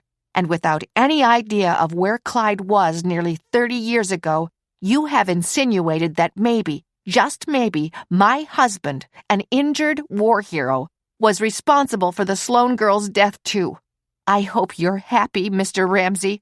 I hope you're happy. And go to hell." Frank Ramsey had put in a very long week. He and Celia were just getting into bed when the call had come in from Peggy Hotchkiss. Celia could not hear what Peggy was saying, but she could tell that a very angry woman was screaming at Frank. When the call ended, she asked, "Frank, what was that all about?" Frank Ramsey looked every minute of his 48 years and more when he answered, "Celia, I'm very much afraid I was listening to the voice of truth. I let Mrs. Clyde Hotchkiss down. I believed Clyde when he said he didn't follow Jamie Gordon out of the van. We all agreed to put his name out as a possible suspect in the Tracy Sloan murder for a very specific reason. But it wasn't a good enough reason, and it's my fault." 87. Mark called into the office on Friday morning at 9 o'clock to say he hoped to be there by noon, but he would certainly be in time for the 1 o'clock client meeting. He had never told his new employer about Tracy. Now he explained, as briefly as he could, to the senior partner at his law firm that the Tracy Sloan, who had been in the television news yesterday and in the headlines of today's papers, was his sister. As quickly as he could without being rude, he managed to cut off the outpouring of condolences he was hearing from his boss. "It's going to be much easier for my mother and for me to know that Tracy's remains will be in the family grave with my father," he said. Then, once again, he declined the sympathetic offer to take the day off and insisted that he would attend the meeting. He had made the call as he was sitting at the breakfast table with his mother. She had arrived last night on what was supposed to be a 5 o'clock flight from Chicago, but because of the snowy weather there, the flight was delayed. The hour's difference in time between New York and Chicago meant that it was past 10 o'clock when she arrived at LaGuardia Airport, and it was almost 11 by the time they had collected her bags and taken a cab to the apartment. When they arrived, it was to find the table already set and the food Jessie had ordered waiting for them. A few minutes later, they were sharing the platter of assorted sandwiches and the sliced pineapple and strawberries, and then choosing from the selection of petite dessert tarts Jessie had prepared. He had told her that the first thing his mother ever did when she returned home after she had been out was to make a cup of tea. Last night, Mark had found that the kettle had already been filled, and the teapot with tea bags in it was on the stove. Now Martha Sloane, a robe over her long cotton nightgown, said, "I can't believe I slept this late, and I can't believe I slept at all. When I got here last night, I was so afraid that I'd just lie awake thinking and thinking.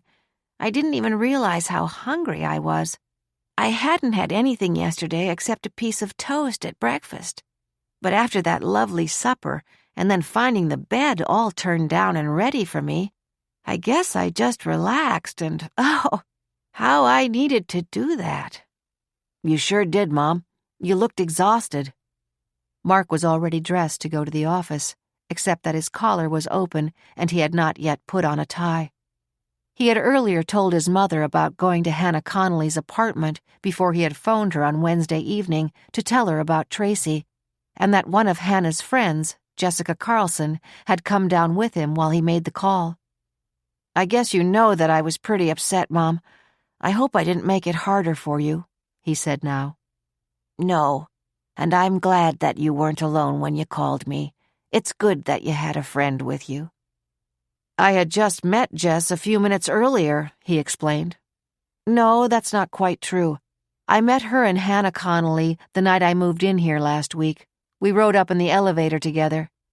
Do you realize how impossible it would have been to imagine that we, who were perfect strangers, would meet and then find out that Hannah's family owns the property where Tracy's body was found?"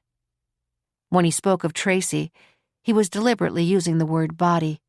He did not want his mother dwelling on the image of what had been found in the sinkhole, a skeleton with a cheap necklace still clasped around its throat. They sat quietly for a moment. Then Martha said, "It does seem impossible, Mark. Do you remember that quote from Byron, 'Stranger than fiction'?" "Yes, of course."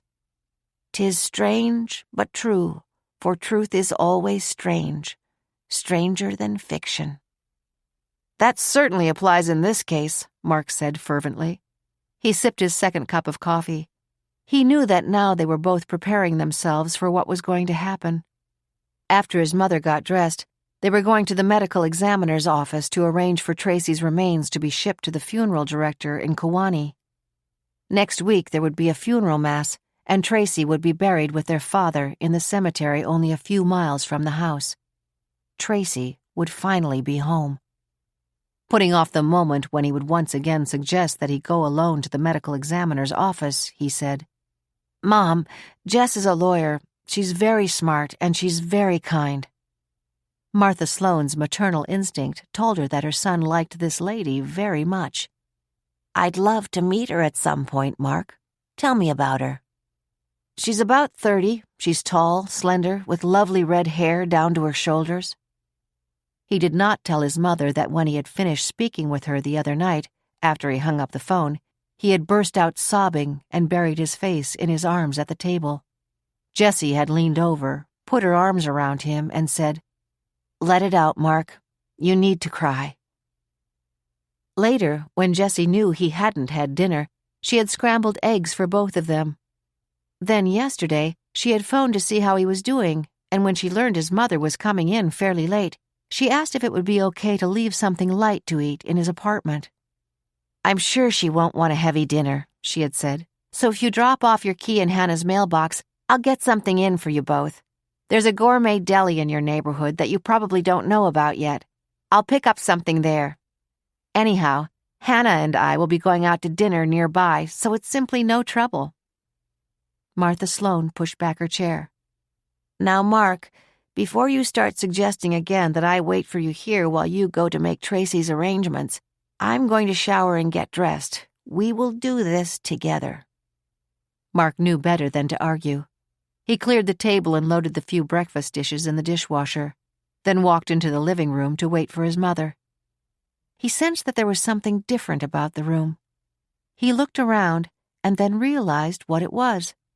The pictures he had laid on the floor in anticipation of hanging them over the weekend were already on the wall, in the exact spots he had marked for them. Obviously, Jessie had done that too. "I'll invite her to have dinner with Mom and me tonight," Mark thought. "I know Mom wants to meet her and thank her for being so thoughtful, and so do I. I'll call her right now." When he walked into his bedroom to make the call and to get his tie and jacket, Mark had a spring to his step that had not been there since before Tracy left home. Since the time when she used to pitch to him in the backyard, or take him to movies and buy him candy or popcorn, or both. 88. Nick Greco did not realize when he began his research into the Connolly family on Thursday afternoon that he would find reams of material on Dennis Francis Connolly, the brilliant, powerful, and eccentric grandfather of Kate and Hannah Connolly. Dozens of articles had been written about him.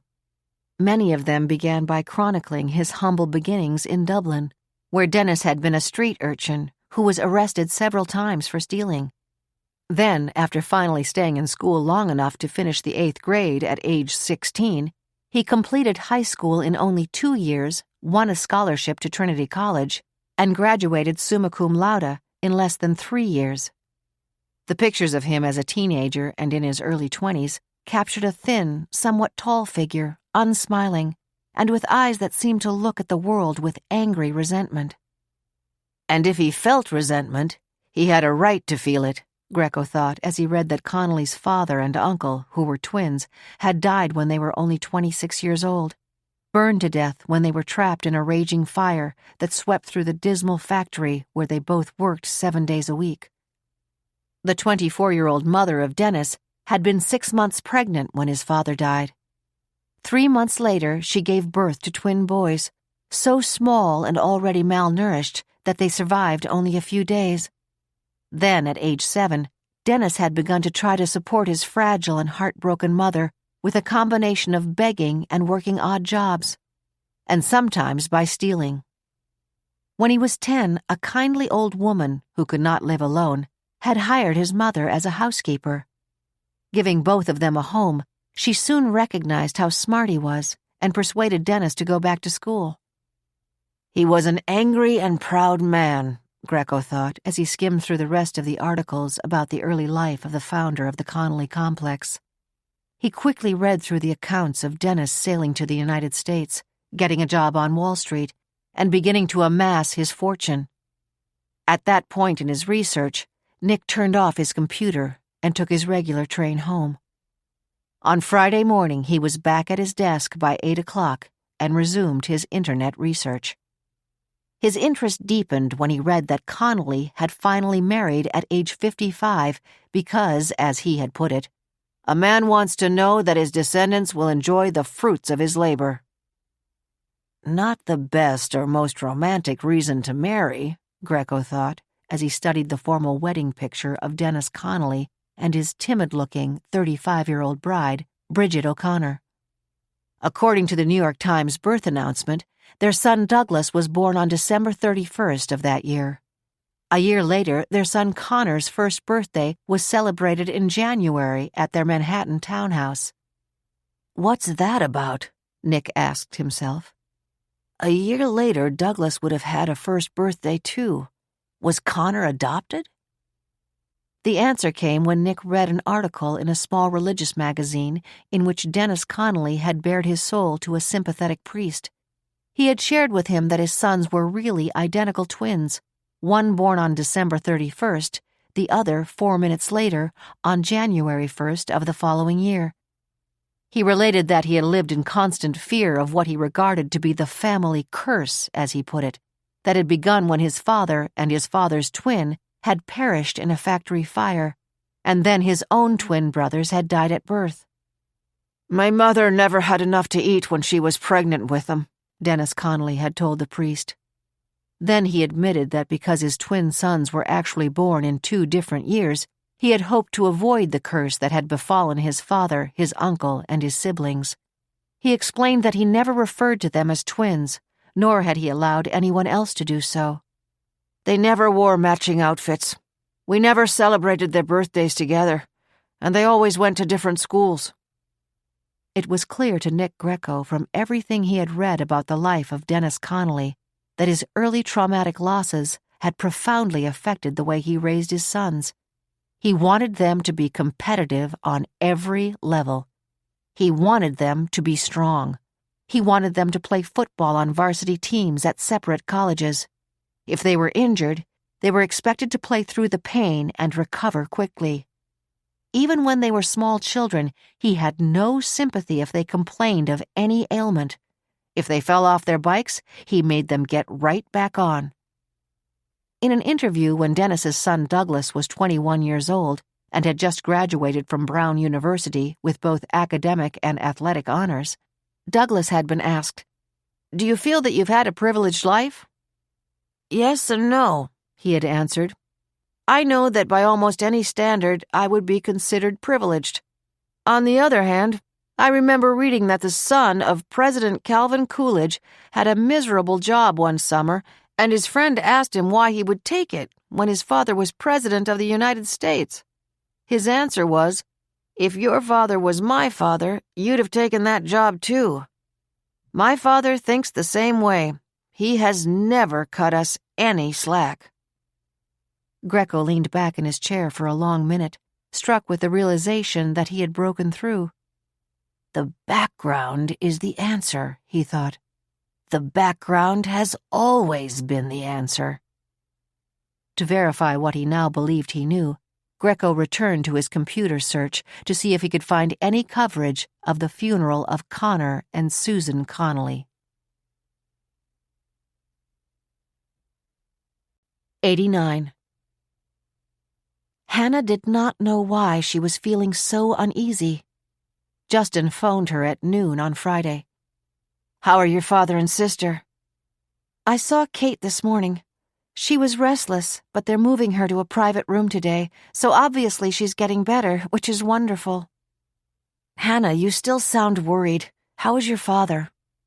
"He called me about an hour ago. I hate to say it, but I think he's more worried that Kate is going to admit that she and Gus together set the explosion than he is relieved that his daughter, my sister, is going to be all right. With him, it seems it's always been about the money, and it always will be." "When are you going to see Kate again?" "I always stop by when I'm leaving work." After Justin reluctantly said goodbye to her, he debated about sending flowers to Kate, since she would now be in a private room.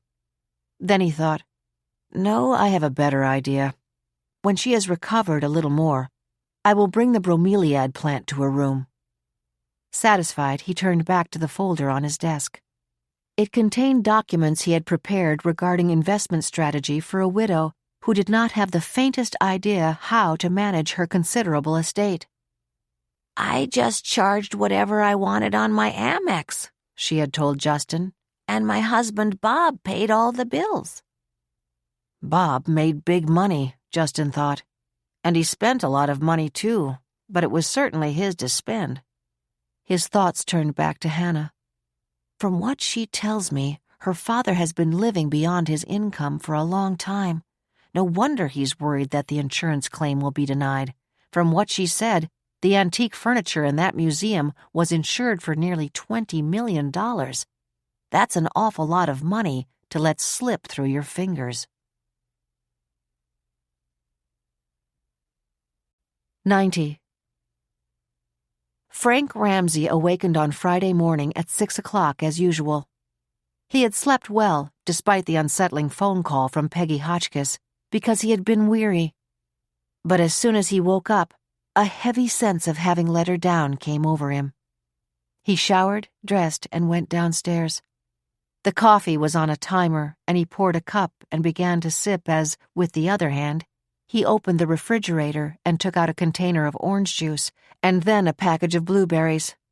From there he went to the pantry, viewed his choice of breakfast cereals, and selected one. "Sit down," Celia told him. "I'll put breakfast out." He had not heard her come down the stairs, but as always, he was glad she was there. She was wearing satin pajamas with a matching robe that came down to her knees. It was one of his gifts to her on her last birthday. The saleswoman had assured him that his wife would love this set, and fortunately she had been right. Seal did love it, and he loved her in it. "I'm sorry about that call last night," she said matter-of-factly as she poured orange juice into a glass. "But from what you told me, I can understand why Mrs. Hotchkiss was so upset." "So can I," Frank agreed. "Seal, there's no question that her husband admitted punching Jamie. Drunk or not, that was a nasty thing to do, and it certainly proves that he had a hair-trigger temper that was capable of violence." He gave her a grateful glance as she refilled his coffee cup. "And Seal, it's entirely possible that Hotchkiss was in the area 28 years ago and somehow crossed paths with Tracy Sloane. Just about every man who was ever on the list as possibly being connected to Tracy was checked and rechecked, and it's always come to a dead end. Maybe Clyde is the one who killed her." He paused. "Obviously, the fire department is not involved in that investigation," he said.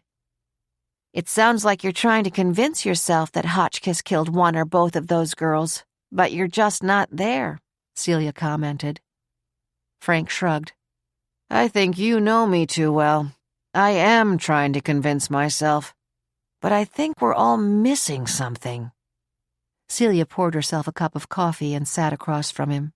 She knew that her husband used her as a sounding board when he was thinking aloud. "So, what do you think you're missing?" she asked. "Well, for example, Lottie Schmidt." "That poor woman? Come on, Frank." "That poor woman is a consummate liar and a consummate phony. The fact is that Lottie Schmidt has come up with the most fantastic yarn to explain how Gus was able to buy that house in Minnesota for their daughter. According to her, Gus came from an aristocratic family in Germany, and when the Nazis took over, they confiscated all of his family's property. She claims that he got a big reparation payment 5 years ago. We're having one of our computer experts research her story. He promised a report by noon at the latest." "My guess is that Gus came by that money honestly, one way or the other, and Lottie is worried she'll be in trouble with the IRS because he didn't pay taxes on whatever money he received." "There's more to it than that," Frank said firmly. "And somehow I think it has to do with the whole mess surrounding the Connolly fire and the fact that there's no question that it was deliberately set." 3 hours later, the computer expert who had been tracking Lottie's story about Gus's background called Frank as he and Nathan were catching up on their emails in their Fort Totten office. "Frank, I've got the whole Schmidt background for you. I just emailed it. You're gonna love it. It's pretty much what you told me you suspected, but she didn't just make the whole thing up. She actually came pretty close to the truth. Close, but no cigar." "I can't wait," Frank Ramsey told him. "Lottie Schmidt put on such a good act of being an aristocratic wife that Nathan and I almost kissed her hand. As she was throwing us out of her house," he added. 91. After attempting to exude an air of confidence, Jack Worth strode into the same room in the Manhattan DA's office on Friday morning where he had been questioned the day before. He had received the call to come back in from Detective Stevens less than an hour before. He took a seat at the table opposite Stevens, cheerfully noting to him that their meetings were getting to be a routine.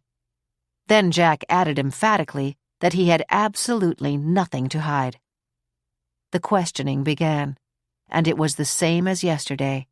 Why didn't he call 911 when he looked down into the sinkhole and saw the medallion that he had tried to give to Tracy Sloane?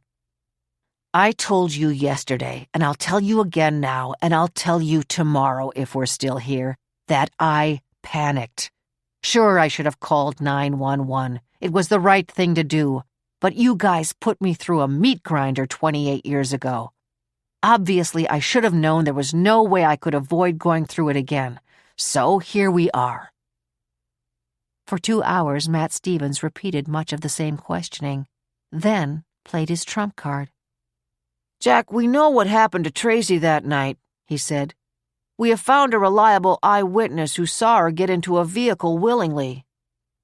Stevens and the other detectives watched closely to see the reaction of the man who they believed had picked up Tracy that night, but Worth seemed unruffled. So why didn't your so-called reliable eyewitness come forward when she disappeared? He asked. Now there was a sneer in his expression. I guess you thought you'd bowl me over with that crazy story. She got into a mid-size furniture van. It was black with gold lettering on the side that said Fine Antique Reproductions, Matt Stevens snapped, his voice rising. I don't believe you, Jack Worth shouted. You're making this up. Look, I told you I'd take a lie detector test. I want it done now. And then I'm going home, and you can try out that fairy tale on the next poor slob you pull off the streets.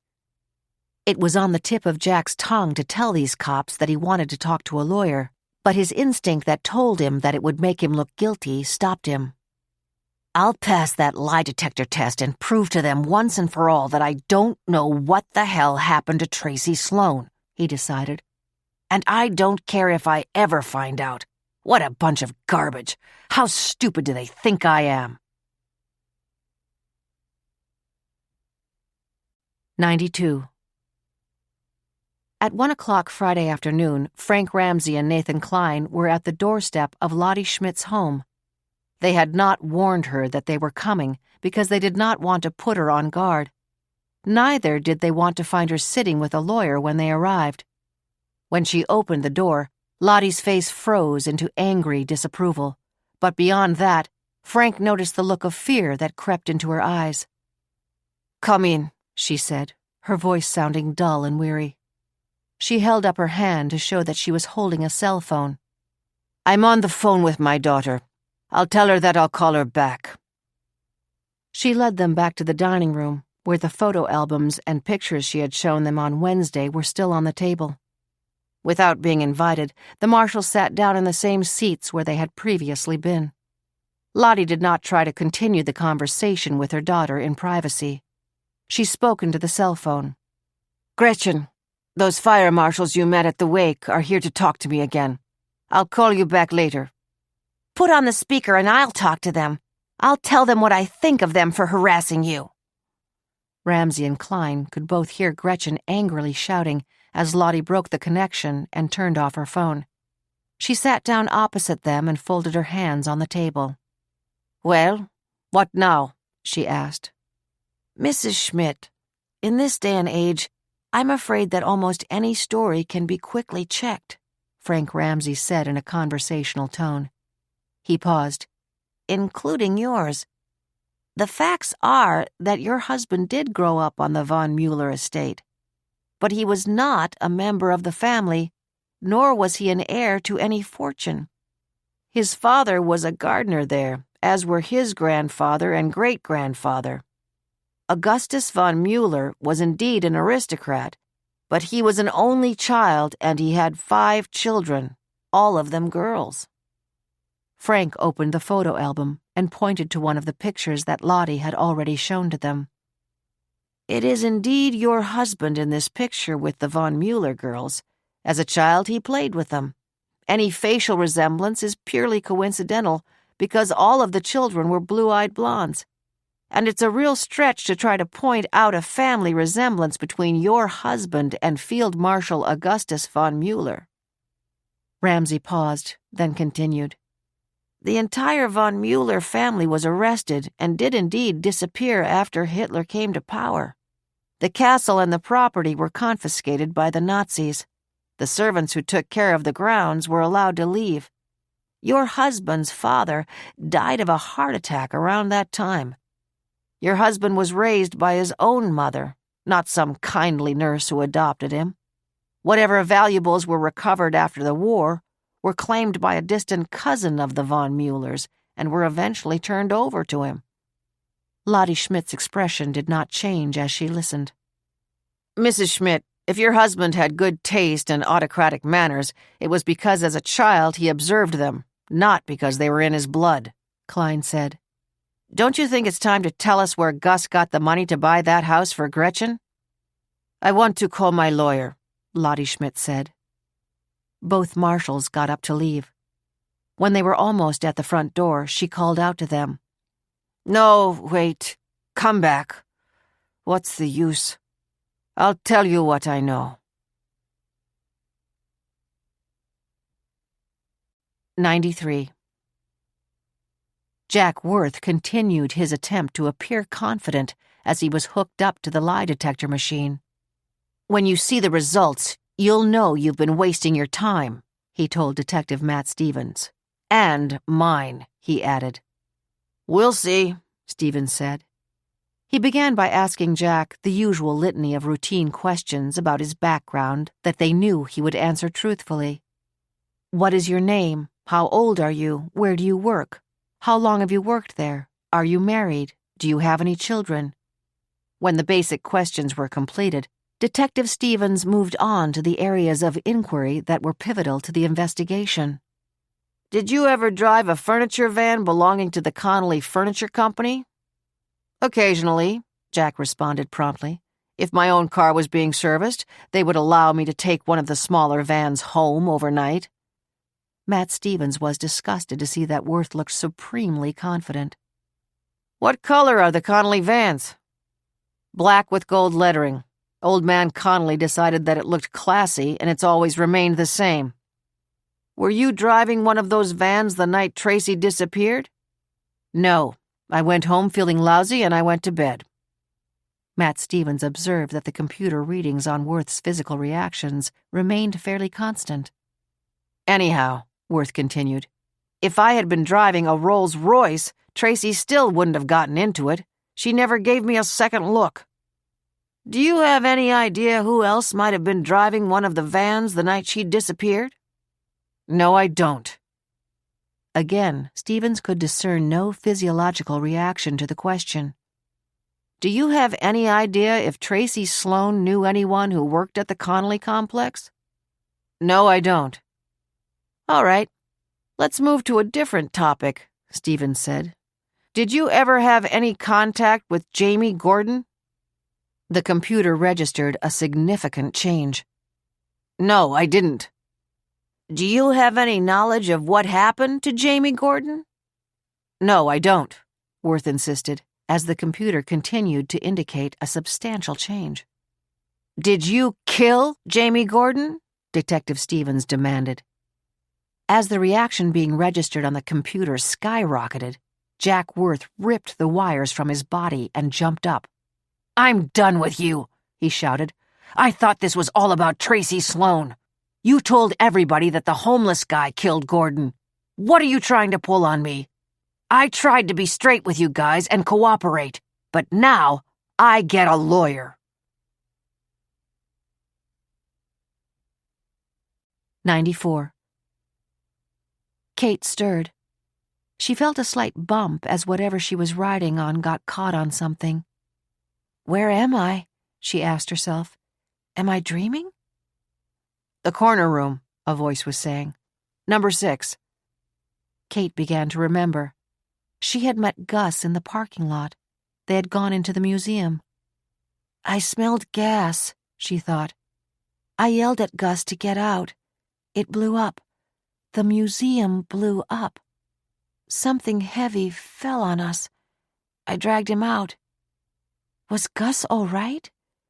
Why had he acted so nervous when I asked him to meet me there? I think I'm in a hospital. My head hurts. I have tubes in my arms. I have been having the nightmare again over and over. Why? She tried to open her eyes but could not. She fell back into a deep sleep. The nightmare came back. Only this time she knew how it ended. He caught me as I tried to run down the stairs. He grabbed me. I screamed, "You're not my daddy! You're not my daddy!" He covered my mouth with his hand and carried me into the bedroom. I was kicking him. I was trying to get away from him. He threw me on the bed and said, "Watch this, Kate. Watch this." Then he punched the mirror over Mommy's dresser, and the glass went all over, and his hand was bleeding.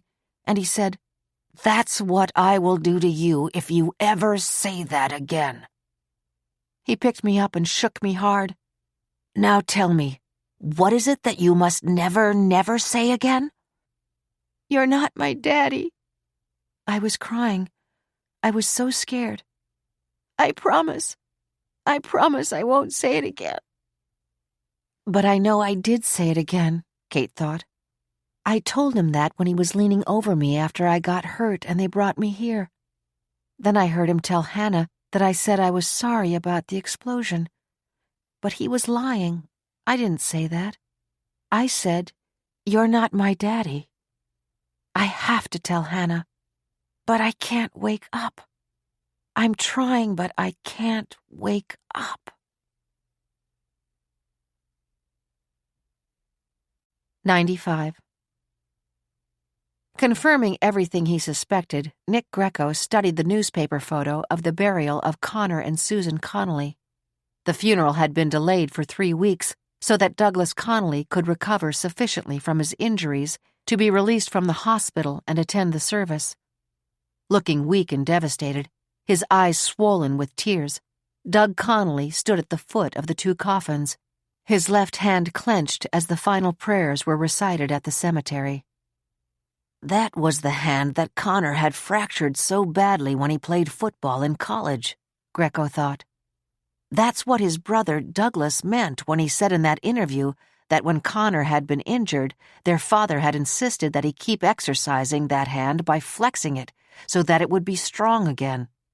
But then his father was furious because Connor had developed a nervous habit of clenching it that lasted long after his hand had healed. Seasoned as he was, Greco was still shocked at what he was sure he was seeing. The figure beside the coffins had a clenched hand. Was it possible that it wasn't Douglas Connolly standing there? That Douglas Connolly was in one coffin and his wife Susan was in the other? Could it be that Connor Connolly was the only one who survived that accident, and then he saw his chance? Could he have stolen his twin brother's identity and become Douglas? The old man, with his old world ways, had said in one of those articles that he believed that the firstborn son was destined to be the president and major stockholder of the business, and his descendants would own it after him. The second son would have a position in the company and a minor share of the family holdings. Douglas had become the president of the company when his father, Dennis, died. I don't think Connor deliberately caused that accident, Greco reflected. But perhaps after it happened in the hospital, he saw his opportunity and he grabbed it. He knew his brother and Susan were dead. He was not going to let the company pass to Kate and Hannah. He told them at the hospital that he was Douglas, and he got away with it. Greco had in front of him the group picture that had been found in Tracy Sloane's apartment, the picture that, when Greco examined it closely, showed Connor Connolly's clenched hand on the table. Connor had been a fairly regular patron at Tommy's Bistro. He had been on the list to be interviewed when Tracy went missing, but was taken off when it was realized that he had been killed in that accident a few weeks earlier. Or so we had thought. Had Tracy Sloane somehow become a threat to Connor Connolly? How? The night she got into that van, she must have thought that the driver was his brother, Douglas. Somehow Connor must have become aware that she had noticed his habit of clenching his hand, and he knew that she could ruin everything. Greco pushed the speed dial on his phone, connecting him to Detective Matt Stevens. "Matt, I think I know who killed Tracy Sloane." Stevens listened. startled at what he was hearing. "Nick, it makes sense. Tracy Sloane would not have been nervous about accepting a ride at night from a Connolly, whose brother had been one of her friendliest customers. And 28 years later, her remains are discovered on their property. We know that explosion was deliberate. From what you're saying, I would bet that her body has been there since the night she got into that van. Matt, I would suggest that it is time to bring Mr. Connor Connolly, better known as Douglas Connolly, in for a chat. I only wish I was still on duty." "I wish you were too." "Matt, I don't know why, and I don't know how, but my gut tells me that Tracy's death and Jamie Gordon's death, and the explosion that killed Gus Schmidt and almost killed Kate Connolly, are all connected." "I think so too, Nick. We'll find out. That I can promise you. As soon as I hang up, I'm calling Connolly. I want him here today."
96.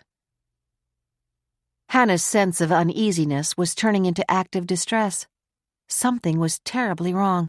She knew it. Kate had been more than restless this morning. They hadn't moved her yet into a private room. Something or someone had frightened her. I shouldn't have left her, Hannah thought. I know I shouldn't have left her. She was trying to get through to me. I wonder if Dad has been over to see her yet today. She reached for her cell phone and called his apartment. Sandra answered on the second ring. Obviously upset, she said, Hannah, I would like to know what's going on. Your father has been in a horrible mood since yesterday. Then, not 20 minutes ago, some detective called. I answered the phone and he asked for your father. First, your father starts yelling at me for answering. Then he grabbed the phone right out of my hand. I guess the detective asked him to go down to the DA's office or something and speak to them, and then your father started yelling at him, too. He was shouting that it was all a conspiracy to keep him from getting his insurance money. Then your father yelled, What do you mean that Jack Worth has been very cooperative? Then he hung up the phone and rushed out. He didn't tell me where he was going. But Hannah, he's losing it. It's been too much of a strain. You have no idea where he went? Hannah snapped. I guess maybe he went to see those detectives. He repeated the address they gave him. I offered to go with him, but he practically took my head off. Then he stormed out. Hannah, after we got back from the hospital yesterday, your dad was very upset, even though Kate was doing much better and was going to be moved to a private room soon. You would think that he would be happy that she's going to wake up soon. Anyhow, I tried to persuade him to have Bernard drive us up for a nice lunch in one of those dear little inns near the Hudson River, you know, around West Point, but he wouldn't hear of it. Hannah couldn't listen anymore. She closed the phone and dropped it into her bag. She thought about the important executive meeting scheduled for 4 o'clock regarding the spring fashion show. She would have to miss it. She pushed back her chair, grabbed her coat off the rack in her small office, and threw it over her shoulders. She stopped momentarily at the reception desk as she rushed toward the elevator. I have to go to the hospital. I have to be with my sister. Tell them I'm sorry. I just can't wait any longer. It took 10 long minutes to get a cab. Manhattan Midtown Hospital, she said nervously. And please, hurry. Alarmed, the driver looked back at her. You're not having a baby or something, are you, lady? He asked. No, of course not. My sister is a patient there. I'm sorry to hear that, ma'am. I'll do the best I can. Has Kate been moved yet? Hannah wondered, as 20 agonizing minutes later, she threw money into the slot between her and the driver, hurried out of the cab, and ran into the hospital. There was a line at the visitor's desk, but apologizing to the other people who were waiting, she rushed to the front of it. I believe my sister was being moved from intensive care to a private room today. Where is she? What is her name? Connolly. Kate Connolly. The receptionist checked the computer. She is in room 1106. Her father just arrived a few minutes ago. He should be with her now. A sense of sheer panic consumed Hannah. She turned and began to run to the elevators. Not understanding why she was so frightened, she realized that she was pleading. Let her be all right, please. Let her be all right. 97. Connor Connolly stepped off the elevator at the top floor of the hospital. At the nurse's station, he was directed to turn left and walk down the long corridor to room 1106. It's the very last room, the nicest one on the floor, and the quietest, a nurse said cheerfully. I just looked in on your daughter. She was quite restless earlier, but now she's sleeping like a baby. I won't wake her up, he promised. I just wanted to see her. He was pleased to observe that the room was a good distance from the nurse's station, and to be told that Kate was asleep. If the nurse had just checked on her, it was unlikely that she would come back soon. Being careful not to seem in too much of a hurry, he walked down the corridor to 1106. His mind was churning. He knew that the caller who told him yesterday he had 1 week to pay up meant business. His only chance of putting his hands on nearly $4 million was to collect the insurance. He knew that the insurance company wasn't going to budge until Kate could be interviewed about what had happened that night. If Kate was dead, they'd never be able to prove that she had anything to do with setting off that explosion. A good lawyer could make the argument that when she happened to call her old friend Gus, as she sometimes did, he laid a trap by asking her to meet him in the museum. Gus was the one with the technical know-how to set off an explosion, and he was just bitter enough to do it. The disgruntled dealer was smart enough to know that if he comes after me, he'll never get paid.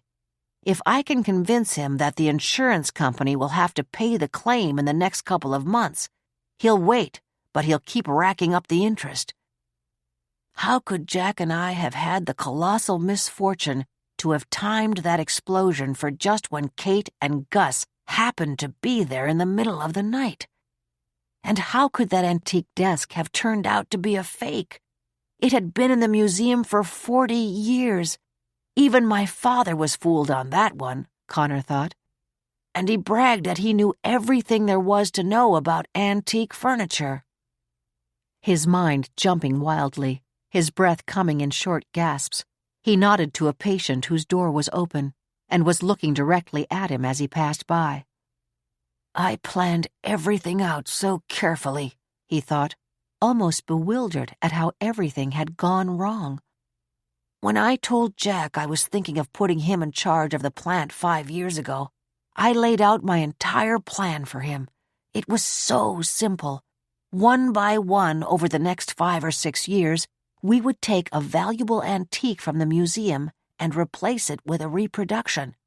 We'd do that until we had just enough left of the real stuff for the insurance investigators to find genuine remnants in the ruins of the fire that we would set. This way we make millions by selling the real stuff privately, I told Jack. There are plenty of people in China and South America who will pay top dollar in cash for the originals, no questions asked as to which private collection they came from. So our records will indicate for the insurance company that all of the originals were in the museum when the fire destroyed it. I promised Jack 10% of every sale. He jumped at it. But that was why we had to retire Gus. He would have spotted a reproduction in the museum with his eyes closed. For 5 years, they had been removing the priceless originals at night and replacing those pieces with the fine copies that to an untrained eye were indistinguishable. It had been easy for Jack to manipulate the documentation showing the supply of stock in the warehouse. I've gone through the money I made, Connor thought. I'll bet Jack has most of his in an offshore account. They always met in the hours after midnight. After they made a substitution, Jack would drive a van containing the antique and deliver it to the middleman in Connecticut who worked for the dealer. We were careful, Connor thought, as he neared the end of the corridor. It was only one sale every 3 or 4 months. That homeless guy must have been sneaking in at night at the very back of the parking lot. On the news they said he admitted that he was inside that van when that college girl tried to talk to him. He admitted punching her and then hearing her yell for help. They all think he killed her. Connor put his hand on the door that had been angled closed of Kate's room.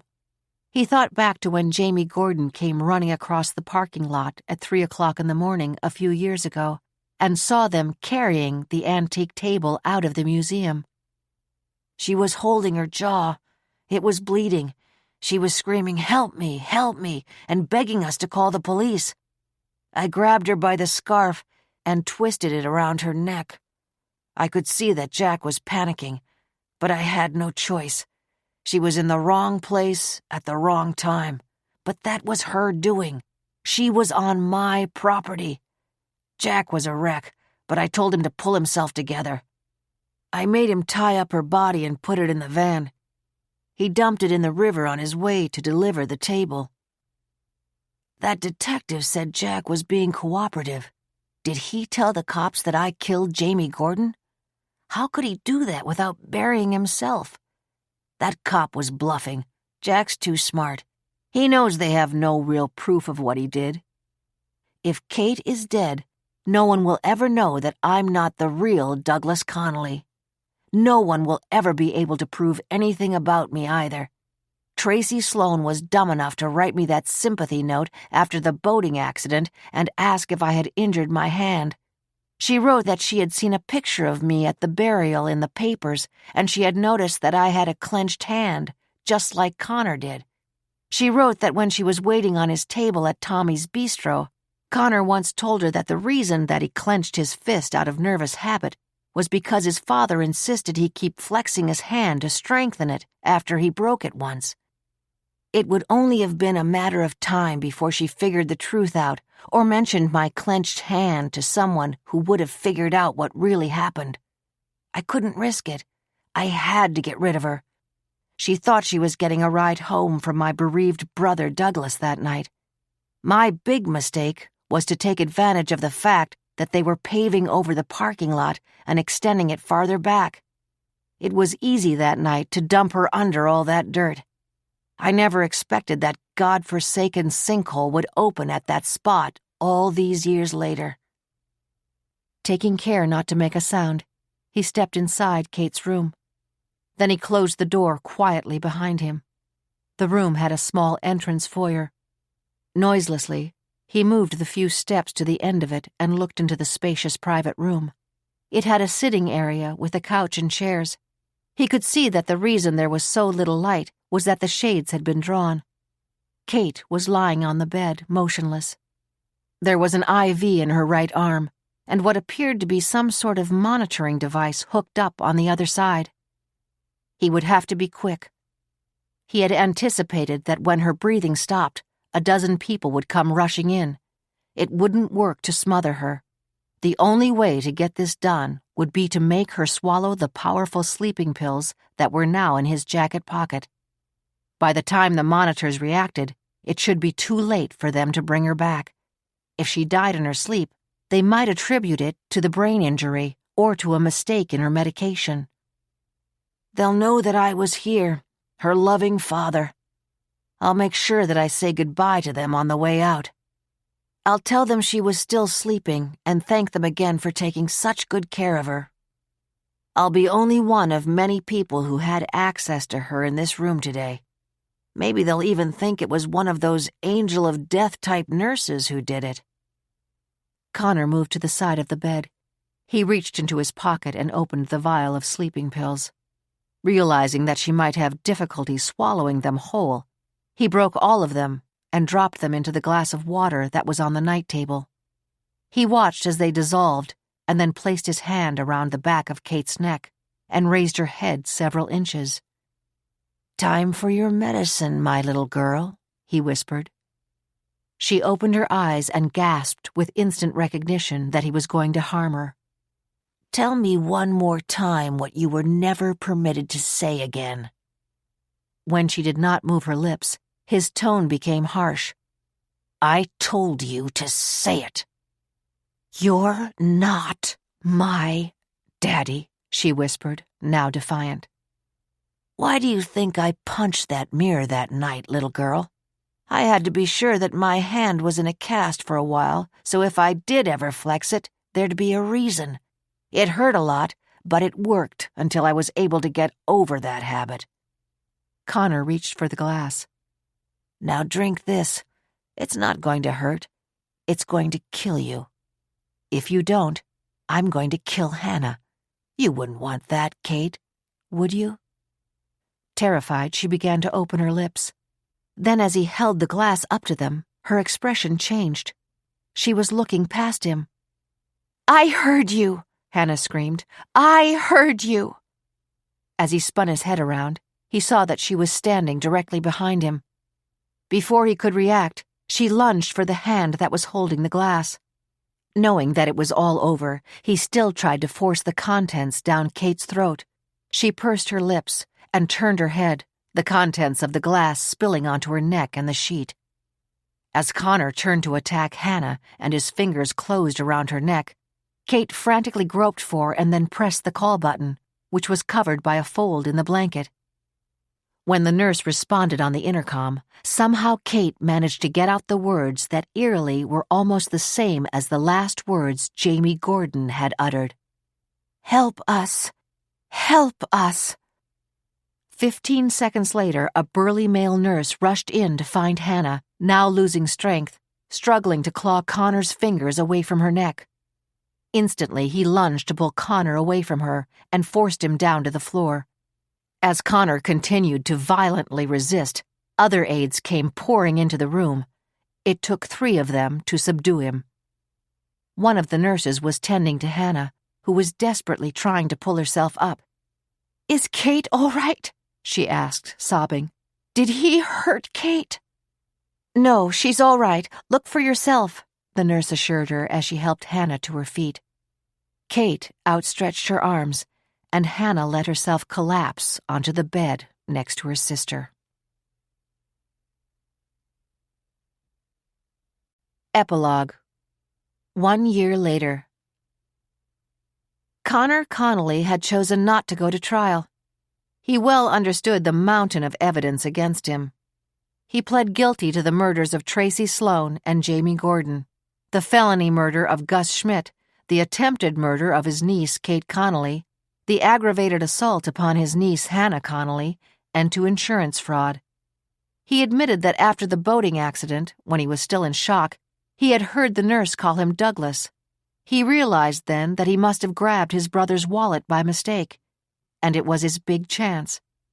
When he went home, it was easy enough to slip into Doug's life. He pretended to have spells of forgetting names and details at first, and that covered him. Hannah was just a baby. Kate became the problem. She was the only one who sensed he was not her real father. When he knew that he could not stop clenching his hand, he deliberately broke it again while she watched. And she had buried that memory until she was injured in the explosion. As anguished and angry as they were, Kate and Hannah had drawn some comfort from the fact that the pleas Connor Connolly had entered would ensure that he would die in prison. When Jack Worth had abruptly ended his last session at the district attorney's office, after Detective Matt Stevens had as much as accused him of killing Jamie Gordon, he had understood that it was only a matter of time before he would hear the knock at the door that meant he was about to be arrested. He had gone home, collected his passport, packed a suitcase, and booked a flight from Kennedy Airport for 7 o'clock that evening to go to the Cayman Islands, where he had maintained his offshore bank account. He had been standing at the head of the line when the agent at the ticket counter of Gate 13 announced that passengers with first-class seats could begin boarding. It was at that moment that he felt the hand of Detective Matt Stevens grip his shoulder. "Not so fast, Jack. You're coming with us." Connor, Douglas Connolly, had been only too happy to drag Jack Worth down with him when, crying and shouting that he had never been treated properly by his father, he admitted to all of his own crimes and to Jack's complicity in some of them. Jack was now serving a sentence of 25 years to life. Harry Simon pled guilty to the murder of Betsy Traynor, the young woman he had dragged into the courtyard in the Lower East Side. Reluctantly, the district attorney's office had allowed a sentence of 20 years to life instead of the standard 25 years to life. Noah Green had effectively argued that Simon's information about Tracy Sloan getting into that furniture van had been invaluable. It was obvious to the detectives that even if Clyde Hotchkiss had tried to help Jamie Gordon, he would have been too late to stop Connor from killing her and would have ended up dead himself. A statement was given to the media exonerating decorated Vietnam veteran Clyde Hotchkiss from having any part in Jamie's death. A grateful Peggy Hotchkiss phoned Frank to thank him and added, "Now Clyde can truly rest in peace, and I can go on with the rest of my life." Lottie Schmidt had provided the last piece of the puzzle. Angry and bitter when he knew he would soon be forced into retirement, Gus had enacted his revenge. With consummate skill, he had created a perfect replica of a small writing desk that had been in the Fontainebleau suite in the museum. He had made the substitution and had sold the antique through the underground market. With the $3 million that he had been paid in cash, he had bought Gretchen's house and the annuity to maintain it for the rest of her life. That was the desk that Connor had unwittingly sold to the dealer who had later threatened his life, never dreaming that it was a replica that had been created by Gus Schmidt. Kate and Hannah did not press charges against Lottie for her complicity in Gus's theft of the antique desk. They knew how much she had suffered, and they decided to allow Gretchen to keep her house. Now Kate, her hair grown back to shoulder length, and except for a tiny scar on her forehead, showing no sign of the injury that had nearly killed her, reminisced to Hannah. I can't believe it's been a year already. As I told the police, I didn't understand why Gus was so nervous that night. I had been in the museum and suspected that the desk, which I had seen so many times over the years, looked a little bit different. That's why I asked Gus to secretly meet me at that hour. I thought that maybe Jack Worth was stealing from us, and I knew Gus could tell in a minute if the desk had been switched. Now we know that it was Gus himself who had made the switch. They were sitting on the couch in Kate's apartment. On the nearby table were the documents they had both signed relating to the final sale of the Connolly Complex property. The others were about to join them for dinner. Mark and Jessica, who had become inseparable, Mark's mother, in for a visit, who was lovingly pressuring him about how much she wanted a grandchild, and Justin. He and Hannah, whose own design line had proven successful, were planning their spring wedding. In the kitchen, on the windowsill, the bromeliad plant that had brought Justin and Hannah together was blooming.